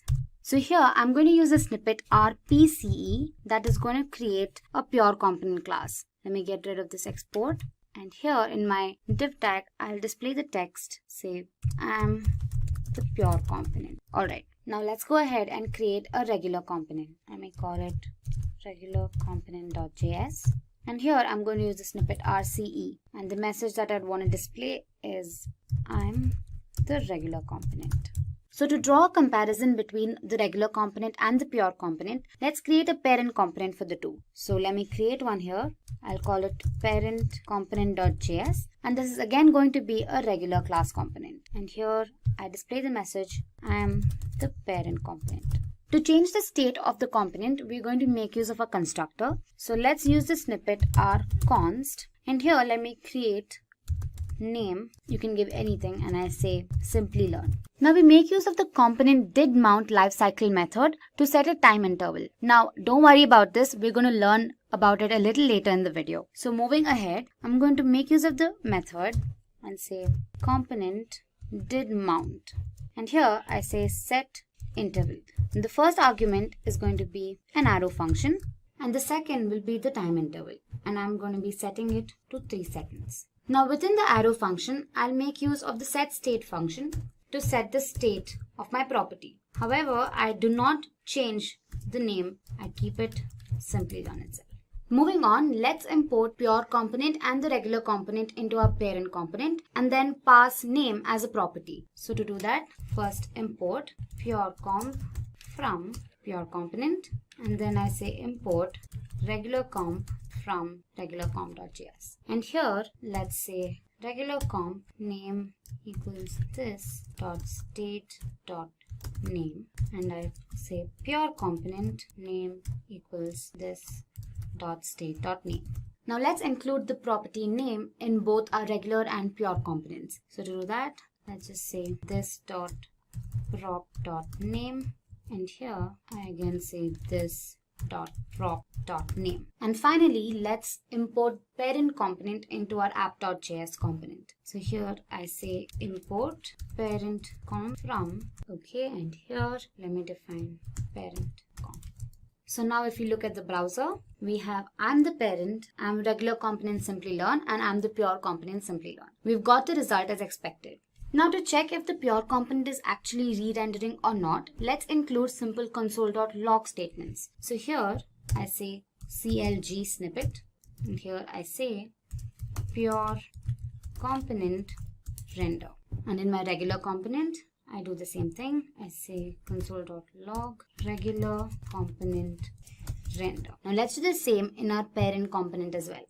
Here I say parent component render. Alright, so let's go back to our browser and inspect it in our console. First the parent component gets rendered, then the regular component and then the pure component. After that, for every 3 seconds, only the parent component and the regular component is rendered. For the same state and prop, the pure component is not re-rendered. So in conclusion, pure components optimize React codes and also improves performance. So coming to the last topic, component lifecycle. So basically, component lifecycle explains the stages the component goes through. The entire lifecycle of a component can be divided into 3 parts. We have mounting, updation, and unmounting. So the first thing that gets invoked in the life cycle is component will mount. It is invoked right before the initial rendering occurs. Then we have the rendering method. Now once a component is inserted into the DOM, component did mount gets invoked. Coming to the next phase, we have updation. When a component receives props, component will receive props gets invoked. Set state is called when the state of the property changes. So every time there is a change, React decides whether the next component's state should trigger a re-render or not. To do that, should component update method is called. Component will update is invoked right before re-rendering. After re-rendering, component did update is called that makes updates to the DOM. And the last phase is unmounting. Component will unmount method does all the necessary cleanup and erases all the allocated memory and cycles. In our previous video, we learned about React.js components in detail. And now, moving ahead, let's learn about another striking feature of React.js called props. Props, short for properties, allow the user to pass arguments or data to components. A parent component can pass additional information to its children using props. Properties help make components more dynamic. Props are passed to components in the way similar to that of HTML tag attributes. Now we'll look at this a little later in the video. Props in a component are read-only and cannot be changed. One thing to remember is that props are sent by the parent to the children components. Hence, the children components cannot make any changes to these props. Now that we've learned about props in brief, let's go ahead and create our application using props. If you're new to this tutorial, I suggest you go to the React installation and React components video on our channel.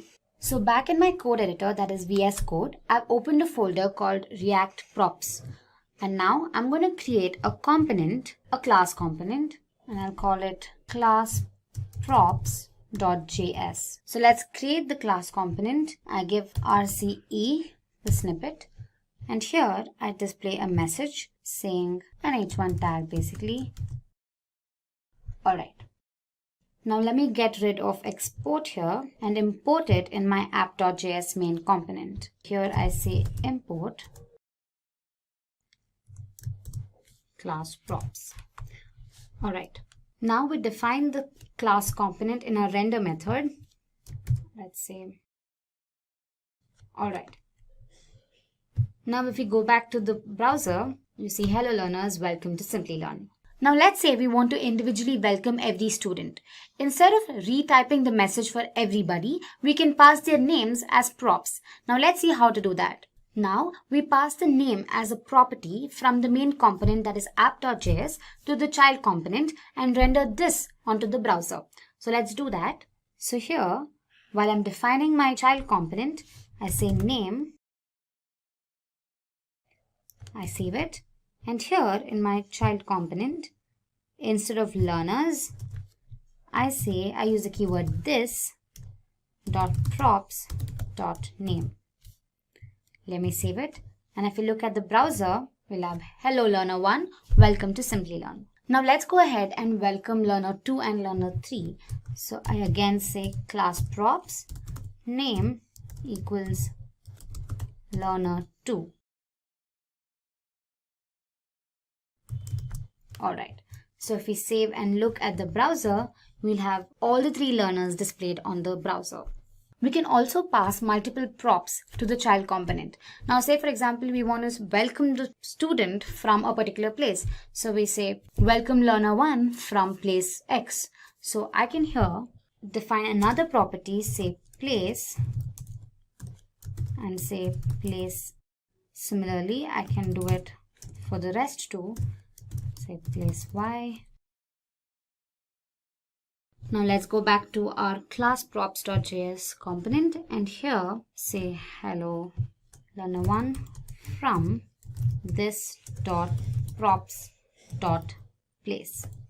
Let me save it, and if you look at the browser now, we have hello learner 1 from place X, place Y, and place Z. We can also display whatever we want between the opening and closing tags when invoking a component.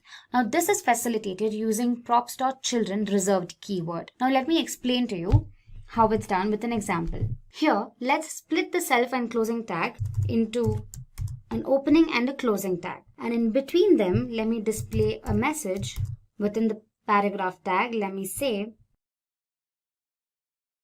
and in my child component, after my h1 tag, let me use a paragraph tag, and here let's use the reserved keyword this.props.children.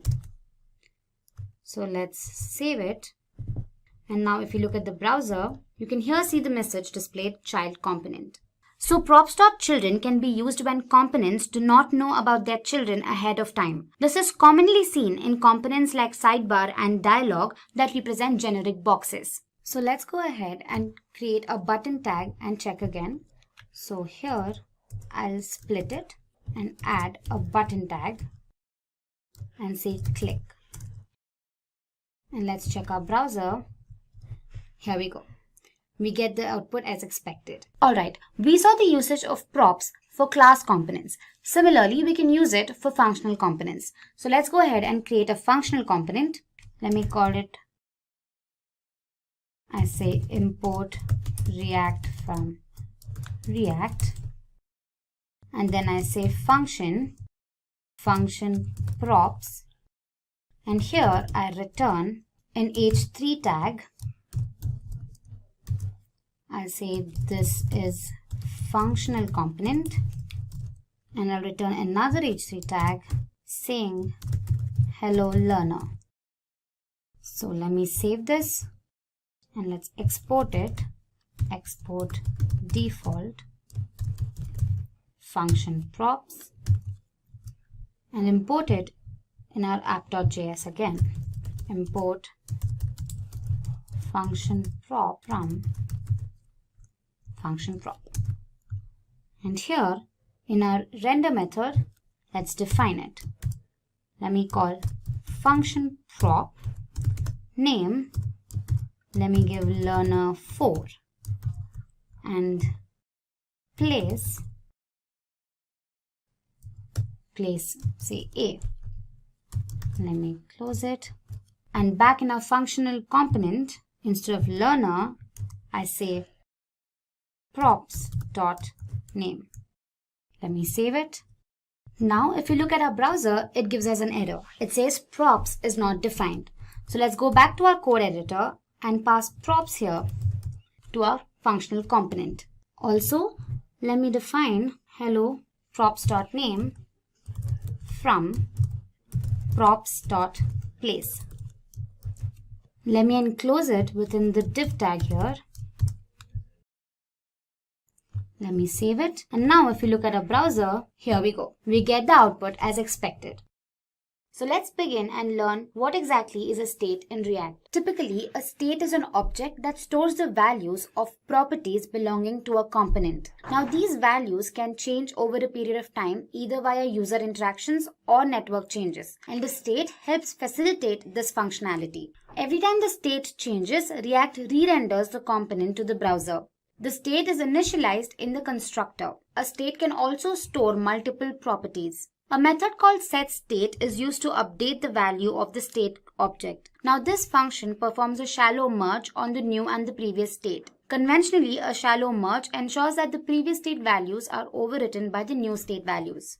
Moving on, in our previous video, we learnt about props. And although props and state dictate and control the behavior of a component, they have significant differences. So let's go ahead and draw a comparison between the two. Firstly, props in a component are used to pass data and event handlers to its children, while state on the other hand is used to store the data that has to be rendered on the web page. Props are immutable. Once set by the parent, they cannot be changed. State holds volatile data and can be changed over time. Props can be used in functional and class components, while state is restricted to class components. Props are set by the parent component, while a state is generally updated by event handlers. Now that we've learned all about state, let's go ahead and build an application to see the working of state. Alright, so in my code editor, that is VS Code, I've created my application, say state, and here in my source folder, I have my app.js file. Now here, I'm going to get rid of all the unnecessary code that I'm not going to be using. Also, I suggest you go through the React installation on Windows video to help you get started with creating your first application. So let's create our class component, say class app extends react.component. Inside, I have a render method that returns an HTML tag. Let's display a message, welcome. Let's follow the JSX conventions and enclose all the HTML tags within the div tag. So I say div class name equals app. We also have to import the app.css file, import app.css. And so we save it, and if you look at the browser, we have welcome. Now let's beautify our code. To do that, let's add some styling. So here in my app.js class component, I say styles equals, and I say font style, and I set it to say bold, and I say color, say teal. And here in my h1 tag, I say style equals this dot styles. So let me save it. And if you look at the browser now, we have welcome in teal and it's bold. Now let's go ahead and create a class component to understand state. So first I create a folder and I call it components. And inside this folder, I create a class component and I call it new comp.js.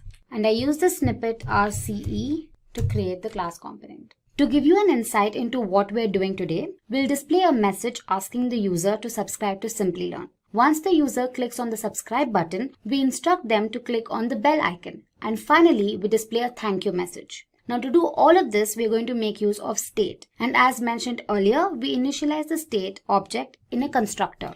So let's use the snippet rconst to create our constructor. Now in the state object, we initialize a property, let's call it message, and we display a message saying subscribe to Simplilearn. Let's save it. And here in our render method, let's say class name equals app, and let's create an h3 tag, and within the tag, I display the message. So I say this dot state dot message. Let's save it, and now let's import it in our app.js component. So I'll get rid of export here, and here I say import new comp from components and new comp, and let's define it here and say new. So we save it and look at the browser, it says subscribe to Simplilearn. Alright. Again, to make our code look more presentable, let's add in styles. So I'll just copy the same styles that I've added here and I paste them here. And instead of bold, I make it italic. And I change the color to say purple. And again, in my h3 tag, I define style and initialize it to this dot styles. So let me save it. And now if you look at the browser, it's in italic and it's in purple. Okay. So moving ahead, let's create a button that reads subscribe, and once the user clicks on it, the button should read subscribed, and the message displayed above should instruct the user to click on the bell icon. To do that, let's first create a button. The message that I want the button to read is subscribe. However, this message gets changed once the user clicks on the button. So instead of explicitly mentioning subscribe here, I create a prop. I say sub and I say subscribe here. And back in my render method, I say this dot state dot sub. So let's save it. And if you look at the browser now, you have a button which displays a message subscribe. Now once the user clicks on the button, the message displayed should change to click on the bell icon to never miss an update. So let's create an event handler for that. So here, button on click, I call another method, and let's call the method button change. Okay, so this method should update the state and change the message and sub values. To do that, we make use of a set state method. Now a state can be updated in response to event handlers, server responses or prop changes. Now all the updation can be done using the setState method. Now this is the general syntax used by the method. We'll however look at this further in the demo. Now the setState method conventionally enqueues all the updates made to the component state and instructs React to re-render the component and its children with the updated state. Now let's go back to our code editor and look at the working of this method. Now here I defined the arrow function, button change. If you are not familiar with arrow functions, I suggest you read up on them. And this is the general syntax. And here I say this dot set state. And inside I change my message to hit the bell icon to never miss an update. And my sub value changes to subscribed. Let's save this. And now if you look at the browser, when we click on the subscribe button, the message changes to hit the bell icon to never miss an update. So moving ahead, let's use a bell icon so that the user can click on it. Once he clicks on the image changes and a thank you message appears on the screen. So for that, I have two images. I have bell A and bell B. So I drag and drop both the images in my components folder. Alright. Now let's import these images into our new comp.js file. Here I say import bell A from bell A.png, and again I say import bell B from bell B.png. Alright, let me save it. To display the image on the screen, we make use of the image tag. Now this tag has two attributes. One is the source attribute that specifies the URL, and the other is the alt attribute that specifies an alternate text for the image. So here in my component, I make use of a paragraph tag that will help display the image in the next line, and then I use the image tag. Now since my image changes once it's clicked, I have to define a property and pass the event handler click that will update the image. So here, before specifying the source, let's go back to our state and define another property that is image URL, and let's set it to bell A, since that is the image that I want to display first. Let me save it, and here in my image tag I say source equals this dot state dot image URL, and then we have the alt tag, and I do not want to display any message, so I leave it as it is. Now let's save it, and if you look at the browser, we have a bell displayed. However, now let's change the dimensions of the bell. I do not want such a huge bell. So back in my VS Code, I define style with width, say 30 pixels, and a height with again 30 pixels. Let me save this. And now if you look at the browser, we have a smaller icon. So once the user clicks on this image, the image changes and the message displayed here gets updated. To do that, we'll have to define an event. So let's go back to our VS Code, and here in my image tag, let's say on click, I define a method, say this dot image change. And now we define this method here. I say image change. I make use of an arrow function again. And again, I use the setState method. I update the image. So I say image URL is now set to bell B. And the message is updated to thank you, happy learning. So let's save this now. And if we look at the browser, we see the image, and once clicked on it, the image gets updated and the message changes. So finally, let me refresh the browser once and show the full execution. Let me refresh. Following the instructions, let's click on the subscribe button. And now it says hit the bell icon, and once I do that, the image updates and the message changes. So what exactly is Node.js? Now consider a scenario where a user interacts with a web application. The user only interacts with the front end of the application. But there's a lot of work that goes behind the scenes. Now in a web application, there's a front end, a server, and a database.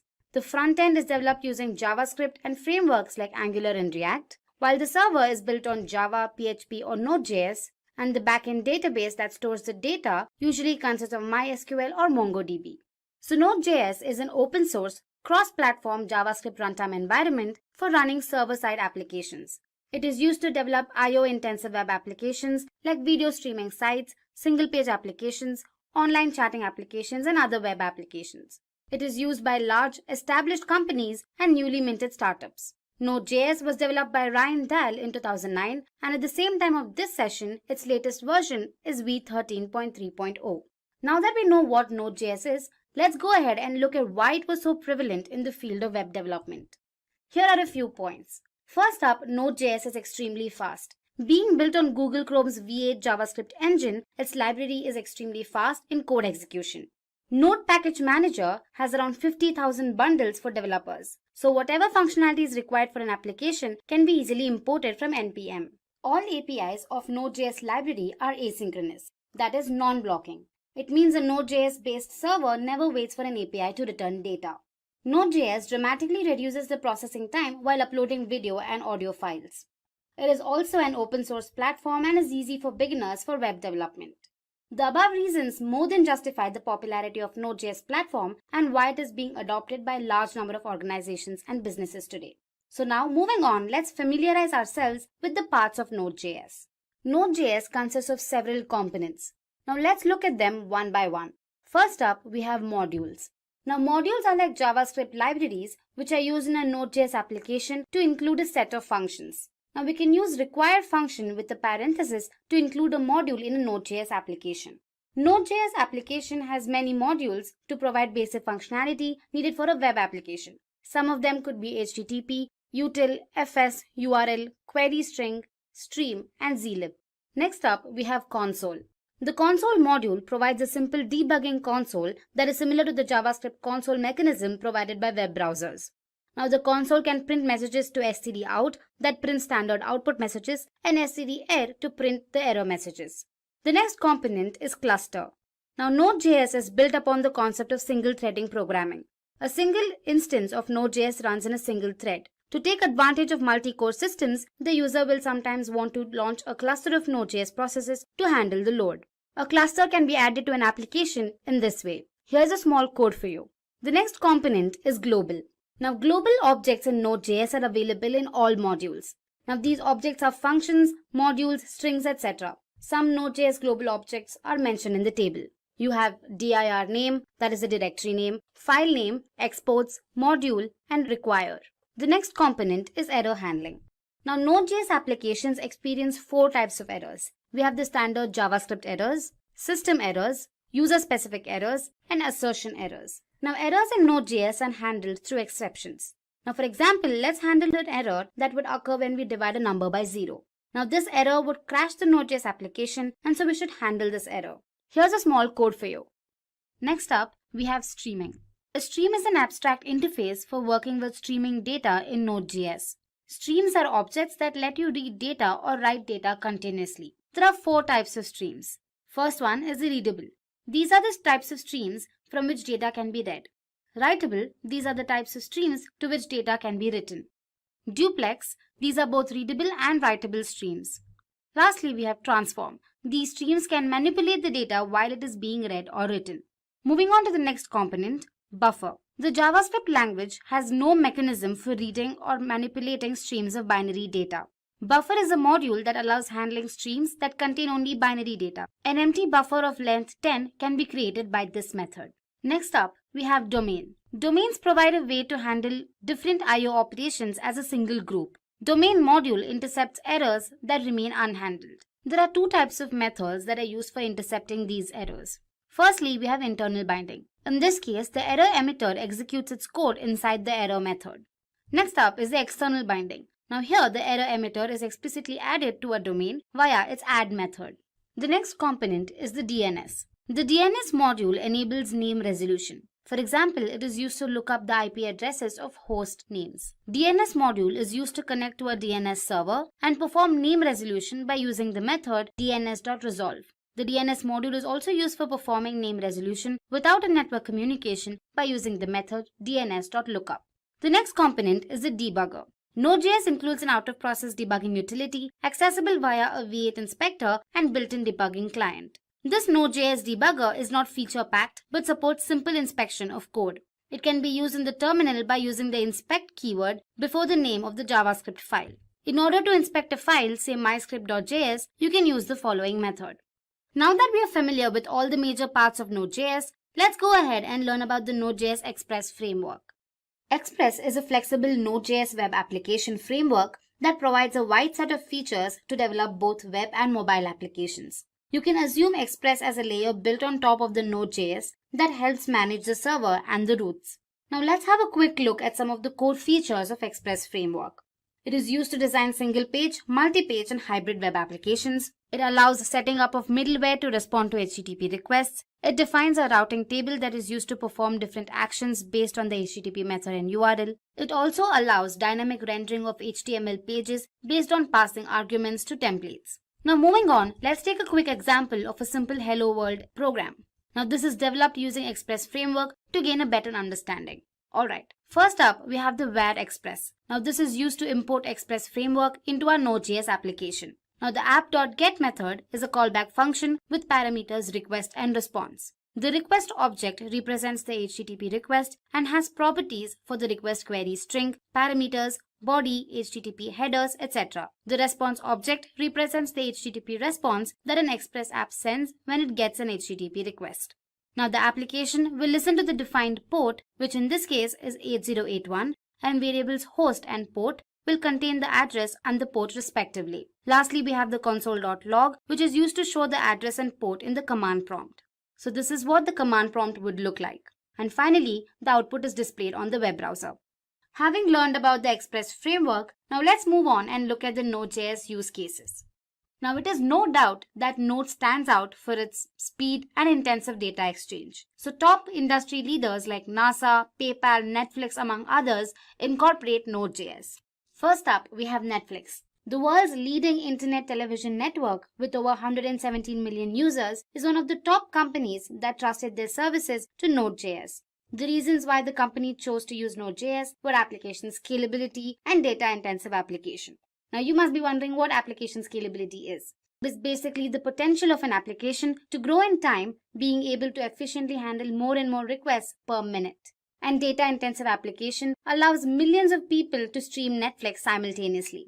Next up is Walmart. Now Walmart is the world's largest company by revenue with around $514 billion according to the Fortune Global 500 list in 2019. Again, the reasons why the company chose Node.js were asynchronous I/O and efficient handling of concurrent requests. Now asynchronous I/O, which is a form of input-output processing, allows other processing to continue before the transmission has finished. Node.js is able to efficiently handle concurrent requests with the use of thread pool and event queues. Uber. Uber is an American multinational ride-hailing company offering services that include peer-to-peer ride-sharing, ride service hailing, and food delivery. The reasons why the company chose Node.js were asynchronous I/O, quick iterations, and active open source community. As mentioned earlier, asynchronous I/O permits other processing to continue before the transmission has finished. Now quick iterations. Now Node.js is continually being updated and added new features that help in further improvement in the performance of web servers. And finally, active open source community resolves many problems that an organization may face in a particular scenario. Next up, we have NASA.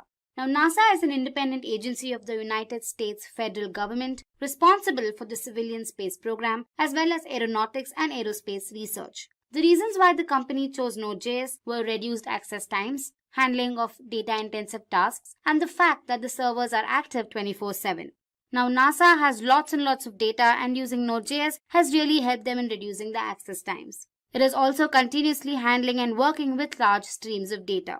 Node.js is highly stable, which helps in keeping the server active 24/7. Next up, we have PayPal. Now, PayPal is an American company operating a worldwide online payment system that supports online money transfers as opposed to traditional methods like checks and money orders. The reasons why the company chose to use Node.js were the fact that Node.js has extremely fast build times. It allows tasks to be carried out with fewer lines of code when compared to other server technologies like Java and PHP. And Node.js, being data intensive, efficiently handles a large amount of data. Next up is Medium. Medium is a popular online publishing platform developed by Evan Williams and launched in August 2012. The main reasons why the company chose to use Node.js were A. Data-driven applications. Now these applications are ideal for being interfaced with Node.js servers. B. To run A/B tests. Now A/B testing is essentially an experiment where 2 or more variants of a page are shown to users at random, and statistical analysis is used to determine which variation performs better. Lastly, Node.js server maintenance is simpler than its counterparts. Moving on to the last topic of this session, industry trends. Now, Node.js developers are in demand across the globe since many companies are adopting JavaScript libraries. According to Forbes, it is one of the top 10 most in-demand jobs. According to NodeSource, the total number of Node.js downloads increased by 40% in the last 1 year.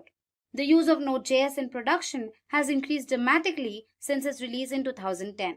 With early adopters such as LinkedIn, PayPal, and Netflix, among others, Node.js has seen an exponential increase in its use in web development. The popularity of Node.js is also accounted to JavaScript. Now, since JavaScript is the most popular language, as evident from a survey conducted by Stack Overflow in 2019, many developers can start working on Node.js library with not much of a learning curve. Node.js developers are being offered better salary options than other web technology developers. According to PayScale, the average salary of a Node.js developer in India is around 6,13,000 rupees per year. The average salary of a Node.js developer across the United States is around $105,000 per year. In this video, we'll help you install Node.js on your Windows system. So without further ado, let's begin. The first thing you need to do is download Node.js from their official website.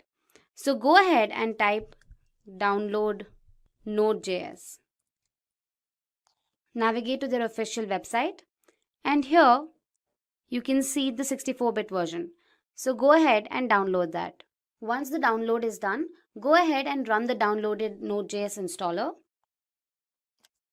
Accept the license agreement. Keep the default settings as it is.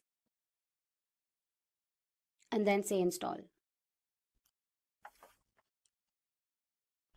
So with that, we finished the installation process. Once Node has been successfully installed, the next crucial step is verification. Now this process ensures that Node has been properly installed. To do so, we first open the command prompt and then type in a few commands. To verify the successful installation, we type in this command, node-v. Now this command returns the version, and if it returns the version, it means it has been successfully installed. So here we go, it returns the latest version. Now the final step is to update the Node package manager. Now this npm is bundled with Node.js, which consists of all the repositories and packages required for development purposes. So to do that, type in the command npm install npm -- global. Now that we're done with the installation of Node, let's go ahead and implement a small program. For that, we make use of a text editor. In our case, we've installed VS Code. So go ahead and download VS Code. Once you're done with the installation, this is what VS Code looks like. So go ahead and click on File and create a new file. It's going to be a simple program where you're going to print a hello world message on the web browser. To do that, we make use of HTTP modules. So Node comes with built-in HTTP modules to transfer data across it. So for that, we make use of a require method. We create a variable first, say var HTTP equals require, and just say HTTP within single quotes. Now the HTTP module can create an HTTP server that listens to the server ports and gives a response back to the client. To do that, we make use of the create server method. So let's go ahead and type the code. Say http.create server, and internally it consists of a function. Now the parameters to this function are request and response. Now the response is basically used to write to the client. So we say response.write, and here we type in the message. So say hello world, welcome to this tutorial. Once you're done with that, you end the response. So the server listens to a port number to display the message. By default, it listens to the port number 8080. So we keep that as it is and we end it. Save your file, say demo.js, maybe demo1.js, and say save. Now to run the program, you have to open the command prompt. So open your command prompt and mention the path to your file. So in our case, it's our saved on the desktop. So cd desktop And now to run it, say node demo1.js. Now you navigate to your browser and say localhost 8080, and here we go. Our message is successfully displayed. So let's talk about the Node.js architecture and understand why it's so good. So to begin with, Node.js has what's called a single-threaded event loop architecture, and this allows you to be able to handle many concurrent clients at the same time. It's just a very flexible way of being able to scale up your support for many clients. And then in addition to that, we have the JavaScript event-based model along with the JavaScript callback mechanism that allows you to have this standard approach to being able to connect with and talk and discuss interactions between the client and the server.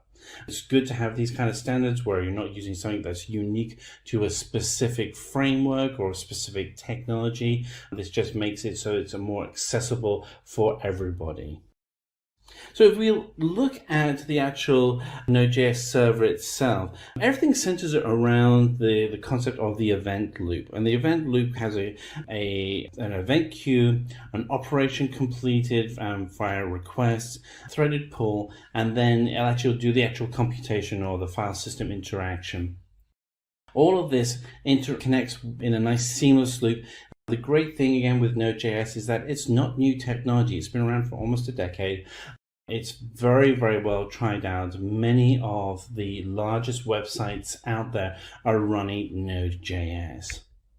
So let's now dig into each of the parts of the Node.js architecture. So let's talk about requests. So the way that the request works is that you have your framework such as Angular on the client, and that will then send a request to the web server. And there's many ways that those requests can happen through web workers, through forms, and through other interactions. But at some point, a request is sent to the server. And so these requests can be for data, they can be for deleting data, they can be for updating data, they can be for interacting with services as mentioned before, but the goal is to have some kind of request. Now once that request actually hits the server, and then we start actually getting into the queuing and threading process that centers around the event loop. And this is where Node.js really excels because it's able to use that single-threaded model to be able to manage from just even a few requests to tens of millions of requests. So it receives the actual request and starts the event queue. And this is where that single threading process starts, is by queuing everything up appropriately.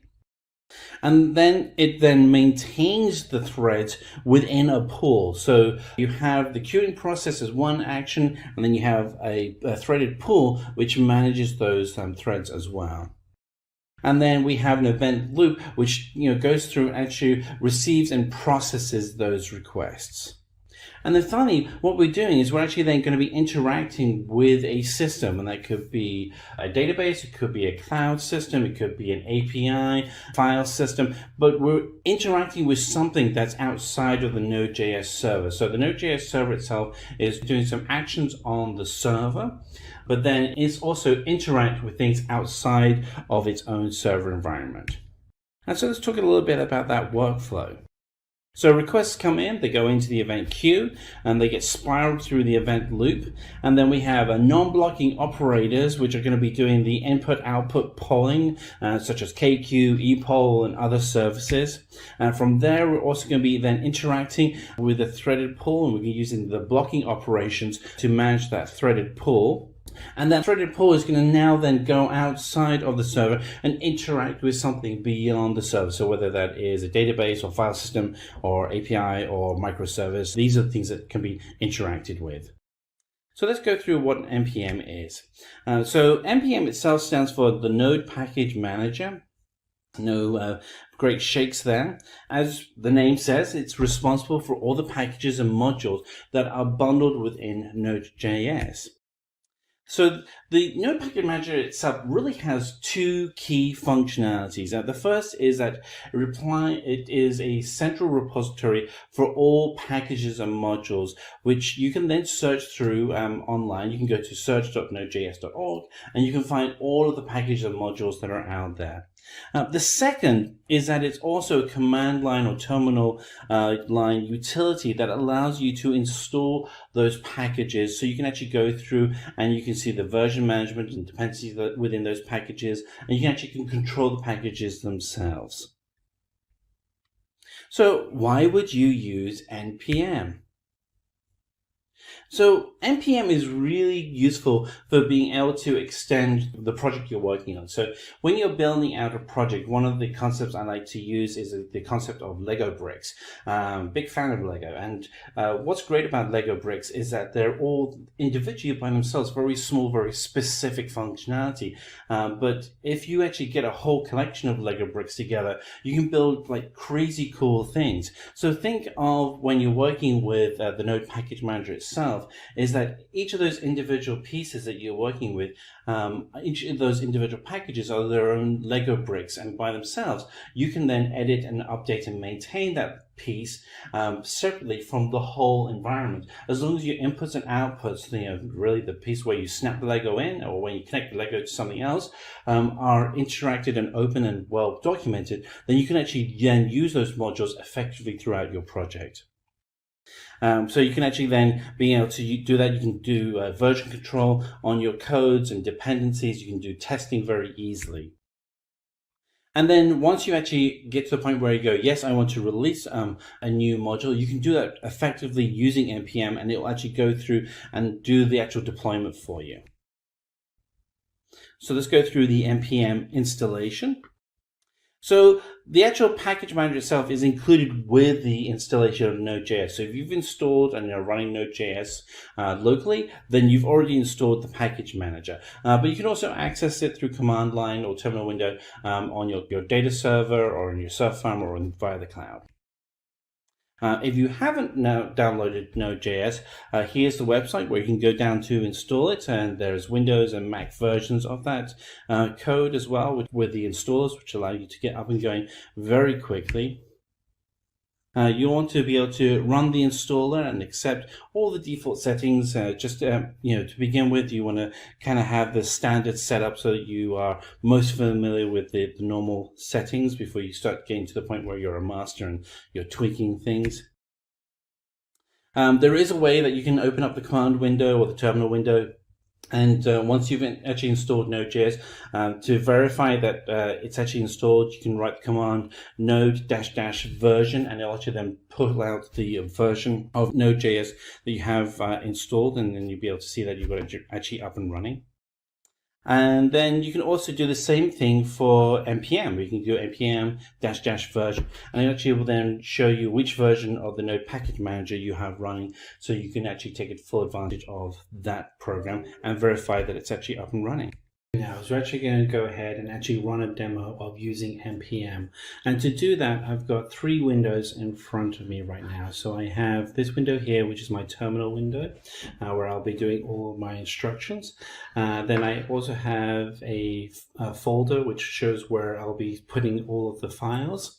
And then finally, I'll actually have a text editor. In this case, I'm using VS Code because it's free, but you can use any text editor you like to be able to go in and show what the code that's been created by NPM in the JSON file, so you can actually see what it looks like. And then we'll modify it a little bit. So first thing we want to do is we want to go ahead and create a new project folder. So I'm going to go in, I'm just going to move into, do change directory, and go into the project folder, and we'll see down here that we have an empty project folder, but for this one I'm actually going to go ahead and I'm going to create a new directory in this one, and I'm going to call this one Simplilearn.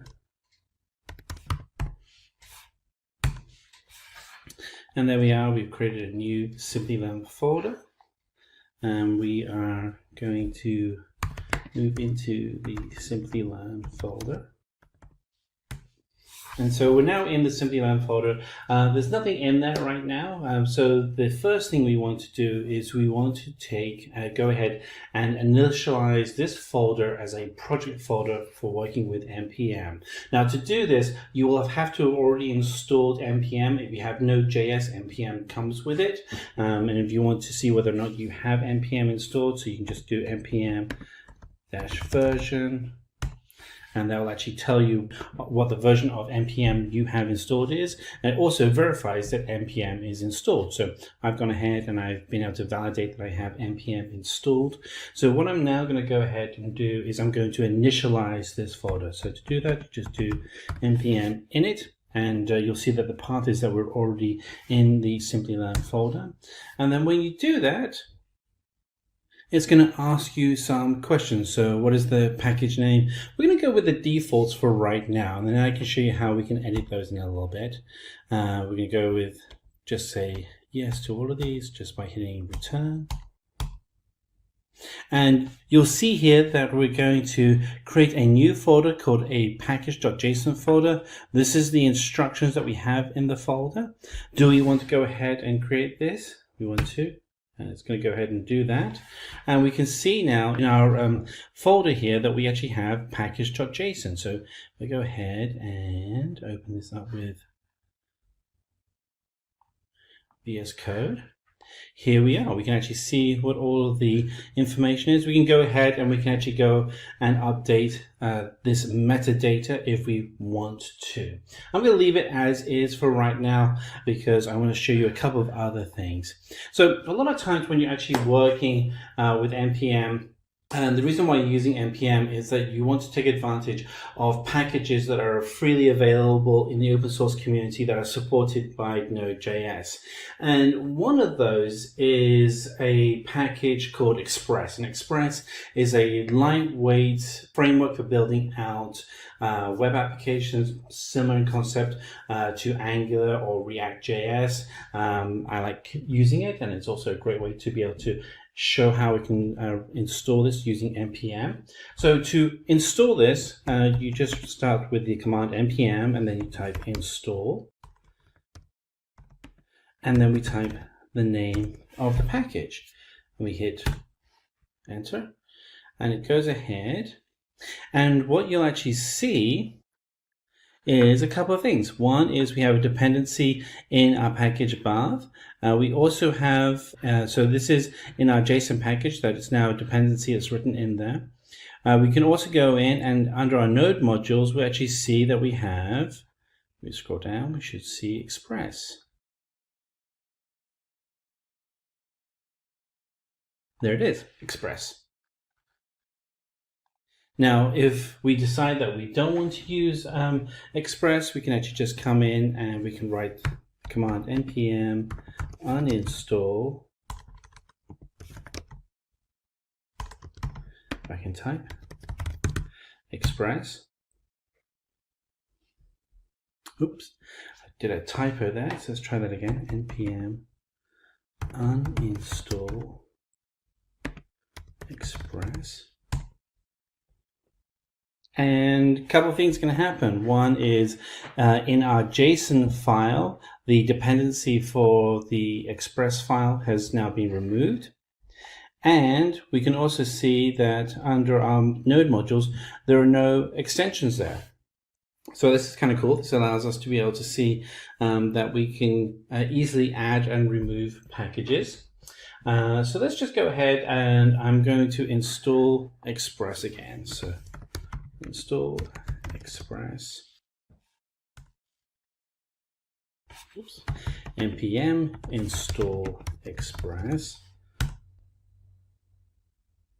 All right, so it's gone ahead and it's installed Express. Now, one of the things that will often happen is that when you're working with a package, the actual JSON package, so you'll receive this file, and you want to be able to go ahead and install all of the sub-modules that come with it. So you can go through, you can manually install them like this, or you can actually run an install command so you can actually install all of them at once. I can just show you what that looks like, because we're going to actually go ahead and simulate as if we're going to install Bootstrap, which is another popular framework. Bootstrap. And we're actually going to go with, and then we'll save that. And what we'll see is under the packages that Bootstrap isn't listed in there. We do have Express. There it is right there. So we now come over to our new commands. We can actually write the command npm install. And now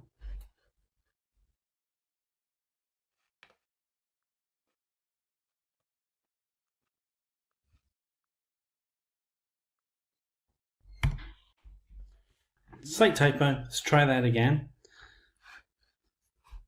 Let's do npm install.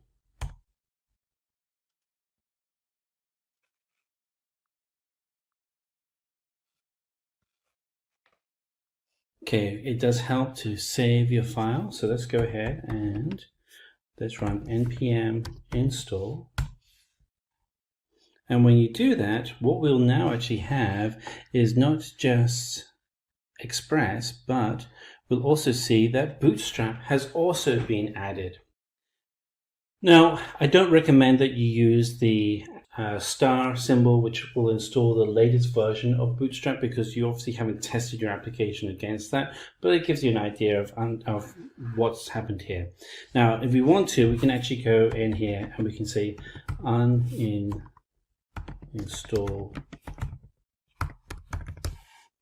Bootstrap, and it will actually remove that from your JSON package. So there we are. That's how you work with using npm, from getting started with a setup for a base initialization of your package, going through to creating the first package, being able to set up and control the naming convention for each of the items within the metadata that provides the instruction for the package, how you can then put in dependencies such as Express and Bootstrap, how you can install them and remove them, and actually do all of this through command line. If you have any questions, please let us know. Django is a popular framework nowadays, and you must have heard it. Almost every website and web applications uses Django in some way or other for their web development. So in today's session, we'll discuss what is Django framework. Let's start by discussing what is a web framework. A web framework is a software framework that is created to support the development of dynamic sites, web services, and web applications. It supports creation, development, and publishing of the web applications and websites. Hi guys, I'm Anjali from Simplilearn. Now, if you have been following our playlist on Python, by now you have probably completed all the basic concepts of Python. So today, we'll use these basic concepts in creating a website using Python again. Now, this application is called Django. And before we move into actually developing the website, let's better understand what Django is. So Django is a high-level Python web framework. So when you compare Django to many of its other counterparts, such as Flask, which also uses Python, it provides very limited freedom. But then again, this limited freedom does mean that it makes development much faster, and that is the goal of Django. So if you're a complete beginner with web development and also sort of with Python, this is the place to start. So Django has a free and a paid version, but since you're just learning how it works, we can go for the free version. In fact, the paid version is only required when it's utilized by companies where they perform a lot of modifications to the point that it's actually unrecognizable. Now, some of the companies which are using Django are Instagram, Bitbucket, Pinterest, and even NASA. Now, there's another important thing that we need to understand about Django, which is its design pattern. So Django follows the MTV design pattern, where MTV stands for Model Template View. These terms may seem very remote to you right now, and I don't think there'd be a point of me explaining what they are as of now. So once we move on to the demo, where I'll be teaching you how you can create the web framework, we can better understand how this design pattern works. And with that, we are finally ready to move into actually creating our website. So there are certain prerequisites to Django. To perform these, open your command prompt. So the first thing we need to ensure is that your system has Python installed. Now, of course, if you're learning Django, you probably already know Python. And for this purpose, you would have had Python installed previously itself. We'll just check. So type in Python version. And if you do have Python installed, your version number will appear here. Now, the other thing we need installed is pip. So once again, pip would also be installed on your systems. It comes with Python itself.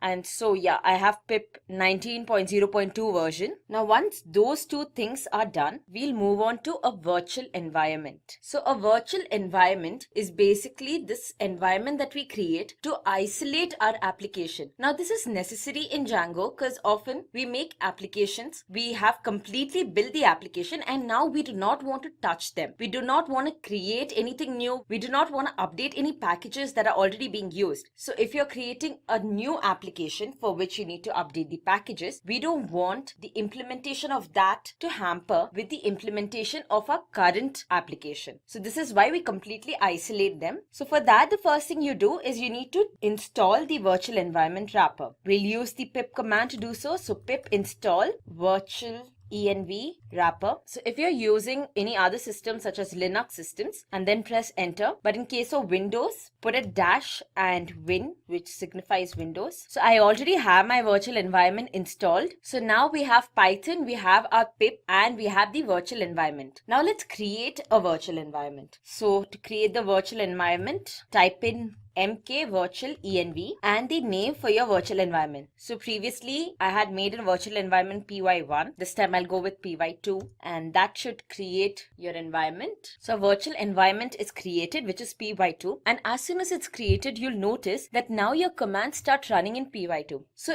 when you're creating an application, the application itself is not created at this place. It's just the environment files that's stored in here. So now all this is done. The final prerequisite is, of course, to have our web framework, we need to install Django. So let's get to that. Pip install Django. So now that Django is installed, we are finally ready to start our project. So the command to run to start your first project, Django-admin start project, and followed by the name of your project. So I'll just name my project the Django project. So I just cleared my screen. Now, if you go to this location where we created our project, you'll see the project folder is created here. And inside the folder, there's yet another folder with the same project name and a manage file. Now, this manage file is usually what we will be running to compile our programs. And then within the folder, you have certain Python files. So we'll open all this in our IDE, and I'll be using PyCharm, but you can go ahead with any other Python IDE. In fact, you can even use a notebook. So you can select your project from here, the panel on the left, or you can opt for open, browse through your folders, and then select your project. So the project we created just now is the Django project, which is this one. So I'll open it, and your project will appear on the left side panel here. You can see within it, there's another folder with the same project name, and there's the manage.py file. Now within this folder, again, there's another folder .idea, and then there is the init settings URL and the WSGI file. Although we won't be making changes or modifying any of these files. So we'll check out what these files are one by one, although we won't be making modifications to most of them. The idea folder probably won't be existing in your project. You can completely ignore that. Now we'll have a look at what each of these Python files do. So the first file, which is the init file, as you can see, it's empty. The reason is that the very presence of this file is only to inform that this package here, this is not any ordinary folder, it's a Python package. So you don't really need any content within this. Now the next file that we have here is the settings file. So the settings file is the central configuration file. This is modified only when your application goes into the real world. Other than that, we just leave it as it is. So some of the values that you would be modifying is, for example, the debug value. Now when the debug value is true, which in our case it is, whenever an error occurs in any of your code and you're trying to run that page, all the errors appear on the page. But now if you are putting your website into the real world, you do not want that all your errors will be displayed on the page for obviously security reasons. So then you can just change this value to false just before you upload your page. Next, you have the URLs page. As from the name, it's very clear. The URLs page is where you have your URL stored. So basically, this file maps the URL of a page to the function that the page will be performing. So now you have the wsgi.py code file. So this page contains an application callable which the application server uses to communicate with your code. And finally, we have the manage.py page. This is the page used to interact with your project. So we never ever touch the manage.py page. The settings page does change when your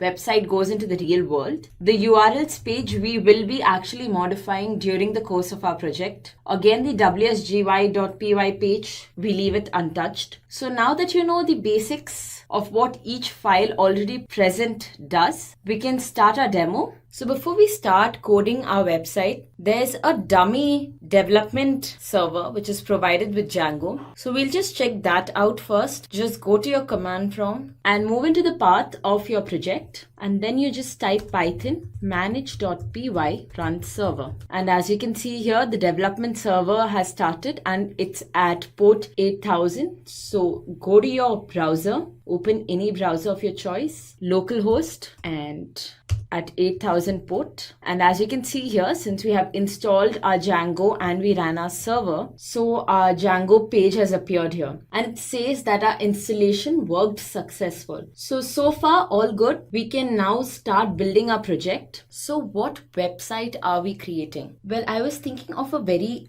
basic website where you'll have the front page. The first page would have probably like 3-4 genres, and within each genre you'll have a piece that is an article, a novel, or even a poem of that particular genre. So the user gets to click the genre on the first page, and the minute he or she does so, we move on to the next page where we have our article within that genre displayed. We'll also include a registration page just to see how that works with Django. So before we move on, guys, I want to tell you that this tutorial will completely concentrate on how Django works. So we will not look much into the details of how our page is displayed. That is, we won't go in depth into HTML, CSS, and so on, but rather just stick to Django and its functionality. And another thing that we need to know about Django before we start developing is that every page in Django is called an app. So when you go to a website, say Facebook for instance, you have multiple tabs, right? So there's a tab for the profile. You click on it and it immediately takes you to your profile. Now, if this entire thing, that is Facebook, was built on Django, then your profile would be one app. And then there's another tab which takes you to your messages. The page where all your messages are displayed, that would be a second app. So that's how Django works. Every small thing, every component or every page of your website is an app, and you need to ensure that you can describe exactly what an app does in 1 or 2 sentences. So a page should not have multiple things happening on it. If a page is for displaying messages, that should be the sole purpose of the page. So yeah, that's the basic of apps and how they are a part of Django. So how do we create this app? Just open your command prompt, move on to the path where your project is stored. Now in here, you'll type in the command to create your first app. So that's Python manage.py start app, and then the name for your app. So I'll name my app genre. So basically on my first page, I want all my genres to be displayed and every article is put under a particular genre, hence the name. Enter, and your app should be created. So I go back to my PyCharm, and as you can see here, we have our app genre created in here. Now under this app, there are more number of files. So what do these files do? We'll discuss that first. Well, first is our migrations folder. Now inside this migration folder, there'll be a number of files which will be created. Once we go through our project, we'll see every time we execute a particular command, a new file is inserted into the migrations folder. So this basically connects your database with your source code, and that might seem very complicated, but actually Django makes it extremely easy. And then you have the admins page. Now this admin file or this admin page that Django provides is extremely useful. So it's like this dummy admin page where you can actually go and you can view your entire database there in a very formatted way. You have all the models that you created there. You can insert more values, you can delete values, you can edit values which are already present. So right now the admin page will not be existing. There's no point of us going and checking it right now since we have not created any models yet. Again, what is models? I'll come to that too. So that is the next file I'll be telling you about.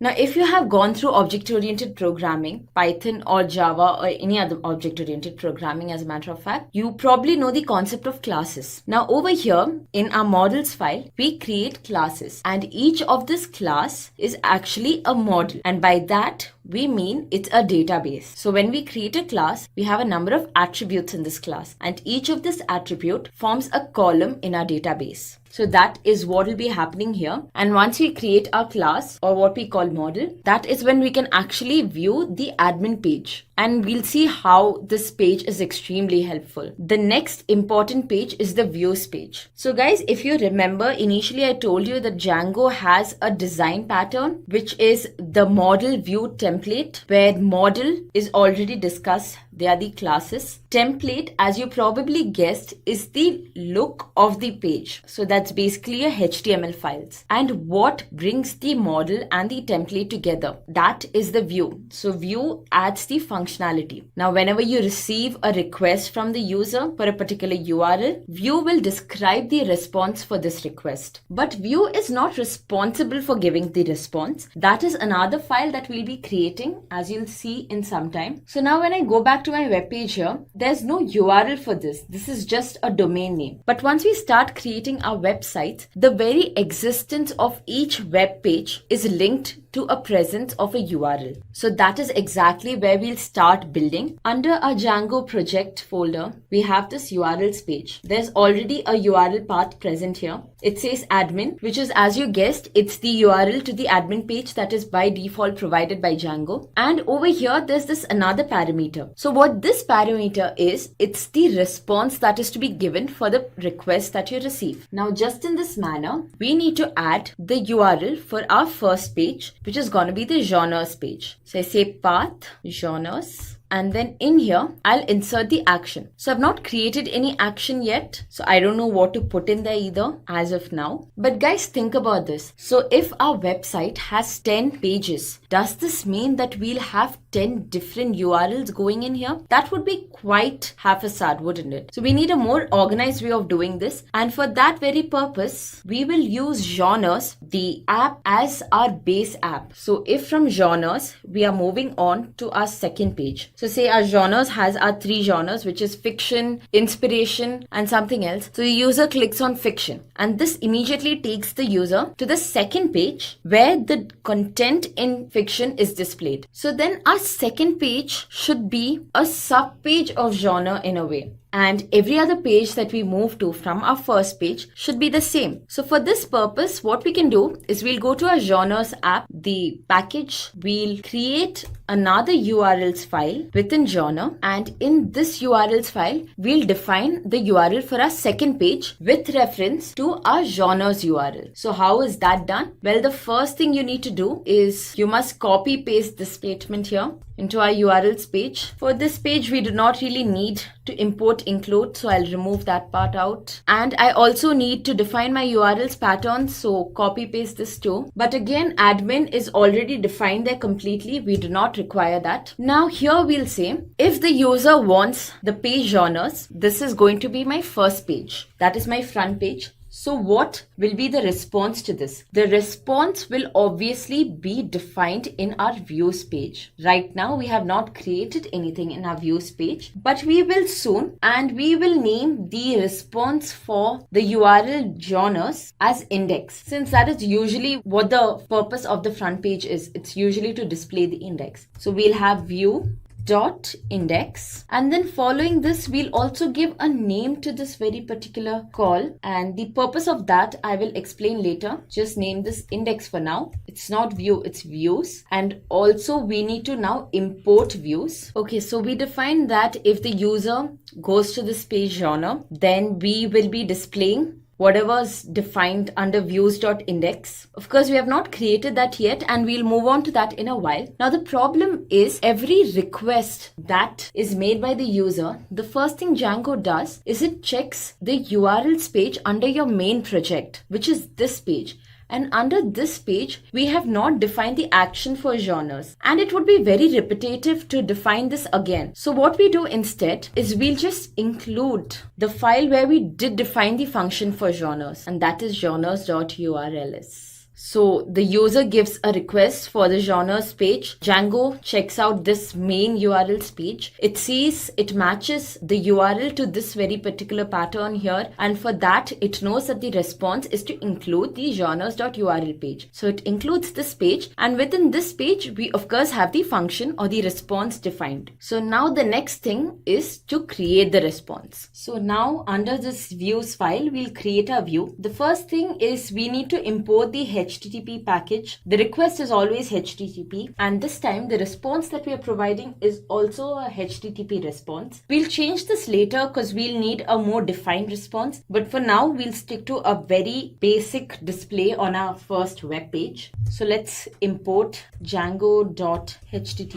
import HTTP response, and now we can define a function which will tell what response to provide for the particular URLs. Now here we say that if the user gives a request for this URL, our response is views.index. So within views, we need to define a function named index. So def index, and this one takes request as a parameter and returns a HTTP response. And that response could be a simple text. Of course, you can also have HTML tags, and just for the purpose of formatting so that our text looks pretty bold, I'll put this into our header. Just say hello world. So that's done. This is the response that we'll be providing for that particular URL. Now the thing is, we have this page here, settings, and in settings, if you scroll down, you'll see there's a list of apps which are installed, and in this list, our app genre is not mentioned. So before we run our server, we'll add our app to this list. So that's done. Now go to your web page, the one where you ran your localhost first. And this time, okay, so my server's not running. I need to start my server first. Type in your command python manage.py run server, and it says that there's no issue and our server is currently running. So you go back to the page where we ran our localhost. So the last time we ran our localhost, currently your page would still be on that if you have not done any modifications. I did a few in between, hence I got this page.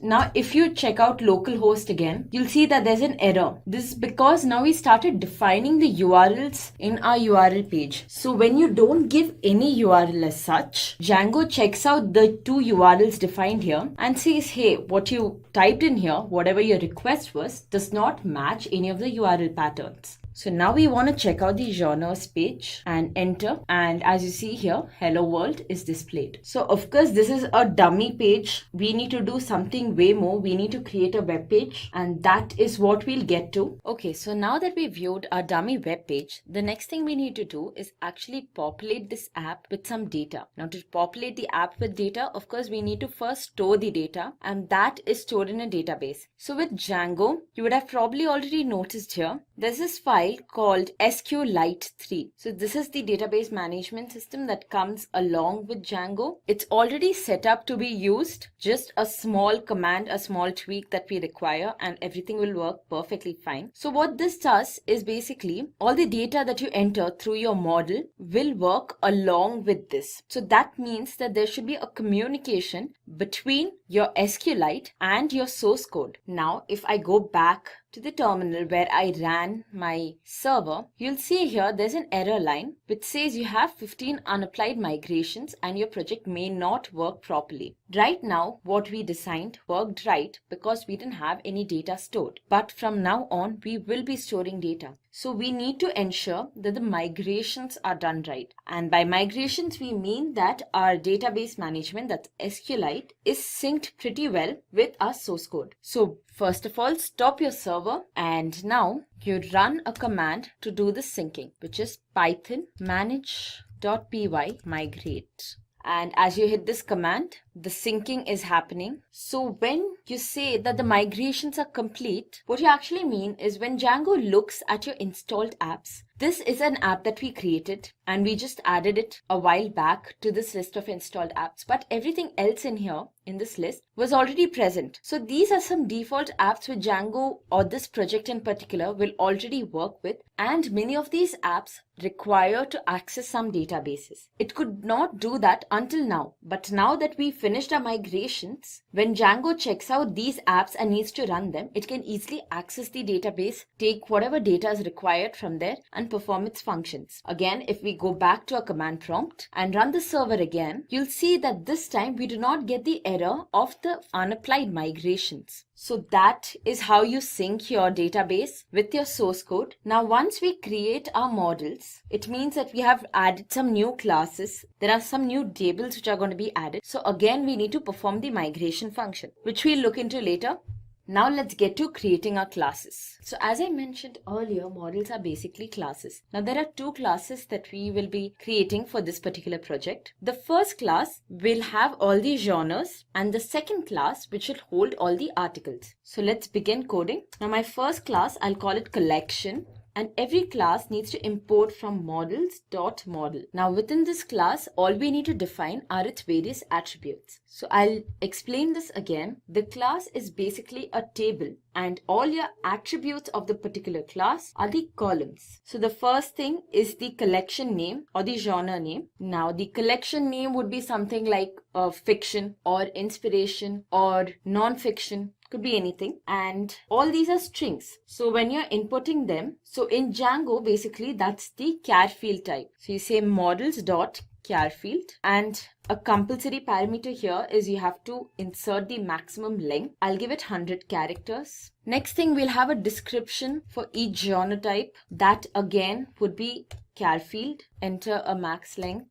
Give it 500. And then we'll also have an image or a cover for each of the collection or each of the genre. So that would be, I'd say, call cover as in collection cover. So this again will be a char field type, as I'm going to enter the link for the image over here. Now the links would be pretty large. So I'd say a length of 1000. So that's our first class. Now we'll define a second class, which is for the particular articles or the pieces which are inside the collection. So here we'll just go for one article within a collection, and I'll name this class as piece, as in a piece within a collection. Again, this class too imports from models.model, and we will enter the column names now. So every piece will have a title, which would be the name of the piece, and that too would be of char field type. Give this a 200. And then all of these will have a particular type. That is, whether it's a book, it's a novel, it's a poem, or it's a blog post. That is what will go in our type variable. Next, we'll have the artist name.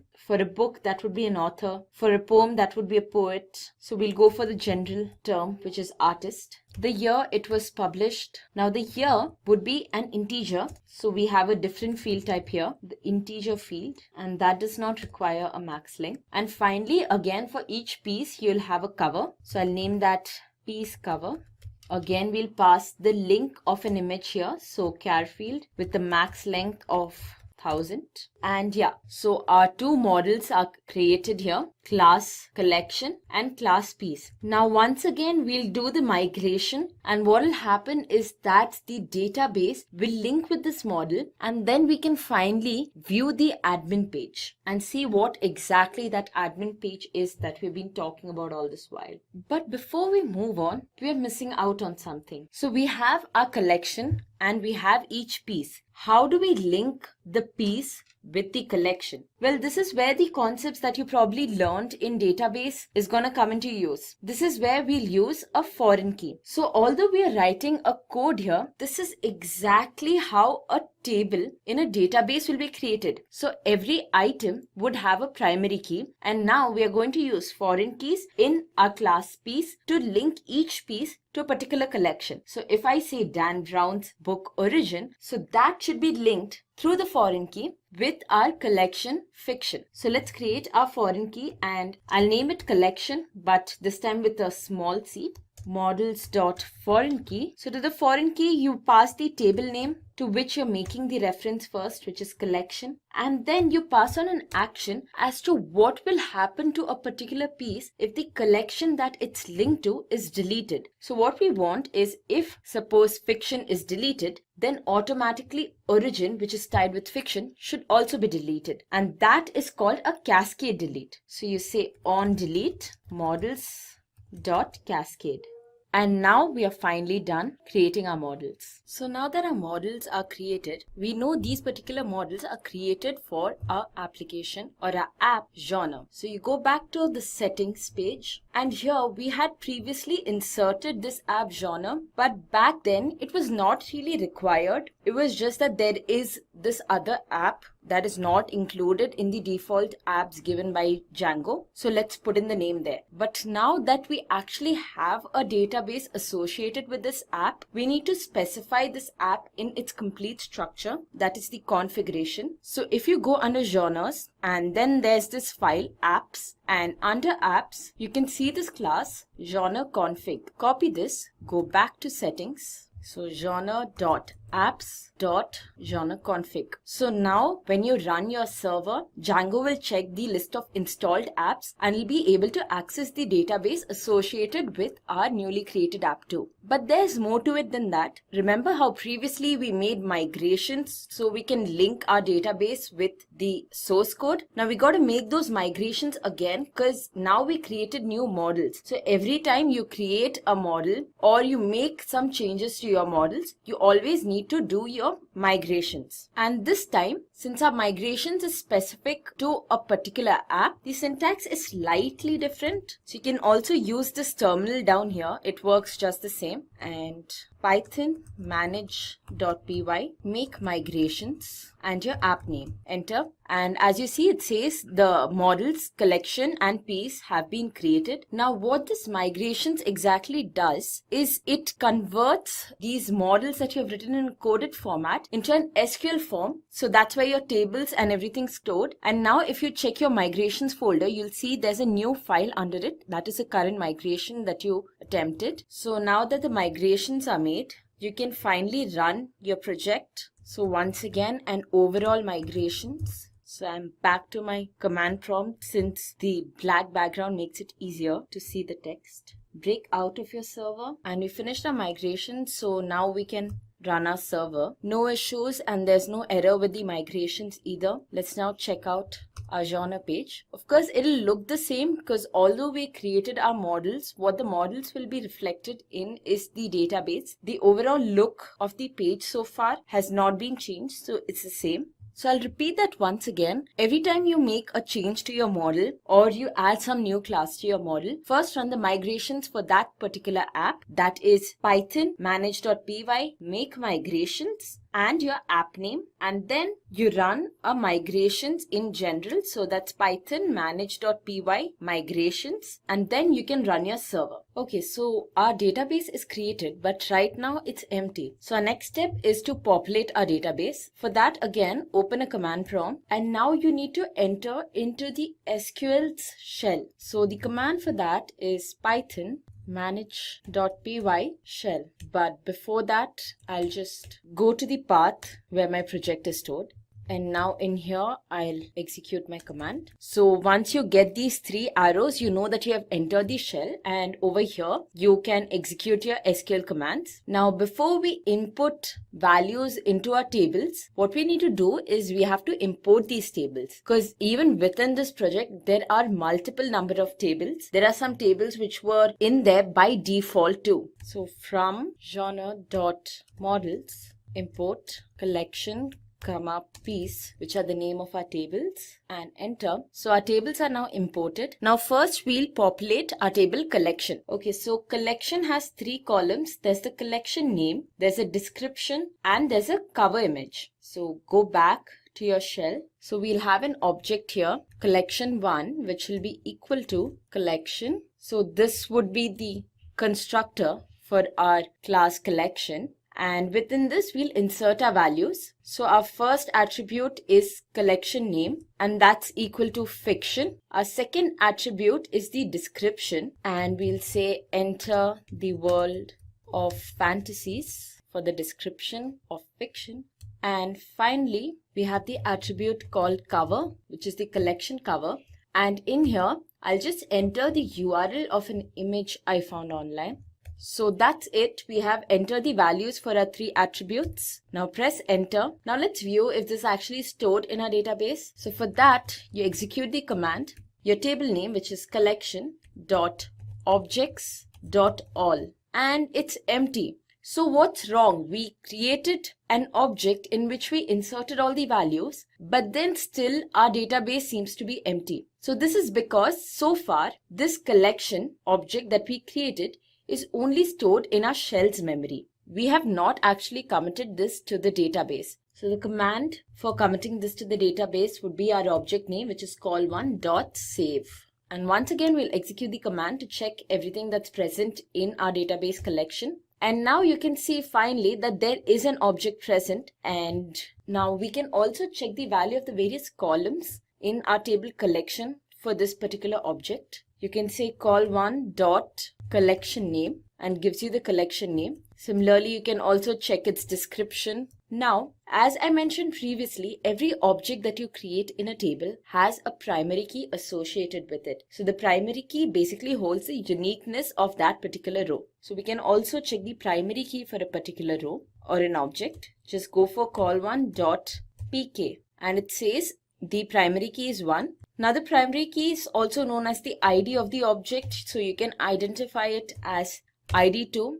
Again, you'll get the value, which is 1. Now if you want to change the value of any of these columns, that can also be done very easily on the shell.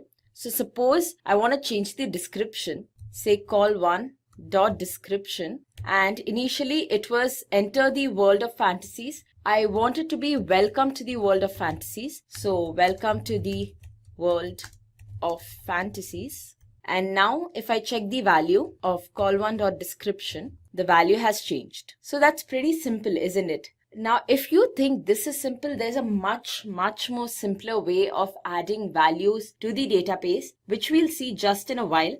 And that is where we'll put in more objects. We'll have a few more genres and we'll also add elements to our table piece. So now we can look into how to create our admin page. So now that we learned how to input or populate our database through the shell, let's go for the easier and the more efficient way, which is through the admin. Now before we do that, we need to create an admin. And for that, go to your command prompt out of the shell. Now in your command prompt, type the command python manage.py create super user. Okay, so once you do that, they'll ask you to create a username, and we'll just go for admin since we are creating ourselves as the admin. Enter an email ID. Just go with admin123@admin.com and a password. So since this is not a production environment, I'm going to just bypass the password validation. But if your website is going into the real world, then make sure things are secure enough. And our super user is created successfully. So now we can go on to a browser, and here we'll just type admin.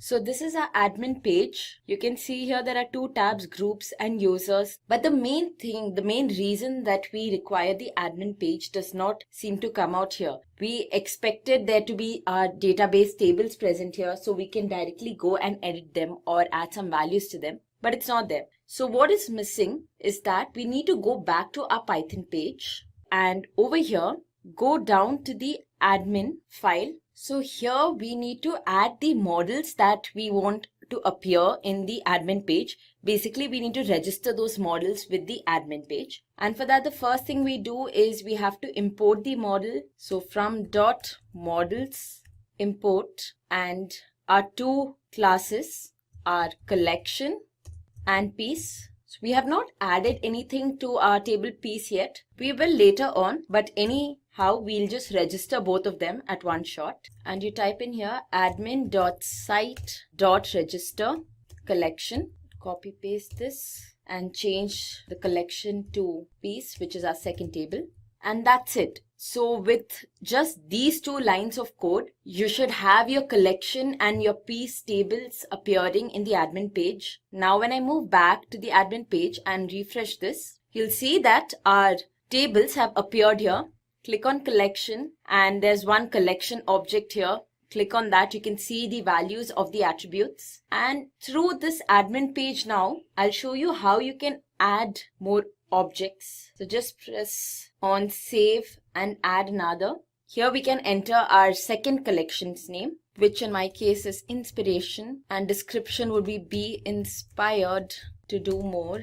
And for call cover, which is the collection cover, I have another link that I just took from the net. Save. And we'll add one more. So we'll have 3 collections now. And our third collection would be horror. The description, let's say the fear is real, although we hope it's not. And finally, we have the collection cover. Paste the link here. Save this too. So now we have 3 objects under collection. Now, as you see here, all our collection objects just say collection object with a number in bracket. In the similar manner, when we were also going through our shell, every time we executed the command collection.objects.all, we got just the name collection object and a number. But we want something more meaningful. So when I look at this table of collections, I know that the first one is the collection fiction. The second one is the collection inspiration, and so on. So for that, go back to your code.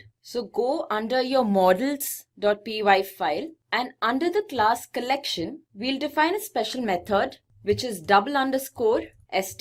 Now this is an overriding method, that is, this method already defined, but the value returned by this method is not of much meaning to us as of now. So now over here, we'll return something that we actually want to see when we look at the objects in our table collection. And what I want is, I want the collection name to appear. That would be quite clear as to what object is at which position. So I say collection return self.collection name, and that should do it. Now in the similar manner, we can have the same function for piece 2, and for piece what we want to return is the title. So that's it. Now if I go back to my admin page, refresh this, as you can see, we have something much more meaningful under our table collection now. The objects actually have a name. Well, the objects don't actually have a name, but we are displaying one of the attributes of the object, and that gives more clarity as to what the object holds. So now we'll start creating our views. Now, as I mentioned earlier, our website would be such that the first page that the user goes to is probably going to be the genres page, which will have the URL genre/ and with nothing following it. So the function for that particular URL, or the response for that particular URL, we defined in here in our URLs page under the genres app, which is we'll be calling the index function in views. That is this function. Now from that page, there will be certain links, and when the user clicks those links, he or she can move to another web page, and that is the web page where the particular article present inside our collection would be displayed. So I'll just put down in comment what pattern of the URL we are matching for each of these paths. So the first one that we are matching is just genre followed by nothing. Now our next path would be genre followed by a number. Now this number 1 here is actually the ID of the collection that the user chooses. So if the user chooses the collection fiction, which is our first collection, that has a primary key 1. So immediately the user should be sent to the next web page, which is genre/1, where 1 represents the ID of the collection chosen by the user. So now for path, let's pass the expression that will match this particular URL. And that expression's actually just an integer number, since the front part, that is genre slash, is already matched. And this integer number, we are going to store it in a variable because we'll require that variable later. So you can just say int colon and collection ID. Now when you do this, and genres ID. So when you do this, what happens is that this 1 gets stored in this variable genre ID, and this pattern will match this URL. Now when this URL is matched, what response do you want to give? That is, what do you want to display on that particular web page? That will be defined in another function. We'll define under views. We'll name it details for now. Of course, details is not defined. We'll do that in a while. And give a name to this too, which will be the same details. So now we are able to recognize this URL. What we need to do is next we need to define details, which will give a response to that URL. So go to your views page and you create your details function. Now what is displayed in this details function greatly depends upon the genre that is chosen by the user in the first page, which is stored again in genres ID. So over here, you pass not only the request, but also genre ID. And inside, you'll return a HTTP response. The collection, the genre ID is, the HTML tags also need to be within the quotes. Copy paste that in here, have quotes here too. And now one more thing we need to do is, so genres ID is an integer, but we cannot concatenate an integer with a string. So we need to convert this to a string, and that's it. So let's go back to our web page and run this page. So the first page, which is genres, displays hello world. Now if I enter genres/1, which is what we created newly, run the code, you see here the genre ID is 1. In a similar manner, even if I enter 5, although we don't have a collection 5, it'll display the genre ID is 5. Now these are dummy web pages, so this kind of a display is fine. Of course, once we actually start building our view, which we will do very soon, things will be more defined. Now let's get to actually creating a good view. So what we want here is, first of all, we do not want to display any large text. So let's delete that off. We need to import our models because this is where our database is. And of course, we need to fetch information from our database to be displayed on our view. So from .models, import collection and piece. Now in our index function, what we'll do is we'll first collect all the objects from our table collection. We'll have a variable which is all collection, and then to collect all the objects, we'll use the same SQL command that we used.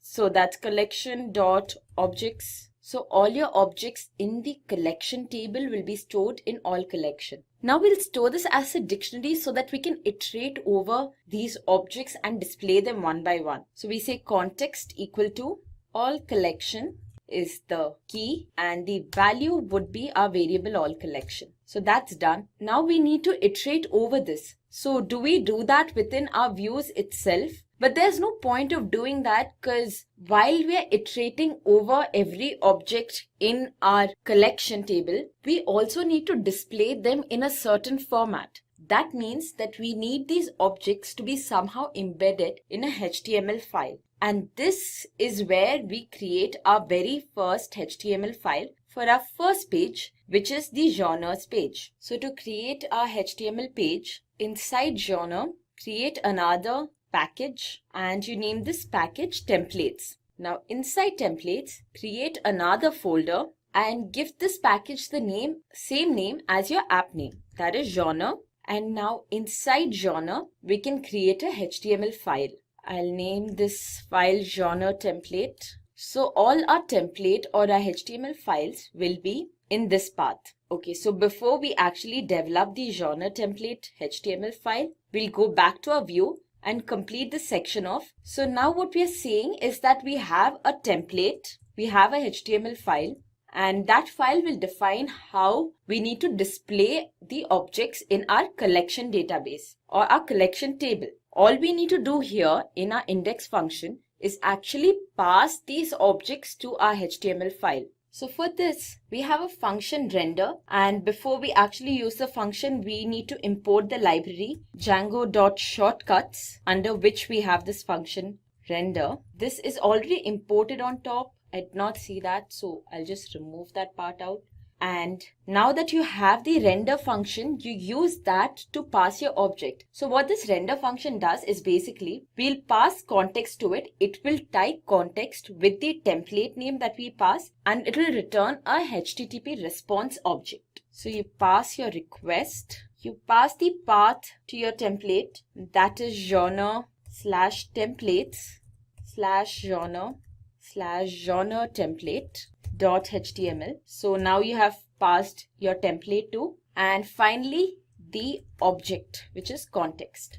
So that's pretty much all you need to do for your very first view under the views file. Now we need to develop our genres template. So for our HTML file, first thing we'll change the title. Let's display our app name. So in this particular case, since I'm making a dummy website, I'm not giving it a name or anything, just going with our app name. Okay, so now we need to display our objects which have been passed from the views folder. Now the render function basically passes an object which is called object_list. So we'll create a for loop, say collection in object_list. So this way we can iterate through all the objects in our object list. And now see, this is an HTML file, but this line of code here, this is the Python code. So pretty often this will happen that you need to embed a Python code within your HTML file.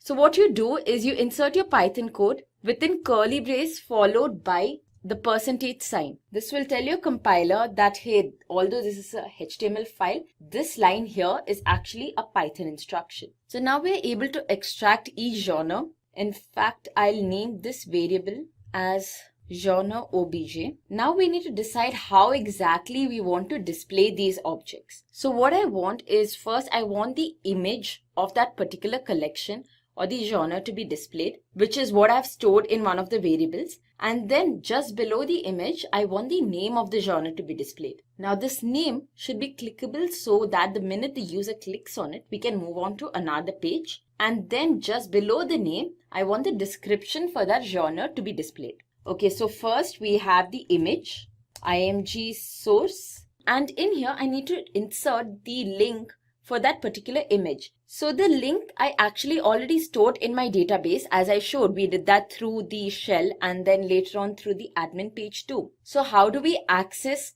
that particular link? Well, just like you would in a Python code, you can access it through the variable name, and every time you're accessing or you're displaying just the value of a variable, you insert the variable name within double braces. So double braces and then genre obj dot call cover. And now I'll give it some height and width to make it look a little more appealing. We'll have minimal formatting here because the objective of this tutorial is not to show you how to write your HTML code, but how Django works. And next I'll have the name. As I said, this particular name would be clickable. So inside href, I will insert the URL of the page the user should be taken to once he clicks on the name. So that URL is what we defined here.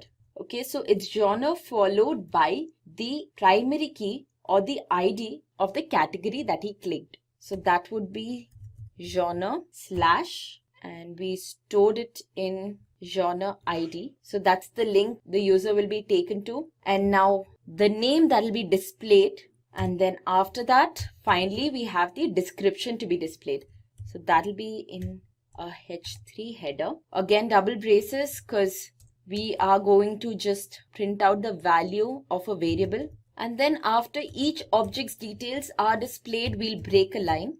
For better formatting, what I'll do is I'll have all of this embedded within a div and have it aligned to the center. So that's it. We have created our HTML file here. One more thing, I'll just say end for. So that's it. Our HTML file or our complete display for the first page has been created. So once again, I'll explain what will happen in the case of our first page only. When the user enters the URL /genre followed by nothing, Django will first check this URLs page, the main URL page. It'll see the path has matched here, and the action for this has been defined as you include the genres.url page. So it goes to the genres.url page, includes this, and in this there's a function defined as a response for this particular URL, a very well-defined function, which is in our views file. So it goes to the views file, and in the views file we have completely defined our function index.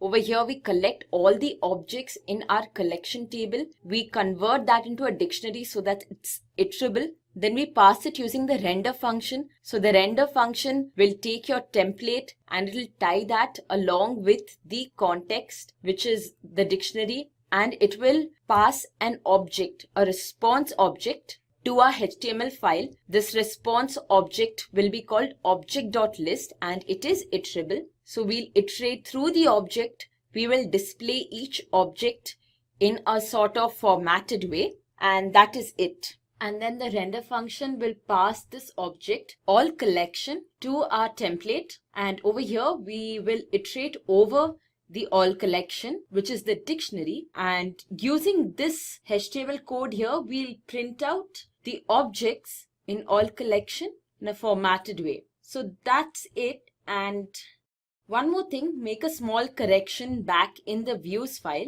So initially I had inserted the entire path to genre template.html. So the thing with the render function is that it automatically knows that it must look into the templates folder. So you have to only give the path after the template, that's genre/genre template. Now let's go back to our browser, and in here put in your URL.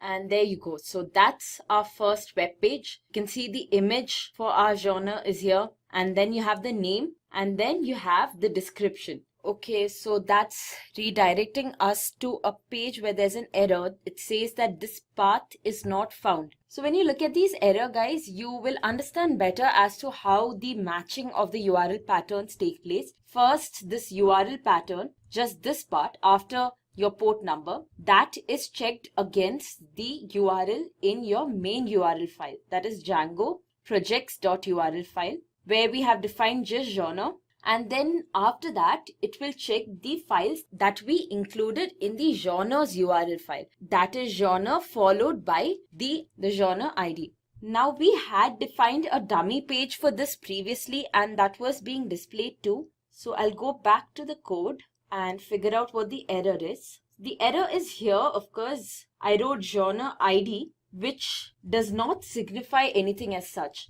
Now, because here we have this object genre obj. That is where all the objects from the collection table are stored one by one. So what we actually need to access is the ID for genre obj. Now I'll go back to my browser. So now I'm back to my browser, and as you can see here, we still have our front page. Click on fiction, and yeah, we got our dummy page back. So now our next step is to design this page. Go back to your code, and again, designing the page means we need to start putting content into our details function. Now before we start designing this function, we need to populate the piece table. So again, let's go back to our admin page. We'll add the data through the admin page since that's much easier. Here you have piece, and click on the add button. First we'll add for fiction. The title we'll give, let's insert the book Origin by Dan Brown. So the artist would be Dan Brown, and it's a novel, and the year is 2017. That's the year of publication. And for the piece cover, I'll just put the book Origins front page cover. I'll just put in the image here, a link, save and add another.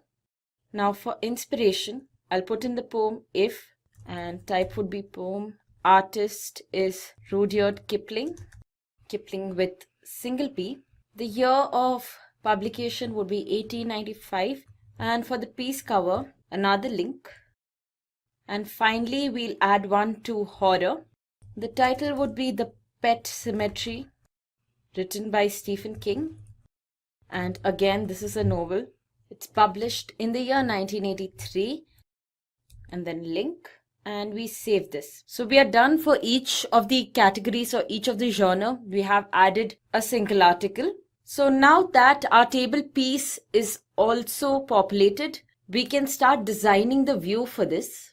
So for our details page, let's start with removing this HTTP response here. So first what we need to do is we need to extract the object that the user selected from our genres page. So we say collection dot objects dot get pk equal to genre id. So what we are doing here is, as you can see above, we use the query collection.objects.all, which returned all the objects in our table collection. Now here we are telling that, okay, I want just one object from my collections table, and that particular object is the one whose primary key matches that stored in the variable genre.id. And since genre.id is defined in this file, and it's basically the ID of the genre that the user selected, this will be a number either 1, 2 or 3. That is 1 for fiction, 2 for inspiration and 3 for horror. So now that we got that object, we will use this object cItem to extract from our piece table. So for that we say piece.object.filter,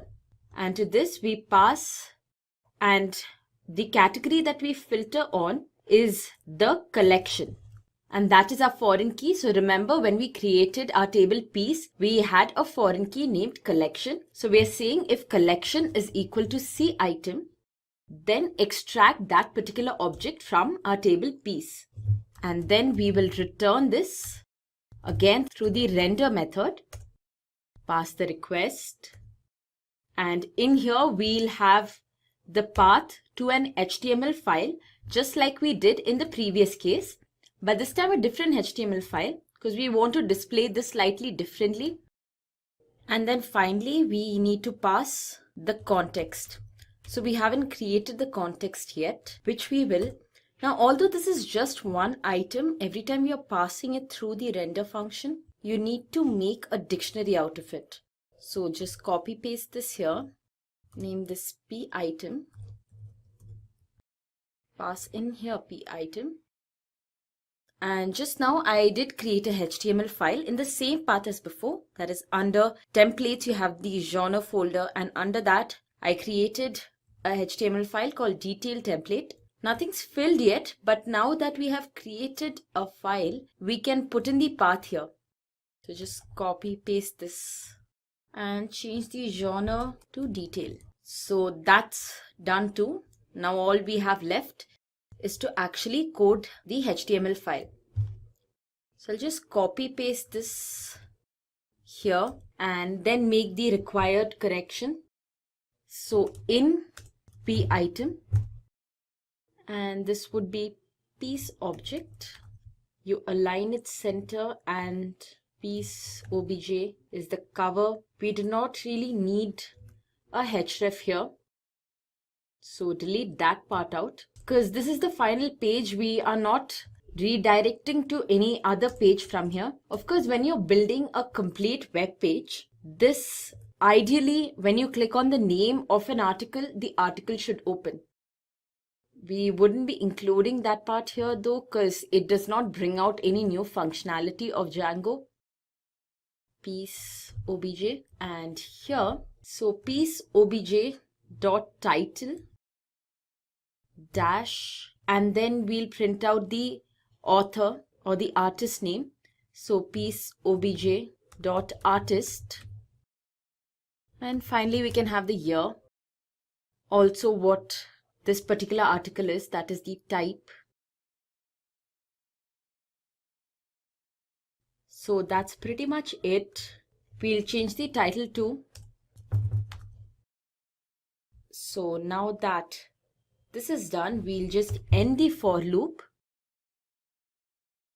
Also, this is not called cover, but now we got to change it to piece cover. And now we'll go back to our browser. So this is our genre page. Refresh it once again, and we'll click on one of the genres. And yeah, as you see, the particular piece related to that genre gets displayed.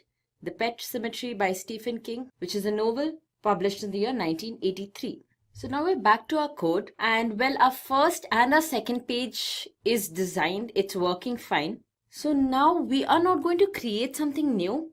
Instead, what is already created, let's modify that. Now, so far, the functions that we wrote work just fine. But Django provides this thing called generic classes or generic views. What this does is it makes writing these functions extremely easy. So now you have 4 lines of code. The exact same thing can be done in like 2 or 3 lines of code. In fact, it's not just the easier method, this is also recommended. So I'll tell you how that is done. First of all, we need to import the generic package. So from Django.views, import generic. And now let's delete this entire thing. So our first function is basically listing out all the objects in the table. So you have multiple objects, all of them are being listed out. Now this kind of a function would belong to a generic class. So far I was defining functions. Now I'm speaking about class. So is it a function or a class? Well, it is a class. It's definitely a class, but I'll show you how this class is called as a function. So first we'll finish writing the class. Now we have the class index, and this particular class type is a list view because we are listing out objects. Now under this, first we'll have a template name, which is the path to our template. And now to return our query set. So previously we were always returning a dictionary. Now we can return a query set. We have a function def query set, and under this we just say return collection.objects.all. So the same query we were using previously, but now we do not need to take the objects from the query and then convert them into a dictionary, then pass it on using the render function. We can simply do this one statement and all our objects will be sent to our template, where now in the template, so far we were saying all collection because that is the key that we were using in our dictionary, but that is no more. We are not using the render function anymore. When this query set passes an object, it's received by the template file in a variable named object list. So you replace your previous variable with object list, and that is it. With that, we finished the method for displaying our first page. Now we'll move on to the second page. So the second page is slightly different because this time we are not listing out multiple objects. We just have one object and we are basically giving out the details of the object. That means that this class, which we'll still call details, is a detail view class. So we say generic dot detail view. Let's delete all of this first. Now the function of this detail view is basically to display the details of an object. So what we need to do is first we need to define a model. Now our model is collection because we are receiving the primary key from the collection, and each of this object actually is a part of a collection. The object would not exist if the related or the counterpart genre of that object did not exist. So our model is collection and our template name will be again the path. So that's genre detail template .html. And that's it. So this is even smaller than our generic view. Now in our detail template, initially we had the name of the key in our dictionary. Again, this time we don't have a dictionary pass. So what is the value here? Well, the value here would be collection.piece_set.all. So this will return all the pieces related to that particular collection. And everything in small this time. Now we are almost done. Go back to your views and you see this is a generic detail view. Now the thing about the detail view class is it always accepts one parameter. Go back to your URLs file. As you are passing here a variable genre underscore ID of int type, you don't need to do that anymore. You can simply say PK and PK will be passed to this class. And now that's the problem. So here we were calling functions, but now we have classes defined, not functions anymore. So we need to figure out a way of calling this class as a function. So for that, you just say as underscore view for both of these classes. And that's it. As simple as that. Now you can call your classes as a function, and since you use the generic view, now things have become so much more simpler, much smaller. Our code looks very neat. Now let's go back to our browser. Go to our front page. Let's see if everything's displayed right. Yes, it is. So our changes worked out just fine. Click on one of these tags and as you can see, the page has loaded. So much less code, very few lines of code, but things work just as fine as before. So our web page is all built, but let's add something new over here to make it look a little more like a website. One of the most common things that you find in every website you go to is a navigation bar. So let's add the navigation bar. Go back to your code. Now in here, we need a navigation bar in both our pages. So typically what you might think is the way to go about it is add the code for navigation bar in your genre template and detail template. But as you know, whenever you code, repeatability is something that you should be always against. Minimum repeatability. So instead, what we do is under genre, the same folder that has all our templates, create another HTML file and name this base. So this will be our base template and we will add the code for creating a navigation bar in here, and then we'll just include this base in our other templates. So first let's create our navigation bar. Now we'll be using Bootstrap to create the navigation bar.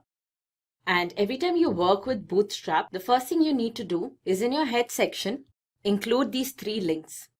So if you have worked with Bootstrap, you probably already know you need to go to the Bootstrap website, copy these links, paste them here. So you're basically able to access some style sheets which are stored in some other system. And once that's done, you can start building your navigation bar. So in your body, you have nav class, navbar, and navbar default. So this is the class for creating your basic navigation bar. But actually we'll go with inverse instead of default. So this has a dark theme navigation bar. It will look better on our white background website. Within this, create a div tag of container fluid. So basically what the container fluid does is that your navigation bar will occupy the entire page and it will fit according to the page width. Now under this you have the navbar brand class, and the first icon I want is my home. Okay, so I put in home here, and when I click on home, whatever I want to be redirected to, whichever page I want to be redirected to, put the link for that or the URL for that in here. And I'd like to be redirected to the genres page since that's our home page.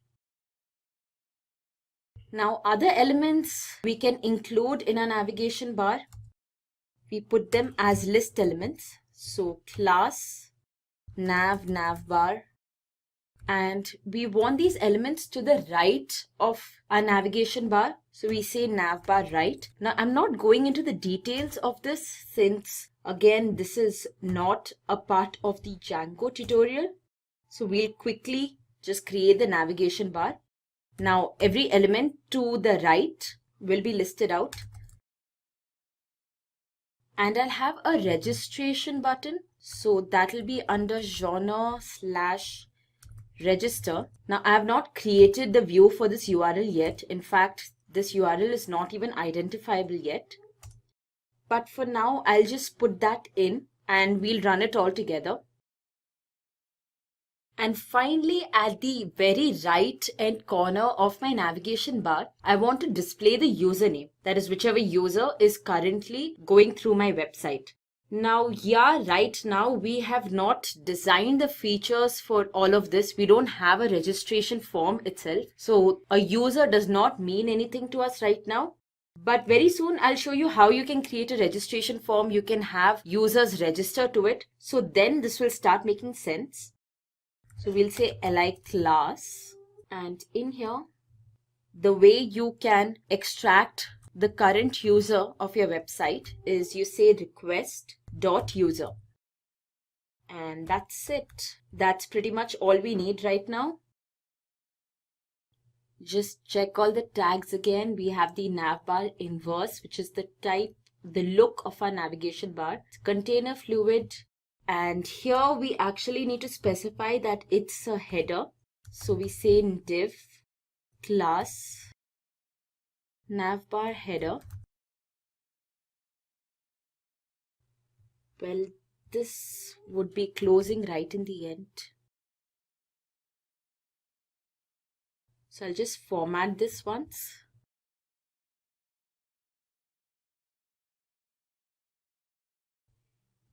And finally, down here, you insert two Python statements. You say block content.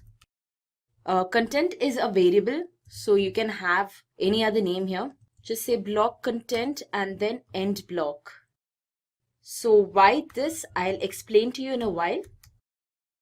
So basically, this entire part creates your navigation bar, but you require this navigation bar to be present in multiple pages. So here, when you say block content and end block, it's basically the content that will fall in each of the pages. So if I go to my genre template page, I can simply include the base template here, and then everything inside the genre template page, all this instruction to actually create that page will come under a block. So what we'll do here is we'll go to our template pages, and here we will extend our base.html file. So extends genre / base.html. And then the body, the instructions within the body will be the content of the block. So you say block content and then end block.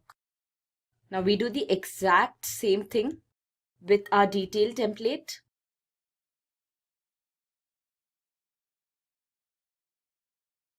So now this way we created a common base file for our navigation bar, and the content for each of these templates will be by turn included within this tag here.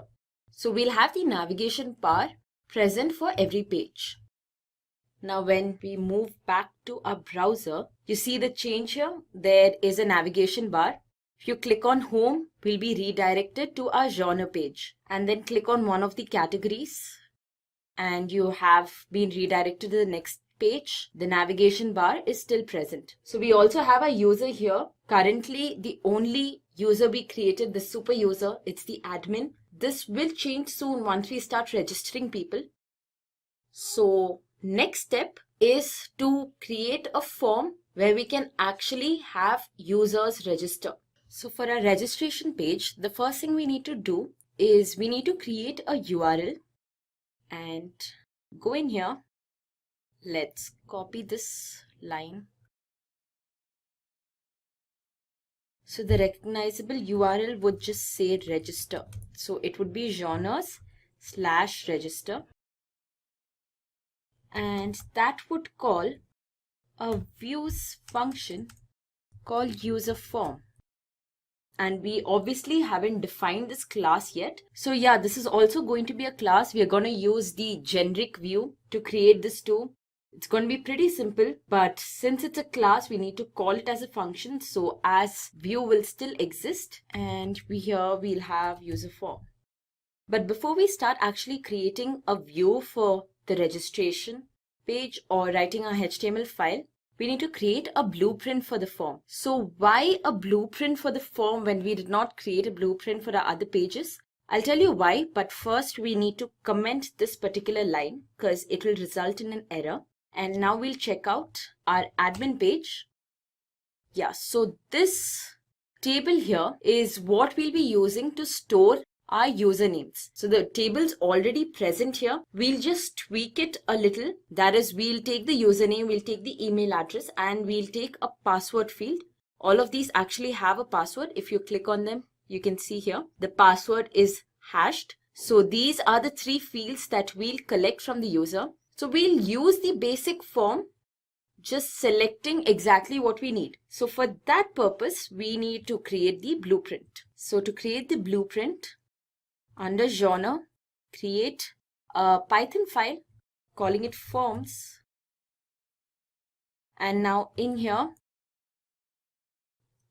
we'll import that table we just saw, that database.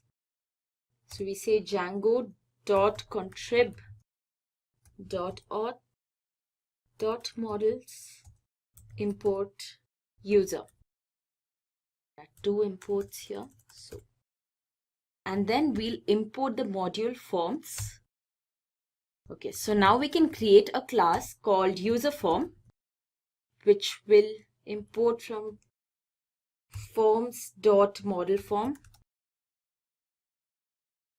And in here, we'll have a class called meta. So meta basically means the definition or a description of your class. So inside our class user form, we'll have a description for our class. And in that description, we give a model name.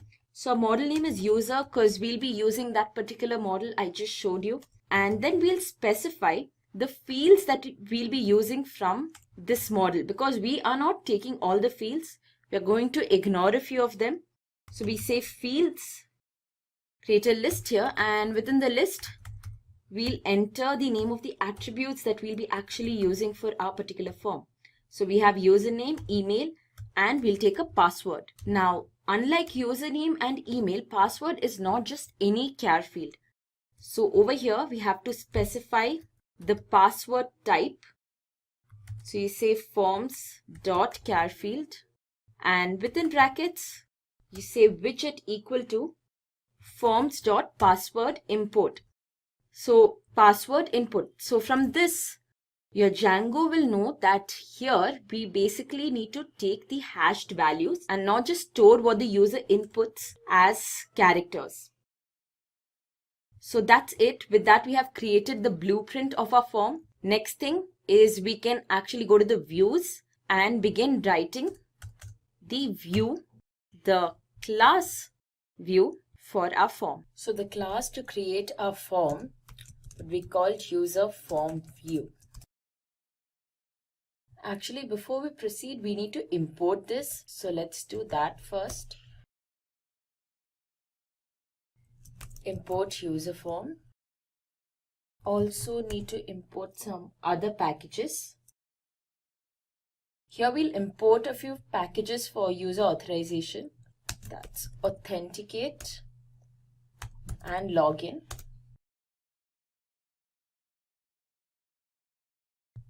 And now we can begin writing our user form view class. So to user form view, you pass the object view. And we also need to import a class for this. So let's do that. From Django.views.generic, import view. Okay, so the first thing we need to define a class for this form. And that would be the user form. And once again, a template for this form, which will define the outlook this form has. So you give a template name, which is a variable name. Actually, you can have any variable name here, just something that makes sense. Now, I don't have a template page already. So I've not created another HTML file for the form specifically, but I know that I'll be creating it. The pass genre / and the name of the HTML file. So that would be form template. Now the minute we are done writing this view, I'll show you how we do the template. That's just basic HTML code, so I'm pretty sure you know how to work with that too. Now with forms, there are two things. There's the get method. That is basically when the user wants a form. So you give the user an empty form. And there's a post method. That is when the user puts in his or her details into the form.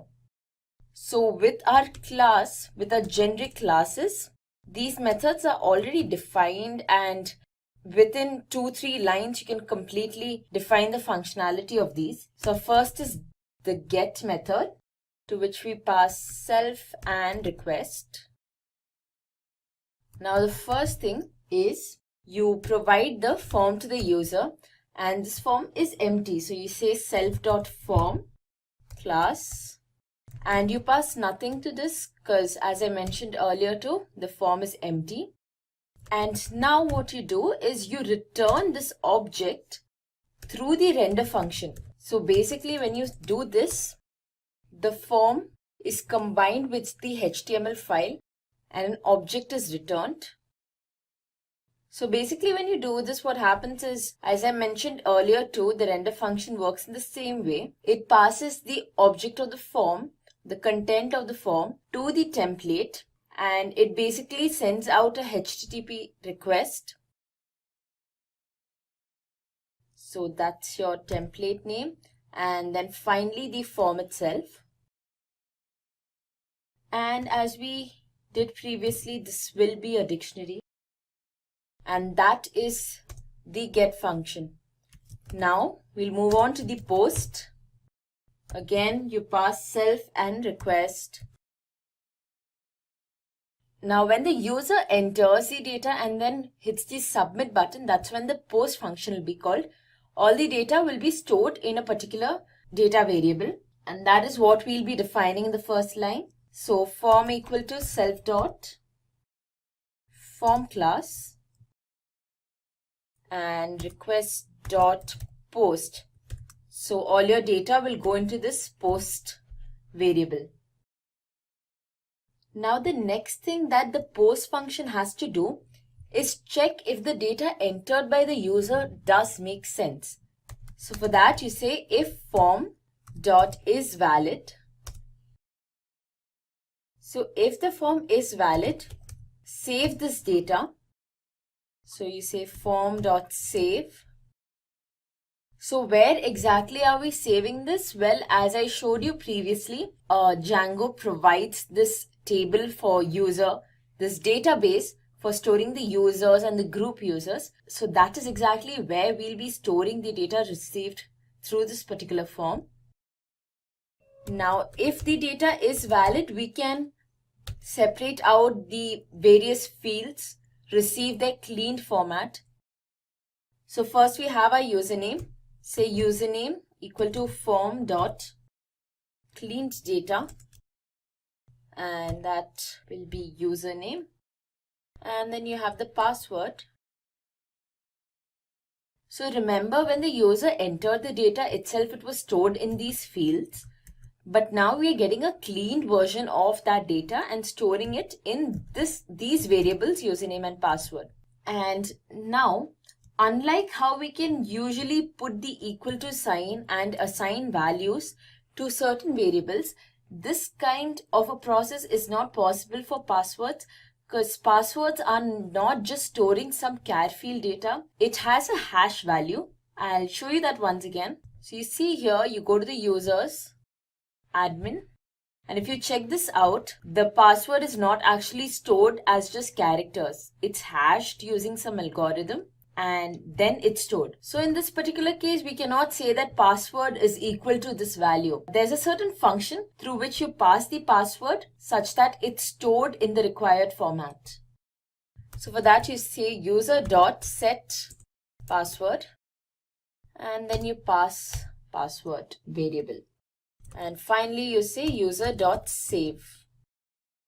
So guys, over here actually we are saving the data in the shell, not in your database, and once our data is cleaned and everything, it is then that we are saving it into the database. So that's why we have two save statements here. So now that the user has entered their data and they have hit the submit button, we have saved the data in our database. What's next? Well, now what we want to do is we need to redirect the user to the index page. Basically, once the user is done with the registration process, there's no point of the user staying on the same page again. So we redirect them to the index page. Now along with this, we'll also combine login. So if the user's password and username are authenticated and the user is in active status, that means that the user has logged into our website. So now we'll see how this is done.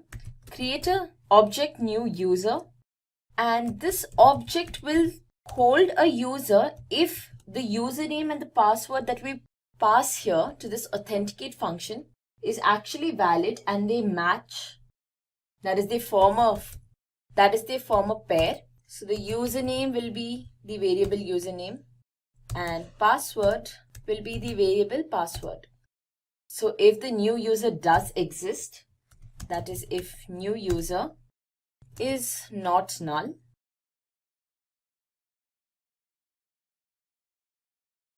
if the new user is not none, we'll check the status of the new user. So what is the status? Again, I'll take you back to that database.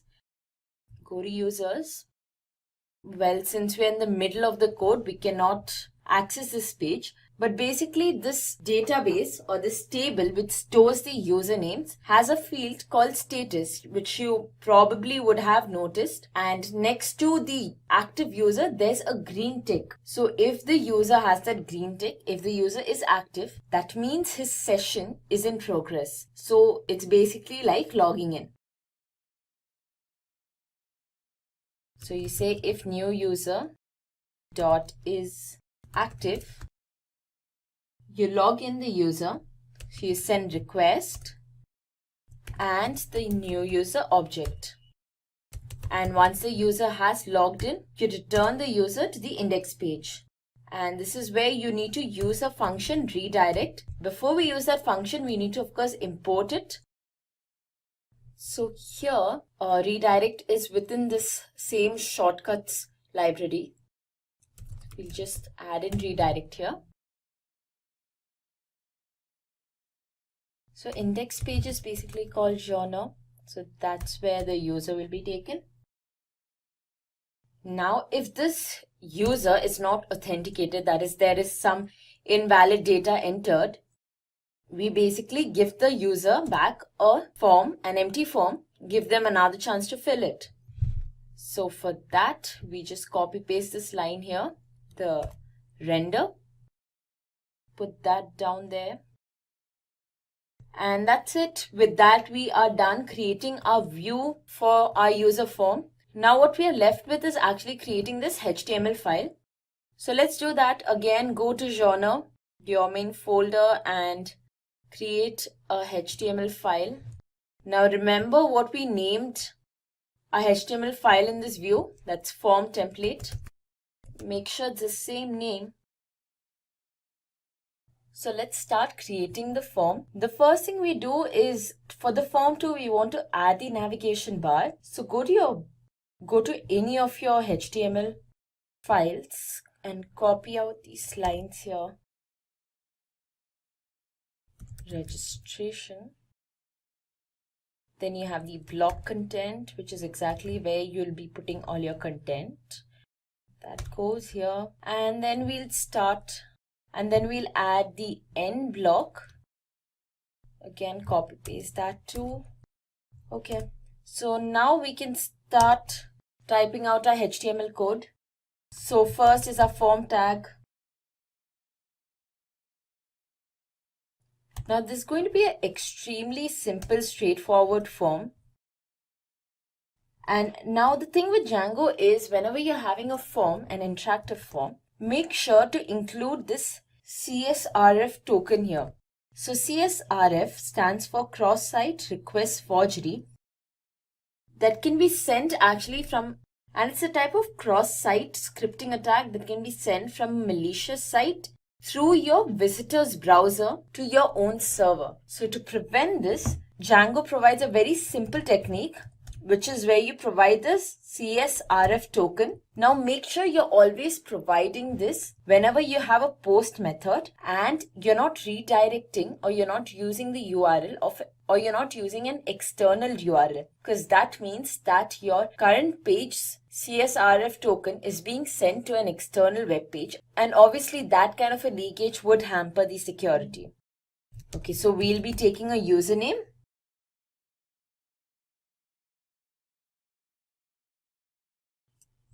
Again, email is also typed text.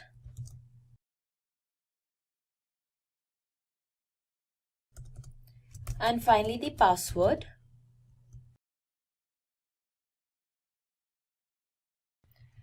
And after all the fields, you have finally the submit button.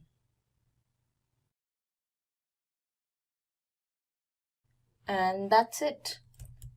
So our HTML page is also ready now. So now you need to move on to the URLs page and uncomment this, because now we actually have a response. Also, this is called user form view now. I'll just stop the server and run it again. Although this is not really necessary, if you just go back to your page, refresh it, everything works fine. Okay, now we will move on to our web page. Okay, so our home page is working fine just like before. Next, you click on register and here's your form. So as you can see here, the navigation bar is present for the form too. Now we'll create a new user, name Simply, with the email ID simply123@gmail.com and a password. That's it. Now click the submit button. And the minute we click the submit button, as you can see, you got transferred back to the home page. And in here, if you see the right hand corner, you'll notice that we had admin before, but now it's Simply. So that is because we just now created a user Simply. And the minute you create a user, by default, that becomes the active user. Now to check this, we will move on to the admin page. And this is our landing page. So now what happened is that since the other user that we newly created is the active user, that means we got logged out of the admin's profile. And to view the admin page, of course, we need to be logged in as the admin. So I log back in. And as you can see here, under the users group, you'll notice we have a new user created simply with the following email ID. So that's it, guys. Hello everyone. Welcome to this video tutorial on SQL Basics for Beginners by Simplilearn. In this session, we will learn about the database and the need for a database. Then we will transition to SQL and see some basic SQL queries. After knowing what a SQL query is, we will see the features and applications of SQL query. And then we will have a hand on some of the basic SQL queries. So hey everyone, I'm Abhisar Ahuja from Simplilearn and welcome to this video on SQL Basics for Beginners. But before we begin, if you love watching tech videos, subscribe to our channel and hit the bell icon to never miss an update. Let's start with database. A database is a vast collection of data that is stored and retrieved electronically from a system. In today's world, data has become the new oil, which has mandated companies and businesses to rely on an excellent database to store their vast amounts of data. Every millisecond, the tech giants are accumulating vast amounts of data that need to be stored. The database comes with features to update and effortlessly manipulate data, and not only that, these database provider companies ensure the data to be safe and secure. They also provide tools to extract useful information to help the companies make meaningful decisions. After knowing about the database, let's see how SQL communicates with the database to get desired results. SQL stands for Structured Query Language. The structured query language is the standard language used by database operators and developers to carry out different operations, from manipulating, updating, and retrieving data from relational databases. Now let us see how we write a basic query. There's a customer table with columns, customer ID, customer name, age, gender, date of purchase, address, item, and price. And we need to extract the customer ID and customer name from this table.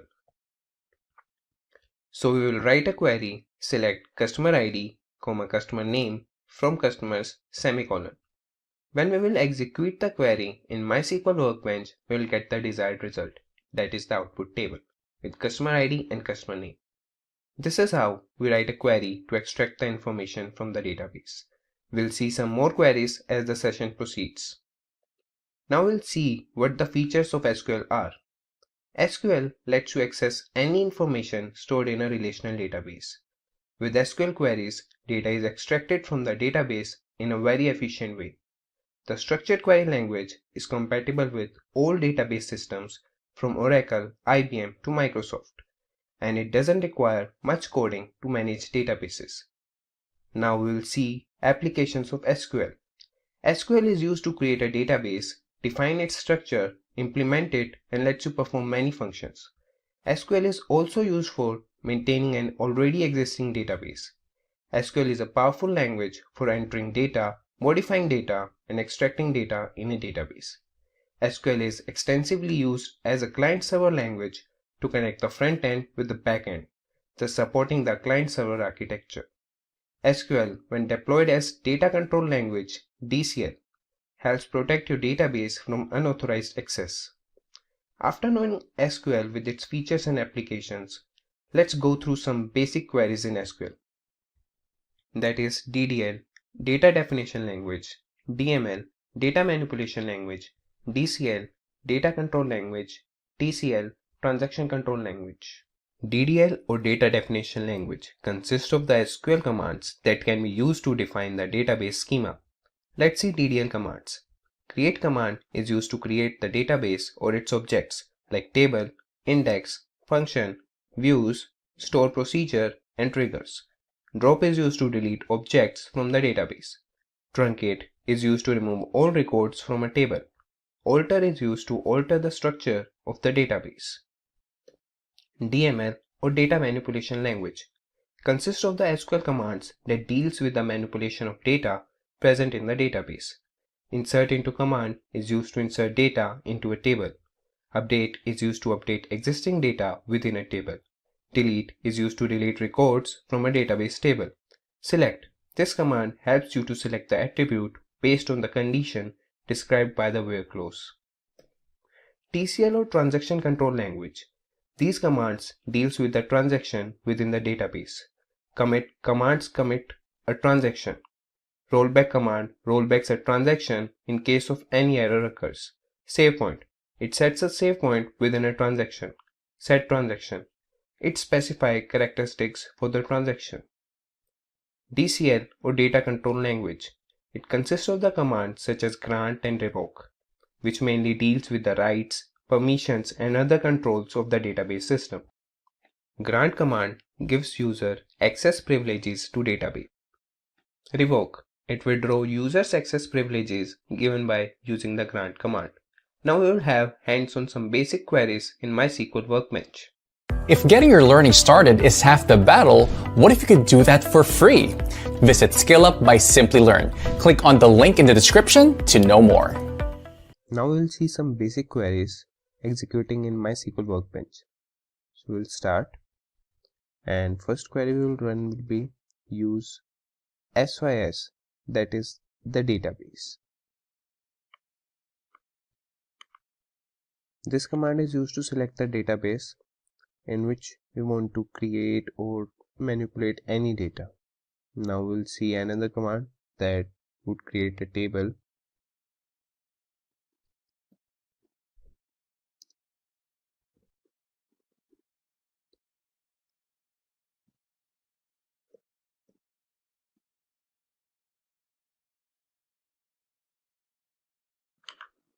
Now we will add attributes to the customer table. That would be the columns. First would be the customer ID, and we will act at it as a primary key.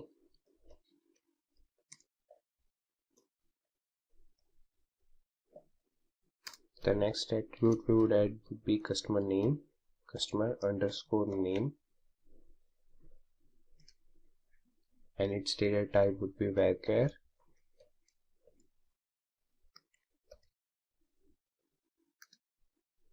Next attribute we would add would be age with int data type.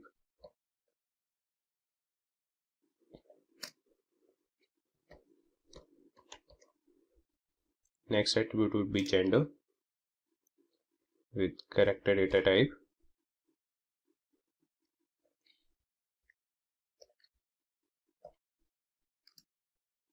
Next we will add as date of purchase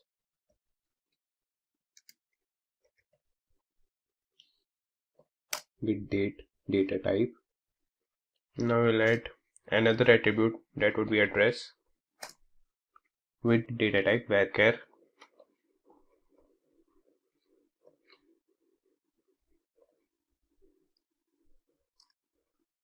Next we would add the attribute item,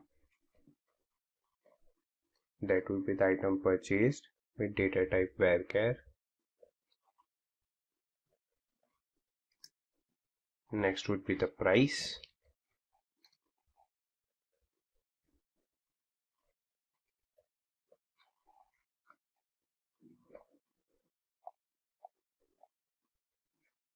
Okay, for price we will make it as float.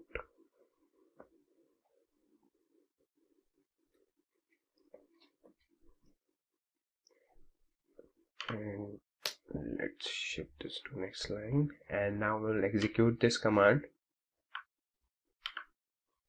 Yeah, you can see that the table is created. Now we have to insert values into it. For that, we'll write a command insert into customers values, and I have all the records written in the notepad, so I will copy these and paste it here. These are 20 records, like all the attributes, they are in the order, so we have written all the records in the order only.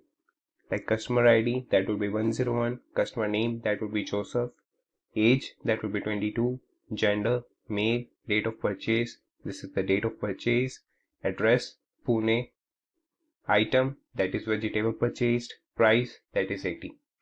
So now we will run this command, and all these records, they would be inserted into the table. And these are 20 commands, 20 records.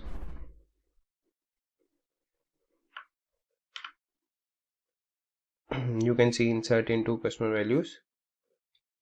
The command has been executed and they have been inserted into the table. Now we'll see the table. For that we'll write the command select star from customers.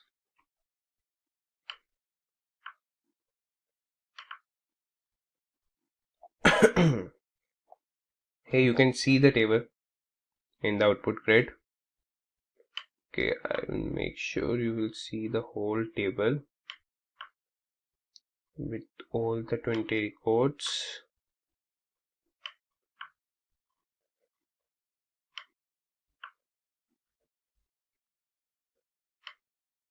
Yeah, you can see all the 20 records, they have been inserted.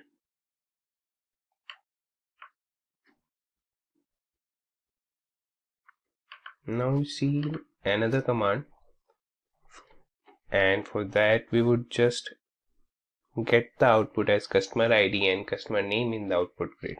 For that we'll write the command select customer ID, comma,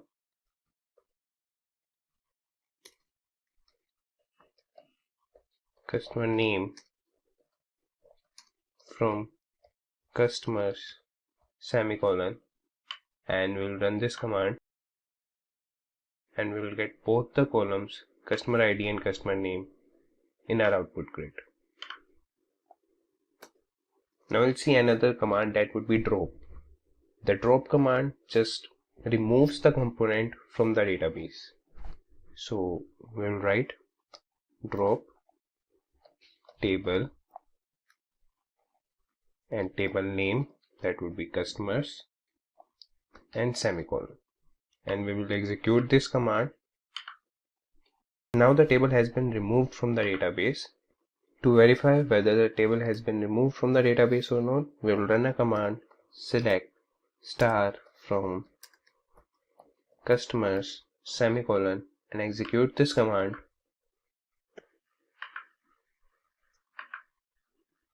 And what we will get is select star from customers, error code, table says customers doesn't exist. The table has been removed from the database, so the drop command worked here. Now we don't have any table, that is the customer table has been dropped from the database, so we have to create that table again. So we'll go at the top, okay, yeah, and we'll create the table again, and we'll insert all the records again into the table. Both the commands have run. Now we'll run this command to see whether the table has been created and the records have been inserted into the table or not. Both commands have worked. Now we'll see another command, that would be truncate. The truncate command just vanishes all the records from the table. Truncate table, table name, semicolon, and just run this command. The command has been executed. Now we'll see.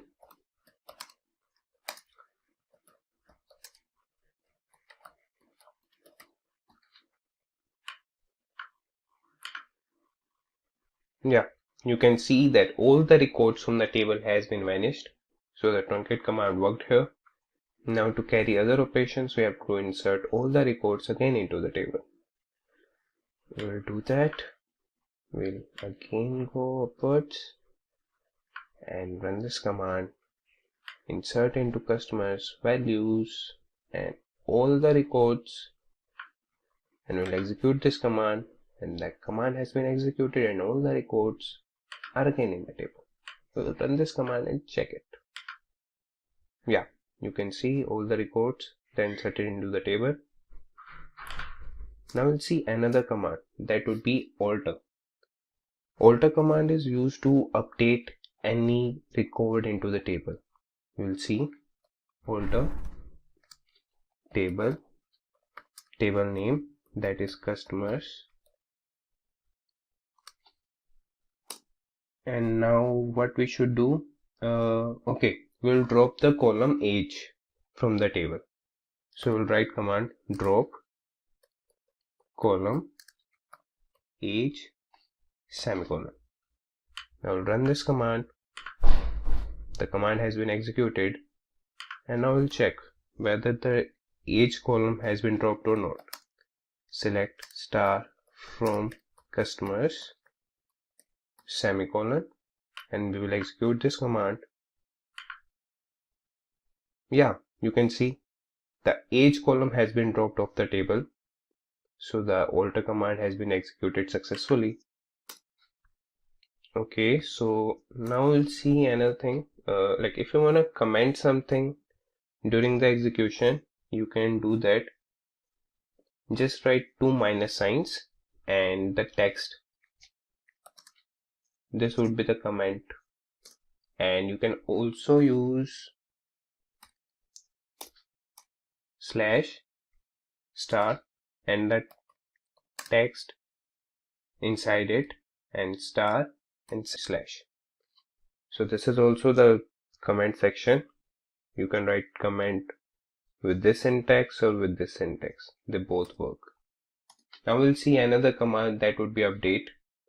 This is also used to manipulate data in the table, to update any record into the table. So we'll write update table name, that would be customers. And what we should update, okay, we will update a record. We will change the customer name and address, and we have the primary key as customer ID, so we'll use that. So update customers, set customer name equal to James, comma, and address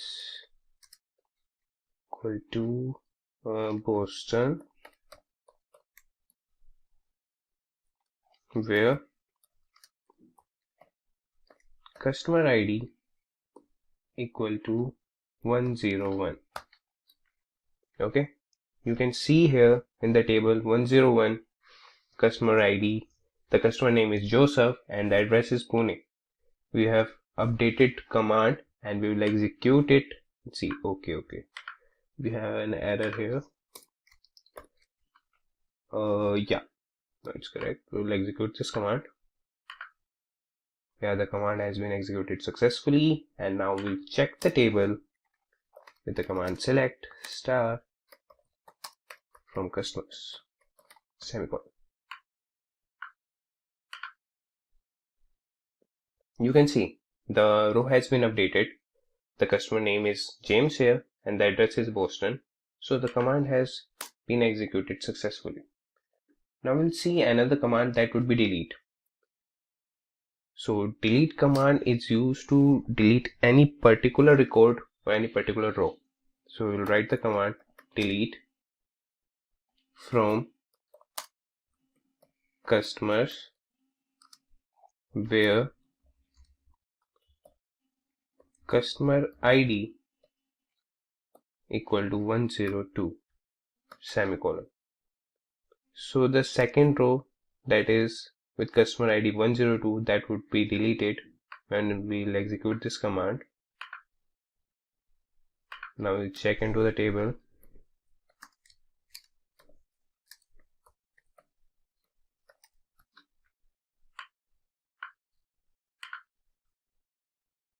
Yeah, you can see the record has been deleted. Now we'll see distinct command that is used to return different values. So we will write command select distinct and the column name for which we want different values to be in the output grid. We would select address from customers and we will execute this command. Yeah, these are the address, or these are the cities in the address which are different and which are unique, and we have get that through the distinct command. Now we will see minimum command. Minimum command is used to get the records or get the data that is minimum of all the data. So for that we will write the syntax select minimum, like min, in bracket we will write the attribute name or the column name for which we want the data to be minimum as less price. This would be the attribute name from customers.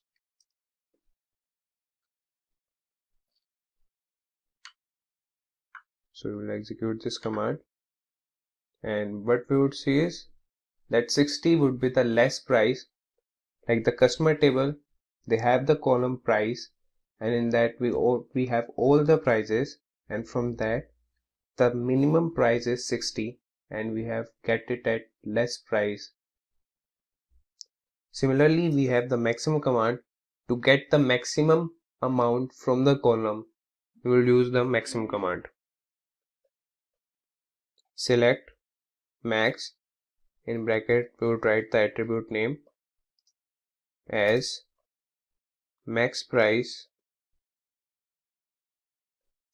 from customers,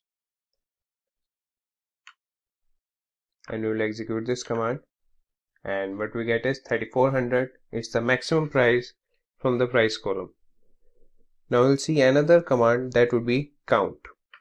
Count command, it returns the number of rows according to the query.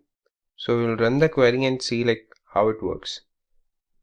we'll write select count and the attribute name, that would be customer ID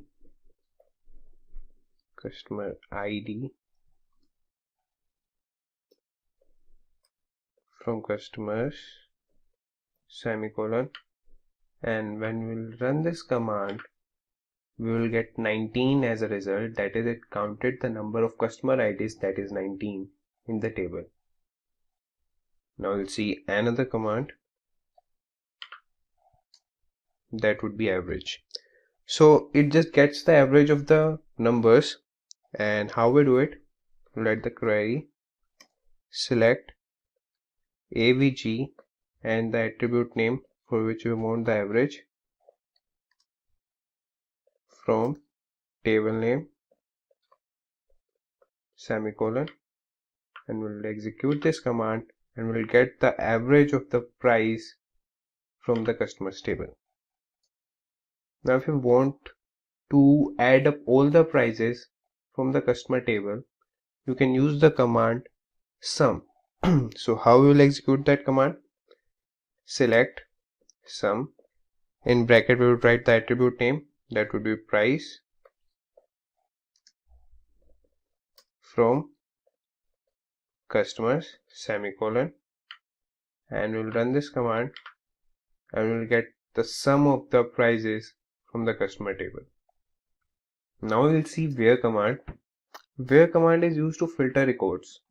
Let's see it through syntax. So we will write select star from customers where address we will where address equal to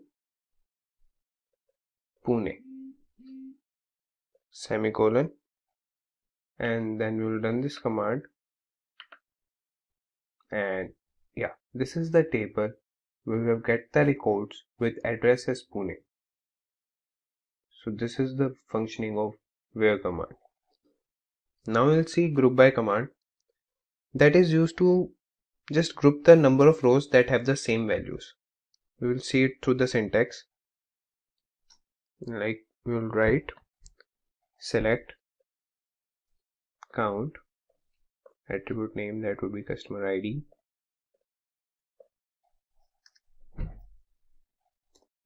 comma, address from table name, and group by accordingly with address. Here the comma will not come. This is the command. Select count customer ID, comma, address from customers, group by address. When we will execute this command, we will get this table. That would be, these are the different addresses and these are the number of times, number of persons who live in this address with the count with respect to customer IDs.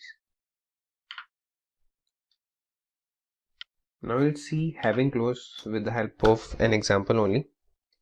Select count, attribute name, that will be customer ID, comma, address from table name, that will be customers, group by address, having count customer ID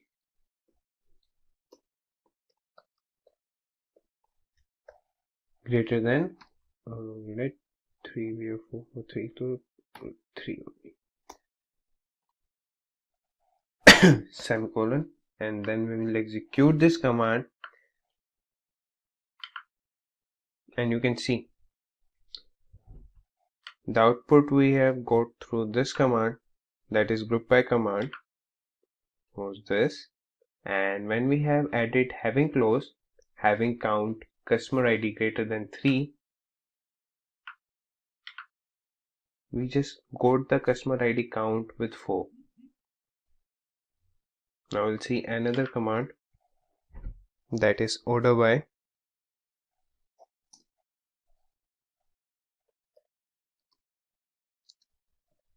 Select star from table name, that is customers, and we will order this output by address, semicolon.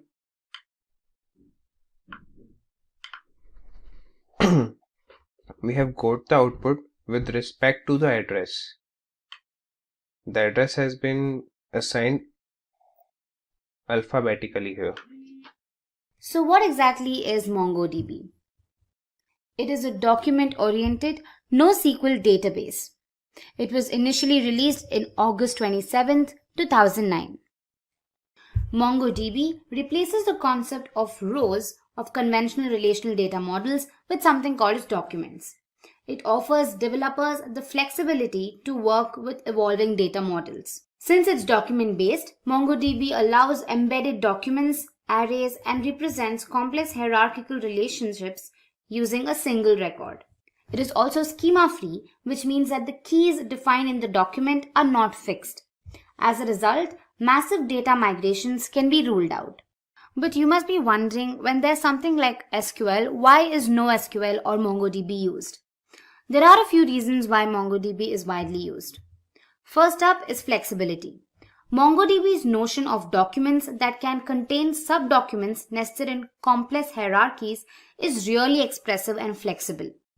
Flexible query model.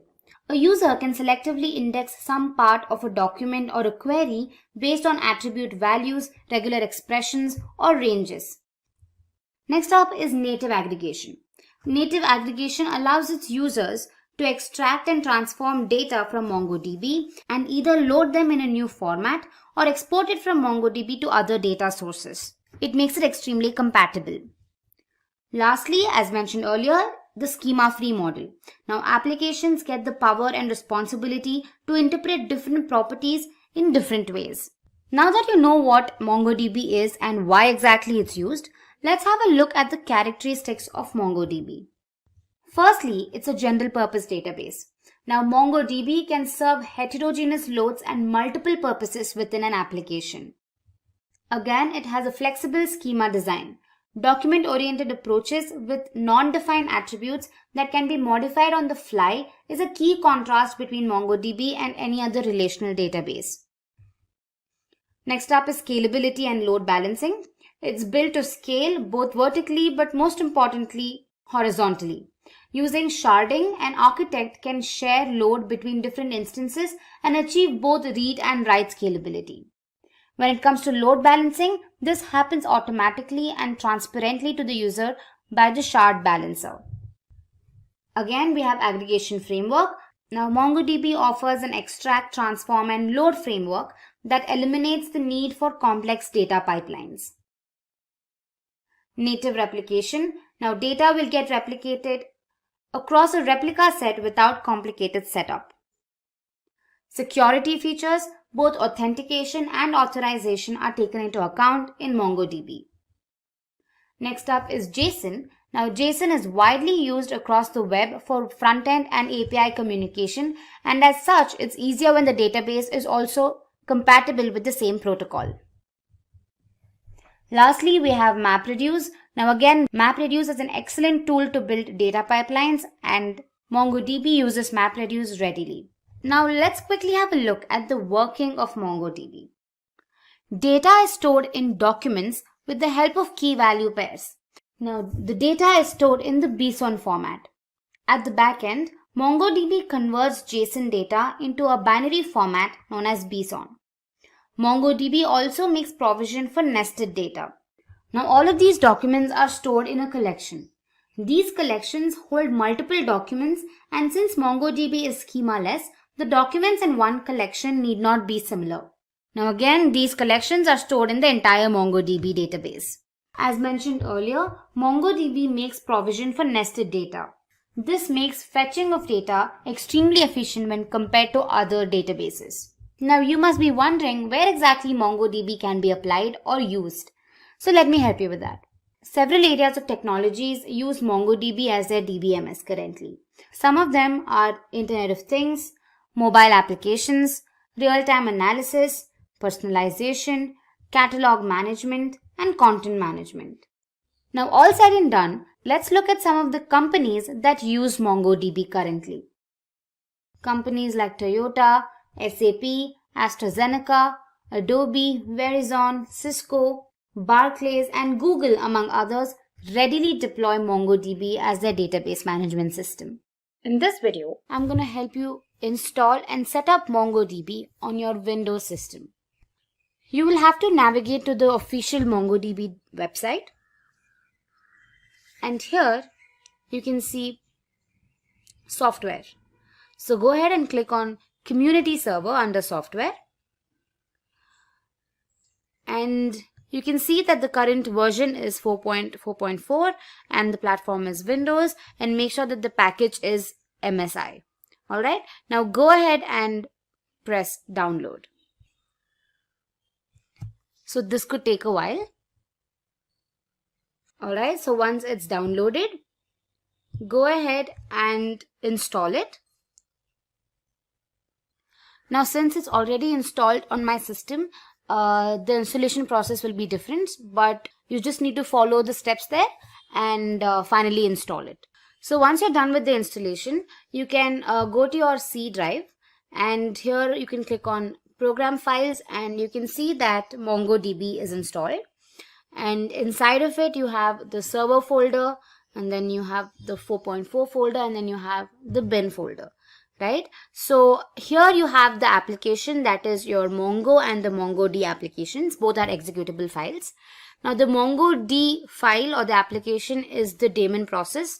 Now this is the background process that makes sure you retrieve the data from the database, access the data. So it does all the background tasks.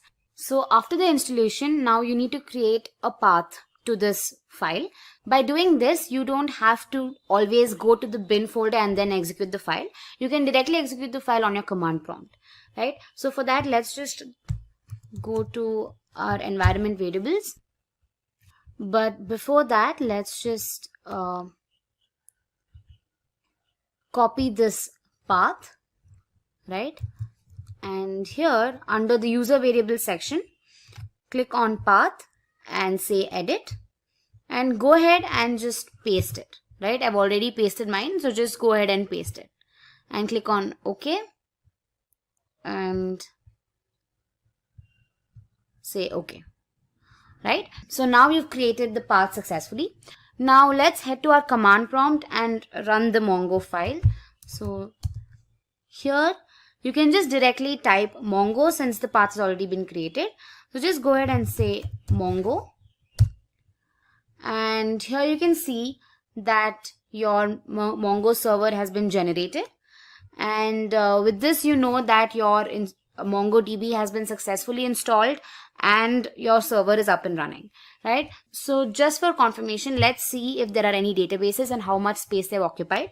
So you can right now just type show DBS,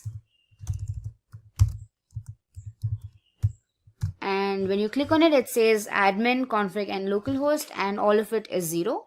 So with that, you have successfully installed MongoDB on your system and it's up and running. Alright. In this particular tutorial, we will be learning what MongoDB is all about and their advantages and some practical demonstrations. So let's get started now. So here in MongoDB, we would like to discuss about what is a MongoDB. So as we know, the MongoDB is known to be a traditional document-based database, okay, which stores the data in a document. Okay, NoSQL means it doesn't say like no to SQL. Instead, it says not only SQL. That means it is not only SQL, but it is supporting the other approaches too. Okay, so the document-based, when you talk about it, actually represents the typical hierarchical relationship using the single records. That means how the records are related with each other. So that's how exactly it represents. And it is a pure schema-free environment, so that you really do not need to have a schema before you go and develop this program. So it is a pure schemaless environment. Due to that, it is giving you far more better flexibility when you talk about completely unorganized environment. So what is NoSQL? So here's the idea about a NoSQL. So it is completely into the non-relational database. Like traditionally, if you see any non-relational database, you talk about typical NoSQL, it's purely into the document base. Here, NoSQL does not use any tables like in rows and columns. A traditional RDB based approach, if you see, there they are using a complete table structure, like they talk about columns, they talk about rows and all about. So here in NoSQL, it stores the relationship data in the documents.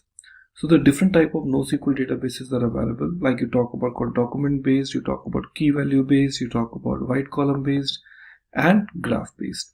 Different options are available for the NoSQL, but the one which we are using it, MongoDB, it is a purely document based database.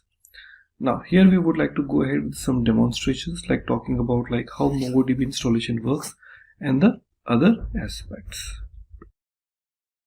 Okay everyone, so now we're going to start working on the first option called MongoDB installation. Okay, see, MongoDB installation is very simple. If you open on a website and go for this website name called MongoDB download. If we talk about MongoDB download, you're going to see the official website called MongoDB community download is available. When you click here, so you can see it is taking the current version to 4.4.6. macOS, it by default detected my platform.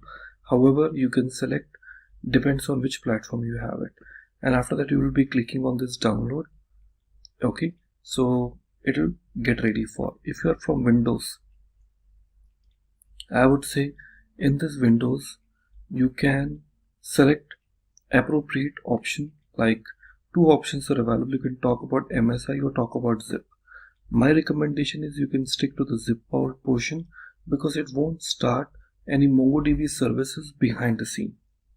That is really helpful, because you really do not want the MongoDB to be there running unnecessary, even if it is not required. My suggestion is to stick to the zip file.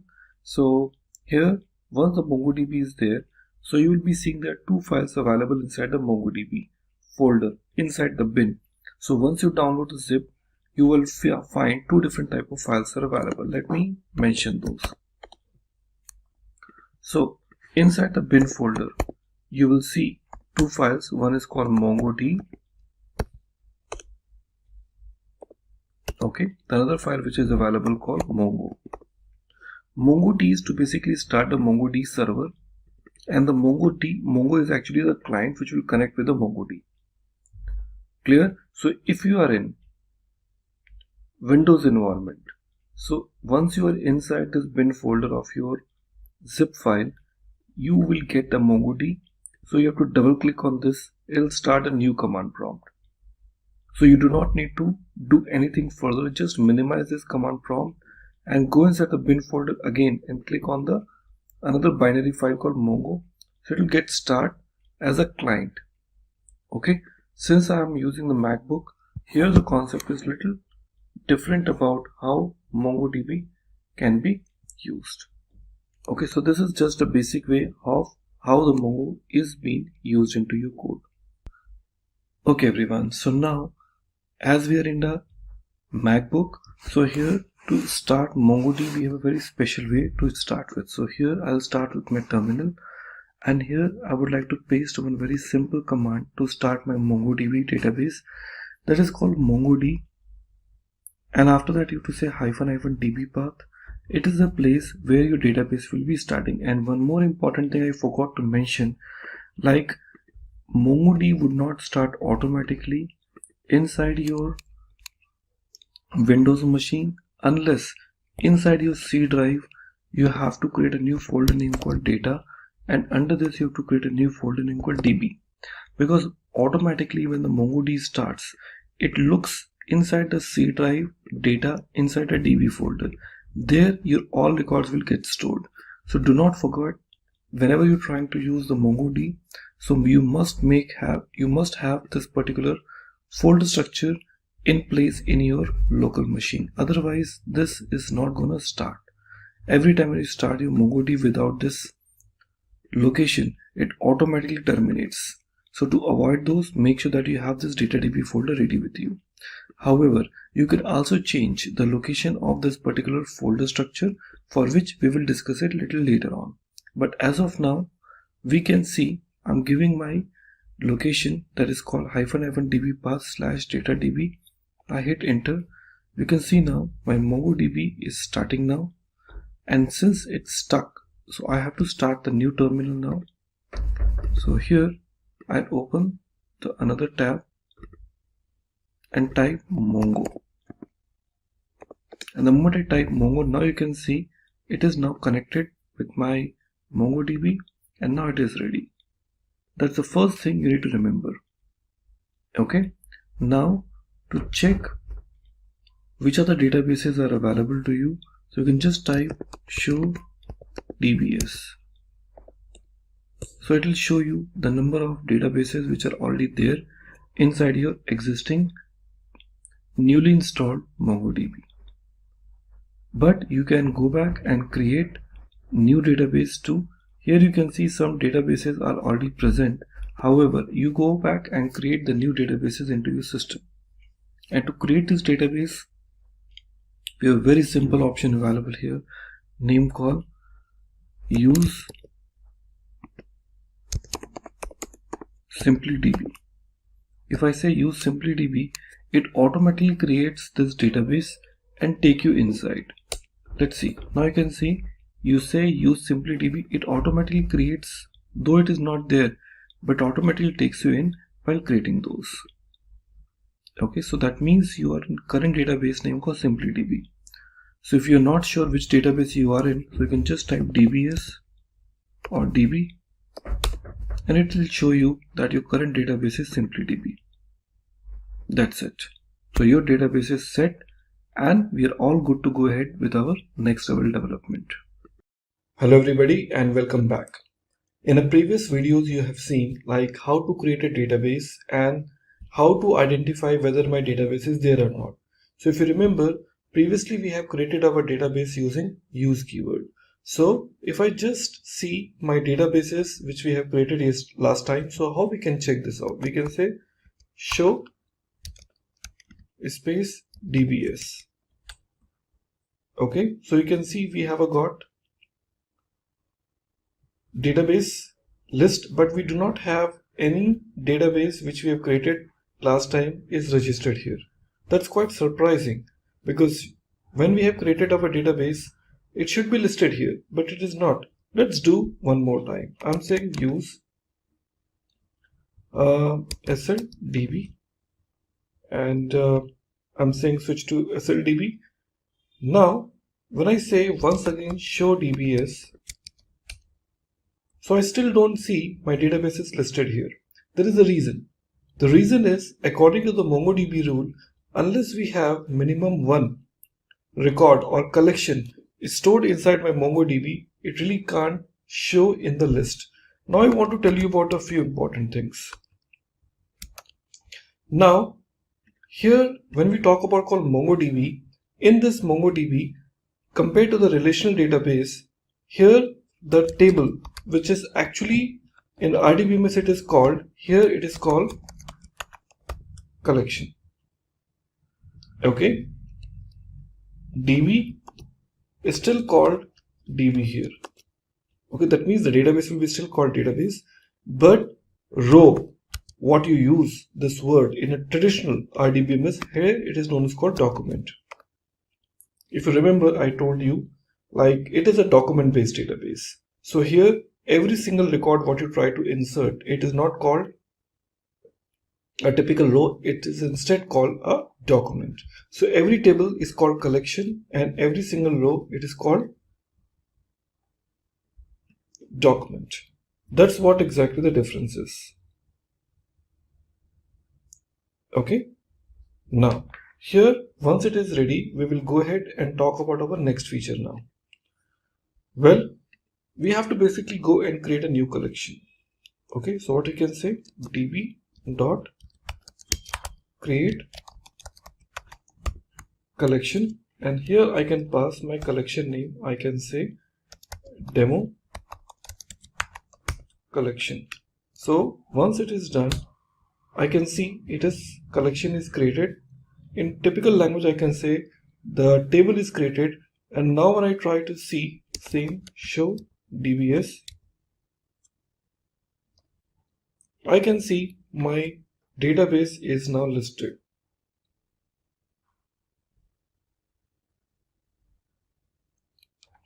Okay, that's how exactly it works. So the very simplest way of how we use in my code. Well, in our previous examples, we have seen like how we can create a collection, and we can give the name, and I can see the details are listed when I say show dbs. But there's another alternative option available where you can just do that without even saying db.create collection. Well, if I want to create a collection, I really don't need this particular functionality called create collection. I can directly use this statement name called db.sl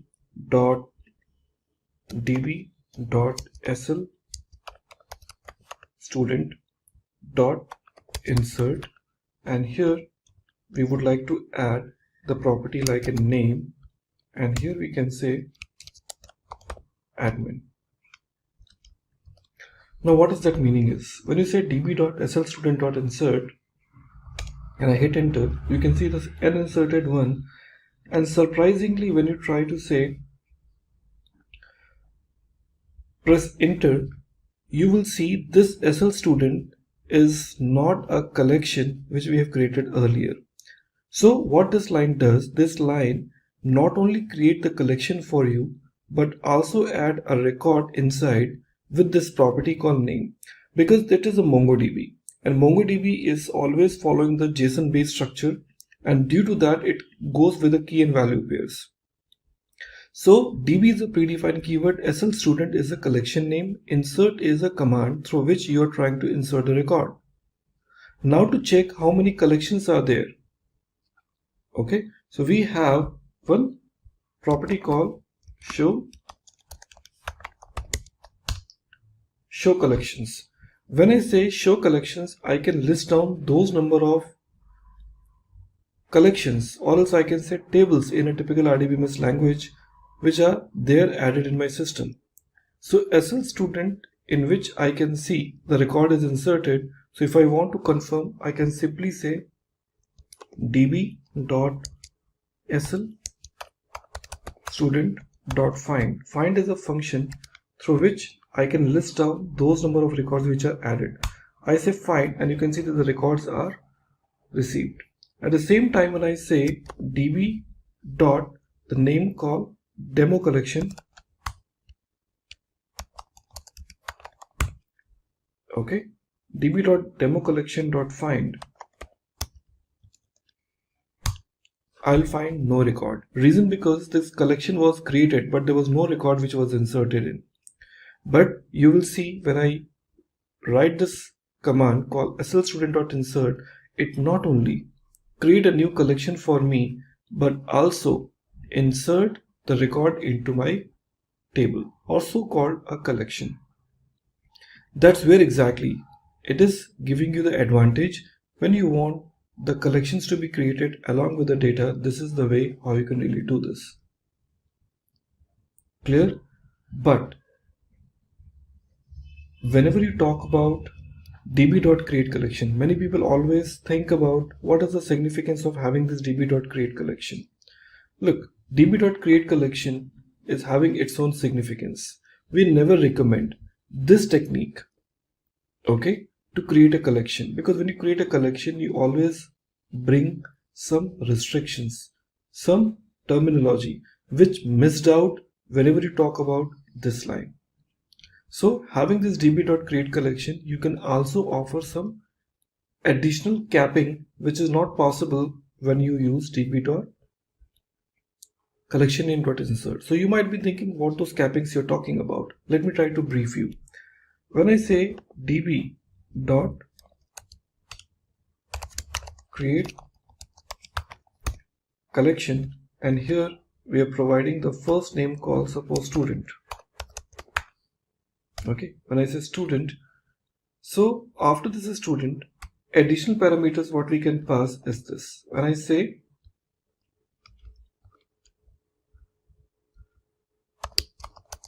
capped colon true, what do we say? Capped colon true. So you are enabling the capping. After that, the next parameter I'm going to pass, that is known as called size. In this size, we are providing the size. Suppose I'm saying 5 to 4, and also we are saying 2880. That is the size of 5 MB, and here we are giving call max colon 5. What exactly that meaning is? See, the meaning is very simple. Whenever we try to bring this create collection option, so capping true means you are enabling the capping. So what does that meaning is? It is trying to say in this particular collection name called student, maximum number of documents can be either 5 or less than 5. Clear? And the collective size of documents cannot be increased to more than 5 MB.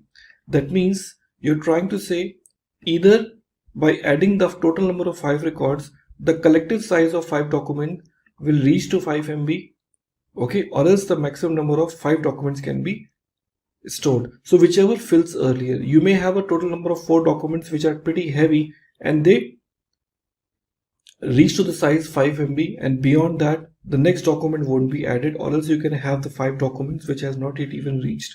So any option will help you to achieve this.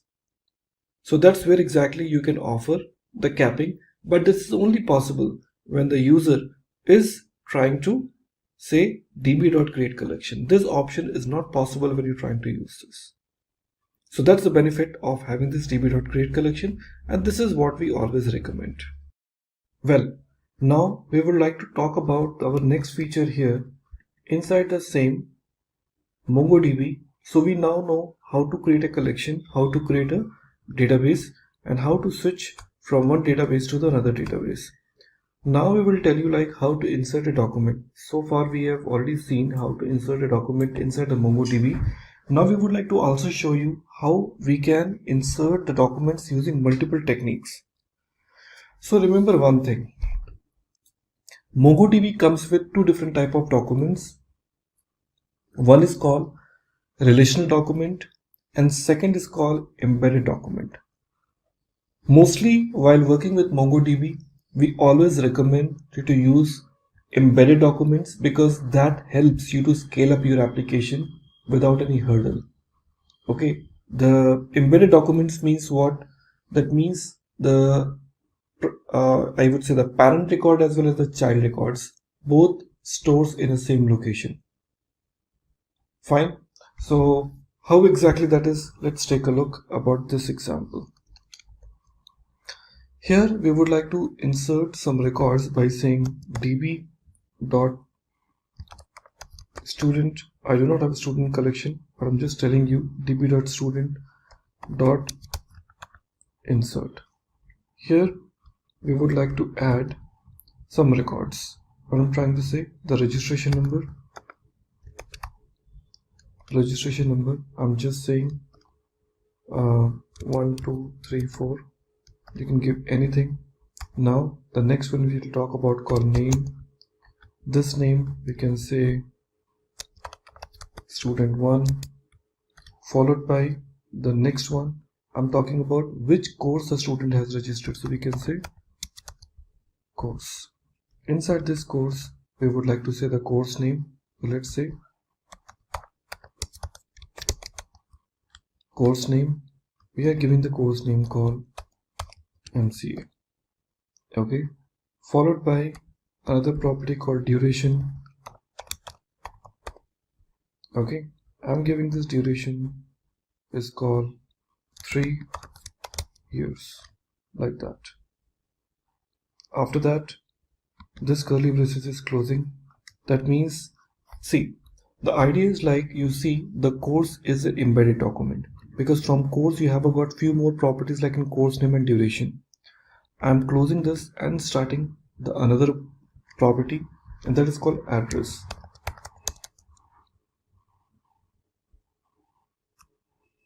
Okay, sorry, let me remove from here and from address. And address we can say one more curly braces, and inside this address we can say city. I'm giving the name called what? Bangalore. The another one we are using that is called state. Let me remove this state colon KE. Okay, and the third property we're using that is known as called country. Here you're saying IE, that is called India. So it is closing here, okay, and it is closing here. So the inner document and outer document both are closed. Hit enter, and now you can see the records are inserted. One thing you might notice, the course and the address, these two are embedded documents and they do not have any primary key of its own. Instead, the course and address both are directly dependent on the student object or the student database. So I will say student have the registration number, fine, and the primary key. So the primary key will be associated with the most outer document, and the inner documents are directly associated with them. And now when I try to say db dot student dot find, you can see now the records are fetched. I can understand many of you are thinking every time while adding the record we do not add any object ID, and here you might have observed, and there also you have observed. Then what exactly that ID is? Now let me brief you. This ID is nothing but a unique primary key your MongoDB has offered you. That means MongoDB says whichever data you are inserting it, so by default with every single document MongoDB will associate this by default property called underscore ID, which you can't even ignore. However, you can override. I haven't provided any underscore ID as a property because this is a predefined property associated with every single MongoDB document. If you want to override it, you can override from this value to any value, because if you do not pass any value, this value will be automatically provided. That is a typical hexadecimal value. However, if you want to override it, you can override the value of underscore ID, but you can't change the key name. Let's try with some another record. So the same record, if I try to add, let's go. I'm using call student2, and here I'm saying 1 2 3 4 5. Here if I want to override it, I can just say underscore ID colon. Now I can give the value called what? 101. This you need to remember. So I'm overriding this value with 101. Now adding it, now records are added. Now let me call find. Now you see this time the records when I fetched. So in this record, the first record contains a default underscore ID. In the second record, it is the one which I have provided. And remember one thing, in MongoDB, you really can't offer any property other than underscore ID as a primary key. Here there is no concept of having the like in composite key which you used to do in traditional IDBMS. Here you have only underscore ID, and this is the only property which you can override it, else by default the new value will be given to you.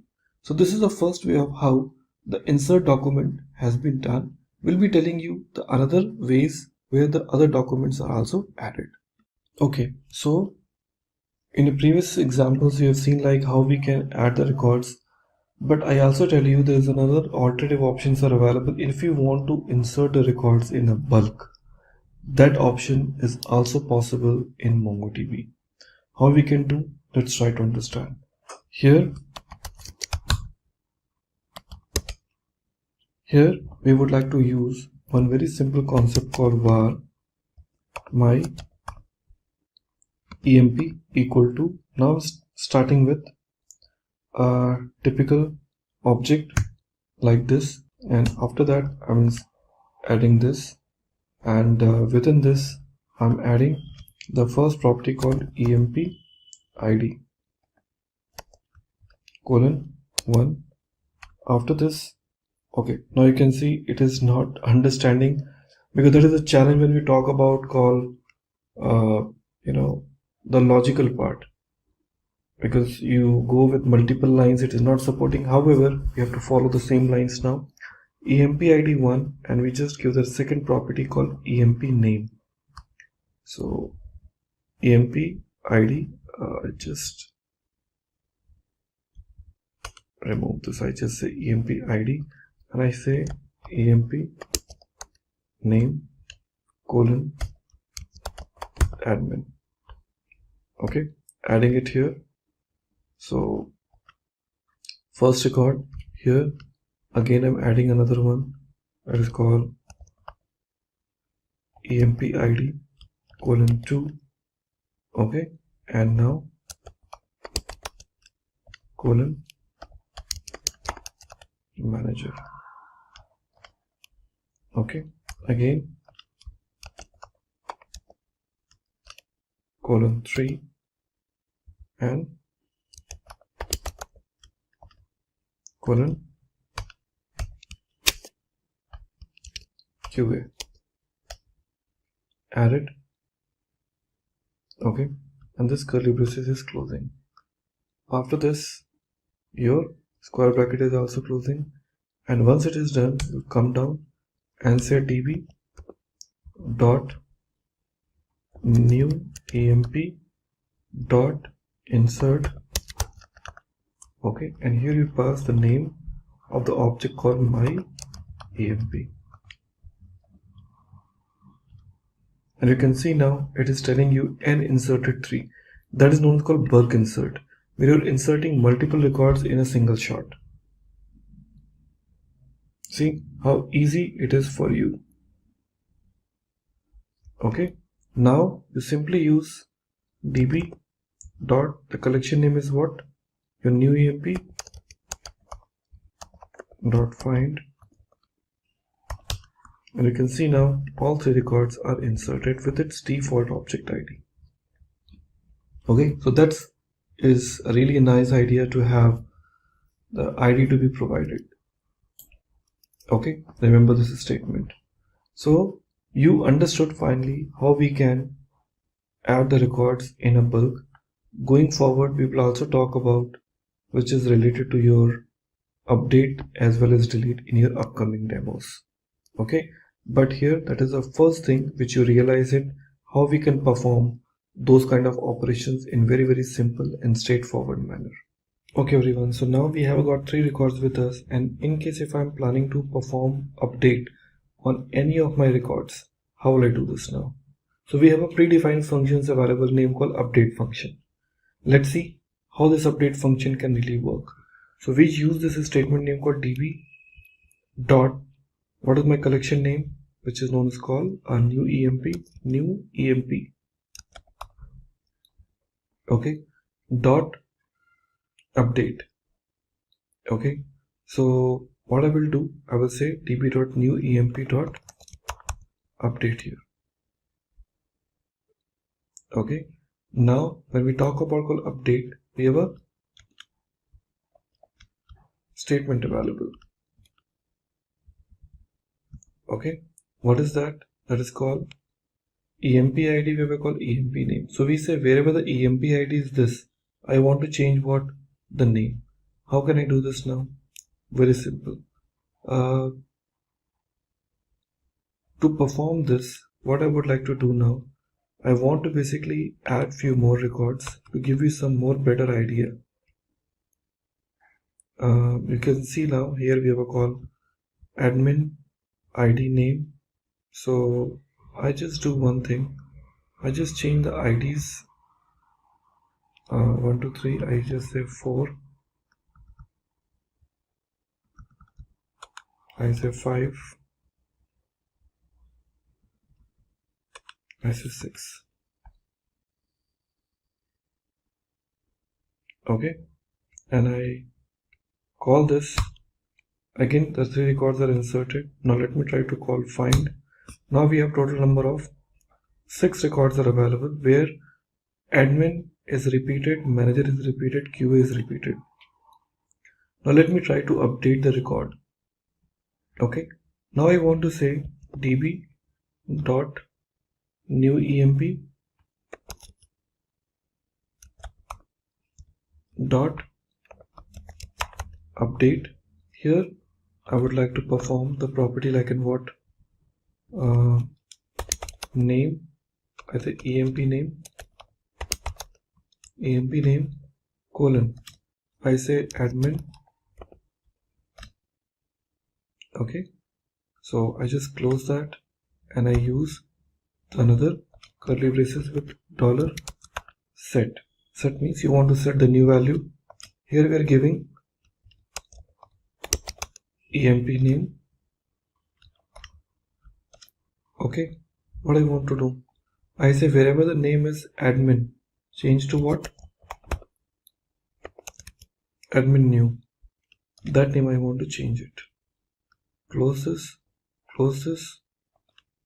and run. Now you can see it is saying n match to 1 and the records fields are updated like this. Let me check. Well, here I will see the value called admin new is updated, but I have one more admin called admin. It is not changed, and that is something which you need to notice. What you need to notice is like when you try to perform update. So what MongoDB does, it starts from the top, find the first record, change the value or modify the value, and come out from the loop. It doesn't carry forward its search process for the next level of results. And that is something which is, I really want to do that. So in case if you are planning to change those values multiple times, so what you need to do, let's take a look. Here in this similar example, here we have a call name admin, second property we have a call manager. Let's try to say managers are repeated twice, so we just want to change to new underscore manager, and I want to update multiple values. So what I will do here, I will put comma and say multi colon true. Okay, saying multi-colon true, that you want to say, hey, I want to update multiple search or multiple repetitions. Hit enter. This time you can say it is saying and match to and modify to. That means 2 records found and 2 records are modified. Let's check. There we go. We have got new manager is updated in both the location. That's something which is really awesome, because this is how you try to perform the multiple changes. Well, in our previous examples, you see like how we can perform the update part, but we have a one more beautiful feature available inside the MongoDB, and that is called how exactly we can perform upsert. Clear? Let's talk about upsert. Upsert is a combination of update and insert. Let me try to show you one magic here. Here, when we talk about called update part, you see now, here we are trying to say this point. Yeah, you see about multi-true we have used. Now here, this multi-true is we're trying to update, but let's talk about something called manager 2. Enter. Now you can see it is saying no records found. Clear now, no records found. But there's one concept available in called upsert. Upsert means if I try to perform upsert, it means if the records are not available, it will insert the record. I want to show you one simple example now. Here we are using multi-true. Okay, so as I can see, we are using something called name, and we are performing this update part. So in this update part, we are using this $set new manager. So here, rather than using multi-true, we are saying upsert true. When I say upsert true, so what happened now? They say n matched 0 and up inserted 2 and modified with id this. That means when I try to call this find function, you will be seeing now we have a got the another record has been added. Are we clear now? As a new record. So upsert does what? Upsert says like if the records are found, I will update it. If it is not, I will insert it. That means if I try to call the same thing, manager 2, fine, it is added as a new manager. Now if I just try to say not manager 2, I will call QA, and here we are saying emp equal to new underscore QA. And now you can see it is saying n matched 1, n upserted 0, and modified 1. So it is clearly telling you like, hey, I did not find any inserted part, but yes, I matched one record, I found one record, and the one record is updated now. That is very, very beneficial feature when you really want to perform upsert. So that is the advantage of upsert. That is what's called update plus insert. Very important feature that depends on the requirement. If you want to add, you can certainly add this. So the way we have tried to add this upserted part, we can also try to perform the delete part also. Okay, so Mongo DB also helps you to perform the delete part. And how you'll be trying to add it now? Let's try to understand. Here in my code, if I want to perform any delete part, I have this statement name called db dot, the option we are using it, that is now called collection name emp, new emp, sorry, dot, we have an option name called remove. In this remove, we would like to offer the property. Okay, and what we're talking about now here, let's try to add the ID here or the name which you would like to import. So I want to say like emp name admin new. So we just say p name. Okay, and then name is called what? Admin new. Okay, emp name admin new. When I say remove, you can see it is removing the first record. So you can see now the records are removed. Fine, because there is only one admin new is available. Okay, now in a similar way, if I try to remove the property called new underscore manager, new underscore manager, hit enter. Now you can see the 3 records are removed. So it's not like update which removes update only one record.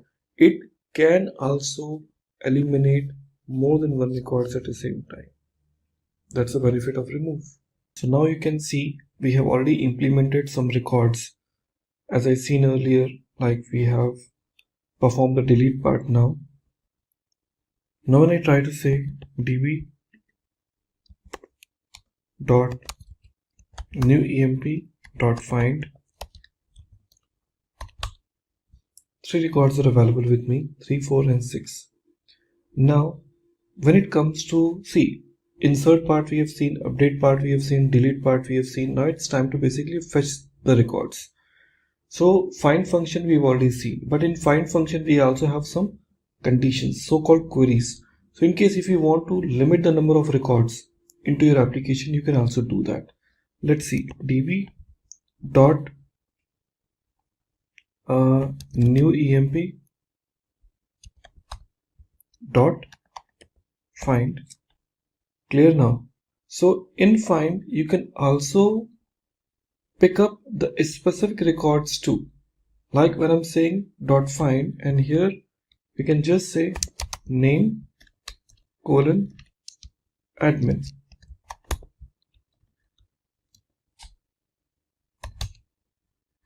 Sorry, here to put curly braces.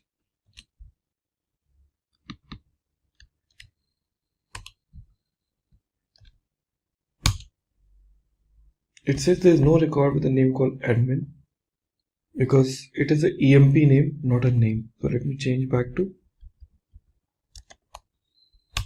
Now I can see it finds one record. So like that, you can also apply a condition, okay, into your code. Now, in a similar line, if you really don't want to offer any condition, okay, but you want to limit the number of records to be shown, so you have this function available name called limit 2. 2 means only 2 records. Now you can see, though I have 3 records, but it is only showing me 2 records because I have limit those number of records into my code. Also, we can perform sorting in case if you want to perform the sorting in ascending and descending order, that also you can also do. So here, rather than saying limit, we just put this option name called sort, and in this sort, on which property you want to sort it, that also you can mention. So we can just say emp name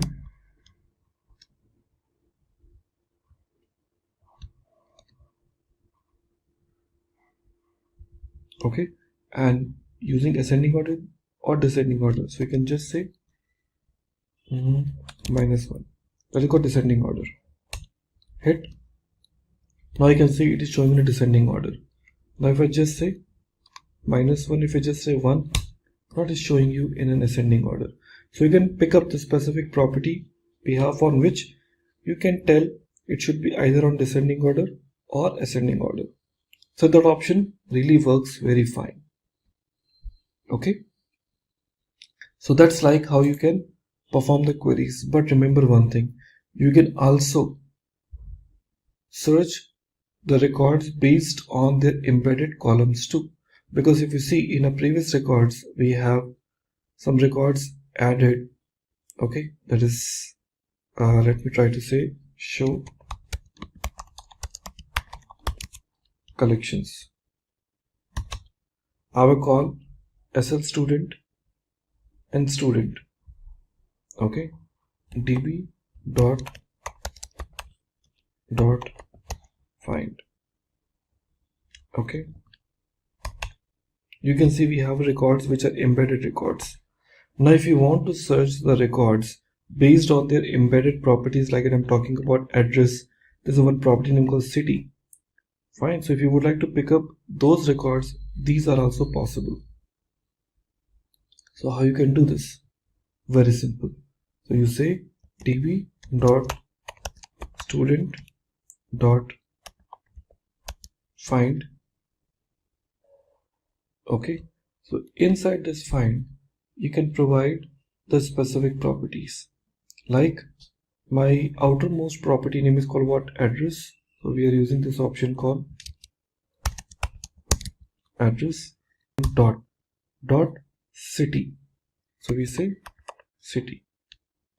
Are we clear? Colon. I'm giving the city name called what? Bangalore. Clear? Let me close this. And that's it. Okay. So we have to start passing another curly braces here. Hit enter, and you can see now I find 2 records because both the records belong to what? Bangalore. So I'm getting this city Bangalore with me. That's really awesome. Like you can also pass the city accordingly. A part of that, we also have the other details also, okay, in which you can have the conditions based on less than, greater than, or whatever values you would like to make it is available and possible. Okay, so that's how the conditions are satisfied. So suppose if you would like to pick the users, are we clear? Where the range which you would like to consider, so those are also possible. Like you can see we have this property name called what? EMP ID 3 and 6. I just want to pick up only those records whose ID is greater than what? 2. So what I can say, db dot new emp, okay, dot find, and inside this find we can say the property. Okay, so what's property we're using? emp id. We are saying emp id here, colon, here we'll be using $gt. gc stands for what? Greater than, colon, we're giving the value called what? 1. Fine, close this, run. You can see you have received 3 records, 3, 4 and 6. In case if I just look forward for higher than 5, you will see only 1 record. So greater than, that's called GT. Okay, same option, if I just say LT, you can see we have found 2 records. So less than, greater than. Okay, so that's how exactly you offer it. Okay, and also you can provide the condition so-called limit. As I can say find emp id the way we provided. So here I will not use less than. Okay, instead I'll be providing another property. Let me show you what. So here in emp id, whatever we have taken, so let me try to take the property called find, and here we are providing emp id, and then we're using another curly braces, and we're using $in. Is very important property, $in, colon, here you provide the details. I'm saying inside, so the property is 346, we are saying 3, 6. Close this, and you can see we got 2 records which matched with 3 and 6. That's the benefit of having this. Okay everyone, so in our previous example we have already seen lot many activities. This time we are trying to offer you something very interesting feature, and that is known as called working with indexing. See, Mongo DB is one of the most popular tool, and one of the reason why it is very popular because it is having the facility of having indexing. Now what exactly the index does? So friends, main job of having this index is to basically give you the concept of like how one particular document, which is huge document, in case if you would like to perform any sort of indexing inside this, how you will be applying this. So to apply indexing into my code, let's try to understand why index is really required. Without indexing and with indexing, how you'll be making a difference into the code. So to make it happen, we would like to insert some records to confirm. Okay, so what I will do is in step number 1, previous records, if I see, I have got 46341, depends on what earlier records we had it. So we had a call new emp. So db dot new emp dot find. So we have total number of 3 records are available. So it's okay, we can have this 3 records with me. Now let me try to apply indexing. Without indexing, if I want to find the result, what outcome I'm gonna receive.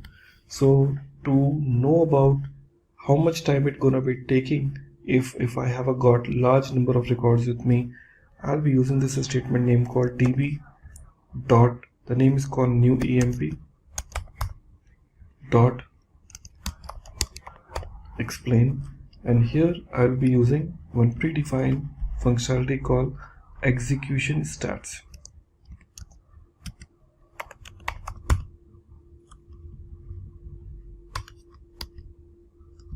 Execution stats. Okay, now here after this execution stats, we'll be using dot find. We'll be using the first property here. Okay, and what user would like to find it, that you need to basically offer it. So we are giving the name called emp name colon, giving the name called QA. Okay, let's close. Okay, now when I pressed hit enter. Execution stats is a predefined functionalities which will tell me when the query was executed, what exactly the query plan was. Hit enter, and now you can see a lot of details are available with me. Like you can see parse query, winning plan and everything. One thing you need to remember, by default, here when I try to run, it says and return 1, advanced 1, need time, total, everything it is showing me. But one important thing which you will see here is total number of documents scanned. So it is telling me total number of document examined is 3. Clear now? And return 1, that means one result is returned and the total number of documents examined is 3 in order to find this record. Just imagine a use case here. When I say total number of documents examined 3, in case if I have got millions of records with me, that means to search the record, it will examine all the millions number of records to search the result, which certainly gonna be taking huge amount of time. And that's where exactly when you try to search the record, fine, when you have no indexing is available. Okay, so you need to understand one important thing is, by default, index is applied on your underscore ID. db dot new emp db dot new emp dot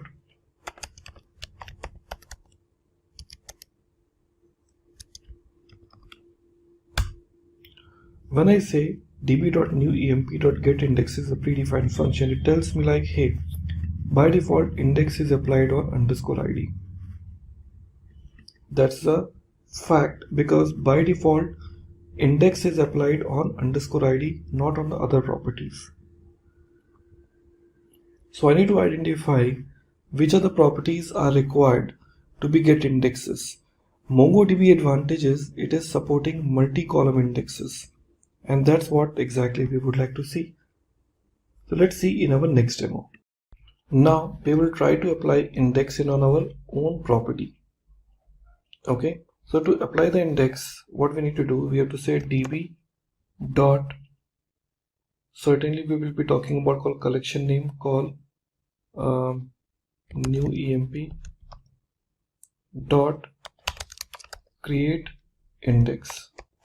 Here you have to pass two things. Number one, on which property you would like to apply, okay, and it has to be ascending or descending.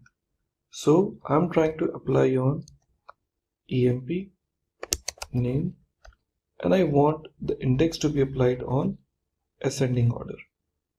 Okay, so here colon 1, hit enter. You can see now it is telling me like number of indexes before 1 and number of indexes after 2. That means earlier index was available only on one particular property, now it is applied on two properties. If you want, you can check. Now you can see there's another property is added called emp underscore 1. Now if I try to execute a similar query which I executed earlier, QA, now you'll be seeing there's a different statistics altogether.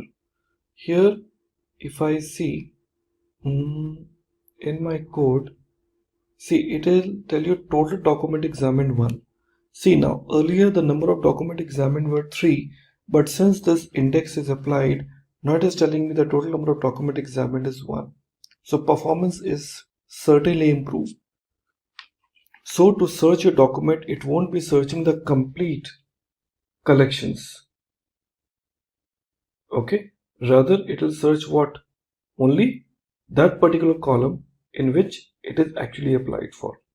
So that's the benefit, in fact I would say, when you will be using these kind of indexes into your code. Okay, so hope we all are clear and understood about this concept. So let's go ahead and get this implemented into our system. Well, this is the first way of how the index can be applied. So you can also apply index on multiple properties. Clear? So that we will show you one by one how it is. Okay everybody, so we have already seen in our previous example how we have applied indexes in our existing MongoDB application.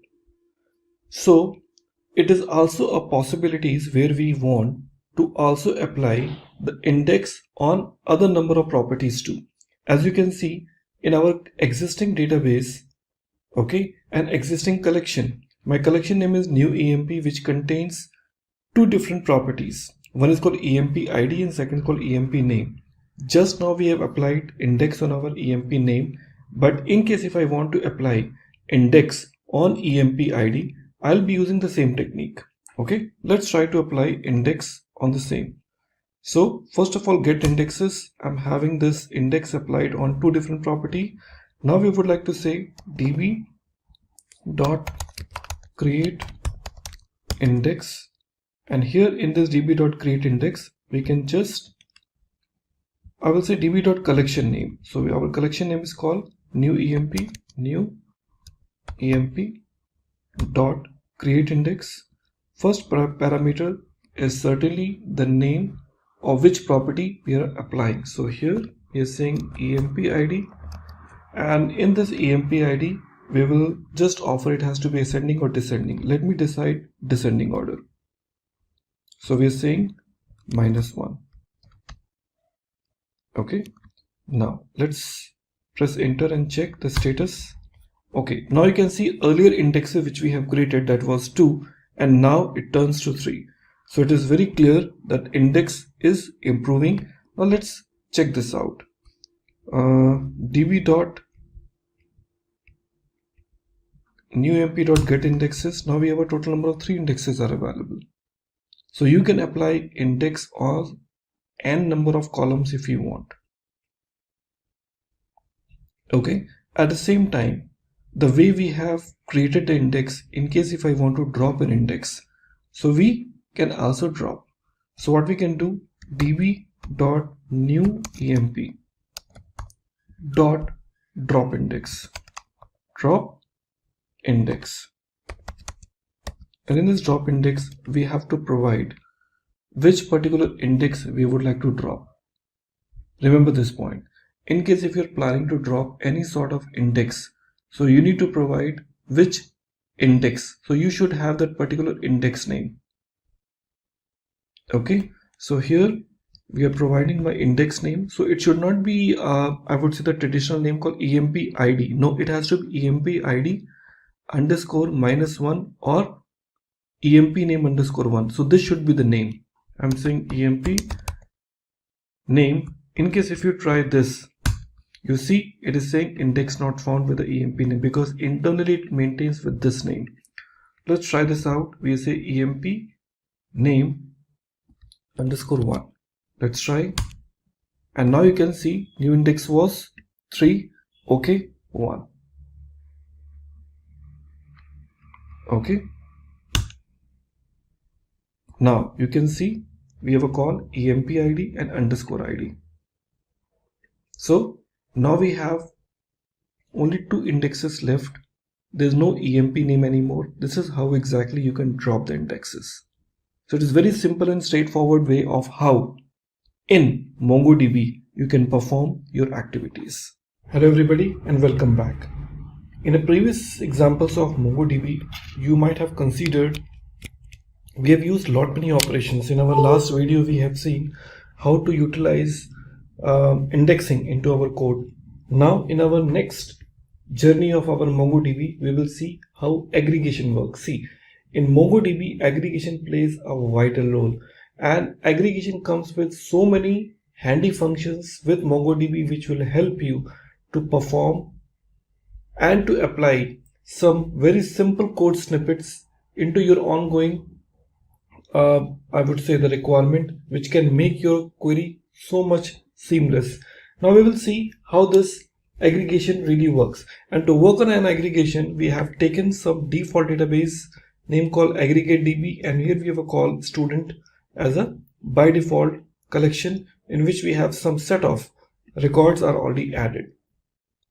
Now if I just want to apply aggregation, now I would like to tell you about what exactly the aggregation is. See, ideally when you talk about called aggregation, Okay, so aggregation is nothing but a call aggregate. Like RDBMS, if you see, we have a call aggregation there. So in a Unix command, like you talk about shell pipeline, means the possibility to execute an operation on some input and use that output as an input for the next command. That means the output of one particular execution becomes an input for others. So MongoDB also supports same kind of concept in aggregation framework. There's so many type of functionalities are available, which we will see one by one into our next code. Okay, now here we want to confirm about a few important things. Now here let me try to bring some of the important, well-known, I would say, the functionalities of our aggregation framework. First, we use a term name called $project. The project is basically designed for select a specific fields. $project is designed to select what specific fields from a collection. We used to talk about called what? $match. The match is responsible to filter out the operations. Are we clear now? It is designed to filtering out the operations. You talk about $group.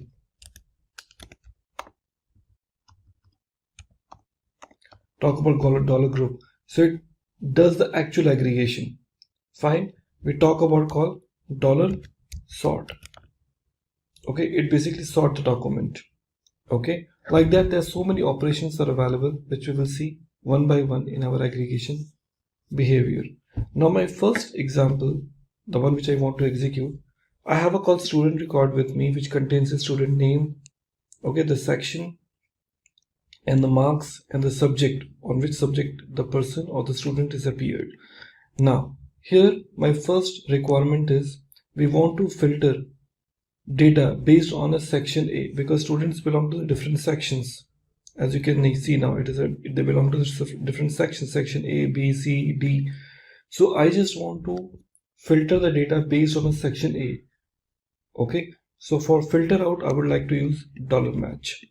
Let's see how it works. So I just would like to filter out only those students who belong to the section A. So how we would like to use it now? I will say db dot student dot aggregate, and inside this we would like to use this square brackets and then curly braces, and then use $match. With this I would like to use another curly braces, and I say section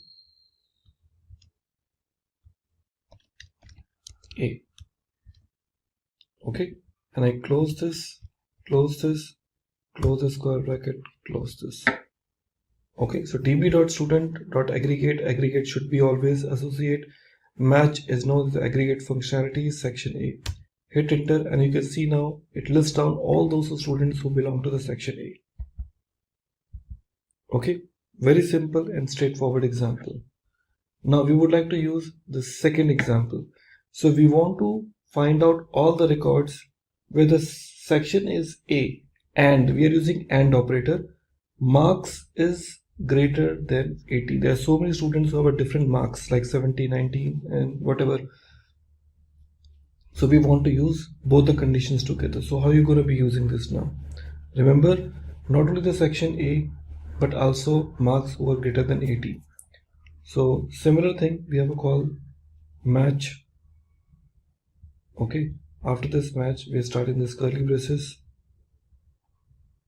Okay, so after this match we would like to bring AND.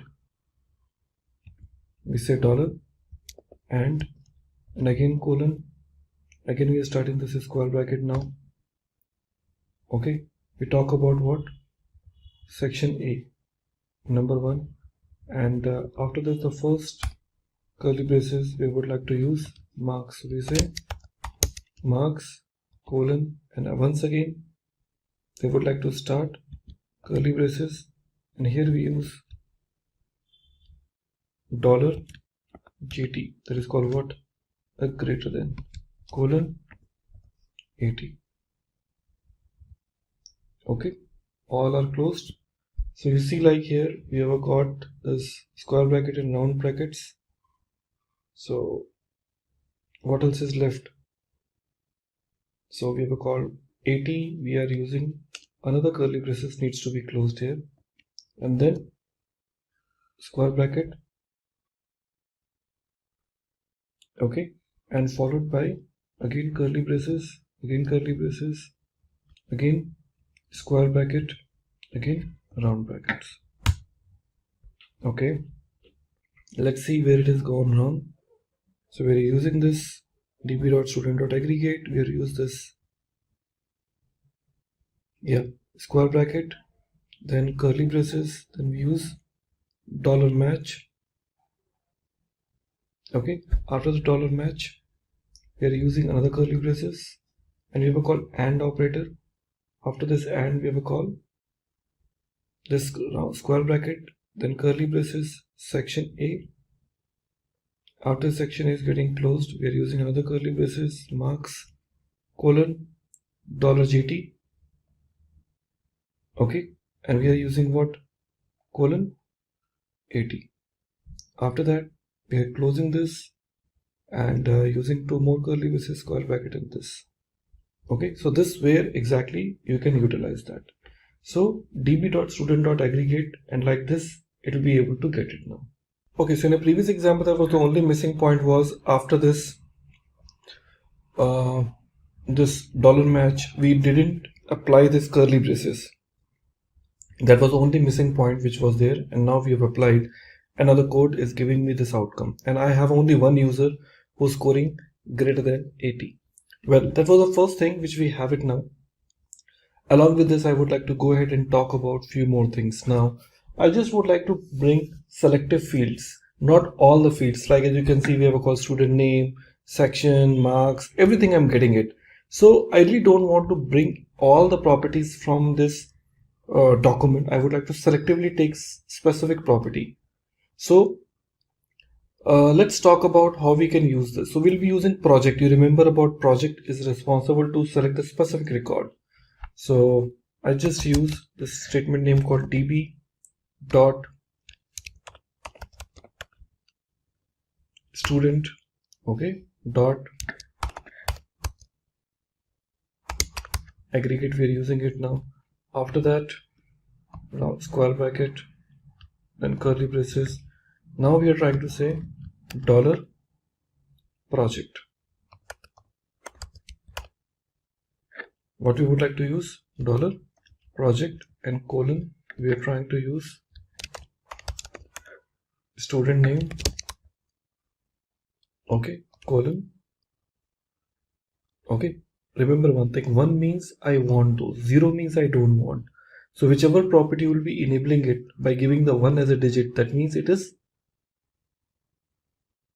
expected to be displayed. So I'm saying 1, comma, I'm saying section, colon, 1, okay, and I'm also looking forward for marks, colon, 1. That's it. So now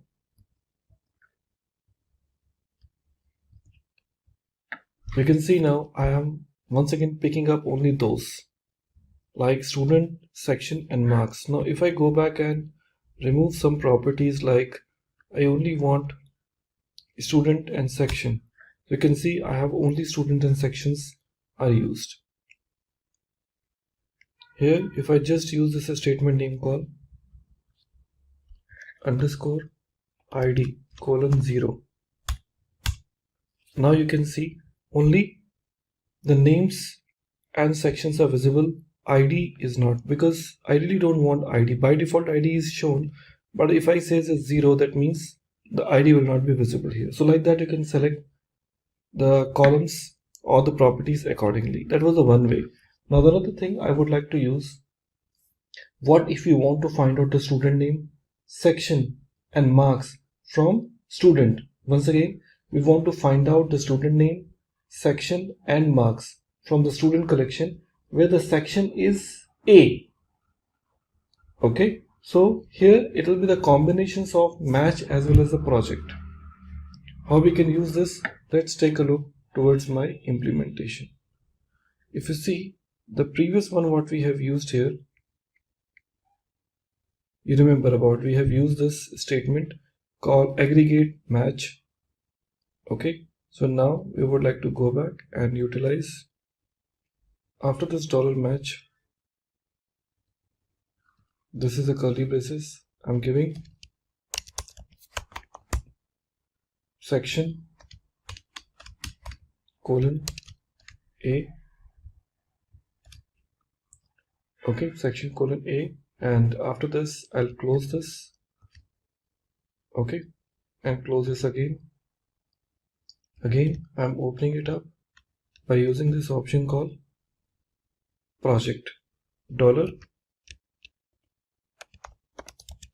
$project. We're picking up the project right now, and here with this colon symbol we can use again and say student name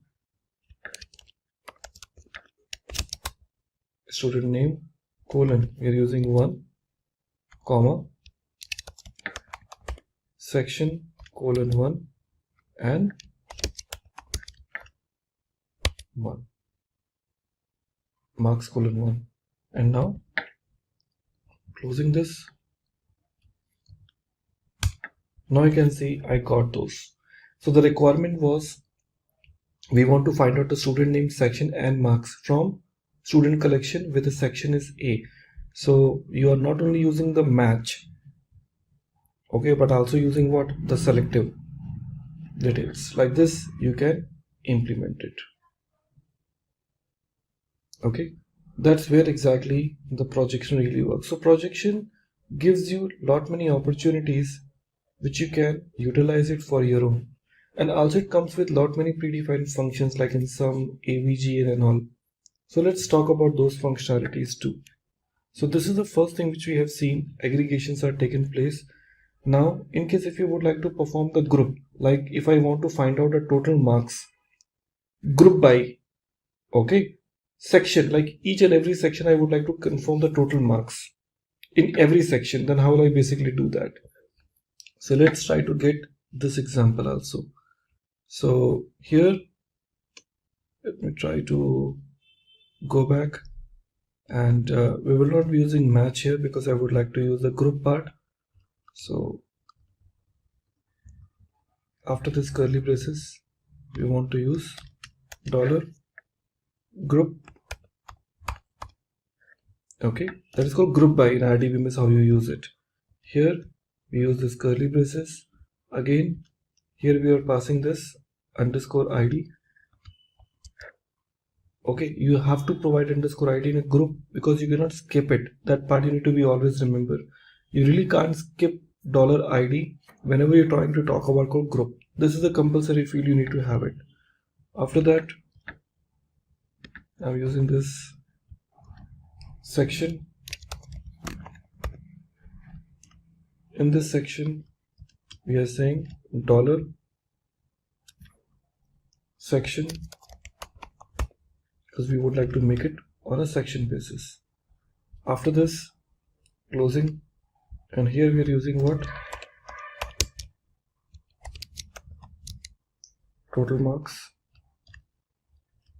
colon, here curly braces, again dollar sum, okay, colon, on which behalf I want to use in marks, so I can say $marks. Naming convention is very important because it is a JavaScript, so it is a case sensitive. Okay, then and you can see now section wide I'm able to get all the marks. Isn't it amazing? That's where exactly the aggregations are playing very important role while retrieving such kind of records. So hope you are clear about how we utilize this together. So in a previous example we got it like how we are basically taking this marks in my application. Fine. So we are clear about how we are picking that up. But what in case if I would like to take marks for the specific section? So it is also possible. So we'll be using the same group, but the only thing is what we'll be bringing the match between, because here we are trying to get all the section marks, but if you would like to bring it only for the specific section, we know it very well what we need to do. So here, before I talk about called $group, we can use one more curly braces here. Okay, so we can use this option called $match. Okay, and here we are using this option called section A. Sorry, here in $match we are giving this call section colon, here we are giving A. So closing this, followed by the other areas like in group which you want to start now. So you can start with this curly braces, hit enter, and you can see now only the specific section you're able to receive the records, and that's very simple now. Okay, so that's where exactly you would like to perform. And there's another option, like in case if you would like to perform an average, suppose if you want to fetch the count of student in each section and total marks and average marks as well as, so total marks as well as the average marks we want to get it. So how are I able to take it now? So it is very simple, as you have seen earlier also into our code, how we have taken call group underscore ID section. We're talking about section total marks with the sum. We are also using this.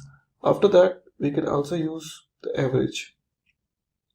Okay, so this is, we have taken group underscore ID sum. So here onwards we will start. So when we say sum marks, after that we can just put curly braces, and we can just use count. Okay, and after this we'll be using this colon, curly braces, and use $sum. Okay, colon 1. Okay, and after that I'll put comma here, and we use average, and inside this average I will use, in curly braces we can say $avg. Okay, colon of what? $marks.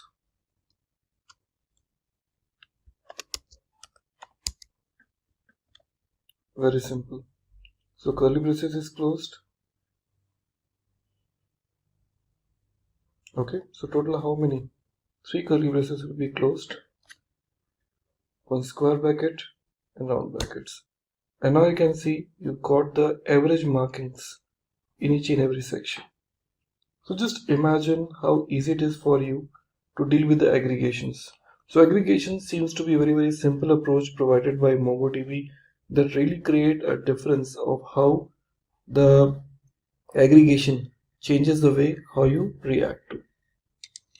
Okay everybody, so after going through the idea of like how we can utilize the concept of aggregation, it's time to talk about like how when it works with MongoDB. MongoDB is properly known for, I will say, for replication, that is called high availability, and that feature comes by default with MongoDB. You really don't need to install any software for this because it is a built-in feature for the MongoDB. So when you download that, it comes along with this, so no additional configuration setup is really required when it comes to the MongoDB part. Okay, so let's get started and talk about how MongoDB can offer the replication. See, the idea behind the replication is what? The idea behind the replication is like you are replicating it. Okay, so when you talk about replication, you are replicating your data to where? To the multiple childs. So here in MongoDB, we have one concept available. Okay, that is known as called master. Okay, and slaves. Okay, master is one and there will be multiple slaves. Okay, so these slaves where your records are actually stored, and this is a master which will be responsible to replicate the data to all its childs when the request comes. Due to that, in case if one particular node fails, so automatically the data will be taken from the other nodes. That's the beauty of having this master and node slave process. So to make this possible, we have a very simple option available. In MongoDB, we have a one concept lake called MongoDB Atlas. So there we can go and get our cluster ready. So here we start with the concept name called MongoDB Atlas. Let's search for MongoDB Atlas, and here I see MongoDB Atlas Database as a Service. See, this is a free tool. It's a cloud environment where you really don't need to install MongoDB in your local machine. It is a cloud-based MongoDB support, which is free to use with a limited amount of space. But yes, for the testing purpose, it is the best suitable. So I can start with the start free, or else I can say the login here.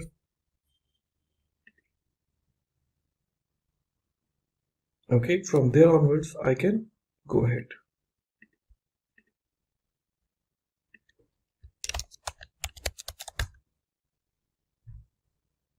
Now it is getting ready.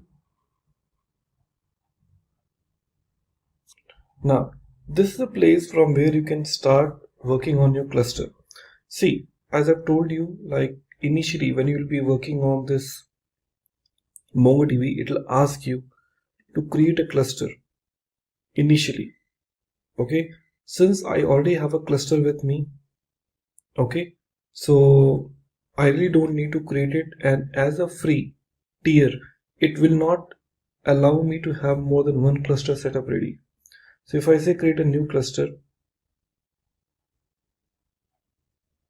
okay, and I say by default AWS, okay, and let me close down this notification. AWS, you can select any of the cloud provider, and 8 GB RAM, cloud backup, cluster name. You can see now it is taking me 0.54 per hour. Reason being because I already have a cluster with me, hence more than one cluster is not allowed in a free tier cluster. So I have to cancel this. But you can go and create a cluster the way it was offered there. So if you want to create, you can just go ahead and do nothing. Just select by default AWS, select your location, okay, give the name of the cluster. You want to give anything, you can give it here. Otherwise, let it be the by default name cluster and say create cluster. It will take a while, minimum 2 to 3 minutes, depends on the availability. It creates a cluster for you, and your cluster, once it is ready, it looks like that. Okay, so here in this application, you have to go back and understand what is there in a cluster. So when I click on cluster 0, you can see now here we have got 3 nodes available. One is called primary node, which is called master, as I suggested earlier, and now we have called slaves. Automatically when the clusters are created inside this MongoDB, by default it will be 3 node cluster, where the 1 will be the primary and 2 will be secondary. Based on your package, whichever you have taken it, you can increase the number of nodes later on, but as a free, I'm gonna get, or I will be receiving total number of 3 nodes available here. So records, whichever will be stored, it will get stored automatically in both the nodes, secondary nodes. And from the primary, I can insert the record, and secondaries, I can read the records. Remember, you can't insert the records into the secondaries. You can only insert the record only in your primary record. Secondaries are not allowed to insert. So this is your replica set. Okay, these are the nodes which are available to you. So when you click on this primary here, you will see it is telling you no data available. Nothing is there because I haven't stored any records as such. So I just go back to my cluster. So initially I would like to go back and create few things now. Okay, I would like to go back and set up few initial things at a time of creating the cluster, because when a cluster is created, clear now, so in that point of time, no setting is configured. You have to do few settings now. First setting is you have to put it, remember the steps. first step will be your network access. So in network access, you have to go and you have to say add IP address, and in this add IP address, you have to select this option from which location you would like to accept. Only those IP addresses will be whitelisted. Otherwise, what you can do, you can see here in my options, I have given 0.0.0. That means all IP addresses are acceptable. So all IP addresses are used. Okay, so this you have to enable it, otherwise you won't be able to get this network access from any third-party locations. Next, you have to talk about call database access, which is required for you to create a new user. There are already some new users are created, but it is recommended that you to go and create a new users here. Okay, so you can go back and add a new user. So by default, it is username and password is given. So you can go back and create a new user. When I say add user, you can give the username as well as the password as per your own convenience. So new user, I'm going to create it, that is known as called SL. Okay, user, and here we're giving call admin 123. So SL user admin 123. Remember, this will be the username and password. I'm saying add user. New user is automatically added. SL user admin 123. So once you have provided this network access, database access, next you have to create a new data. So what you need to do, when you go back to your statement, okay, network access, database access, it will ask you like you want to create a new database. So I just go back to my project 0. There will be an option called collections. You have to go back and create a new collection here.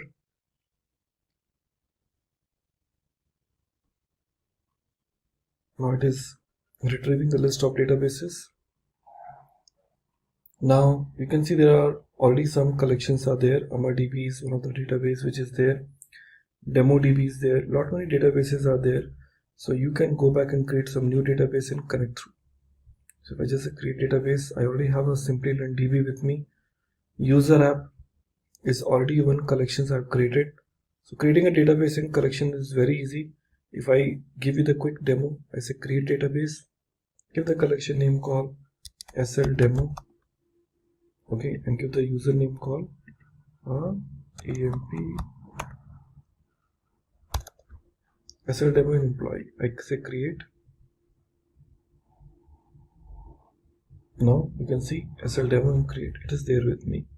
So there is no record right now, and once it is there ready, so remember SL demo and employee. I'll go back to my code again, project 0, and from here I can say connect because I want to connect it. So to connect it from, because your Mongo DB is already there, so you want to connect it through. So to connect it through, we have a very simple option available. You can just click on this connect option. Multiple options are there. Through Mongo Shell, connect your third-party application with the MongoDB Compass. So since I already have a Mongo Shell with me, so Mac OS, I have this Mac OS with me, so you can just use this line.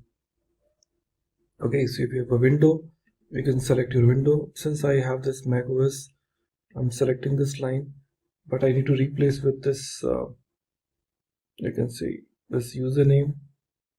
Okay, and you have to give the username here.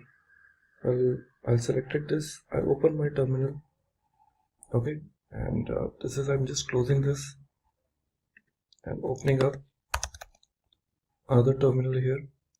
Since I want to connect with the Mongo shell now, so what I need to do here in this, I'll just paste that, the command which I have it now. Username is, you remember I told you, you call some users which you have already created. Let's check.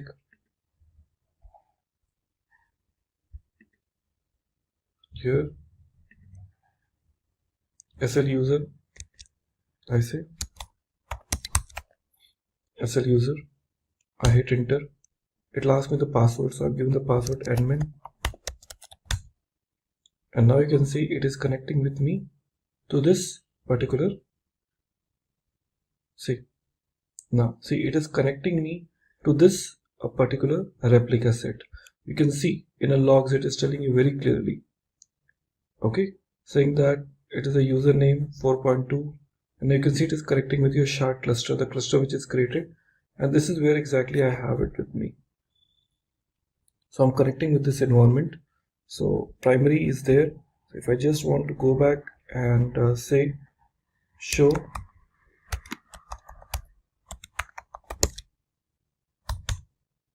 collections, so I can go back and create a new collection here. Okay, so it's up to you now. By default collection which is their employee, so I can say db dot employee dot insert, and now here we can just add name.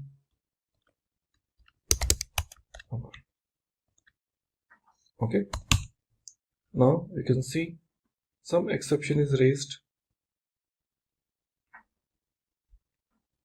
So you understand.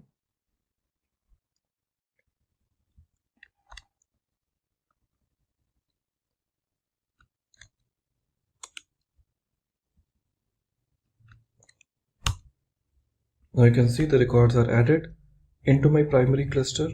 So if I just go back and go back to my project 0 where we have got collections, here you will be getting the SL demo employee, loading the documents.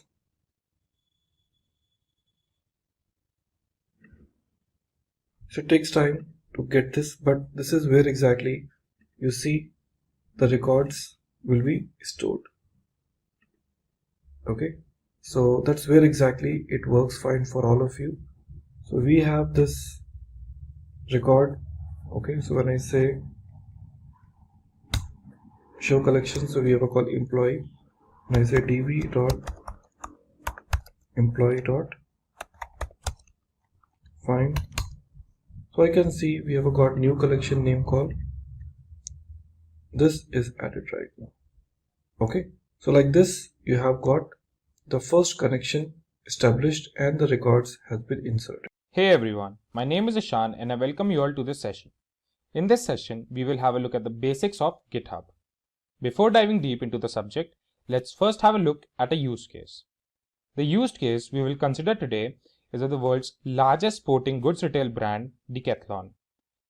Decathlon has 1600 stores spread in 52 countries with around 100,000 employees.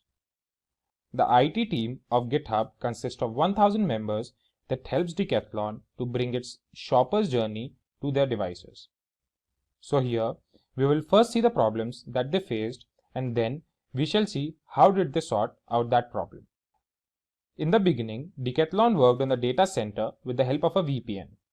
And using a VPN was a huge challenge in terms of workflow visibility and avoiding redundancies. So the first problem is how to maintain workflow visibility and avoid redundancies. Then since there are so many stores located at so many different places, hiring of developers seemed to be a difficult task, as a physical workplace was always needed. So the second problem is, how would they hire developers? Now, let's see how did Decathlon solve these two problems one after the other.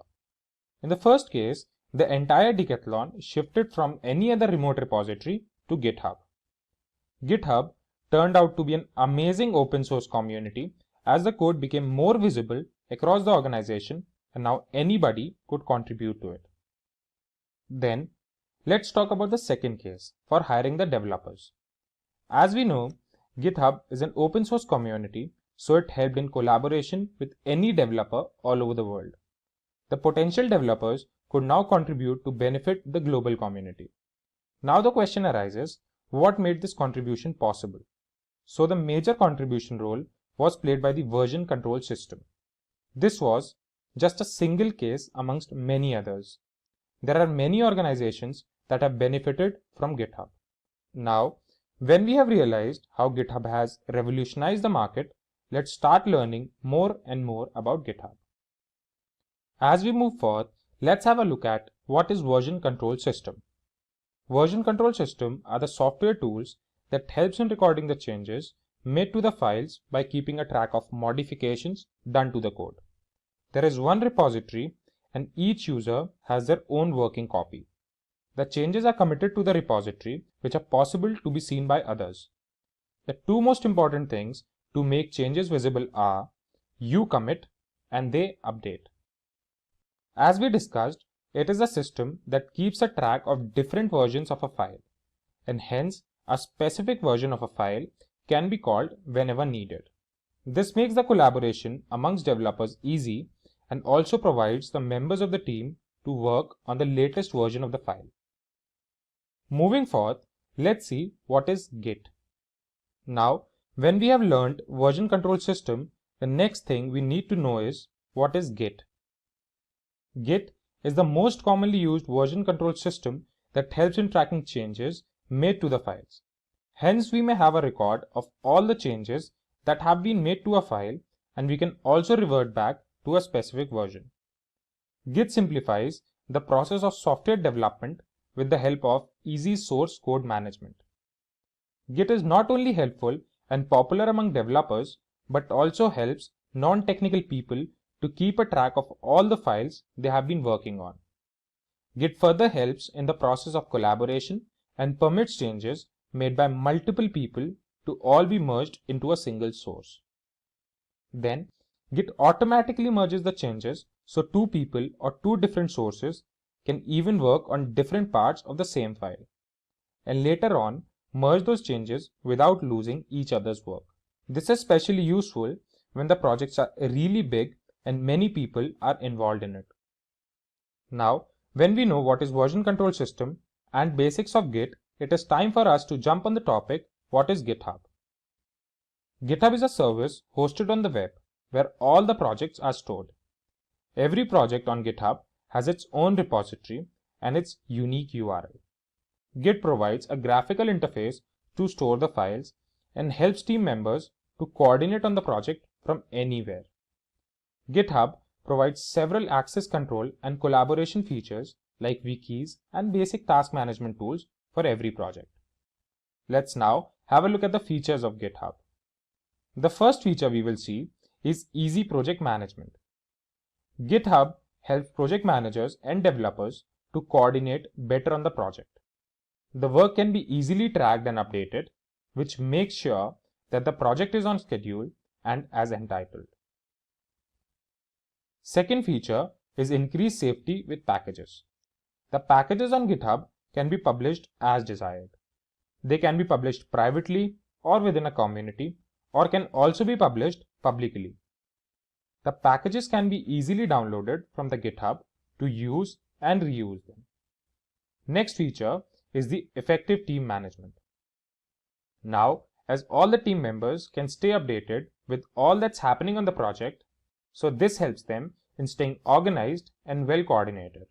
The pull request and other modification tools make sure that the team focuses on the code. Moving on, the next feature is improved code writing. With the help of GitHub, the quality of code has significantly increased. Now with the help of git pull command, one can review, improve and propose new codes. Along with that, suggestions or modifications may be discussed before changing the original code. The next feature is increased code safety. GitHub uses CodeQL, which is the industry's leading semantic code analysis engine. This tends to find risks in the code which other tools tend to miss. The last feature we shall see is easy code hosting. As the name suggests, the codes and documentations are hosted in one place. We also know that there are thousands of repositories on GitHub, so each repository has their own set of tools to release and host the code. Finally, let's have a look at the competitors of GitHub. There are several competitors in the market. Here, we have just put the most common ones. First is Atlassian Bitbucket. Then comes Flexbox, followed by Surround SCM and GitLab. Then we have Buddy, and finally followed by Beanstalk. In this session, we are going to understand who a full stack developer is, what are his desired skills, the amount of money he makes on an average per year, and finally, I'll help you build a resume for your future endeavors.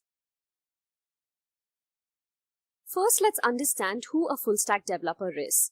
Everybody uses social media applications.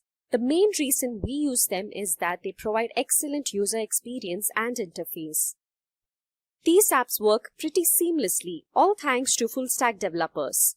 A full stack developer is associated with creation of a product from its start to finish. He designs the front end and the back end of an application while ensuring its efficiency, reliability, and other crucial features.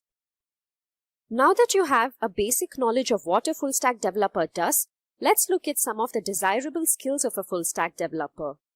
First up, for the front-end development, you should have a good understanding of HTML and CSS.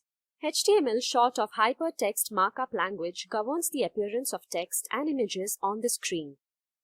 It formats the text as headings, paragraphs, or pop-ups. CSS, on the other hand, is a styling sheet.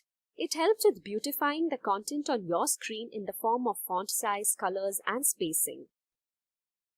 Next crucial necessity is JavaScript. It is a powerful client-side programming language mainly used for enhancing user interaction with the application. It offers several libraries and frameworks like React, Angular, Vue, and jQuery. You need to be proficient in one or more of these tools. Next up, we have version control. A version control basically records all the changes made to file over time so that you can recall them at any point in time. Most predominantly used are Git and GitHub. Git is a free and open source distributed version control system designed to handle everything from small to very large projects with speed and efficiency. On the other hand, GitHub is a repository that provides a user interface for Git. It provides features like fork, pull, and merge. Moving on to backend skills, basic knowledge of Node is essential. Node is the hottest JavaScript runtime environment around right now, used by a ton of applications and libraries. If you're writing applications for the server Node.js, you need to be familiar with the environment. Next up is Python. Python is used for several reasons when it comes to full stack developers. The most common one being the fact that it is better readable than other languages like C, C++, or Java. It is easy to learn and does not require a lot of coding. It also comes with many libraries and frameworks and has a thriving community for developers. Django is a high-level Python framework that performs actions like authentication, database migration, and URL routing, among others. Finally, the backend skills would require having good knowledge of DBMS. Some of the commonly used databases are Cassandra, Mongo DB, and Oracle database. You should be able to update the databases and retrieve information as and when needed. A full-stack developer needs to possess some basic soft skills as well. First up is creativity. The developer must understand the objectives of the project and should create a product that engages the target audience. Next up, we have strategic planning. Planning is a critical phase in any development lifecycle. The developer should possess the aptitude to strategically plan the design, development, and implementation phases. This helps streamline the process. Next up, we have analytical skills. As the name suggests, it's crucial to analyze the information and make decisions so as to maximize efficiency.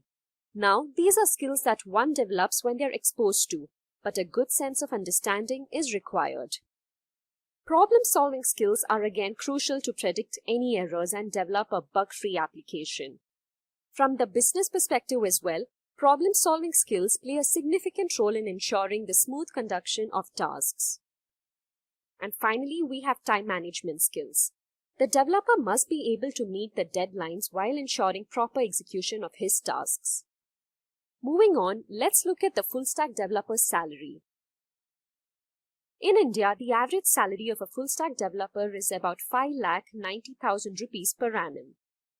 In the US, the average salary of a full-stack developer is around $75,000. Now, if you wish to make a career as a full-stack developer or wish to look out for better opportunities, a good resume is key. First, let's look at a sample resume for a fresh graduate. First up is personal information. Mention your name and contact information. Moving on to summary, write a few lines about yourself and skills that you are proud of. Make sure you keep the section brief and to the point. Next, go ahead and provide the links to your LinkedIn profile, GitHub repository, and blogs, if any. In the next section, mention the projects you have worked on. Write a sentence or two about the objective of your projects. Moving on to internships, mention the name of the company you have interned for, along with your role, responsibilities, and the time duration. Again, ensure that you keep it short and simple. This adds credibility to your profile. You can also go ahead and mention the university you're graduating from and your final graduate score. Lastly, mention your skills. This is an important section since you will be judged based on your skills. You can first mention all the technical skills that you're confident about. Mention some soft skills and extracurricular activities that you participated in. Now, let's look at a sample resume for an experienced developer. The personal information remains the same. However, in summary, you can mention your years of experience and your designation in the previous company. Go ahead and provide the links to your LinkedIn profile, GitHub repositories, and other links you feel worth mentioning. Moving on to experience, clearly mention the name of your previous company, your tenure, and the designation. Mention the responsibilities your role came with. Make sure that you don't over-exaggerate. Use short, powerful words like developed, designed, managed, and supervised. Mention any awards or recognitions you have received. This adds a lot of credibility to your resume. You can also provide your academic information like the name of your university, the year of graduation, and your graduate score. Finally, talking about skills, prioritize them according to the job requirement and mention them. In the non-technical skills section, you can mention a few soft skills that you're proud of. If need be, you can also mention a scenario where they came in handy. If you wish to mention some other hobbies or activities, go ahead and mention them. Having said all this, it is vital to not lie on your resume. Make sure the information you provide is accurate and not misleading.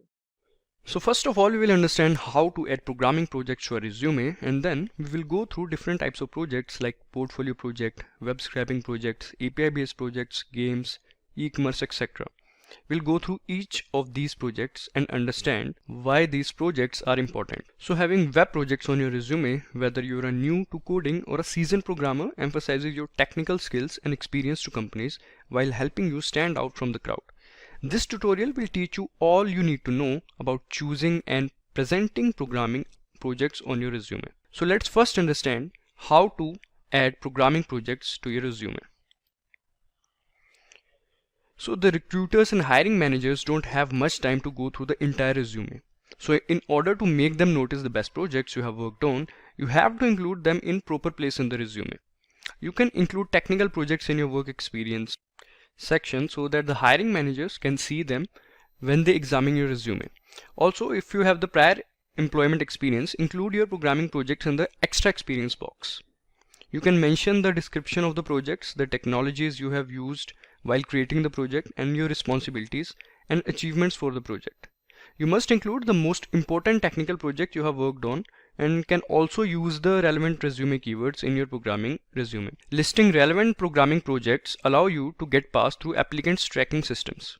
So use proper resume keywords by carefully reading each job description and adapting your resume achievements and experience to meet the particular qualifications that firms are seeking for. So this was about how to add the programming projects in your resume. Now let's go ahead and have a look at some projects that we can add in the resume, which will increase your chance of selection during the recruitment process. So now let's go ahead and have a look at some projects to add in resume. So first would be portfolio project. So one of the easiest projects to start with is a portfolio project. It enables you to demonstrate your abilities and create a personal website that is as simple as and as complex as you choose. If you create a personal portfolio that you can immediately show on the website, it will be easier to deliver and showcase programming work to recruiters. Including portfolio projects on your resume can be especially valuable if you apply for a creative field, such as design, writing, or marketing. In these fields, a portfolio can provide a tangible example of your work. Now, next project to add in your resume is Web scraping. Companies will be impressed if you demonstrate your mastery of web scraping to scan and capture data from a website. Web scraping is a practice of obtaining information and content from a website. It is especially prohibited to do this for publicly unavailable domain. Including web scraping skills on your resume can be a valuable asset, particularly if you are interested in careers in data analysis, data mining, or software development. Web scraping can be a useful tool for collecting and organizing data from a variety of sources. Python web scraping projects are popular among beginners these days. Our channel already includes a Python web scraping tutorial. You can check that tutorial. The link will be added in the description box. Next, we have API-based project. As a web developer, using search inputs is an important skill to have. So consider adding an API to your list of programming projects. API or application programming interface, which is an intermediate between software that allows two apps to interact with one another. APIs provide an easy way to retrieve and distribute data within and across companies. There are a lot of APIs available on the internet, including Twitter's API, Amazon API, and various other APIs. Creating an API-based project allows you to manipulate data, understand client-server architecture, and obtain data from HTTP servers. It is necessary to have basic programming knowledge to create this type of project, and it will take around 2 to 3 weeks to complete this project. Now, before moving forward, let me ask you a quick question. According to you, what was the main reason for Twitter to lay off so many employees? Do let us know in the comment section below. You can take your time.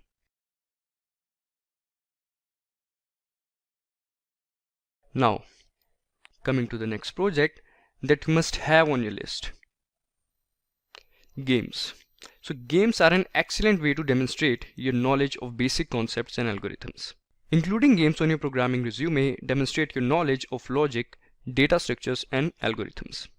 A game project can showcase various skills such as programming skills, game design skills, graphic design skills, and project management skills. Not only that, using game engine software such as Unity, Visual Studio, or Unreal Engine, you can modify or develop an original game with unique 3D characters and storylines. Overall, a game project can be an excellent addition to your resume because it showcases various technical talents in great demand in the gaming business. It can also be a great opportunity to demonstrate your creativity and passion for game development. Next project on our list is Chatbot. Chatbots are extensively utilized to save time on the recurring conversation on corporate websites, smartphones, applications, and social media pages. A chatbot is a piece of software that mimics human communication or chatter via text or voice interactions. To make one, you can use a popular programming language such as Python, Java, or PHP. These are significant commercial projects, and the recruiting manager would like to learn more about you. Now coming to the next project, which is an e-commerce project. So the majority of the websites and applications with which we interact are an e-commerce platforms. An e-commerce website is one that allows you to buy things online. Some examples of e-commerce website is Flipkart, Amazon, Zomato, Oyo, Big Basket, Grofers, etc. Including an e-commerce project on your resume can be a perfect way to demonstrate your technical skills and experience working on a complex project. Depending on the specific role and responsibilities, an e-commerce project can showcase a range of skills, such as web development skills, UX design skills, project management skills, and business skills also. So this was all about projects to add in the resume. If you have any doubts regarding this video, you can put them in the comment section. So what's your opinion on our list? Feel free to let us know if you missed out on something important. Now we are heading towards an HTML interview questions. Now here are a few questions like what is an attribute in HTML? So you can consider the attributes are the properties that can be added into the HTML tag and that changes the way the tag behaves or it is displayed. Okay, so you can see here you have a call button. Okay, so attributes are added right after the name of the HTML tag. So button is an element for me, it's not an attribute. Okay, so what is a marquee in an HTML file? So marquee is something which keep on rotating. Okay, say for scrolling down the text page or the text on the web page, marquee is used. Sometimes you might have seen when you want to display some very important information, okay, which needs to scroll at the bottom or else the right after a specific period of time, you always use marquee. It is one of the very old element available under the HTML page. So it scrolls the image top, left, right, center automatically everywhere. So you always use marquee tags for rotating it. So the next is, what is the semantic in HTML? See, semantics are HTMLs are nothing but a call another coding style. Okay, so when you talk about a semantics, so they are basically reinforcing the meaning of the contents. Like typically you have seen we are using div and span tag, but the div and span tag really don't make sense to us as an HTML reviewer unless I go inside those and get to know about what they're really doing it. So semantics are nothing but these are the standard tags. Are we clear? So you can see like here, like bold tag is not useful for the bold statement, as well as the italic tag is useful for what? For the italic tag. So instead of, we are using strong and em tags. Are we clear now? So this makes more sense to us. Now, the next thing is, how do you display a table in an HTML web page? So obviously we have a got table tag, and under the table tag, I can align the complete layout of my web page because of table head, table body, table row, table columns. There are multiple different type of elements which are available, okay, which are the part of table. It's just to basically align the content in a proper format. What is SVG? Okay, so SVG is basically known as a kind of a graphic which is written in a typical XML language. The SVGs are the high quality graphics which doesn't tear off when you basically grow and increase or zoom. So normally what happens, GIF image, you talk about JPEG images, after beyond certain point, their pixel get deteriorated, but here in SVG it never happens. So you go to any level when you want to zoom and you're gonna get accurate contents at any point of time.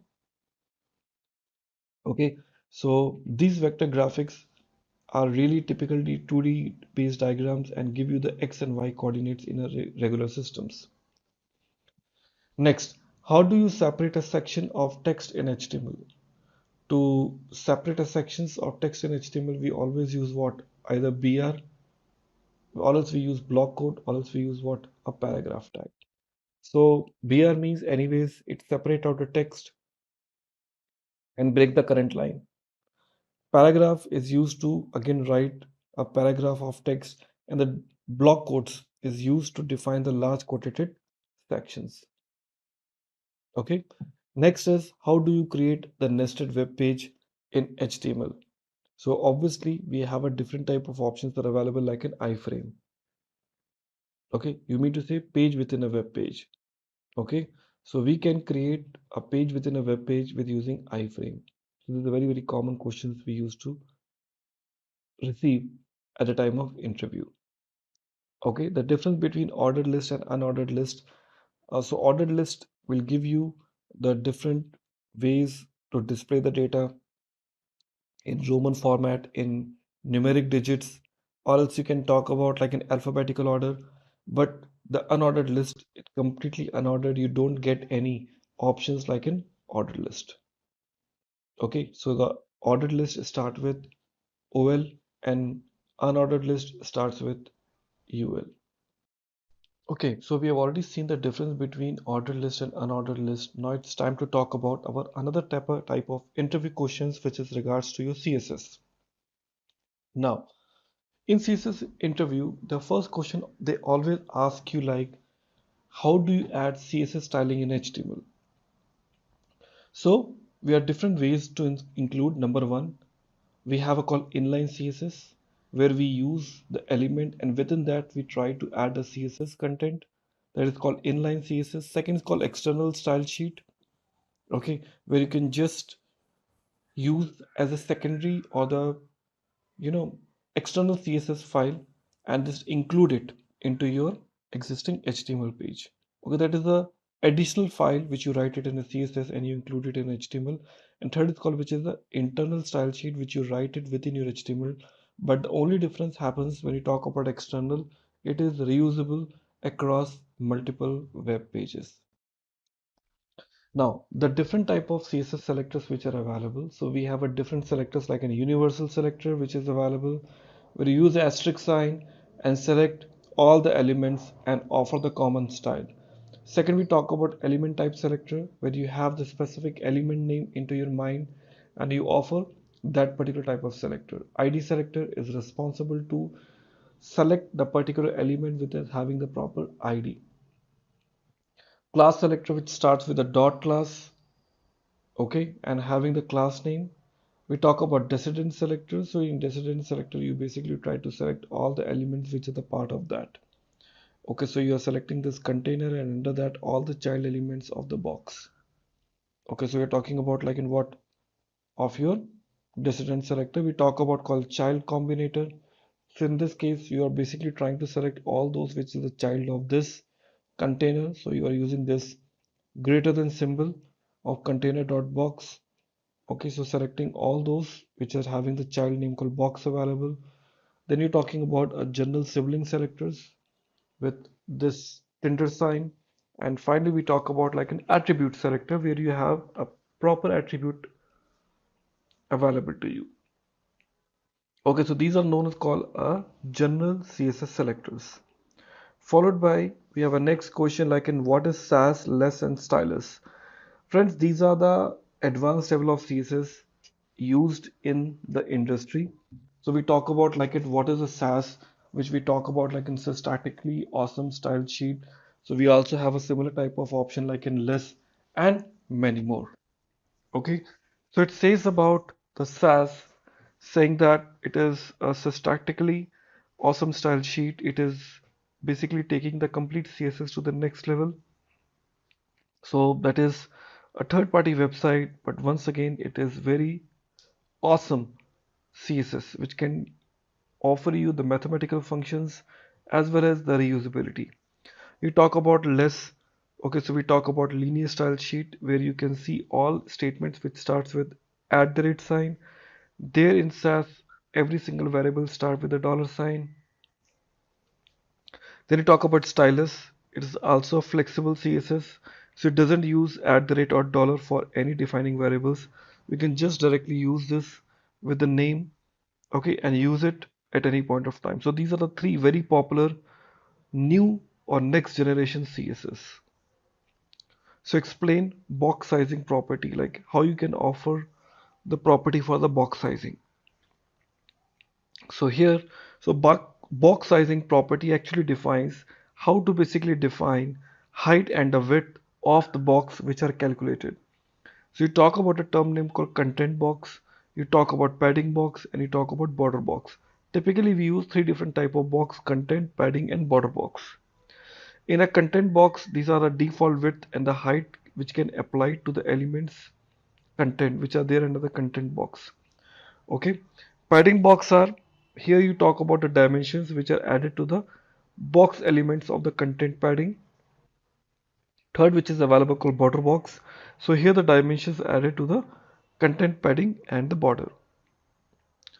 Now, what are the different way to hide the element in a CSS? So we have a different way. Either we can use display none. That means whatever is there inside a DOM, it won't be visible to you. Second option is visibility hidden. That is another property through which you can eliminate the visibility. But the thing is like it is not visible to the user, but this element is added to the DOM and takes up the space. But in display none, it doesn't load in a DOM. So somewhere to when you want to talk about performance, display none is anytime better. And second called position absolute. So this can be made to the appear outside the screen. So three different options are available.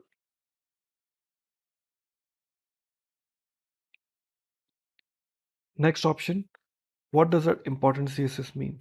So the important keyword actually indicates that the highest precedence and it overrides the cascade properties. Okay, so like as you can see here we have a call paragraph where we have a color called important and there's a one ID name called thing color called green. So when you talk about PID equal to what thing, so it automatically try to override the highest precedence. Okay. Now, what are the CSS sprites? CSS sprites is a technique where you can basically take a larger image, okay, download it in a single shot and try to cut down into the pieces and utilize the way you always want. Okay, so if you're using this small images separately,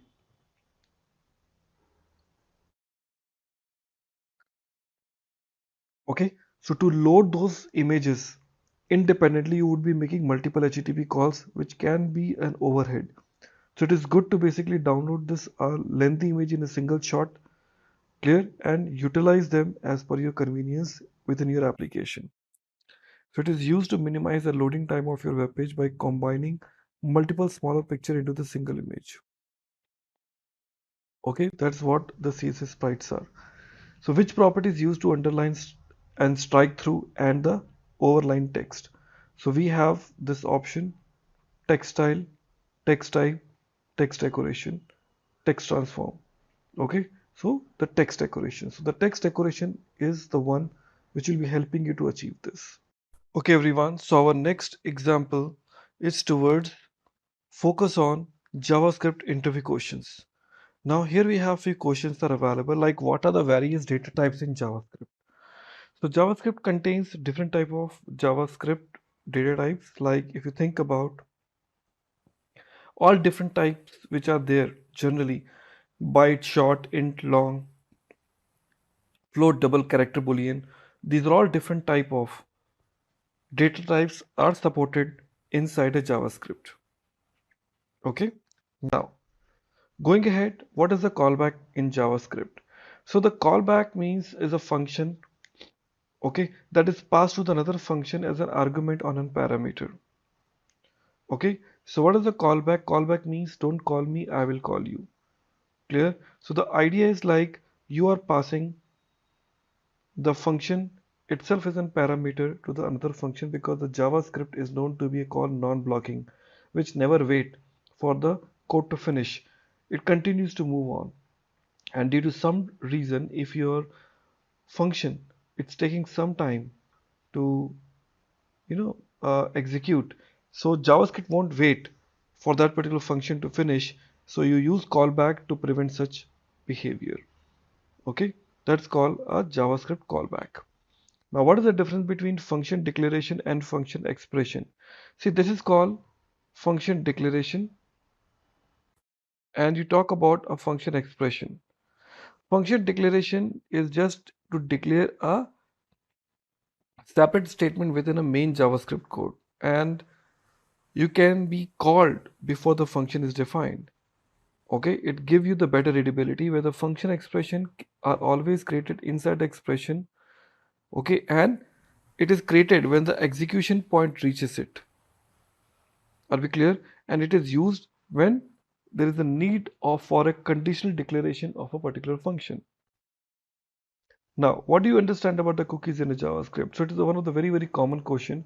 Cookies are the one which is created by the server stored in a client side, which is responsible to store all the necessary client activities so that the browser or the application give the better recommendation to the user. Okay, so it is just a small text file which is stored in a browser itself. Okay, so it want to record something about a user activity, you always put it like that. And you can also define the expiry time for the cookies, okay, as per your convenience, to decide how long the cookie wants to be there inside your browser. If it do not offer any time span, by default the cookie will get lost immediately the moment the browser closed. Next, what are the closures in JavaScript? So closures are the JavaScript is a feature where the inner function has an access to outer functions, variables, and the properties. Okay, so you can consider a closure has a three scope chains. Number one, it has an access to its own scope that is defined within its curly braces. Second, it has an access to the variable of the outer function and also has an access to the global variables. Now, the closure is a JavaScript feature, as I told you, like which has an access to the outer functions variable. Simple example I can give it to you is a function which is known as called inner function, and there's a function defined on the top is an outer function. So it is having all the functionalities access of the outer function inside it. Now, what are the imports and export in JavaScript? So import and exports in a JavaScript is a very common way how in Java you use the term name called import a package. But in JavaScript it is little different. Unless you export something, you can't import it. Okay, so if you want to access any of your files, properties or methods outside of your file, you always use the statement of import and export. So here you can see you have got one property like an sqrt which you are exporting it, and you have one function which is called square. There's another function called, you can say, diag, which you are exporting it and importing it just the way you always want. So that is how it is importing and exporting. What is the difference between undefined, undeclared and null in a JavaScript? See, undefined means a variable that is declared but the value has not been assigned yet. That is called undefined. Undeclared means like it is a null. First of all, we talk about null. Null means it is an assignment value that we can assign to any variable that is meant to contain no value. And undeclared means the variables are not declared and do not exist in a program. Okay, that is called what? Undeclared. How to remove the duplication from the JavaScript array? So you basically needs to use the standard filter methods. Okay, this is basically responsible to help you to analyze whether we have some duplicates available or not. So we'll be using filter methods. Okay, so these are basically known as called array and the current element and the index of current element, and by using the for loop, it is an empty array is used for the storing all the repeated elements. Okay, so these are known as called a typical JavaScript discussion which we have taken place. Multiple questions are there which we have already answered. Okay everyone, so we will go ahead with the next set of interviews which is related to your Angular. So Angular is as popular like in React. Okay, so there are some questions which are usually asked like what is the data binding? Okay, so the data binding is actually the process which allows the application, okay, to have some data associated with your HTML page from your TypeScript classes or the vice versa. Okay, so the data binding is the one through which you bind the data. Okay, so you can see here it says like Angular uses two-way data binding. When the changes happens in a model, it will be affected in a view, and when the changes happens in a view, it will affect the model also. So it is used to typically keep the model and view in sync with each other to have the data interchange. What is a TypeScript? TypeScript is a typical, I would say, a language which is used by Angular, okay, to develop Angular component services, pipes, decorators, and multiple things. It is a superset of JavaScript and it supports JavaScript libraries and APIs. It is a pure object-oriented in nature, uses object-oriented principles, better development time, fast to load, and additional features to the JavaScript for sure. Okay, what is an AOT compilation? How it is different from JIT? AOT stands for ahead of time compiler, which is converting all Angular and HTML and TypeScript code into the JavaScript code during the build phase before the browser downloads and run the code. Okay, so AOT is far more faster and lightweighted in the size. Just-in-time compiler is a by default compiler. Okay, so it is a process where the compiling computer code to the machine code during the execution of runtime. So this ensures the faster rendering in the browser. It also known as called dynamic compilation. Are we clear? So when you want to develop this AOT compiler, you always use hyphen AOT.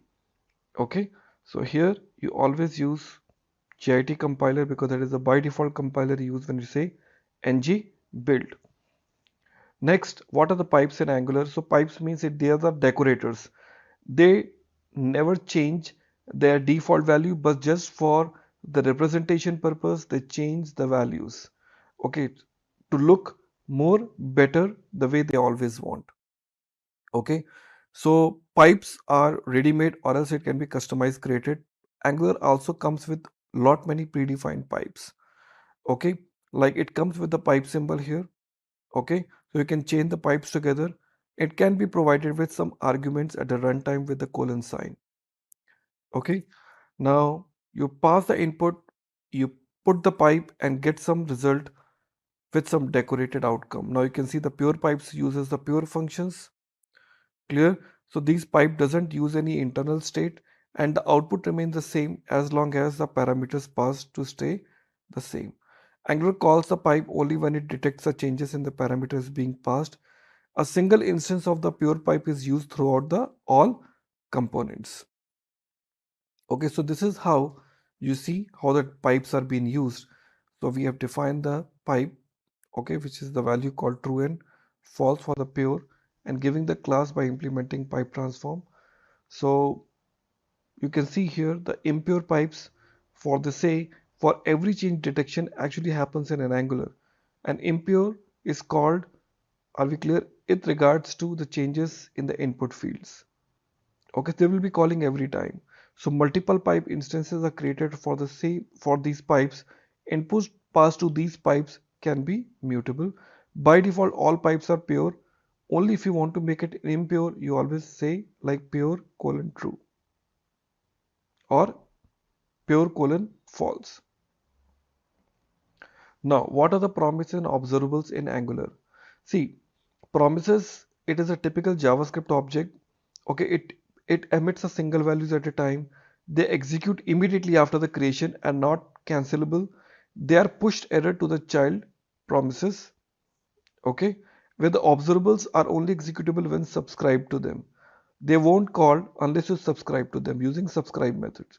So they help perform operations like in for each filter and retree and everything. When you unsubscribe this, they won't get called and won't listen anymore. What are the form controls and the form groups? See, the form controls and form groups, these are the two predefined objects comes with your Angular. So these all text boxes from you take the input, it may be radio buttons, it may be the drop down, it may be the check boxes are called form controls. Okay, so form controls is a class that enables the validation for every single input class, whichever you are creating it now. So they check the values which are touched, untouched, or the dirty. Clear? Now we talk about called form group. They are basically forming a group which under which you have a called relevant fields joined together are called what? A form group. Okay, so form group class represents a group of controls like you talk about address, contains city, state, and pin code. These all three can be together called as a form group. Okay, so the form group class basically return true if all controls are basically what? The valid. Okay, and they are designed to provide all the necessary validation errors. What is a eager and what is a lazy loading?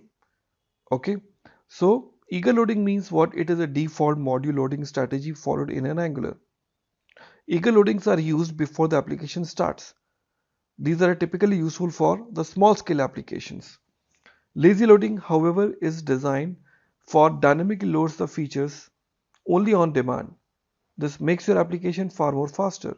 So in a bigger application, we really don't make easy eager loading because it hamper the performance. And you want only when the client asks you want to use lazy loading. What is a string interpolation in Angular? See, string interpolation is written under the double curly braces. It is a typically one-way binding where you get the data from the TypeScript classes and display directly over your browser. It denotes with the curly braces and it always display the data comes from the component to the view. Well, let's go ahead with the next area that is called working with React.js interview questions. Now, as we know it, React.js is as important as like in other tools which you've already has seen. So what is the JSX here? JSX called JavaScript syntax extension. Okay, so this syntax extension to the JavaScript in React.js is in the way how you express to bind JS and HTML together to result a JSX content.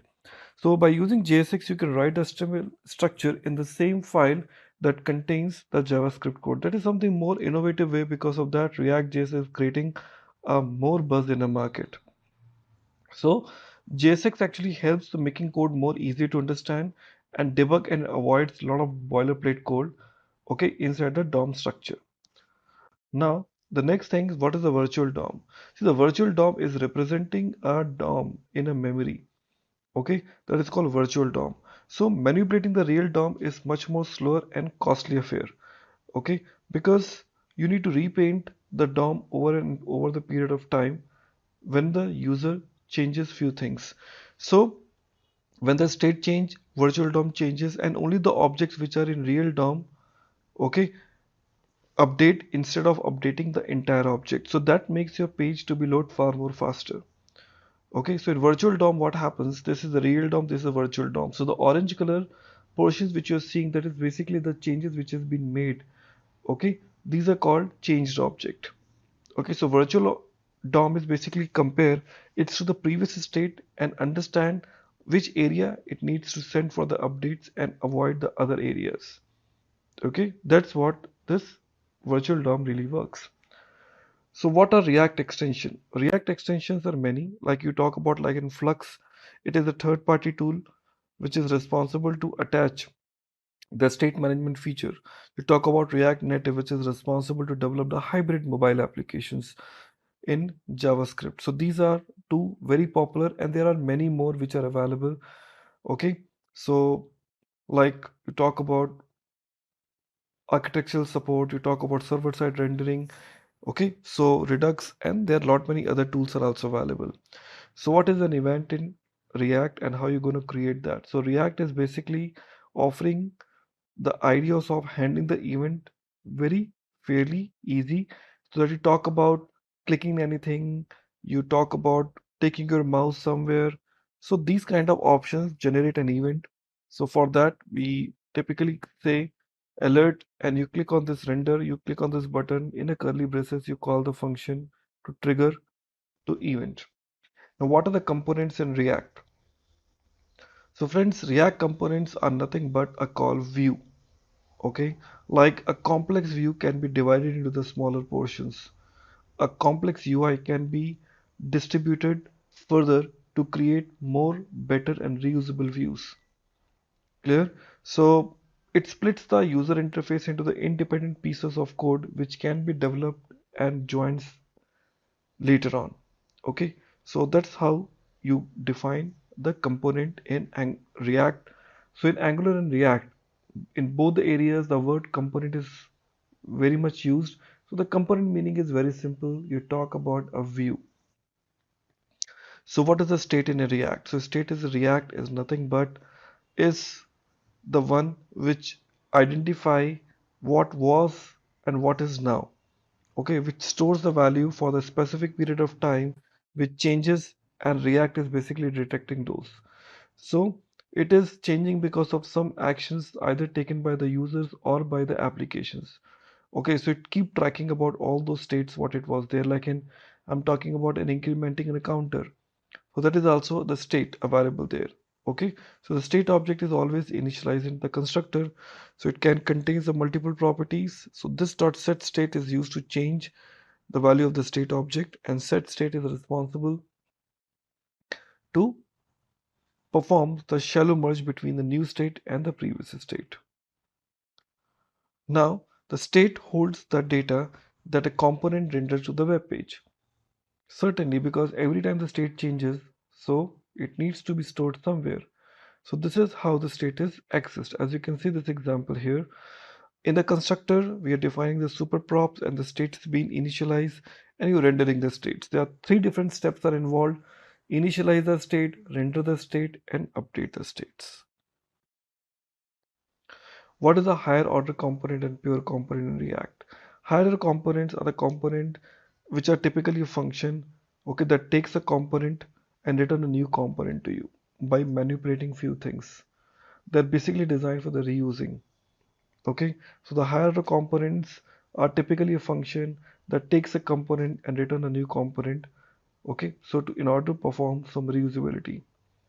A pure components are the components, okay, is a variation of React component that does a shallow comparison of props and state. Okay, shallow comparison basically checks what the equality. Are we clear now? So that's what the main job.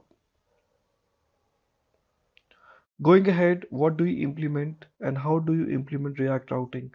So to implement a React routing also comes with inbuilt React modules, and that particular module need to import it.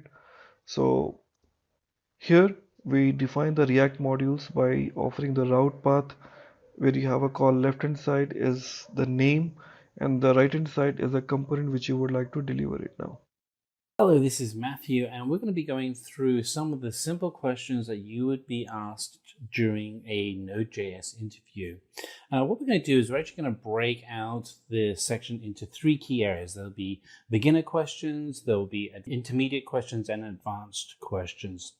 And the expectation is, as you go through this video, is that these questions could be pushed together as you're going through the interview. Kind of think of it like this: is if you've answered the beginner questions that you would get asked at the beginning of the interview with confidence and surety, then the client is going to then jump to those intermediate and advanced questions quite quickly, and they're looking for people who can help them serve and solve their problems at that more intermediate and advanced level. So let's just get started. So the first question you're probably going to be asked is, what is Node.js? Do you know what it's for? And essentially, Node.js is one of the most popular, if not the most popular, open source cross-platform JavaScript programs.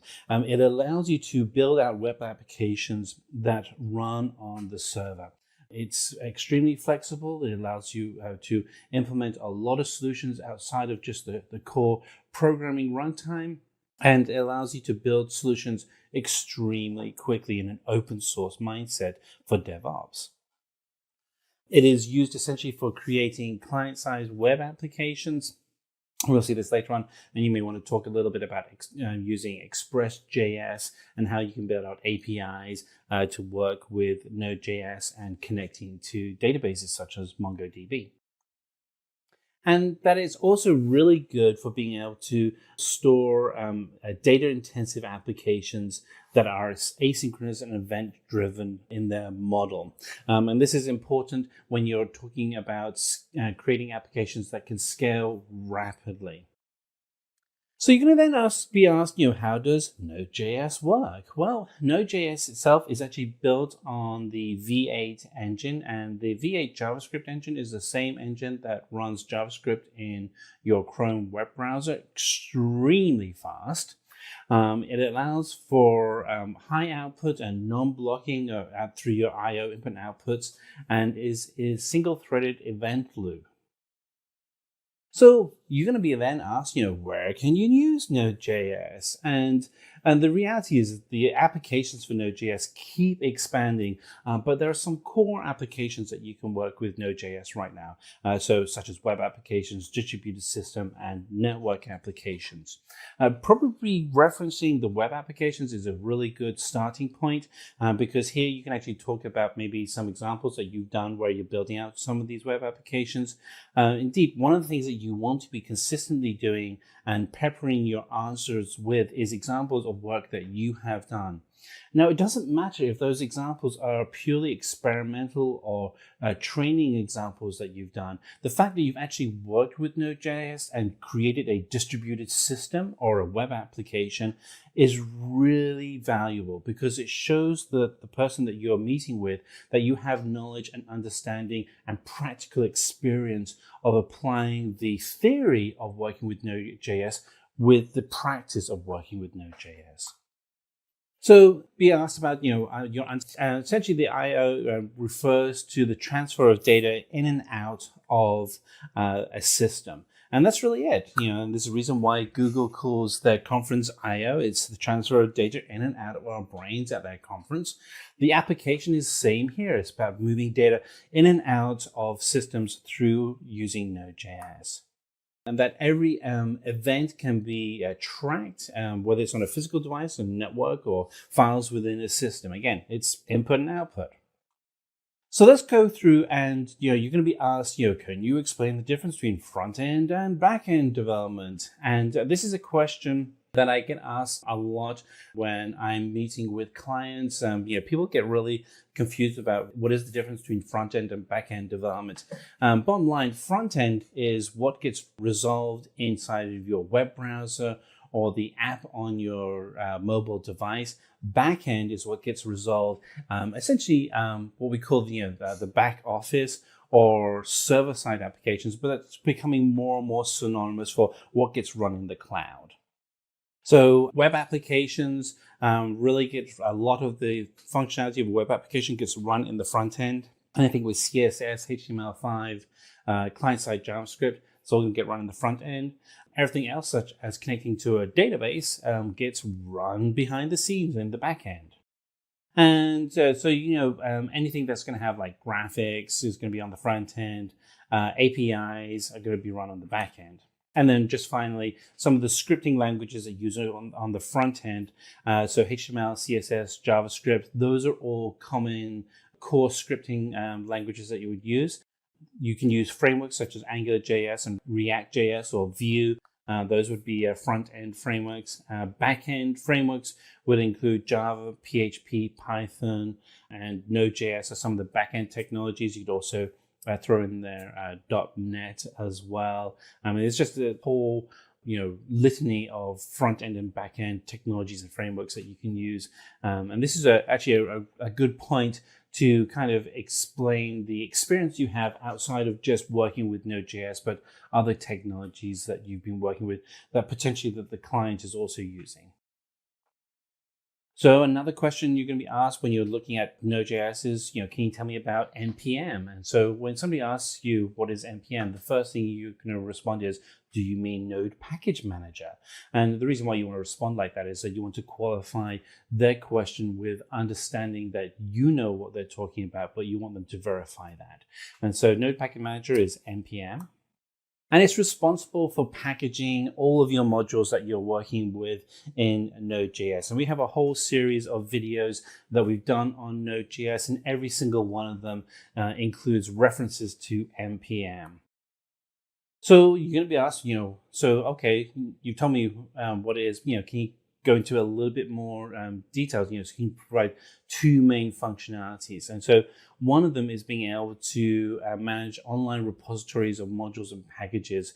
So you can go to like search.nodejs.org and you can find packages that you can install into your solution, such as Express.js.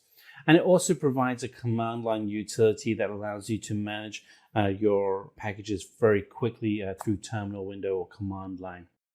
I use VS Code a lot, Visual Studio Code, and it has a command line utility built right into it that allows me to interact with NPM. So what are some of the modules in Node.js? And so, modules in Node.js, they're essentially like JavaScript libraries. So you can think of some of the JavaScript libraries that you may have used. The functionality is somewhat the same, but they're designed for Node.js and to run on the server.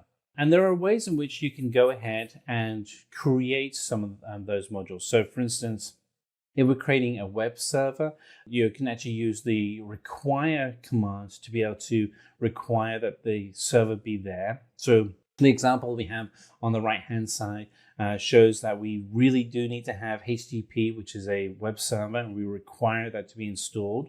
And so that if you're running that NPM package, it will actually install the HTTP server. And then you can actually write some code to actually then listen on the local host port 2000 for where you'll be running your application. And there are just, there's a whole bunch of modules that come with Node.js right out of the gate. And here are some of the modules that you have. We also referenced just earlier on, HTTP is a core module for running a web server. You have a utility function that is useful for developers to assess features within your Node.js project. You have a URL module for any URL parsing you'd be doing. And you also have a stream, which allows you to be able to stream data in and out of your system and be able to manage how that's being worked. And then zlib, which allows you to compress and decompress files so that you can keep your storage of files to a minimum. So a question you're going to be asked is, why is Node.js being preferred over backend technologies such as Java and PHP? Particularly with Java, it's a very mature, stable language. It's been around for more than 20 years. PHP runs some of the most powerful and largest websites out there, such as Facebook. So why would you use Node.js? Well, the first response is kind of a gimme, but it is really fast. And if you watched any of the videos that we've done on Node.js, building out solutions and developing the solutions, you'll see just how fast it is. The second is the really kind of the secret sauce with Node.js is the Node Package Manager. And the Node Package Manager allows you to install additional functionality such as Express or Mongo as a database into your solution really quickly. And there's over 50,000 bundles available for Node Package Manager. If you're building out a real-time application that's data intensive and you need to have APIs quickly developed, then Node.js is really the great solution for you. It allows you to build out these solutions really quickly. And there is easy synchronization between the server and the client due to the code base. And then finally, because the structure of Node.js is JavaScript, if you are making the pivot from being a front-end web developer to Node.js, it's just going to make it a lot easier for you to pick up Node.js because you have that common language of JavaScript. And on top of that, JavaScript is the world's most popular scripting language. So let's talk about some of the differences between Angular and Node.js. And so the reason why this question may come up is the person interviewing you is seeing whether or not you do know the difference between a front-end framework and a back-end framework. And this is one of those questions where you can go, well, there are differences, but the differences are because they complement each other. So Angular is a front-end development framework, whereas Node.js is a server-side framework. Other differences, though, between the actual frameworks themselves is that Angular is written in TypeScript, which is a modification of JavaScript. Node.js is written in C and C++. Angular is used for building out single-page client-side web applications. And so that's the key word there is client-side. Whereas Node.js is about building out fast and scalable server-side network applications. Again, the two complement each other. Angular splits web applications into the MVC and model view control components, whereas Node.js generates a lot of database queries. It does more than that as well, but you can think of Node.js as that glue to your database. So let's talk a little bit about when you're connecting to a database with Node.js. And so you're going to probably be asked, what is the most popular database used with Node.js? And there are a couple. Mongo DB is largely the most popular NoSQL cross-platform database. MySQL is also very popular, and that's a more traditional relational database. You would go with MongoDB for really more modern solutions. When you're looking at creating an application that's going to really scale into just managing masses and masses of data that has to be created, read, updated, and deleted very, very quickly. For some of the other popular libraries that you use for Node.js, Express.js is a very popular one. I really like working with Express.js. It allows me to build out web applications really quickly. More importantly, it allows me to build out APIs very quickly, and which, APIs are essentially web applications themselves. But being able to do that very quickly with a framework like Express.js is very useful.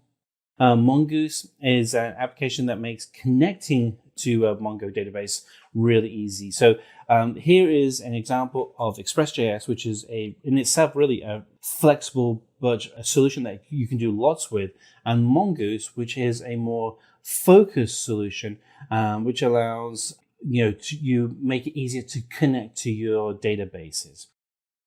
So, what are the pros and cons of working with Node.js? There's lots of ways, and we explained this earlier on, that you can actually build out applications that run on the cloud. Why would what are the pros and cons? So a pro is that Node.js is extremely fast at processing an event-based model. It really is fast.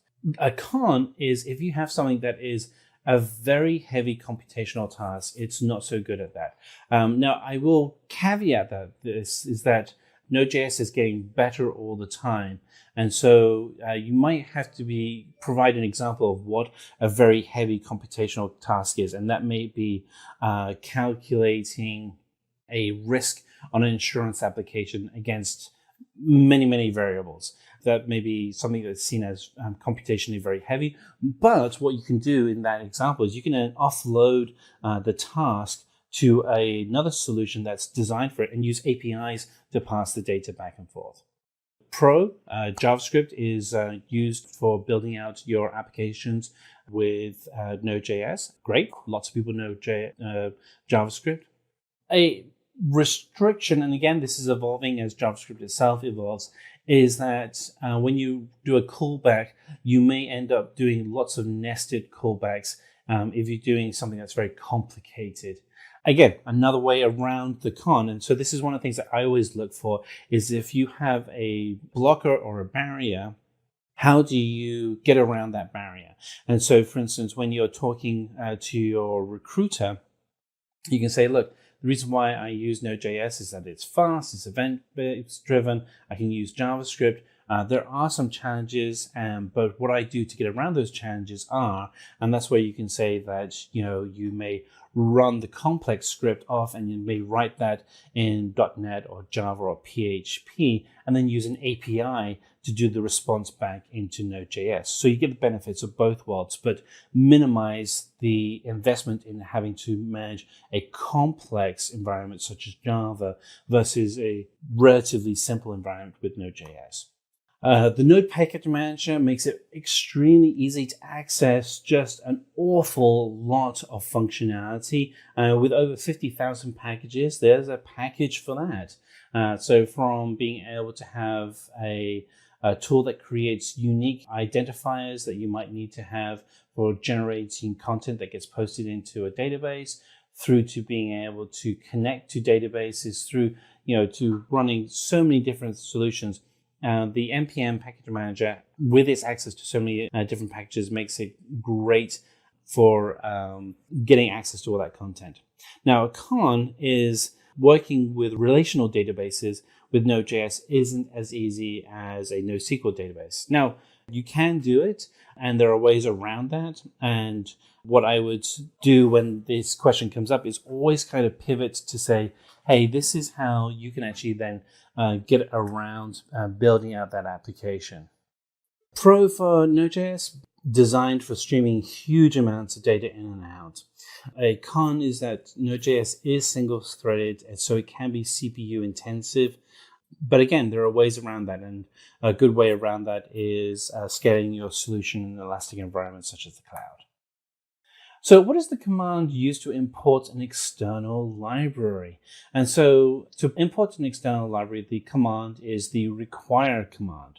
So an example we have here is you can start a variable, and the variable is going to be for HTTP, and you're going to then require the HTTP service. That means that the application itself won't run unless the external library, the HTTP library, is installed. Okay, so those were our introductory questions for Node.js. Let's kind of pivot and take a look at the intermediate questions that you would be asked. So what does event-driven programming mean? So event-driven programming means that if something happens, something else will happen in response. So for instance, if you click a mouse, that mouse click is an event. That means something has to respond to that event. Just think of it as cause and effect. It's just the basic motion of physics. So that's what event-driven programming means. You also look at it as a callback function so that when an element is executed, something will happen in response. So what is an event loop in Node.js? So an event loop in Node.js is when you do an asynchronous call. And what that essentially means is that you are sending out data, and then a non-blocking input-output from Node.js is pulling data back in. What is an event emitter in Node.js? So an event emitter has really two areas of focus. One is that it manages the classes that hold all the objects within your event. And we have an example of this on the right-hand side. And then whenever an event actually is thrown, the functions are then called on that event synchronously. So for instance, we have in our example on the right-hand side, we create an event, and then we have the functions that are executed in a series from that event. So let's talk about the API functions in Node.js. So there are two types. One is an asynchronous non-blocking function, and the second is a synchronous blocking function. And the difference between the two of them is asynchronous is that there is no structure to the order for how the API is resolved. Synchronous means that when the feedback from the API is received, you have to execute the response in a series for how the response is sent to you. So what is a package JSON file? So the package JSON file is at the heart of our Node.js package, when we actually will initialize a solution folder to be a Node.js package. You'll find that the package itself holds all of the metadata that's particular to the project you're working on, such as project name, version, requirements. You have to have it installed in the root of the directory for the project. And again, look at any of the videos that we have on Node.js. We do have demonstrations within those videos that actually then go through and break out how to create that root package. And you'll see how you can actually then go ahead and update the instructions or the metadata within the package. So here we have an example of what that metadata looks like. So again, this kind of continues that question of what is a package JSON file? And you may be asked, what is the metadata and why is it important? And the metadata is a basic JSON collection of pairing of key details such as name, version, description, and then the custom version that you put. So for instance, under name, you could create a name for your project. There can't be any spaces. What is the version and the description? What is the main or starting path for the solution? Typically, that would be index.js, but it could be anything.js. But index.js is typical simply because index.html is the starting point for a typical web application. So how would you use a URL module in Node.js? So with a URL module, what it allows you to do is really two things. One is that it provides the resolution and parsing of a URL for utilities in your application. And then it allows you to extend your module with built-in solutions and split up the web address into a readable format.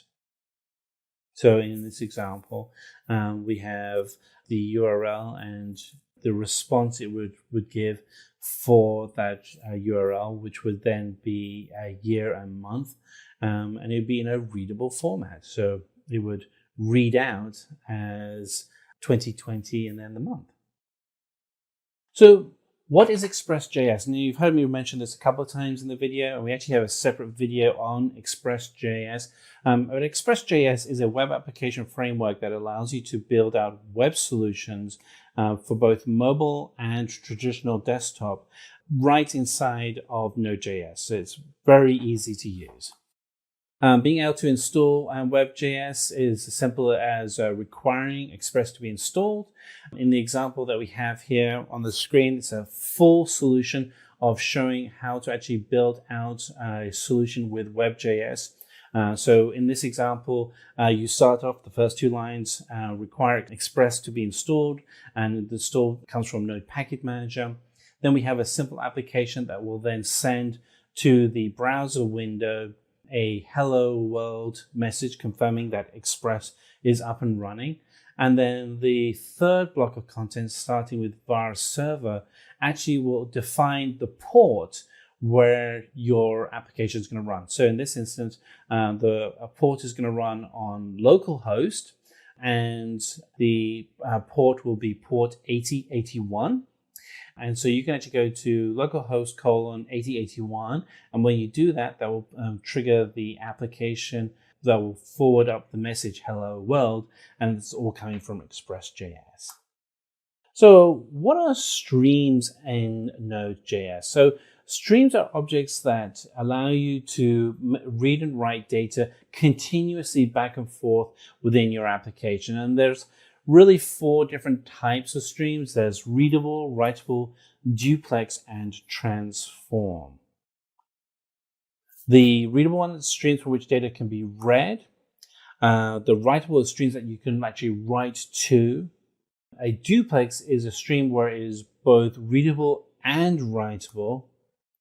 And transform are streams that can be manipulate the data while it is being read or written. So how do you update and delete a dependency? So say, for instance, we want to install something like Express. So if you wanted to install Express, what you would do is you would just write inside of your project. You want to go to terminal window and write in the command npm install Express. If you want to update the dependencies within your Node Package Manager, to update all of them, all you have to do is write the command npm update all dependencies. And then if you want to explicitly uninstall a dependency such as Express.js, that's using the uninstall command. And so that would again be going to terminal window, and you would type npm uninstall Express.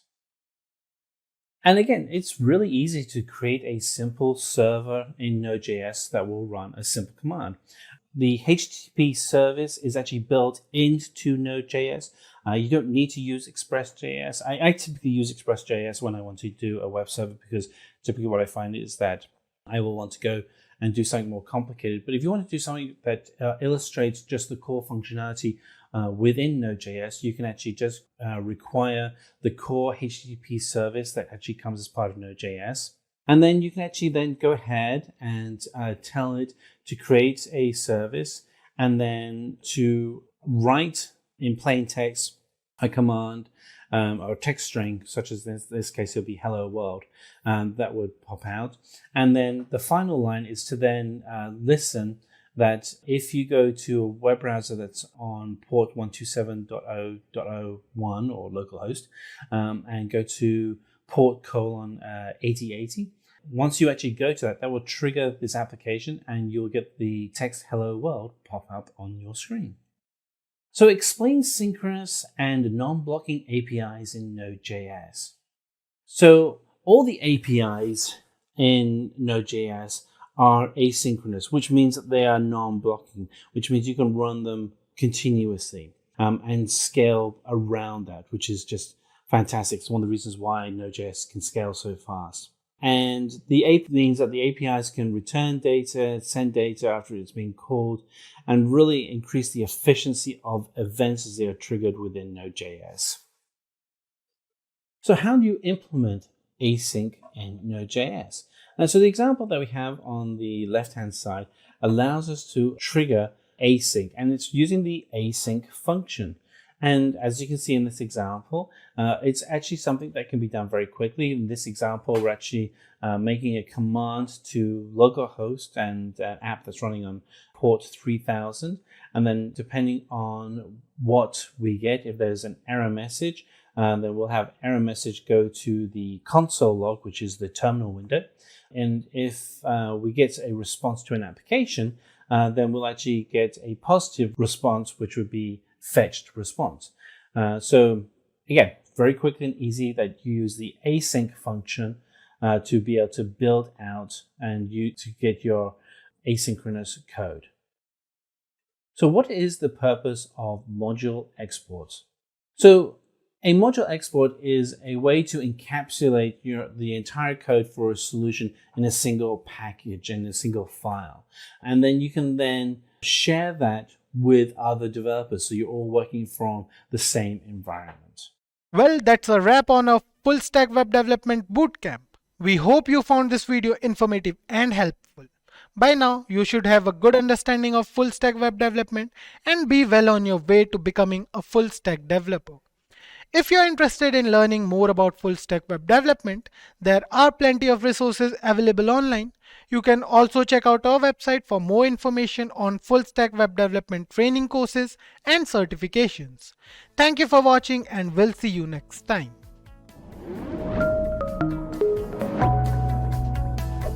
Hi there, if you like this video, subscribe to the Simplilearn YouTube channel and click here to watch similar videos. To nerd up and get certified, click here.